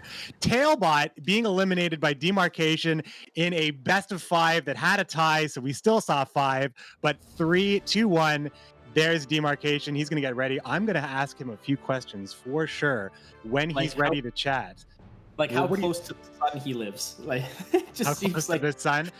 Well, no, I mean, we know it's a sunset. We are. Oh, he must be on. Well, who knows? Let's not speculate. But I will have a chance to ask him all the questions here, and I'm sure going to ask him about what he was thinking about with that tie for sure, and how he enjoyed having Tailbot as his first opponent in the first event in a long time. So, do you have anything else I think I should ask him? And of course, I am ready to talk to Demarcation if the production team is ready to throw him over. But Flake, just before we part ways for the day and leave the final match in the hands of Jaggers and Panda, I just want to say it's been a pleasure to cast with you.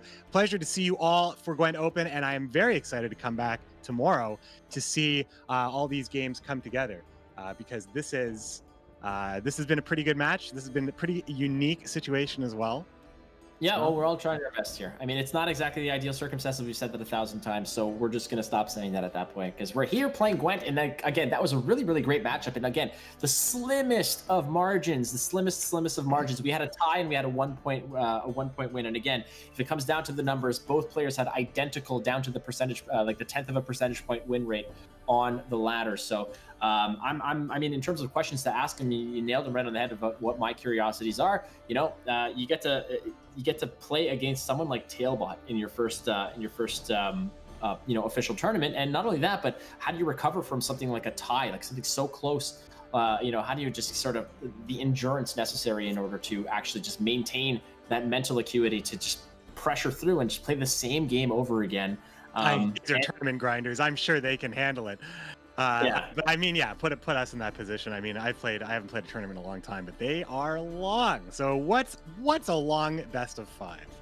That's agreed. Yeah. Agreed. And in that case, you know what I want to know? I want to know how good it felt when he played Passiflora and didn't see a Royal Decree that's an obvious question. That's gonna be certainly feels great, right? Feels great when your opponent doesn't have the answer. Oh man, I wish I had that every time. If there was something, my superpower would be do not have the answer. Like that, just your opponent just doesn't always have the delete button on whatever you're trying to do there. So, but I mean, the bleeds were excellent on both sides. You know, they both really were taking the games into the second round. Seeing some of that second round fireworks is always something that I enjoy witnessing here. So I believe, if I'm not mistaken, I think he's ready to go, Dane. So he's all yours. All right, Demarcation. I am now connected by satellite phone. Hello, Demarcation. You speak English, so we'll be communicating in English? Yeah, I do. I live in the United States, so I can speak rather frequently. I mean, so you can just talk to me. Excellent. English. Well, how does it feel to be part of GWENT Masters and GWENT Open, and then have the opportunity to actually play from the comfort of your home? Did it change your approach in practicing? I wouldn't say like change, considering like this is only my first show, so. But like compared to ladder, I definitely like put more focus on the like tournament games than it is on playing ladder, and I also like prepared more. Like if I can recall correctly, I think I played like 10 hours yesterday just to practice like all the possible matchups. You do play a lot of games. How did you feel to have your first opponent be Gwent Challenger champion and Gwent Open champion and Gwent Open 2 qualifier, a man with many accolades, Tailbot? Did you feel like you had something to prove, or did you just see it as another opponent? Like I don't really care like who my opponent is. Like for example, if I get like a rather like not as strong opponent, then like it's like even more embarrassing if I lose, right? But like if I kill like a very strong opponent like Tailbot is, then like even if I lose, I wouldn't feel so bad about myself, because like as good as he is, right? So it kind of like two-sided thing. So I wouldn't say that like being against Tailbot is too unfortunate. And well, also you managed like to take the win. And no, go ahead, continue. Okay, after I saw his lineup, I think he was like trying to target lockdown, which I didn't bring, so I kind of feel good about it. And how did you feel when you dropped past the floor round 2, no bomb heaver? Did you feel like you had the game in your grasp at that point, that last game that we just saw? I didn't really feel like I had the game in my grasp, but like it was my only win con, to be honest. Like the only win con is him not drawing the bomb heaver, but like even if he didn't draw it, like it's not guaranteed that I can win that matchup here, because that's like how unfavorable that is. But he didn't draw the Mima, so I saw like I had a win con there. So yeah. Right on. One last question for you.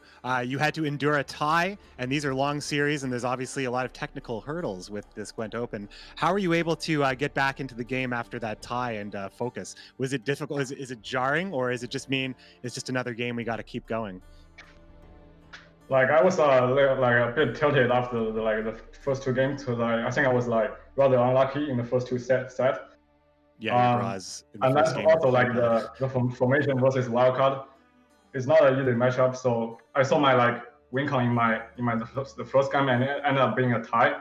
So like at that point, I was just thinking like, okay, let's just like move forward. There's like nothing I can do. It's just a tie. A tie is a tie. So just like focus on next game. I hope I can turn it around. So what I did. Right on. Demarcation, congratulations for advancing into the semifinals. We'll see you tomorrow. And again, yeah, congratulations for winning. And we're going to be moving on to the next part of the show here. And I'm just going to make sure that I believe Flake and I are coming back here. And we're just going to have a quick discussion, because we're going to get into this final match of games. Jagras and Panda will be taking us home. But before we do that, I think we're going to have to. So did you get the answers you wanted, Flake? Did you hear what you wanted to hear there? I like the one where he says, "I don't care who I play against." That's the kind of the swagger answer. Yeah, it was like a Tailbot style answer for Tailbot. Yeah, right. Tailbot version 2. I needed to make a new T-shirt is what I need to do with Demarcation on it. Those are badass answers. But yeah, no, very insightful. And again, congratulations to Demarcation, who moves on to day 2 into the semifinals. But there is some cash associated with that win, McBee. So let's just see how that one how that essentially cashed out for our competitors. Each of them are taking a little piece of the puzzle home, a little piece of that pie, some sweet cheddar to sprinkle around. If we can just what that prize pool looks like right here. There and again, oh yeah, so everybody's getting a nice chunk of change, man. They're gonna have a nice fun weekend. Tailbot is going to be bowing out with a cool 3 Gs in his pocket as Demarcation goes ahead, gets his lion's share of that win. Again, a lot of this money is because of the fact that you guys are contributing to it through your purchases of bundles, etc. So Demarcation 3-1, a lot of 3-1s going on over here. And as we see, we're going to be moving on shortly to Andy and Santu. And this is how the bracket's looking right now. Santu and Andy are going to be the next pairing that is going to be casted by Jagras and Impetuous Panda. And so far, so good. Again, the Chinese representation is going through. Wangid didn't exactly get to make it happen, but you've got Chinese representation on both sides. They are very, very strong at Gwent. Right on. So now, before the last match of the day that we're going to show, we do have a little reveal for you. I almost forgot. How could I forget this leak? We have little bit. Oh no, I was gonna say we're discussing. We saw a little bit about this yesterday, right? And we kept it very mum. I said that in relation to the leaks, I said nuts, absolute nuts. Yeah, so this leak is nuts. This leak is probably the most nuts leak I've ever seen. Maybe we can get a chance to see this artwork that may give you a little taste into the future of Gwent. It's a nuts card, all right. Look at this little guy. What's happening? What's happening? Is this depicting perhaps an event, a special card where you need to retreat? Or is this legitimately a squirrel unit in Gwent? I know card game players love their squirrel units. This is pretty cool, huh? Look at that horned owl. Love it. And when I said nuts, I meant I obviously was dropping a clue to the fact that it involved a squirrel. Now, you guys can all speculate because this is just the artwork. You don't know what faction this is from. You guys can also speculate about that. Use the hashtag Gwent Open. Talk about what you think this is associated with, what kind of card. I know there's some really cool stuff coming around the corner, so I'm not going to sort of drop any more because we got to save some leaks for tomorrow. But at the same time, I mean, there's the squirrel. There she goes. It's a nice little nutty combo. Did I say combo? I said card. It's a nice nutty card, is what I'll say. That's all I'm gonna say. That's all I'm gonna say. That's all we're gonna say. I just hope the squirrel's okay. But moving on, after the excitement of seeing such a cute card, I mean, I love this art. They keep doing great stuff, hitting it out of the park. Well, we do have a tournament to finish. We have the final game. I am excited for this matchup. Newcomers Santu and Andy playing from their homes here, and it is going to be an awesome final match. Again, thanks for watching, everybody. Impetuous Panda and Jagras taking us home, and here is Andy and Santu. Have a great night. Okay, my interview question number one. Yes, I do play a lot of Pro Ladder, but of course I also like to play meme decks. Like, for example, Double Getty Blob. Yes, it's OP. Try it out, you're gonna thank me. And do I have any special tricks while preparing for the online tournament? No, as this is my first official Gwent tournament, my preparation was pretty similar to the Gwent qualifiers. I tried to analyze the meta with my teammates, and I came up with a lineup that hopefully counters the tournament meta. What do I do to stay focused during the matches? I try to take it one match at a time, and I'm probably gonna do what Life Coach did way back in the day, and it's the tunnel vision to stay completely focused. This is my first official Gwent tournament, as I said, so I'm in it to win it. I hopefully I think I got a shot, and with my decks, with my lineup, and yeah, I'm gonna try to not put myself under too much pressure. But at the same time, I wanna win it. I spend a lot of time with the pro rank, but I also have time for fun in Gwent. But instead of what other people might do and play meme decks, what I like to do for fun is playing different tournament formats. So whenever I want to have fun in Gwent, I look for community tournament opportunities. What I want to do when I'm preparing is usually I come up with a lineup that is decent against everything, but doesn't target anything in specific. After choosing the lineup, I usually practice the decks a little on ladder and more for specific matchups, in friendly matchups between me and my teammates. There are two things that help me stay focused when I'm playing. First thing is listening to music while I'm playing. Second thing is whenever there's a tournament with open deck lists, I like to have the opponent's deck list visible on my second monitor to help me better visualize whatever I need to do in the game. Because this is my first tournament, I am not overly concerned about the results. What I want to do is play to the best of my ability. If I manage to do that, I will be happy no matter what the end result is. Welcome back, ladies and gentlemen, to the fourth and final quarterfinal of Gwent Open Season 2, first event of the tournament. My name is Jagras, and I'm joined, as always, by the ineffective, the inconsequential, Impetuous Panda. Well, I did not like the introduction, but I do like this game we're about to see. Why do I like this game? For a few reasons. First of all, new faces, Andy and Santu, both their first showing in an official Gwent tournament. And also new countries. Finland and Brazil have never been represented in an official capacity, so very happy to see kind of two new communities having someone to root for in an official tournament. Great to see, as always, I think. Yeah, and what's interesting about this matchup is it's no longer a veteran versus a newcomer. And as we've seen today, the veterans of Gwent not doing quite as well as maybe people expected. It seems to be there's a little bit of a Twitter poll curse on the go, where whoever was voted as the most successful player or the predicted winner by Twitter goes on to lose. Also a lot of 3-1s. So that seems to be the theme of the day, but we can have a little look about what you guys are saying on Twitter in terms of the outcome. And oh, it's bad news for Santu because you guys think he's going to win. Well, I mean, Santu is part of Team Aretuza. Team Aretuza, of course, a very popular team in Gwent. Andy, part of Team Legacy. But Aretuza has been a lot, they've been in the community for a bit longer, so maybe for that reason, Santu is a bit more known at the moment. Of course, Andy has the perfect chance to change that by winning this series, if he can kind of, like you said, dodge that curse and end up winning here. And of course, it's going to be a close one. I think both players very skilled. Just to get here, obviously it's a long journey. You have to play a ton of games on ladder to qualify top 64, and then in the qualifiers go through a Swiss phase, go through a bracket run against the best players in the world, and make it here. So props to both players. I think we're going to see a great match here, and looking forward to see the decks as well, to see what each player has brought to the tournament.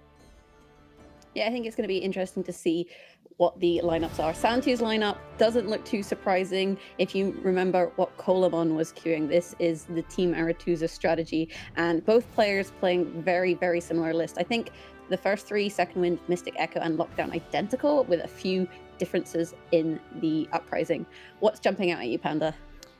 I think everything looks pretty standard. Syndicate and Monsters are the two more unusual factions to bring to the tournament, so I think this is the most, the more standard kind of list we'll be seeing. Nothing too crazy here. The Second Wind does not have any greatsword, so that is an important, not even one, as a little, extra unit to have there. So, and really it's not a greatsword centric deck at all. There's no Skalliga Storm, there's no, of course, Wild Boar is there, but not much else. Mystic Echo, yeah, very normal Mystic Echo Harmony. I mean, it is what it is, one of the best decks in the game. Lockdown, again, pretty standard Lockdown and Uprising as well, with Shoop and Redea. That is an important note there. And Andy, we see here, kind of similar lists. He has Imperial Formation with the Hefty Helga and the Soldier package instead of the Lockdown deck. But again, he has Mystic Echo as well. He has Second Wind with much more of a Greatsword-centric build. Two Greatswords we see in there, Skalliga Storm as well. And Uprising, no Shoop, but does have Philippa instead. And it is still, yes, a mid-range Redea NR deck. It does feel to me that Nilfgaard is probably, other than say Monsters and Syndicate, which we haven't seen much of the standard 4 lists we've been seeing, or the standard 4 factions, Nilfgaard is the one that we've probably seen the most variety in, and we've seen all the different kinds of decks do well. We know, we saw the double Masquerade Ball. We've seen that be successful. We've now got this new variant. We've seen Damien. We've seen Lockdown. There's been all sorts of things going on in Nilfgaard, and probably the most versatile in terms of decks. We have seen variety in Squirtel decks. We had Deadeye Ambush and Harmony, but we haven't seen any Squirtel either because it got banned, or in the case of Wang ID versus Nick, it just didn't get played. Yeah, so it seems like it's less prevalent and may seem like Squirtel is not an important faction right now in the meta because it's being banned or not played. But let me tell you, it's the complete opposite. Squirtel is a very, very good faction, probably the best in the game alongside Nilfgaard. Just the way the tournament has turned out with bans and what decks you're playing, Nilfgaard seems like the most popular choice, which is also, it's fair, because it is, I think, the second best faction in the game at the moment in terms of strength. We're going to look at the bans as well to see what each player decides to ban here. I'm going to, go on a limb and expect Squirtel or Nilfgaard, like I just mentioned, but we'll find out very soon. That's a dangerous risk there. No, I would expect to see potentially a Lockdown. I feel like Lockdown's one of those lists where the leader can really mess up your strategy, or losing your leader can really mess up your strategy, and Squirtel's just good. And indeed, Santu's Lockdown has been locked down, whereas the Mystic Echo of Andy, we aren't going to see Harmony on his side as Squirtel gets banned as well. So pretty standard bans, I would say, given the lineups, and most players opting to ban Squirtel this week, but some players opting for that Nilfgaard ban against that Lockdown if they don't feel their lineup does well against it.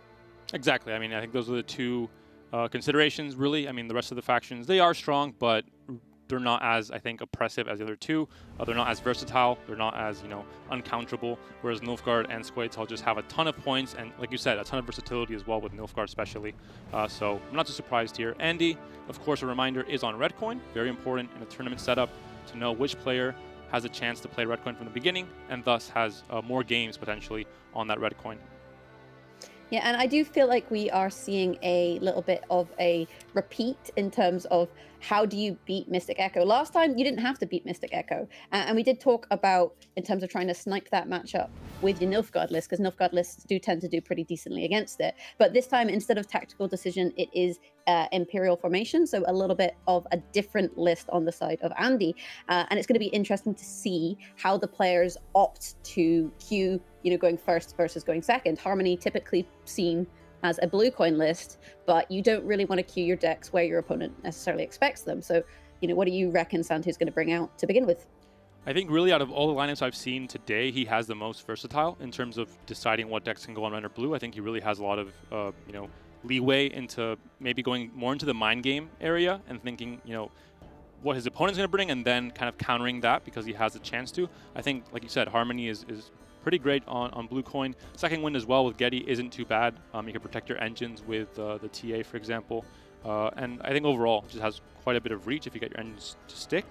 And Uprising, maybe the one list a bit more favored on red, especially with Shoop and Redea, where you have a more inconsistent bronze package. It's more, very gold heavy, and then you have to win second round, and yeah, maybe round one without having, having first say is harder to win without a core and synergetic bronze package.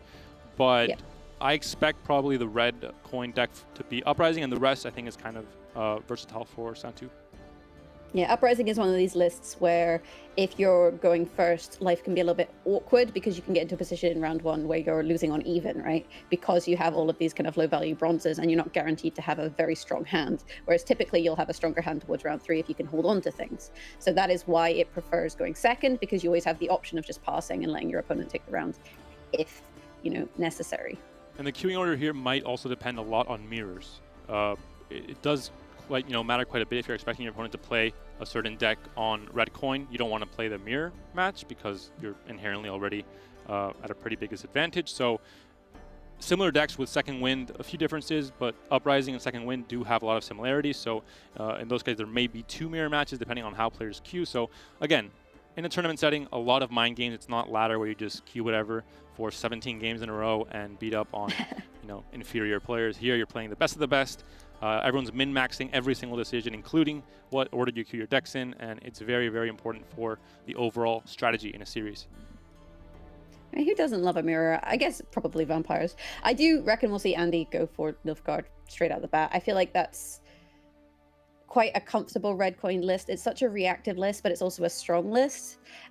Some players do like to play their weaker lists early to try and get those wins, done rather than have them late where you maybe worry. But on the flip side, every win you do get equates to money in the bank because the pricing is split based on the score. So, if you play a stronger list first, then, even if you do lose, you should take home something, which is pretty nice.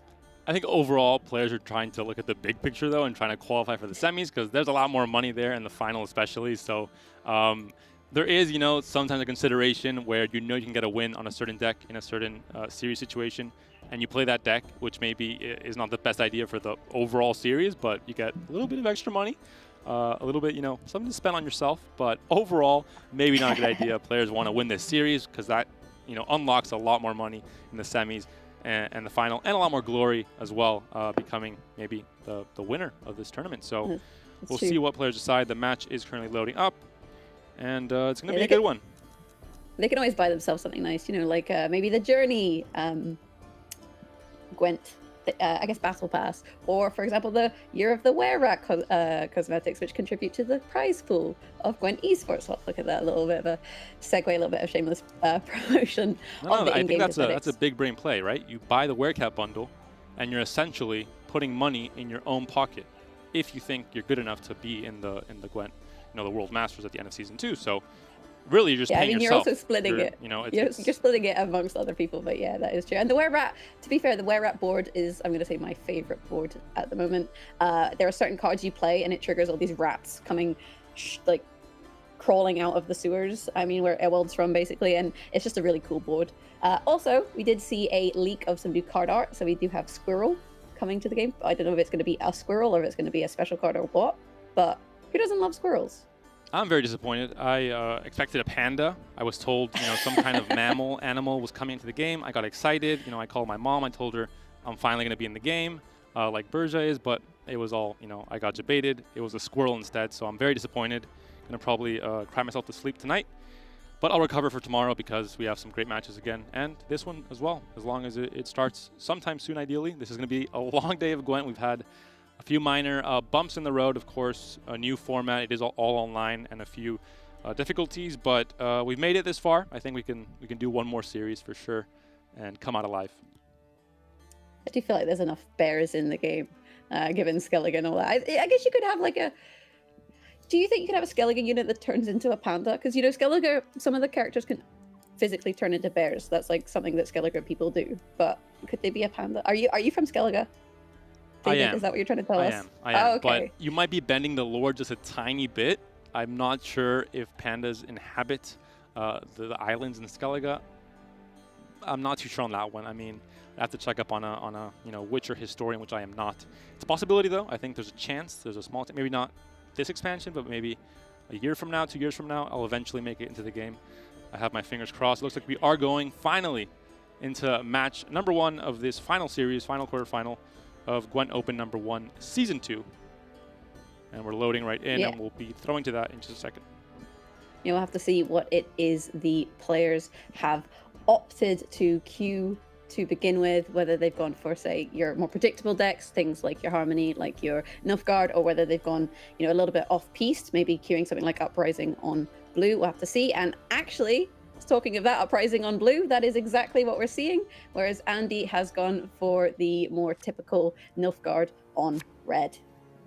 And quick reminder, we see there Santu on the bottom, blue coin, so starting first, and of course that will alternate every game of this series, but in theory, Andy will end up with more red coins. That's kind of the benefit that he has in this series. So, small advantage, of course. Nilfgaard, red coin, a great combination for Andy at least, especially because you have a ton of tempo with the soldier package. Right now, we do see 2 crossbowmen, but we don't see the Ramon. So, probably something that Andy wants to try and mulligan for. Of course, the Afan, you don't want that in hand.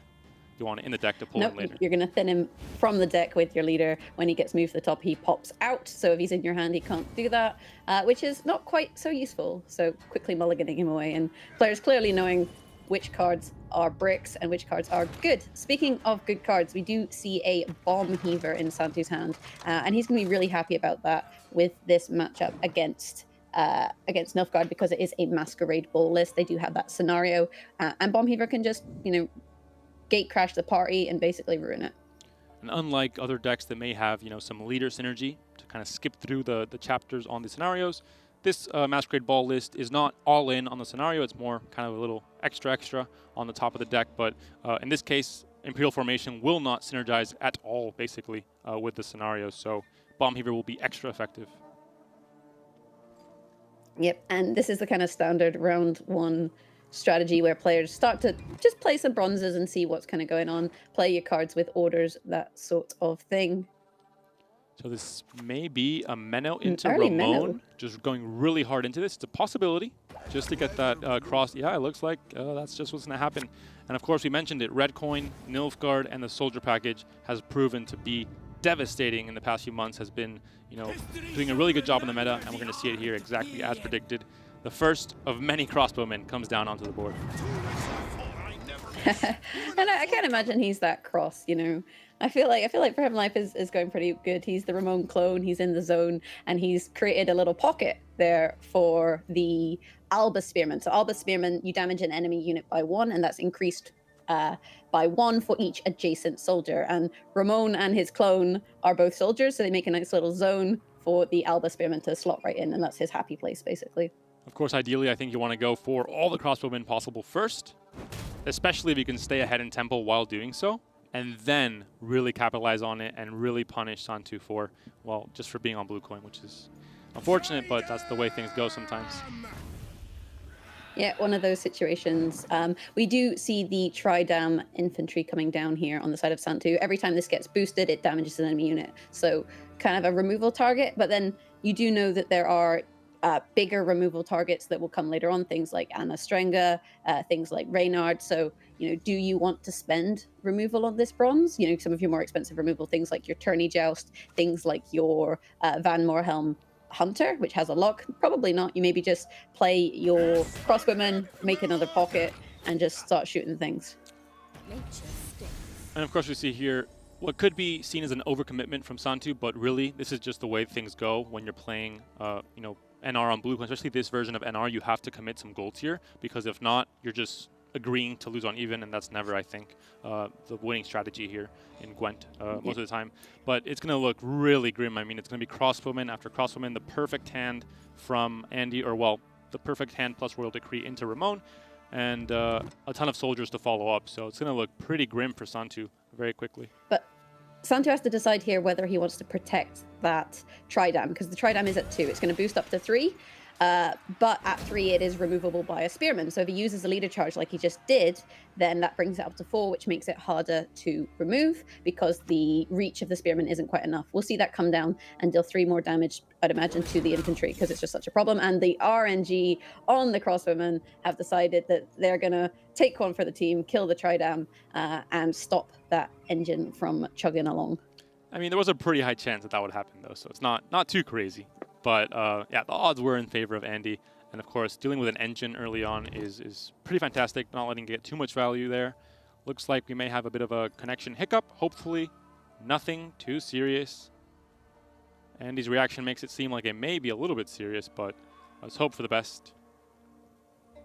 Yeah, Santu actually known, we didn't mention this, but he is known in the Gwent community for playing speed Gwent. He's a player where, as a caster, sometimes he makes the plays before you've even talked about the previous play. He plays very quick, and it may put his opponent on edge. But we are seeing him, I think, take a little bit more time here at the Gwent Open versus, say, some of the online qualifiers. So, you know, a little bit more at stake. And unsurprisingly, he is getting a little bit more cautious in terms of the way that he plays, taking a bit longer to think about his games.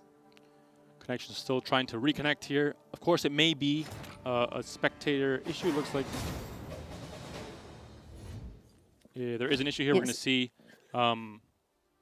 where the problem was. We're not entirely sure. We're going to have production let us know if it was a spectator issue, but it looks like it was an in-game issue. Not entirely sure what player ended up dropping connection there.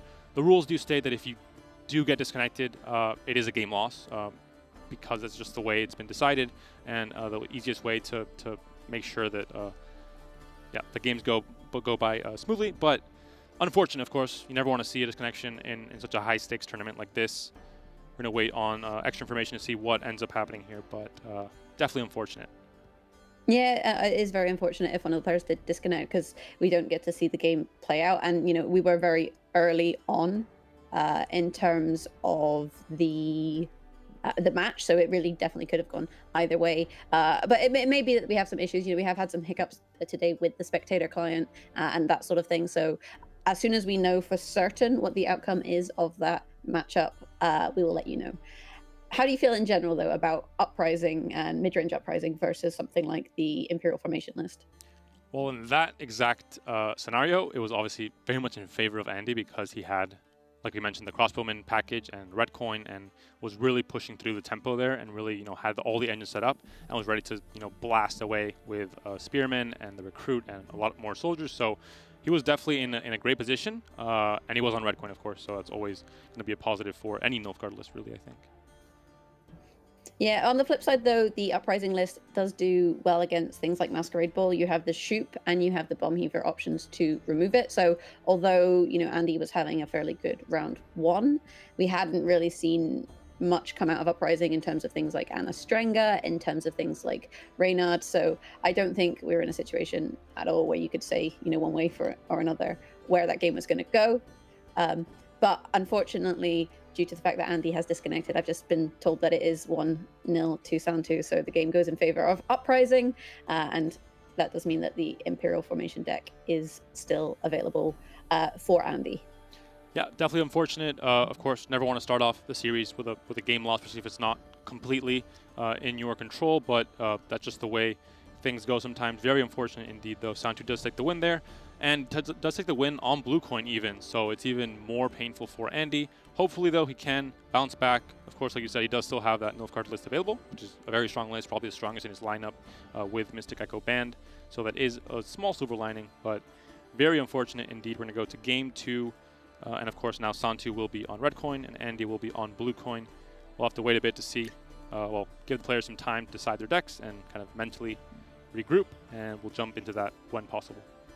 Yeah, mentally regrouping, I mean, I feel like it's going to be difficult. I know we said that Santu plays speed Gwent, but this is not quite what we meant in terms of that. And I think when you're coming off a disconnect like that, it's really tilting. You know, I've been in disconnects just playing Gwent, say on my promo or stuff, and that tilts me. And there's way less at stake there. You know, I can just play more. Whereas this, there is quite a lot at stake. You've got your crown points, you've got qualification for the Gwent Challenger. And you're also just, you know, showing up. You want to be able to showcase your ability as a player. And I think with disconnects, obviously that's something that is a little bit problematic. So is it definitely a shame for Andy. And I think he's going to have to kind of try and reset, put that behind him and just take it from here. Look at the possible deck list coming in now. Santu, of course, gets that win with Uprising, so no longer has to play that deck. He is now on red coin, and he has his Mystic Echo and his Second Wind without Great Swords left. I think either of these decks is possible to play on blue coin without much of a punishment, so it could really be any of the two from him. Whereas on Andy's side, we see he has obviously every deck but his Mystic Echo available because it was banned by Santu, and I think on blue coin we might expect to see that Second Wind list with the Great Swords. It is kind of a hybrid. It does have Gettynith. It does have, you know, some Great Sword support cards like Skellige Storm for that row punish. But overall, I think it is, you know, pretty okay to play on blue coin. Better than other decks for sure. Yeah, on the flip side, though, we did just see Santu play Uprising going first. So maybe Andy's going to opt to go down that strategy again. You know, potentially Santu could decide to now bring out Mystic Echo and play that Harmony list. We did say we typically see it played on blue coin, but, you know, just to shake things up and, you know, maybe put your opponent on the back foot a little bit in terms of expectations. It could be an option here on red because, like you said, the Second Wind, the Skellige list is fine kind of either way. And we'll see the game. I think it's loading now, so the players are getting ready to jump into game 2. Like we said, Andy does have to mentally regroup, make sure he has it all there, ready to jump into game 2. And again, if it's not really you know, something he can change, that, you know, the past is the past, has to kind of move forward and try his best to come back into the series and get a win.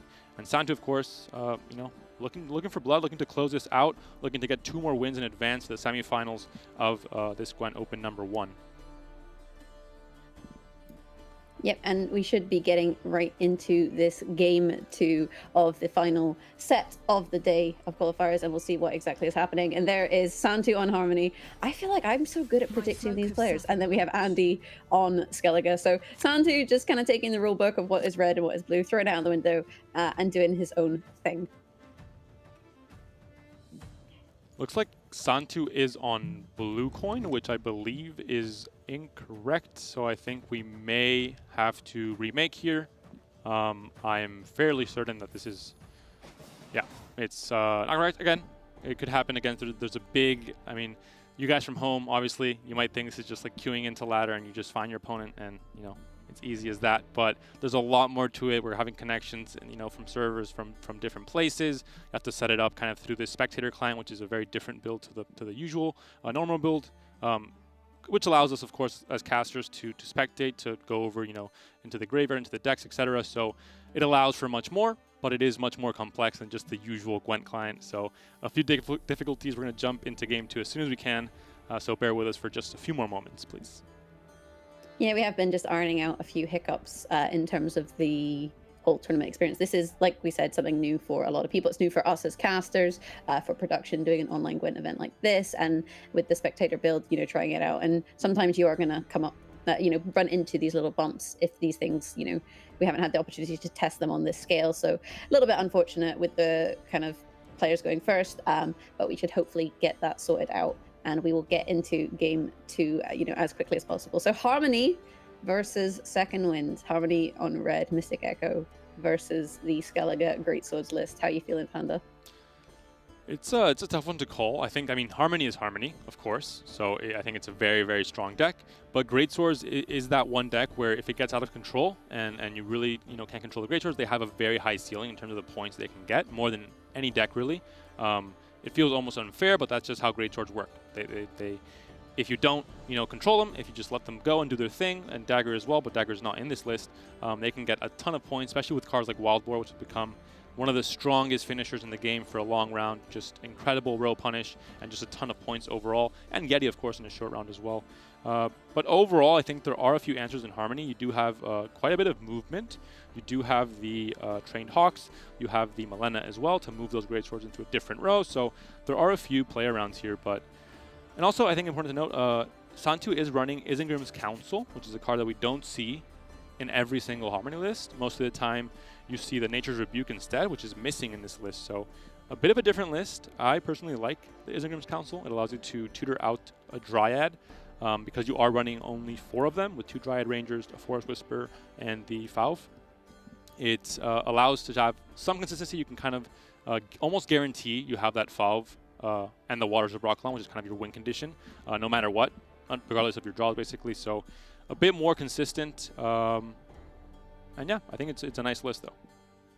Yep, sounds good. So we do have a little bit of time here, so we're going to have a quick look at what is going on in Gwent with the Journey Battle Pass. For those of you guys who don't know, this is something that's available in Gwent for the next month. So you've got a month to kind of try and get as far in the Battle Pass as you can. And to find out more about that, we do have a little video for you guys.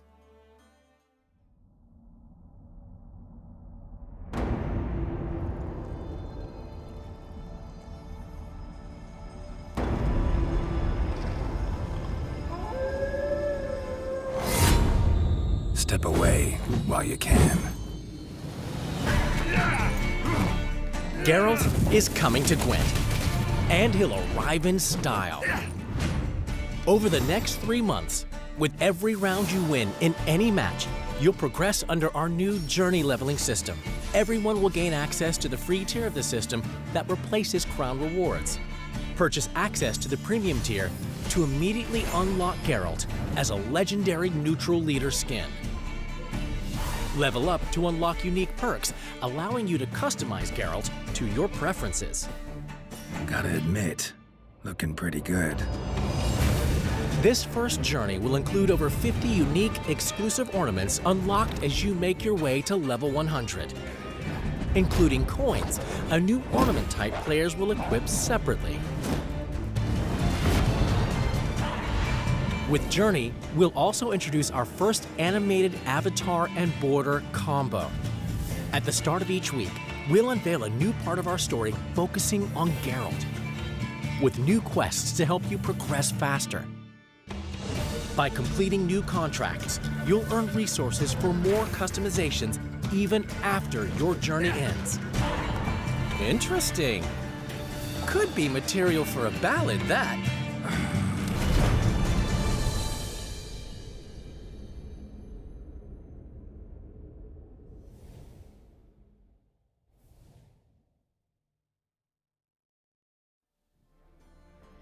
Welcome back, and that does take us quite nicely into the game. So we do have Santu playing Mystic Echo versus Skellige on the side of Andy. So we should be able to see that there for you now. Players are just mulliganing their cards.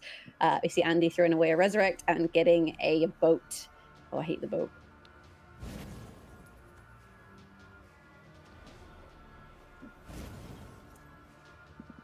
Now looking at the looking at the two strategies from both players, of course, Great Swords, well, it is a Getty deck, so the fact that Andy has kind of a hybrid here allows him to play for two different win conditions. You can play for a short round with Getty and kind of play around the very engine-heavy Harmony deck that Santu is playing if you do end up winning this round and having control over the round lengths in round 2 and 3.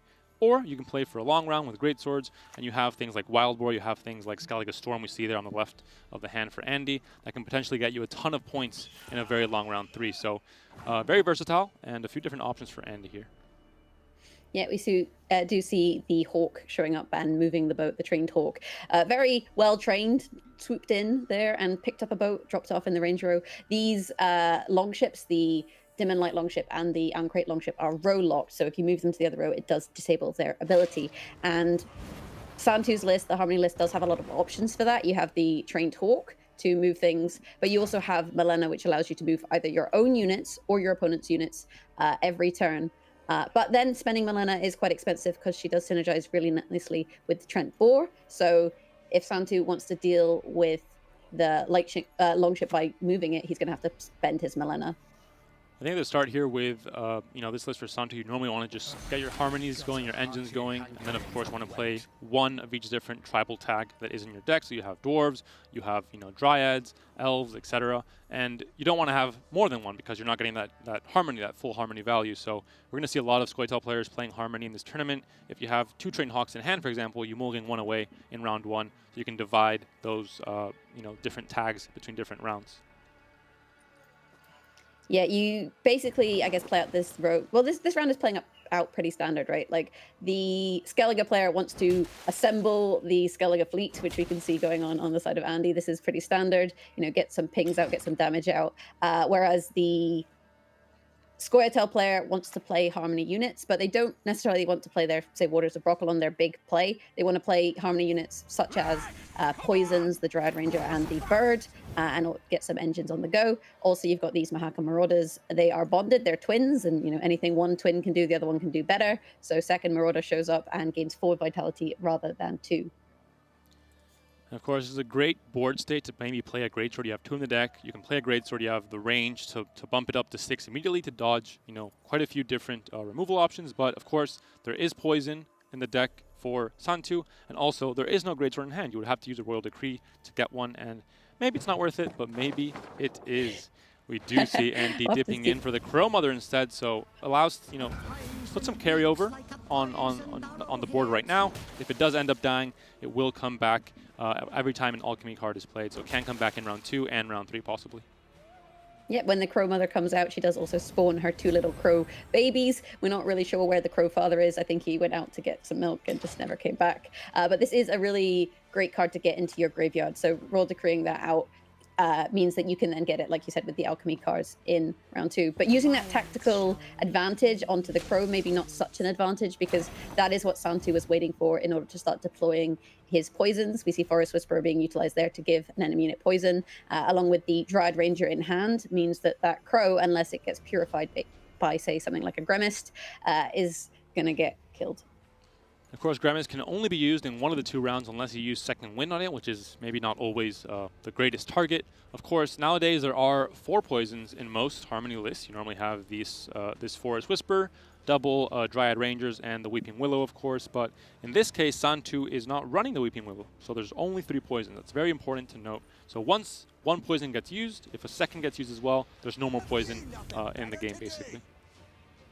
Yeah, the Weeping Willow is an interesting choice in terms of cutting a card, but like you said, you have options of things like Isengrim's Council, which is nice, and it also helps you with cards like Barnabas. Barnabas, he boosts an allied elf, dwarf, and dryad, whereas the Council, you can go looking for elves, dwarves, and dryad, so you got a little bit more synergy there. And losing out on 1 poison, I think, is okay, because there's usually at least 1 spare poison in the deck.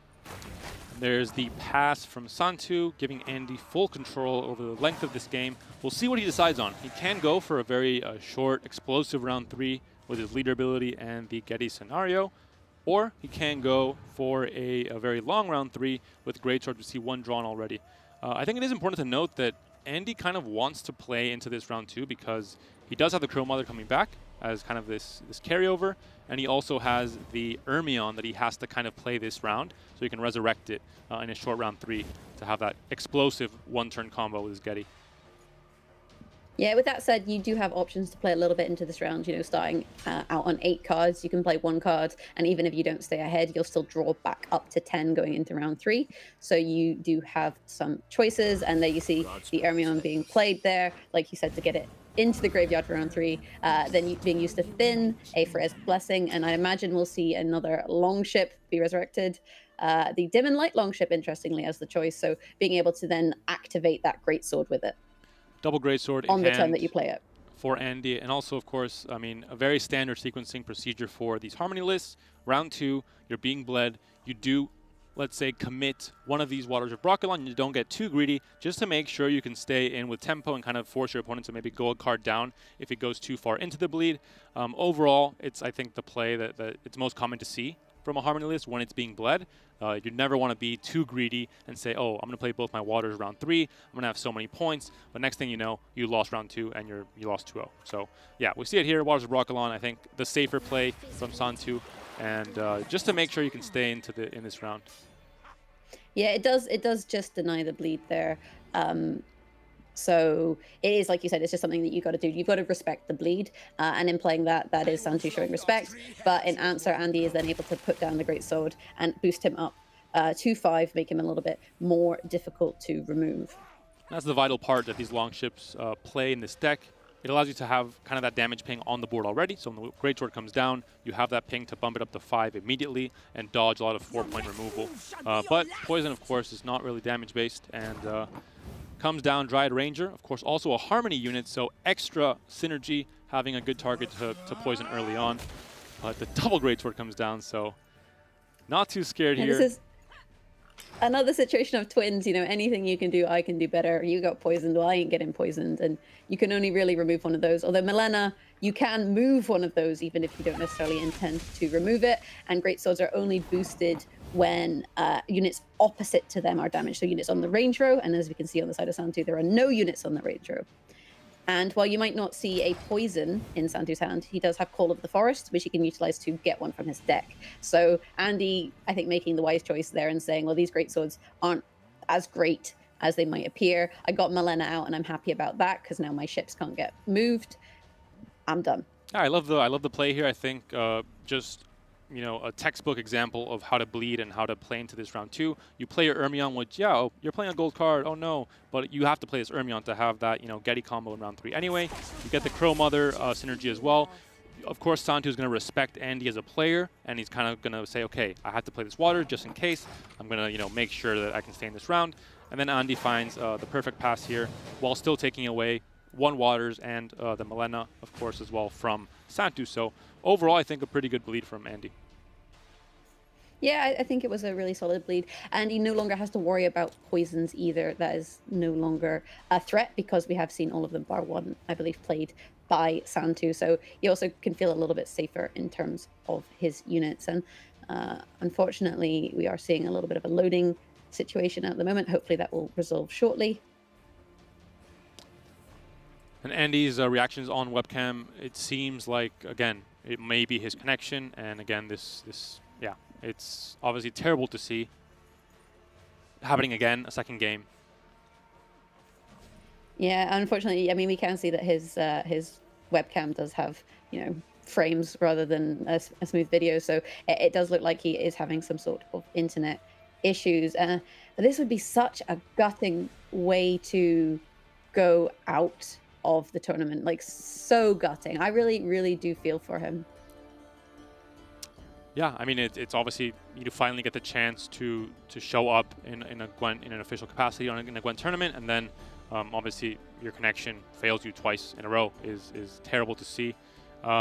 It's not over yet, of course. There is a chance he can get a heroic comeback and win the next 3 games, but losing games when it's not entirely your fault as a player, it's more the fault of a connection issue, is terrible to see. But there are, you know, a precedent is set when the tournament begins. There is a rule set and kind of making it fair for all players, and it's their responsibility to stay in the game, of course. So there isn't some kind of CDPR favoring one player over another or creating different rule sets on the fly. This is something that is there from the beginning, and the way that, you know, rule sets work in these tournaments when there's so much at stake, you have to respect them no matter what the conditions are. If there's a precedent set, you have to follow it, and it is, of course, terribly unfortunate, but not much we can do in the situation. Yeah, it's just kind of in some ways also a product of the global situation, right? I don't think there was necessarily the plan for Gwent events to all be online going forward, especially not at this stage. But with the whole pandemic, we have to do things this way, and it's like, would you rather, you know, delay events for months and months and months and have no esports scene, or we can try and work something out? But like I said, I do really feel for Andy in this situation, and I'm sure, you know, Santu would rather win outright than win through disconnects. Like, I think that's the case with a lot of players. You know, you'd rather win legitimately than win through an unfortunate situation like this, because you haven't really shown your skill necessarily. Yeah, it's certainly unfortunate. We're waiting to hear from production to see exactly what is the issue. it did look like Andy was, again, losing connection, but we want to confirm this before we confirm it to you guys. So just 1 second. Yeah, we're just going to wait and find out and make sure that it is the case that there's an issue on Andy's end. Because if the issue's not on his end, then we will, of course, remake the match. And, you know, I have all my fingers crossed to find out, you know, what happens with Andy. But given what happened previously, you know, we'll have to kind of wait and see exactly what happens with that. But thanks to everyone for tuning in throughout the day and sticking with us in spite of some of our little hiccups. You know, we have had some really good games of Gwent in spite of these things. And, you know, I've really enjoyed myself. And I hope you guys at home are still having a good time regardless. Yeah, it's certainly unfortunate. I mean, again, there's not much we can do here. There's a precedent set in the tournament, and it is something that can happen with these online tournaments. It's why, usually, under normal circumstances, without obviously a global pandemic occurring, the tournaments are in a LAN setting, in a controlled setting where everything can be run very smoothly, and the only way players lose is by obviously just not winning the game against their opponent, and not due to connection issues, but due to the certain circumstances, there was no other way to continue with the GWENT Open season without doing it online. So again, obviously a hiccup and obviously a setback, but it's just the way things have to be, I think, at this moment.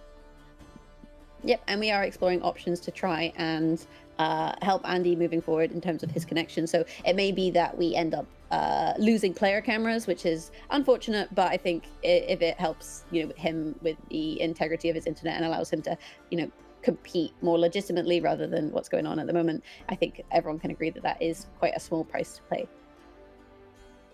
And that will probably be a game win for Santu. Of course, we don't have complete confirmation yet. We're just going to wait for production to let us know what the issue here is. If that is the case, then that means that Santu is left with only one deck. He would be 2-0 up in the series, and he'd be left with only his second win deck. And Andy would obviously have the choice between any of his decks, and we'll be back on red coin for game 3. Yep, so we just had confirmation that that does mean 2-0 to Santu, which means Santu only has his second wind list left. He is it's a get underneath 0 greatswords list, whereas Andy, he's going to have to defeat this list 3 times if he you know, hopes to make it further on in the tournament. So Santu next up will be on blue coin, so going first, versus Andy, who will be going second. What do you think Andy's going to pick to play it out first at this point?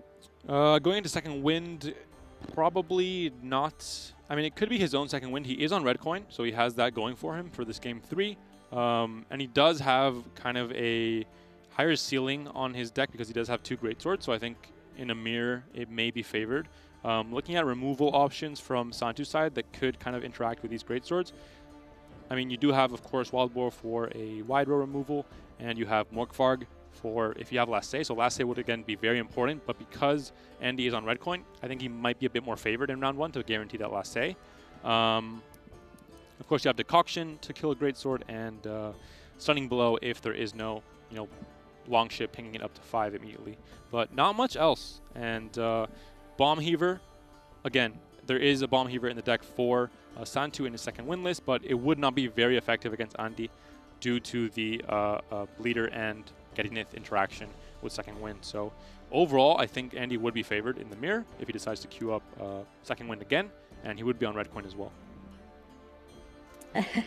that is fair to say. And I just got a little pop-up on my PC that Tailbot is playing Gwent, so apparently he has finished his tournament but just returned to continue practicing for the next one. I know you guys, he's a fan favorite, so just to know he's not too upset with his loss. He's gone back to playing Gwent. Santu, on the other hand, I think, you know, the second win list, I think second wind is decent, and I think Andy is definitely going to have a tough time. I'm wondering if he will play, say, Imperial Formation on blue, just because Nilfgaard is seen as quite a powerful list. I know it prefers red, but maybe, you know, if you feel like Imperial Formation is your strongest list, then potentially playing it when you're at a disadvantage, it might still be okay, versus potentially playing, say, second wind on blue. I'm just wondering how he decides to sequence this, because I think it is very tricky, and especially with Santu, we've seen him, you know, go a little bit off-piste with the sequencing, and I'm wondering if Andy might decide to do that now. And looking at the scope of the entirety of the series, of course, it wouldn't really matter what order Andy queues in, aside from kind of the coins, because he has to win with all 3 decks against second win. So Yeah. it's not like you're looking for a specific matchup. It's more you're looking for a specific situation where you have a certain matchup on a certain coin. Other than that, he has to win if he wants to come back into the series all 3 times with the 3 decks he has available. So Imperial Formation, his Uprising NR, and his Second Wind Getty Greatsword Hybrid against this one final deck that Santu has left with his Second Wind, no Greatswords, with Getty Nith as a finisher. Yeah, and hopefully we will be getting back into the action. Fingers crossed, more stable going forward in just a moment. And don't forget that if you are tuning in on Twitch, if you haven't already, make sure you do link your GOG account with your Twitch account in order to receive drops. If you watch the tournament for 4 hours, you do in fact unlock an icon in game. Also want to say a big shout out to Panda, who has actually been doing all of the camera work for this entire tournament. So although we only see him when me and him are casting together, he has in fact been running the spectator in terms of what you guys are seeing on screen, what cards are being hovered for the entire tournament. He really hasn't had breaks in the same way as I have. So big shout out to you, Panda. Thank you, Jaggers, for the shout out. You're welcome. I think it's one of those things people don't necessarily realize is sometimes, usually when we broadcast, the casters have access to, we choose what to show you. So when Dane and Matt are casting, they will control. And then when me and you are casting, we control. But in this new setup, you have had to do all of the work. So I've got to give you a wee bit of credit there so that people at home do know that that is what's going on. And that is because I am in Warsaw currently. So I am very close to where, well, the Polsat Studios where it's being run for this very special and very unique online version of the GWENT Open. So that's the kind of the benefit of me being here. I'm able to jump into the studio and be kind of the anchor for the connections, for spectators, etc. In this unique setup. And hopefully tomorrow, after all these kinks have been smoothed out, and hopefully all these errors will be fixed.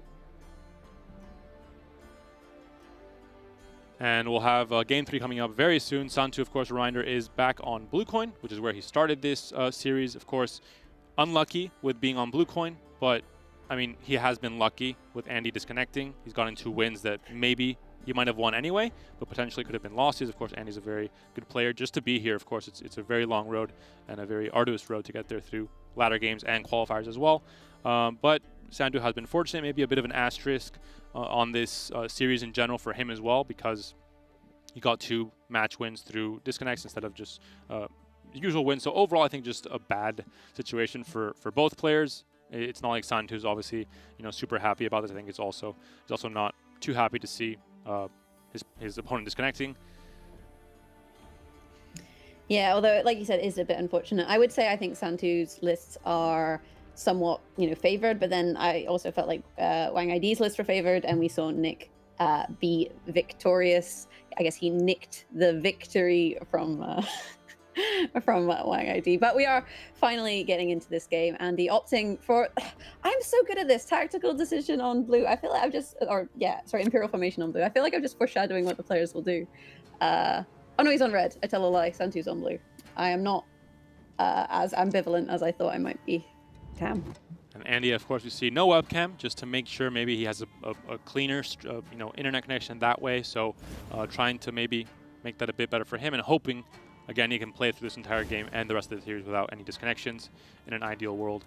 Santu, of course, had no choice in his deck choice. He has, of course, only this list left. He has 2-0 up in the series, and Second Wind is the only deck he has available to play, and ideally to win with on the 3 next chances he has. So this game, and if he loses the next one as well, then he has that 5th game to also win with this one.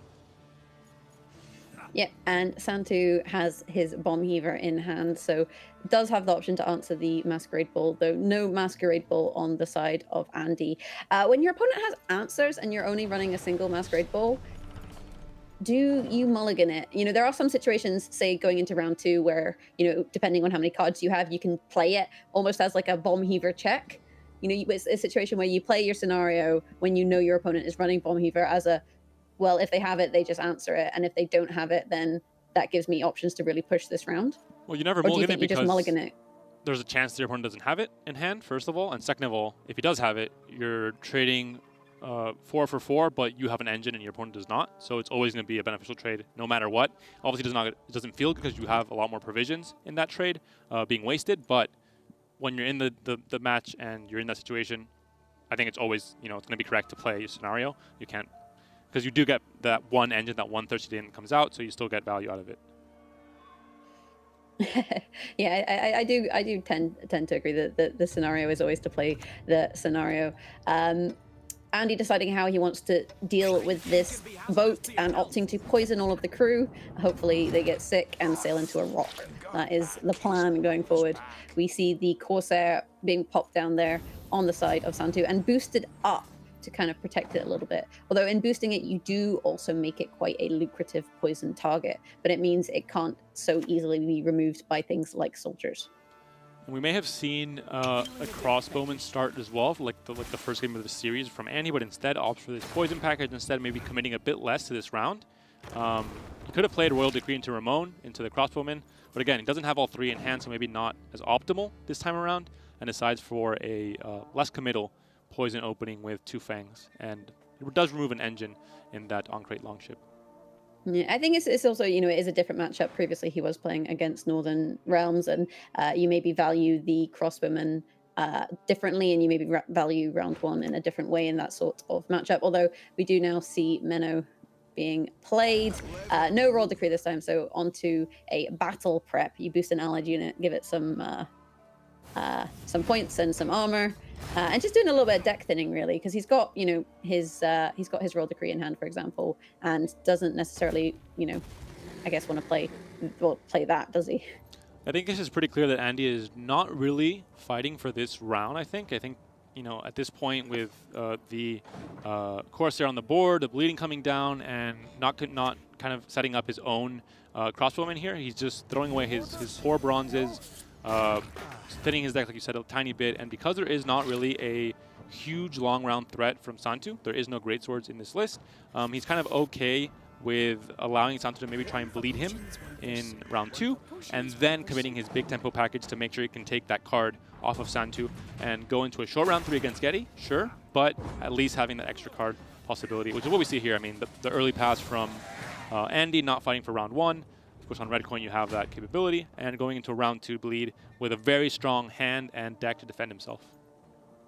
Yeah, and Menno is one of these cards where it's not as valuable in Andy's list because he's not running bribery, right? He's running tactics, but he's not running bribery. I guess in order to fit in Masquerade Ball into this tactics list, you have to do things a little bit differently, right? Because he's got the Helga. So what he's opted to do is you've got the Royal Decree, which is a tactic, but that's your big tactic. And otherwise, Menno is just being used for a bronze tactic. So playing it in round 1 like that thins your deck and actually makes things look a little bit better in terms of drawing into important cards like your Masquerade Ball, for example. Exactly. And I mean, Andy has played this matchup many times. Both these players have played a ton of games on ladder. They've played a ton of games in tournament qualifiers. They've played a ton of prep games as well against their teammates on Team Eretus and Team Legacy to prepare for these exact situations. And I think Andy knows very well what Santu's going to try and do here. He knows his game plan. Going to try and bleed round 2 and potentially go into a long round or a short round 3 with only Getty and Leader available. And so I think he's probably going to commit quite a bit in this round 2 early on. As long as they go under 7 cards, where Santu kind of commits to being in the round, and then Andy kind of fires on him with a soldier package, and maybe even with Masquerade Ball. We'll find out very soon. Yeah, I do agree. I think, you have the short round. You need to set up your graveyard as well in order to do different things with the Gedeneath. Although no Ermion, you can Royal Decree it, though. So I'd imagine if you do want to set up the graveyard like that, you'll see Royal Decree. But also no Crow Mama. And there she is coming out. I was going to say that's the other good target that you want to get into your graveyard.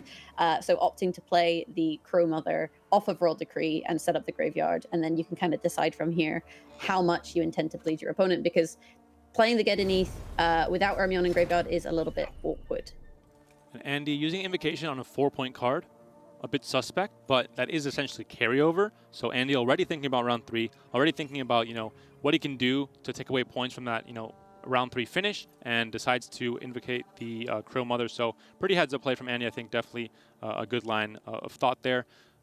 Thing to note here, there is no Bomb Heaver in this list for Andy. So there isn't really a threat for Santu to think about having to play as Getty in 1 turn. So missing the Ermion isn't as crucial as it would be against other decks.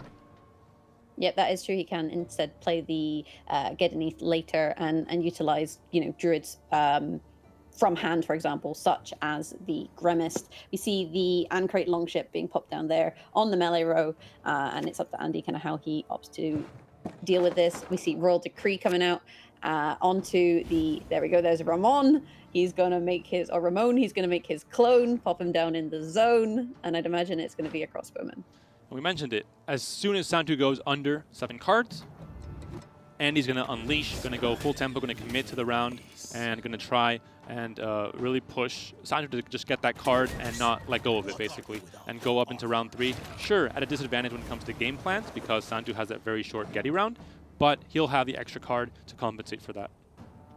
Yeah, try and make it up there. And also then gaining the last say, right? So that is another thing that is quite useful. If you can get a card up on your opponent, then you will also earn the ability to play the last card, which is a card that your opponent is unable to react to. Magni Division, let's see how magnificent he really is. Popped him down on the row.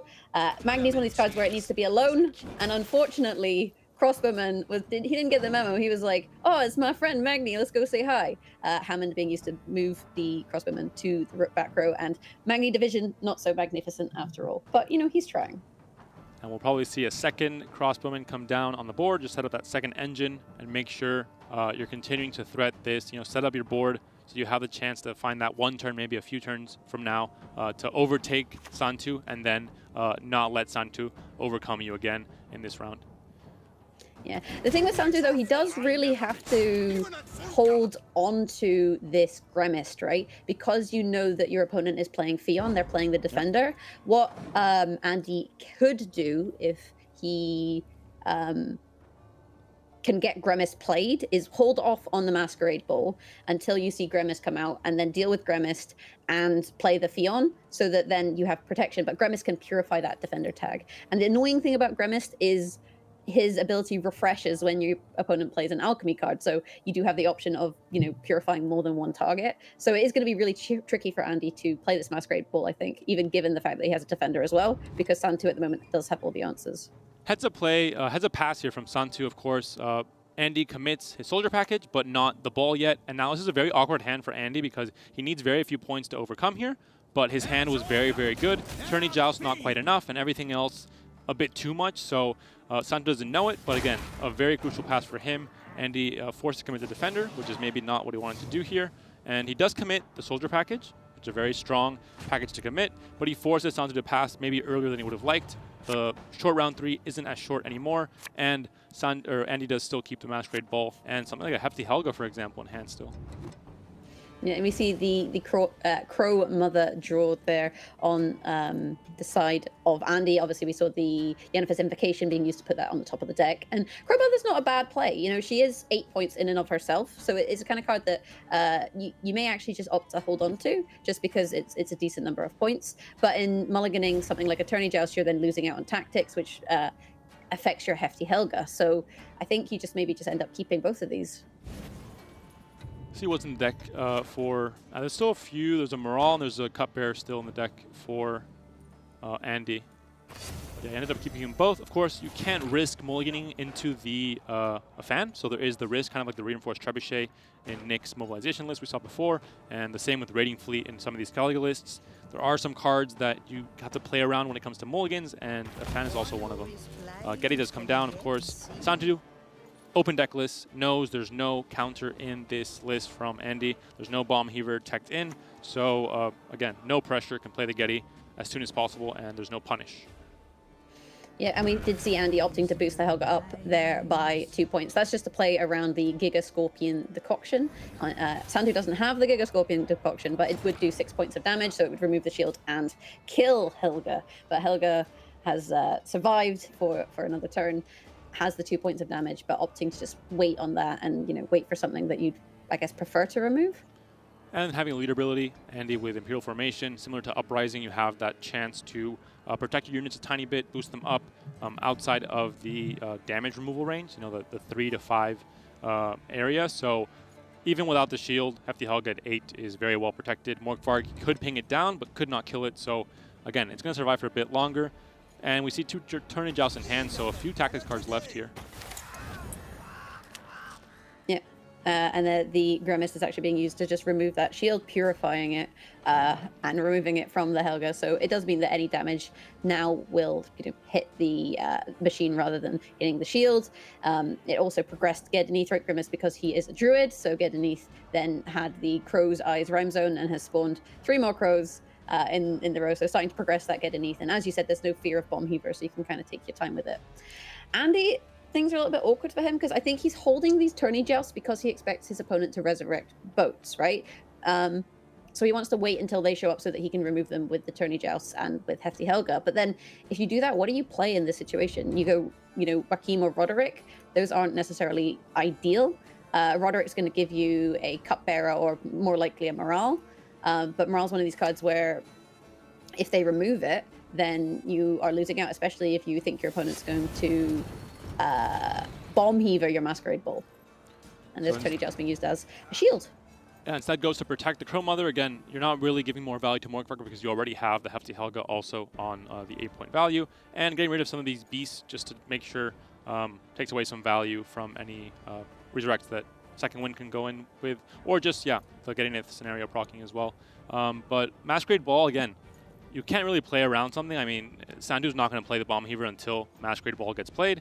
So eventually it's going to happen. And you do trade, you do end up getting an engine for your opponent's Bomb Heaver, so it's still a decent trade.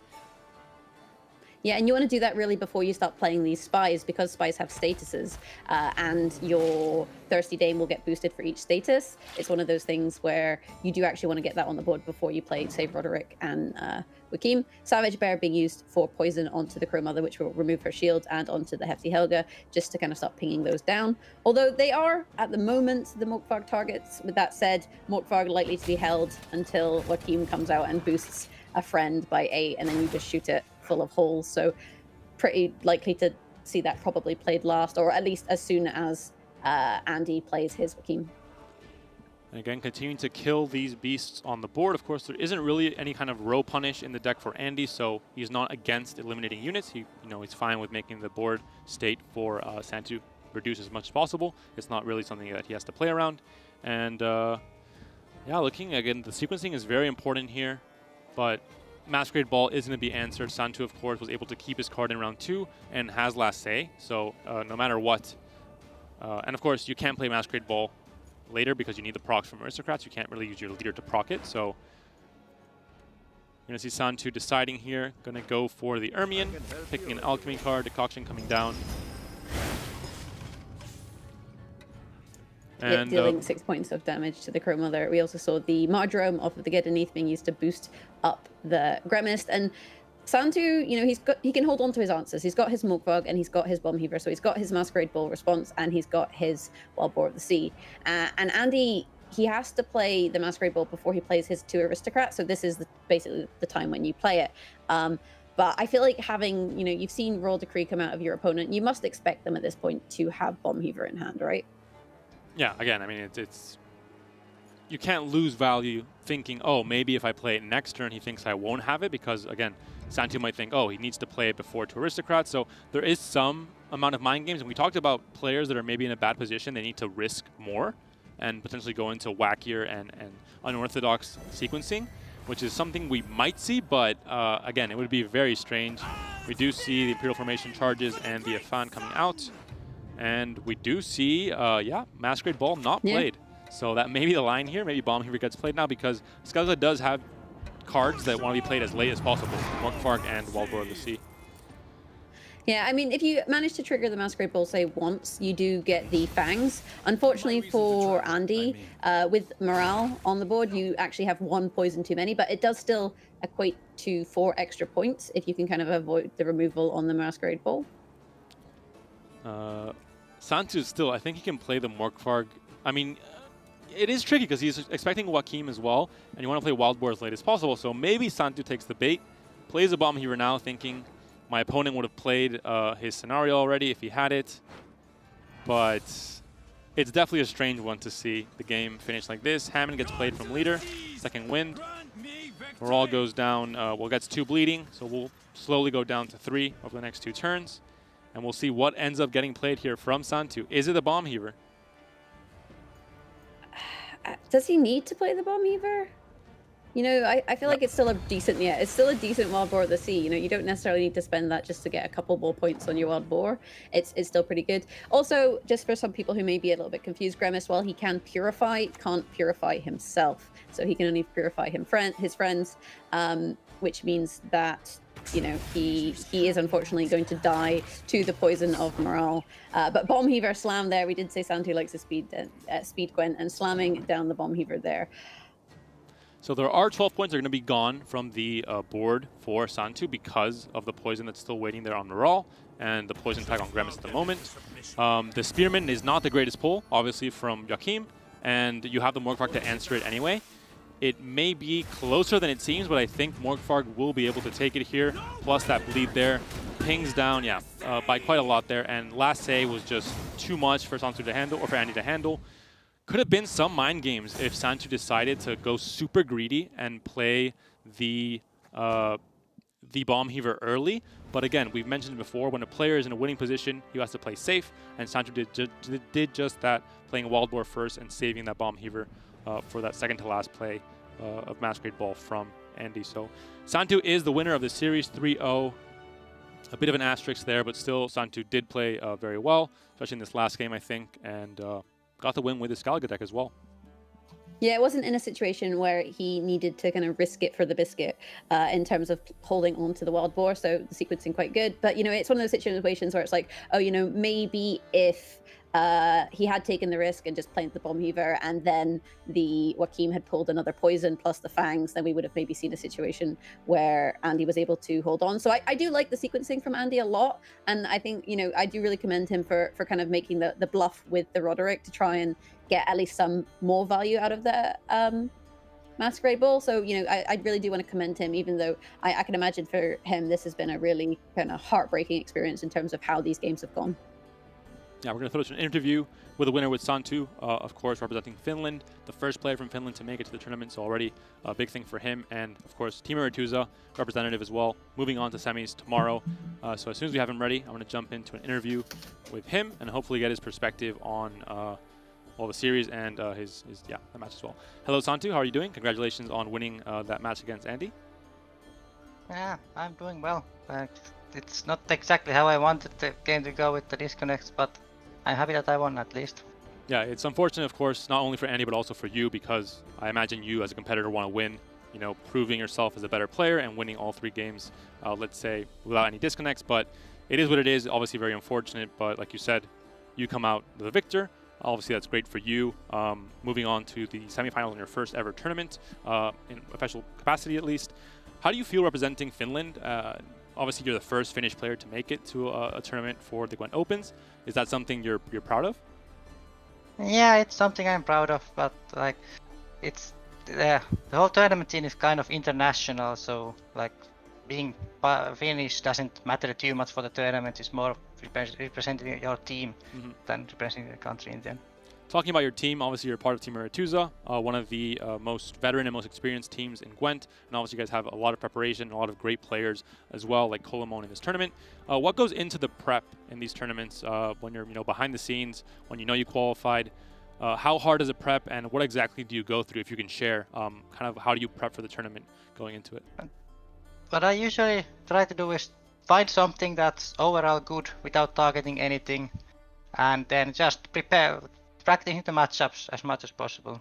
This time I wasn't able to do quite as much as I normally wanted because I had too much university stuff, but I did some and it was enough for at least the first game. Well, it's fantastic to see you showing up on the competitive stage and making it through, improving. You're a great player while also, studying university. That's a great achievement as well. So congratulations on that. Looking into the semifinals tomorrow, you are playing Demarcation. How do you feel about that matchup and about him as a player? Do you think he's going to be a strong competitor? Do you think you're favored? What's your thought process exactly? I think he's a strong competitor, but I at least don't think I'm in a disadvantage with the decks. So I'm not sure if I'm in an advantage or it's even, but I think it will be a good match at least. Okay, I think I agree with you seeing the play today. I think you guys both played really well. One last question. Obviously, this is a new GWENT Open, new season for GWENT, Season 2. How do you feel about all 4 players in the semifinals being kind of not rookies because you guys have been playing a while on ladder and have been, in the scene for a long time, but at least in tournament play, you guys are all fresh faces and all the veteran competitors have fallen. Do you think that's kind of a new time in Gwent where in this new Season 2, there's going to be a lot of new players coming into the scene? I think there will be a lot of new players coming to the scene, but I think it's also a little just about like one best of 5 isn't all skill, it's also partly luck, and I think we will see some of the veterans bounce back in next tournament. Yeah, of course it is a card game. There is a lot of variance. There's a lot of player agency and a lot of min-maxing and outplays, but there is of course also the luck of the draw in card games. Thank you though for your words, for your insight, and congratulations on advancing, and good luck tomorrow as well in your match against Demarcation. Thank you. I'm going to jump into, well, I'm joined by Jaggers once again, of course. This is the end of today, but we do have a few more announcements to make before we finish out the tournament for today. Yes, it is. It's the end of today. It is the evening. Well, it is at least here in Europe, but let's have a little recap of what we've seen today. We can have a look at the prizes and the distribution so far. So lots of 3-1s and also a 3-0 there at the end. So this is where the players stand in terms of their winnings. $500 match stake for this quarterfinals, but the semifinals and finals have bigger and better match stakes going forward. So we will see Sumo, Nick, Demarcation, and Santu tomorrow competing for those. We can see there in the brackets, this was the outcomes, and quite a few surprises. Well, I mean, a lot of surprises considering that every player that advanced, like I mentioned in the interview, is a fresh face to the tournament scene. Like we've mentioned all throughout the tournament, it is online and players are in the comfort of their own homes. So maybe the pressure aspect and the nerves that we may see in a studio setting, in a LAN setting, could not have affected the players as much. Maybe these new players, these rookie players are all just mentally hardened warriors that are ready to face the challenge. But overall, great showing from them, of course. Going to be a great day tomorrow as well. But before we go, we have a bit of an announcement here. Jaggers, what are we looking at? Well, right now we're looking at the Were Rat bundle. So this is a bundle you can buy in-game. You get a leader skin, a card back, and a board skin, my favorite board skin in the game. And this does contribute to the prize pool of the Gwent Challenger, which is the tournament at the end. It's like the pinnacle of Season 2. So if you're interested in supporting Gwent esports, then you do have the options to pick that up in game. You'll also see other bundles throughout the year to support various Gwent Open events and all that sort of thing. So if you like your in-game cosmetics and you like Gwent esports, then have we got deals for you? And that is going to be the end of the broadcast for today, the end of the quarterfinals. Tomorrow we will continue with 2 more semifinals and a final match to decide the winner here for Gwent Open #1 in Season 2 of Gwent Masters already. A new season, a lot more tournaments to come still. The next few ones, may be online due to the current circumstances, but of course we're going to try our best to make it as smooth as possible, and for you guys maybe to not even notice they're being held online is the goal here. As we go along tomorrow, hopefully we have a smoother experience as well. But thank you for sticking around. Thank you for watching, Jaggers.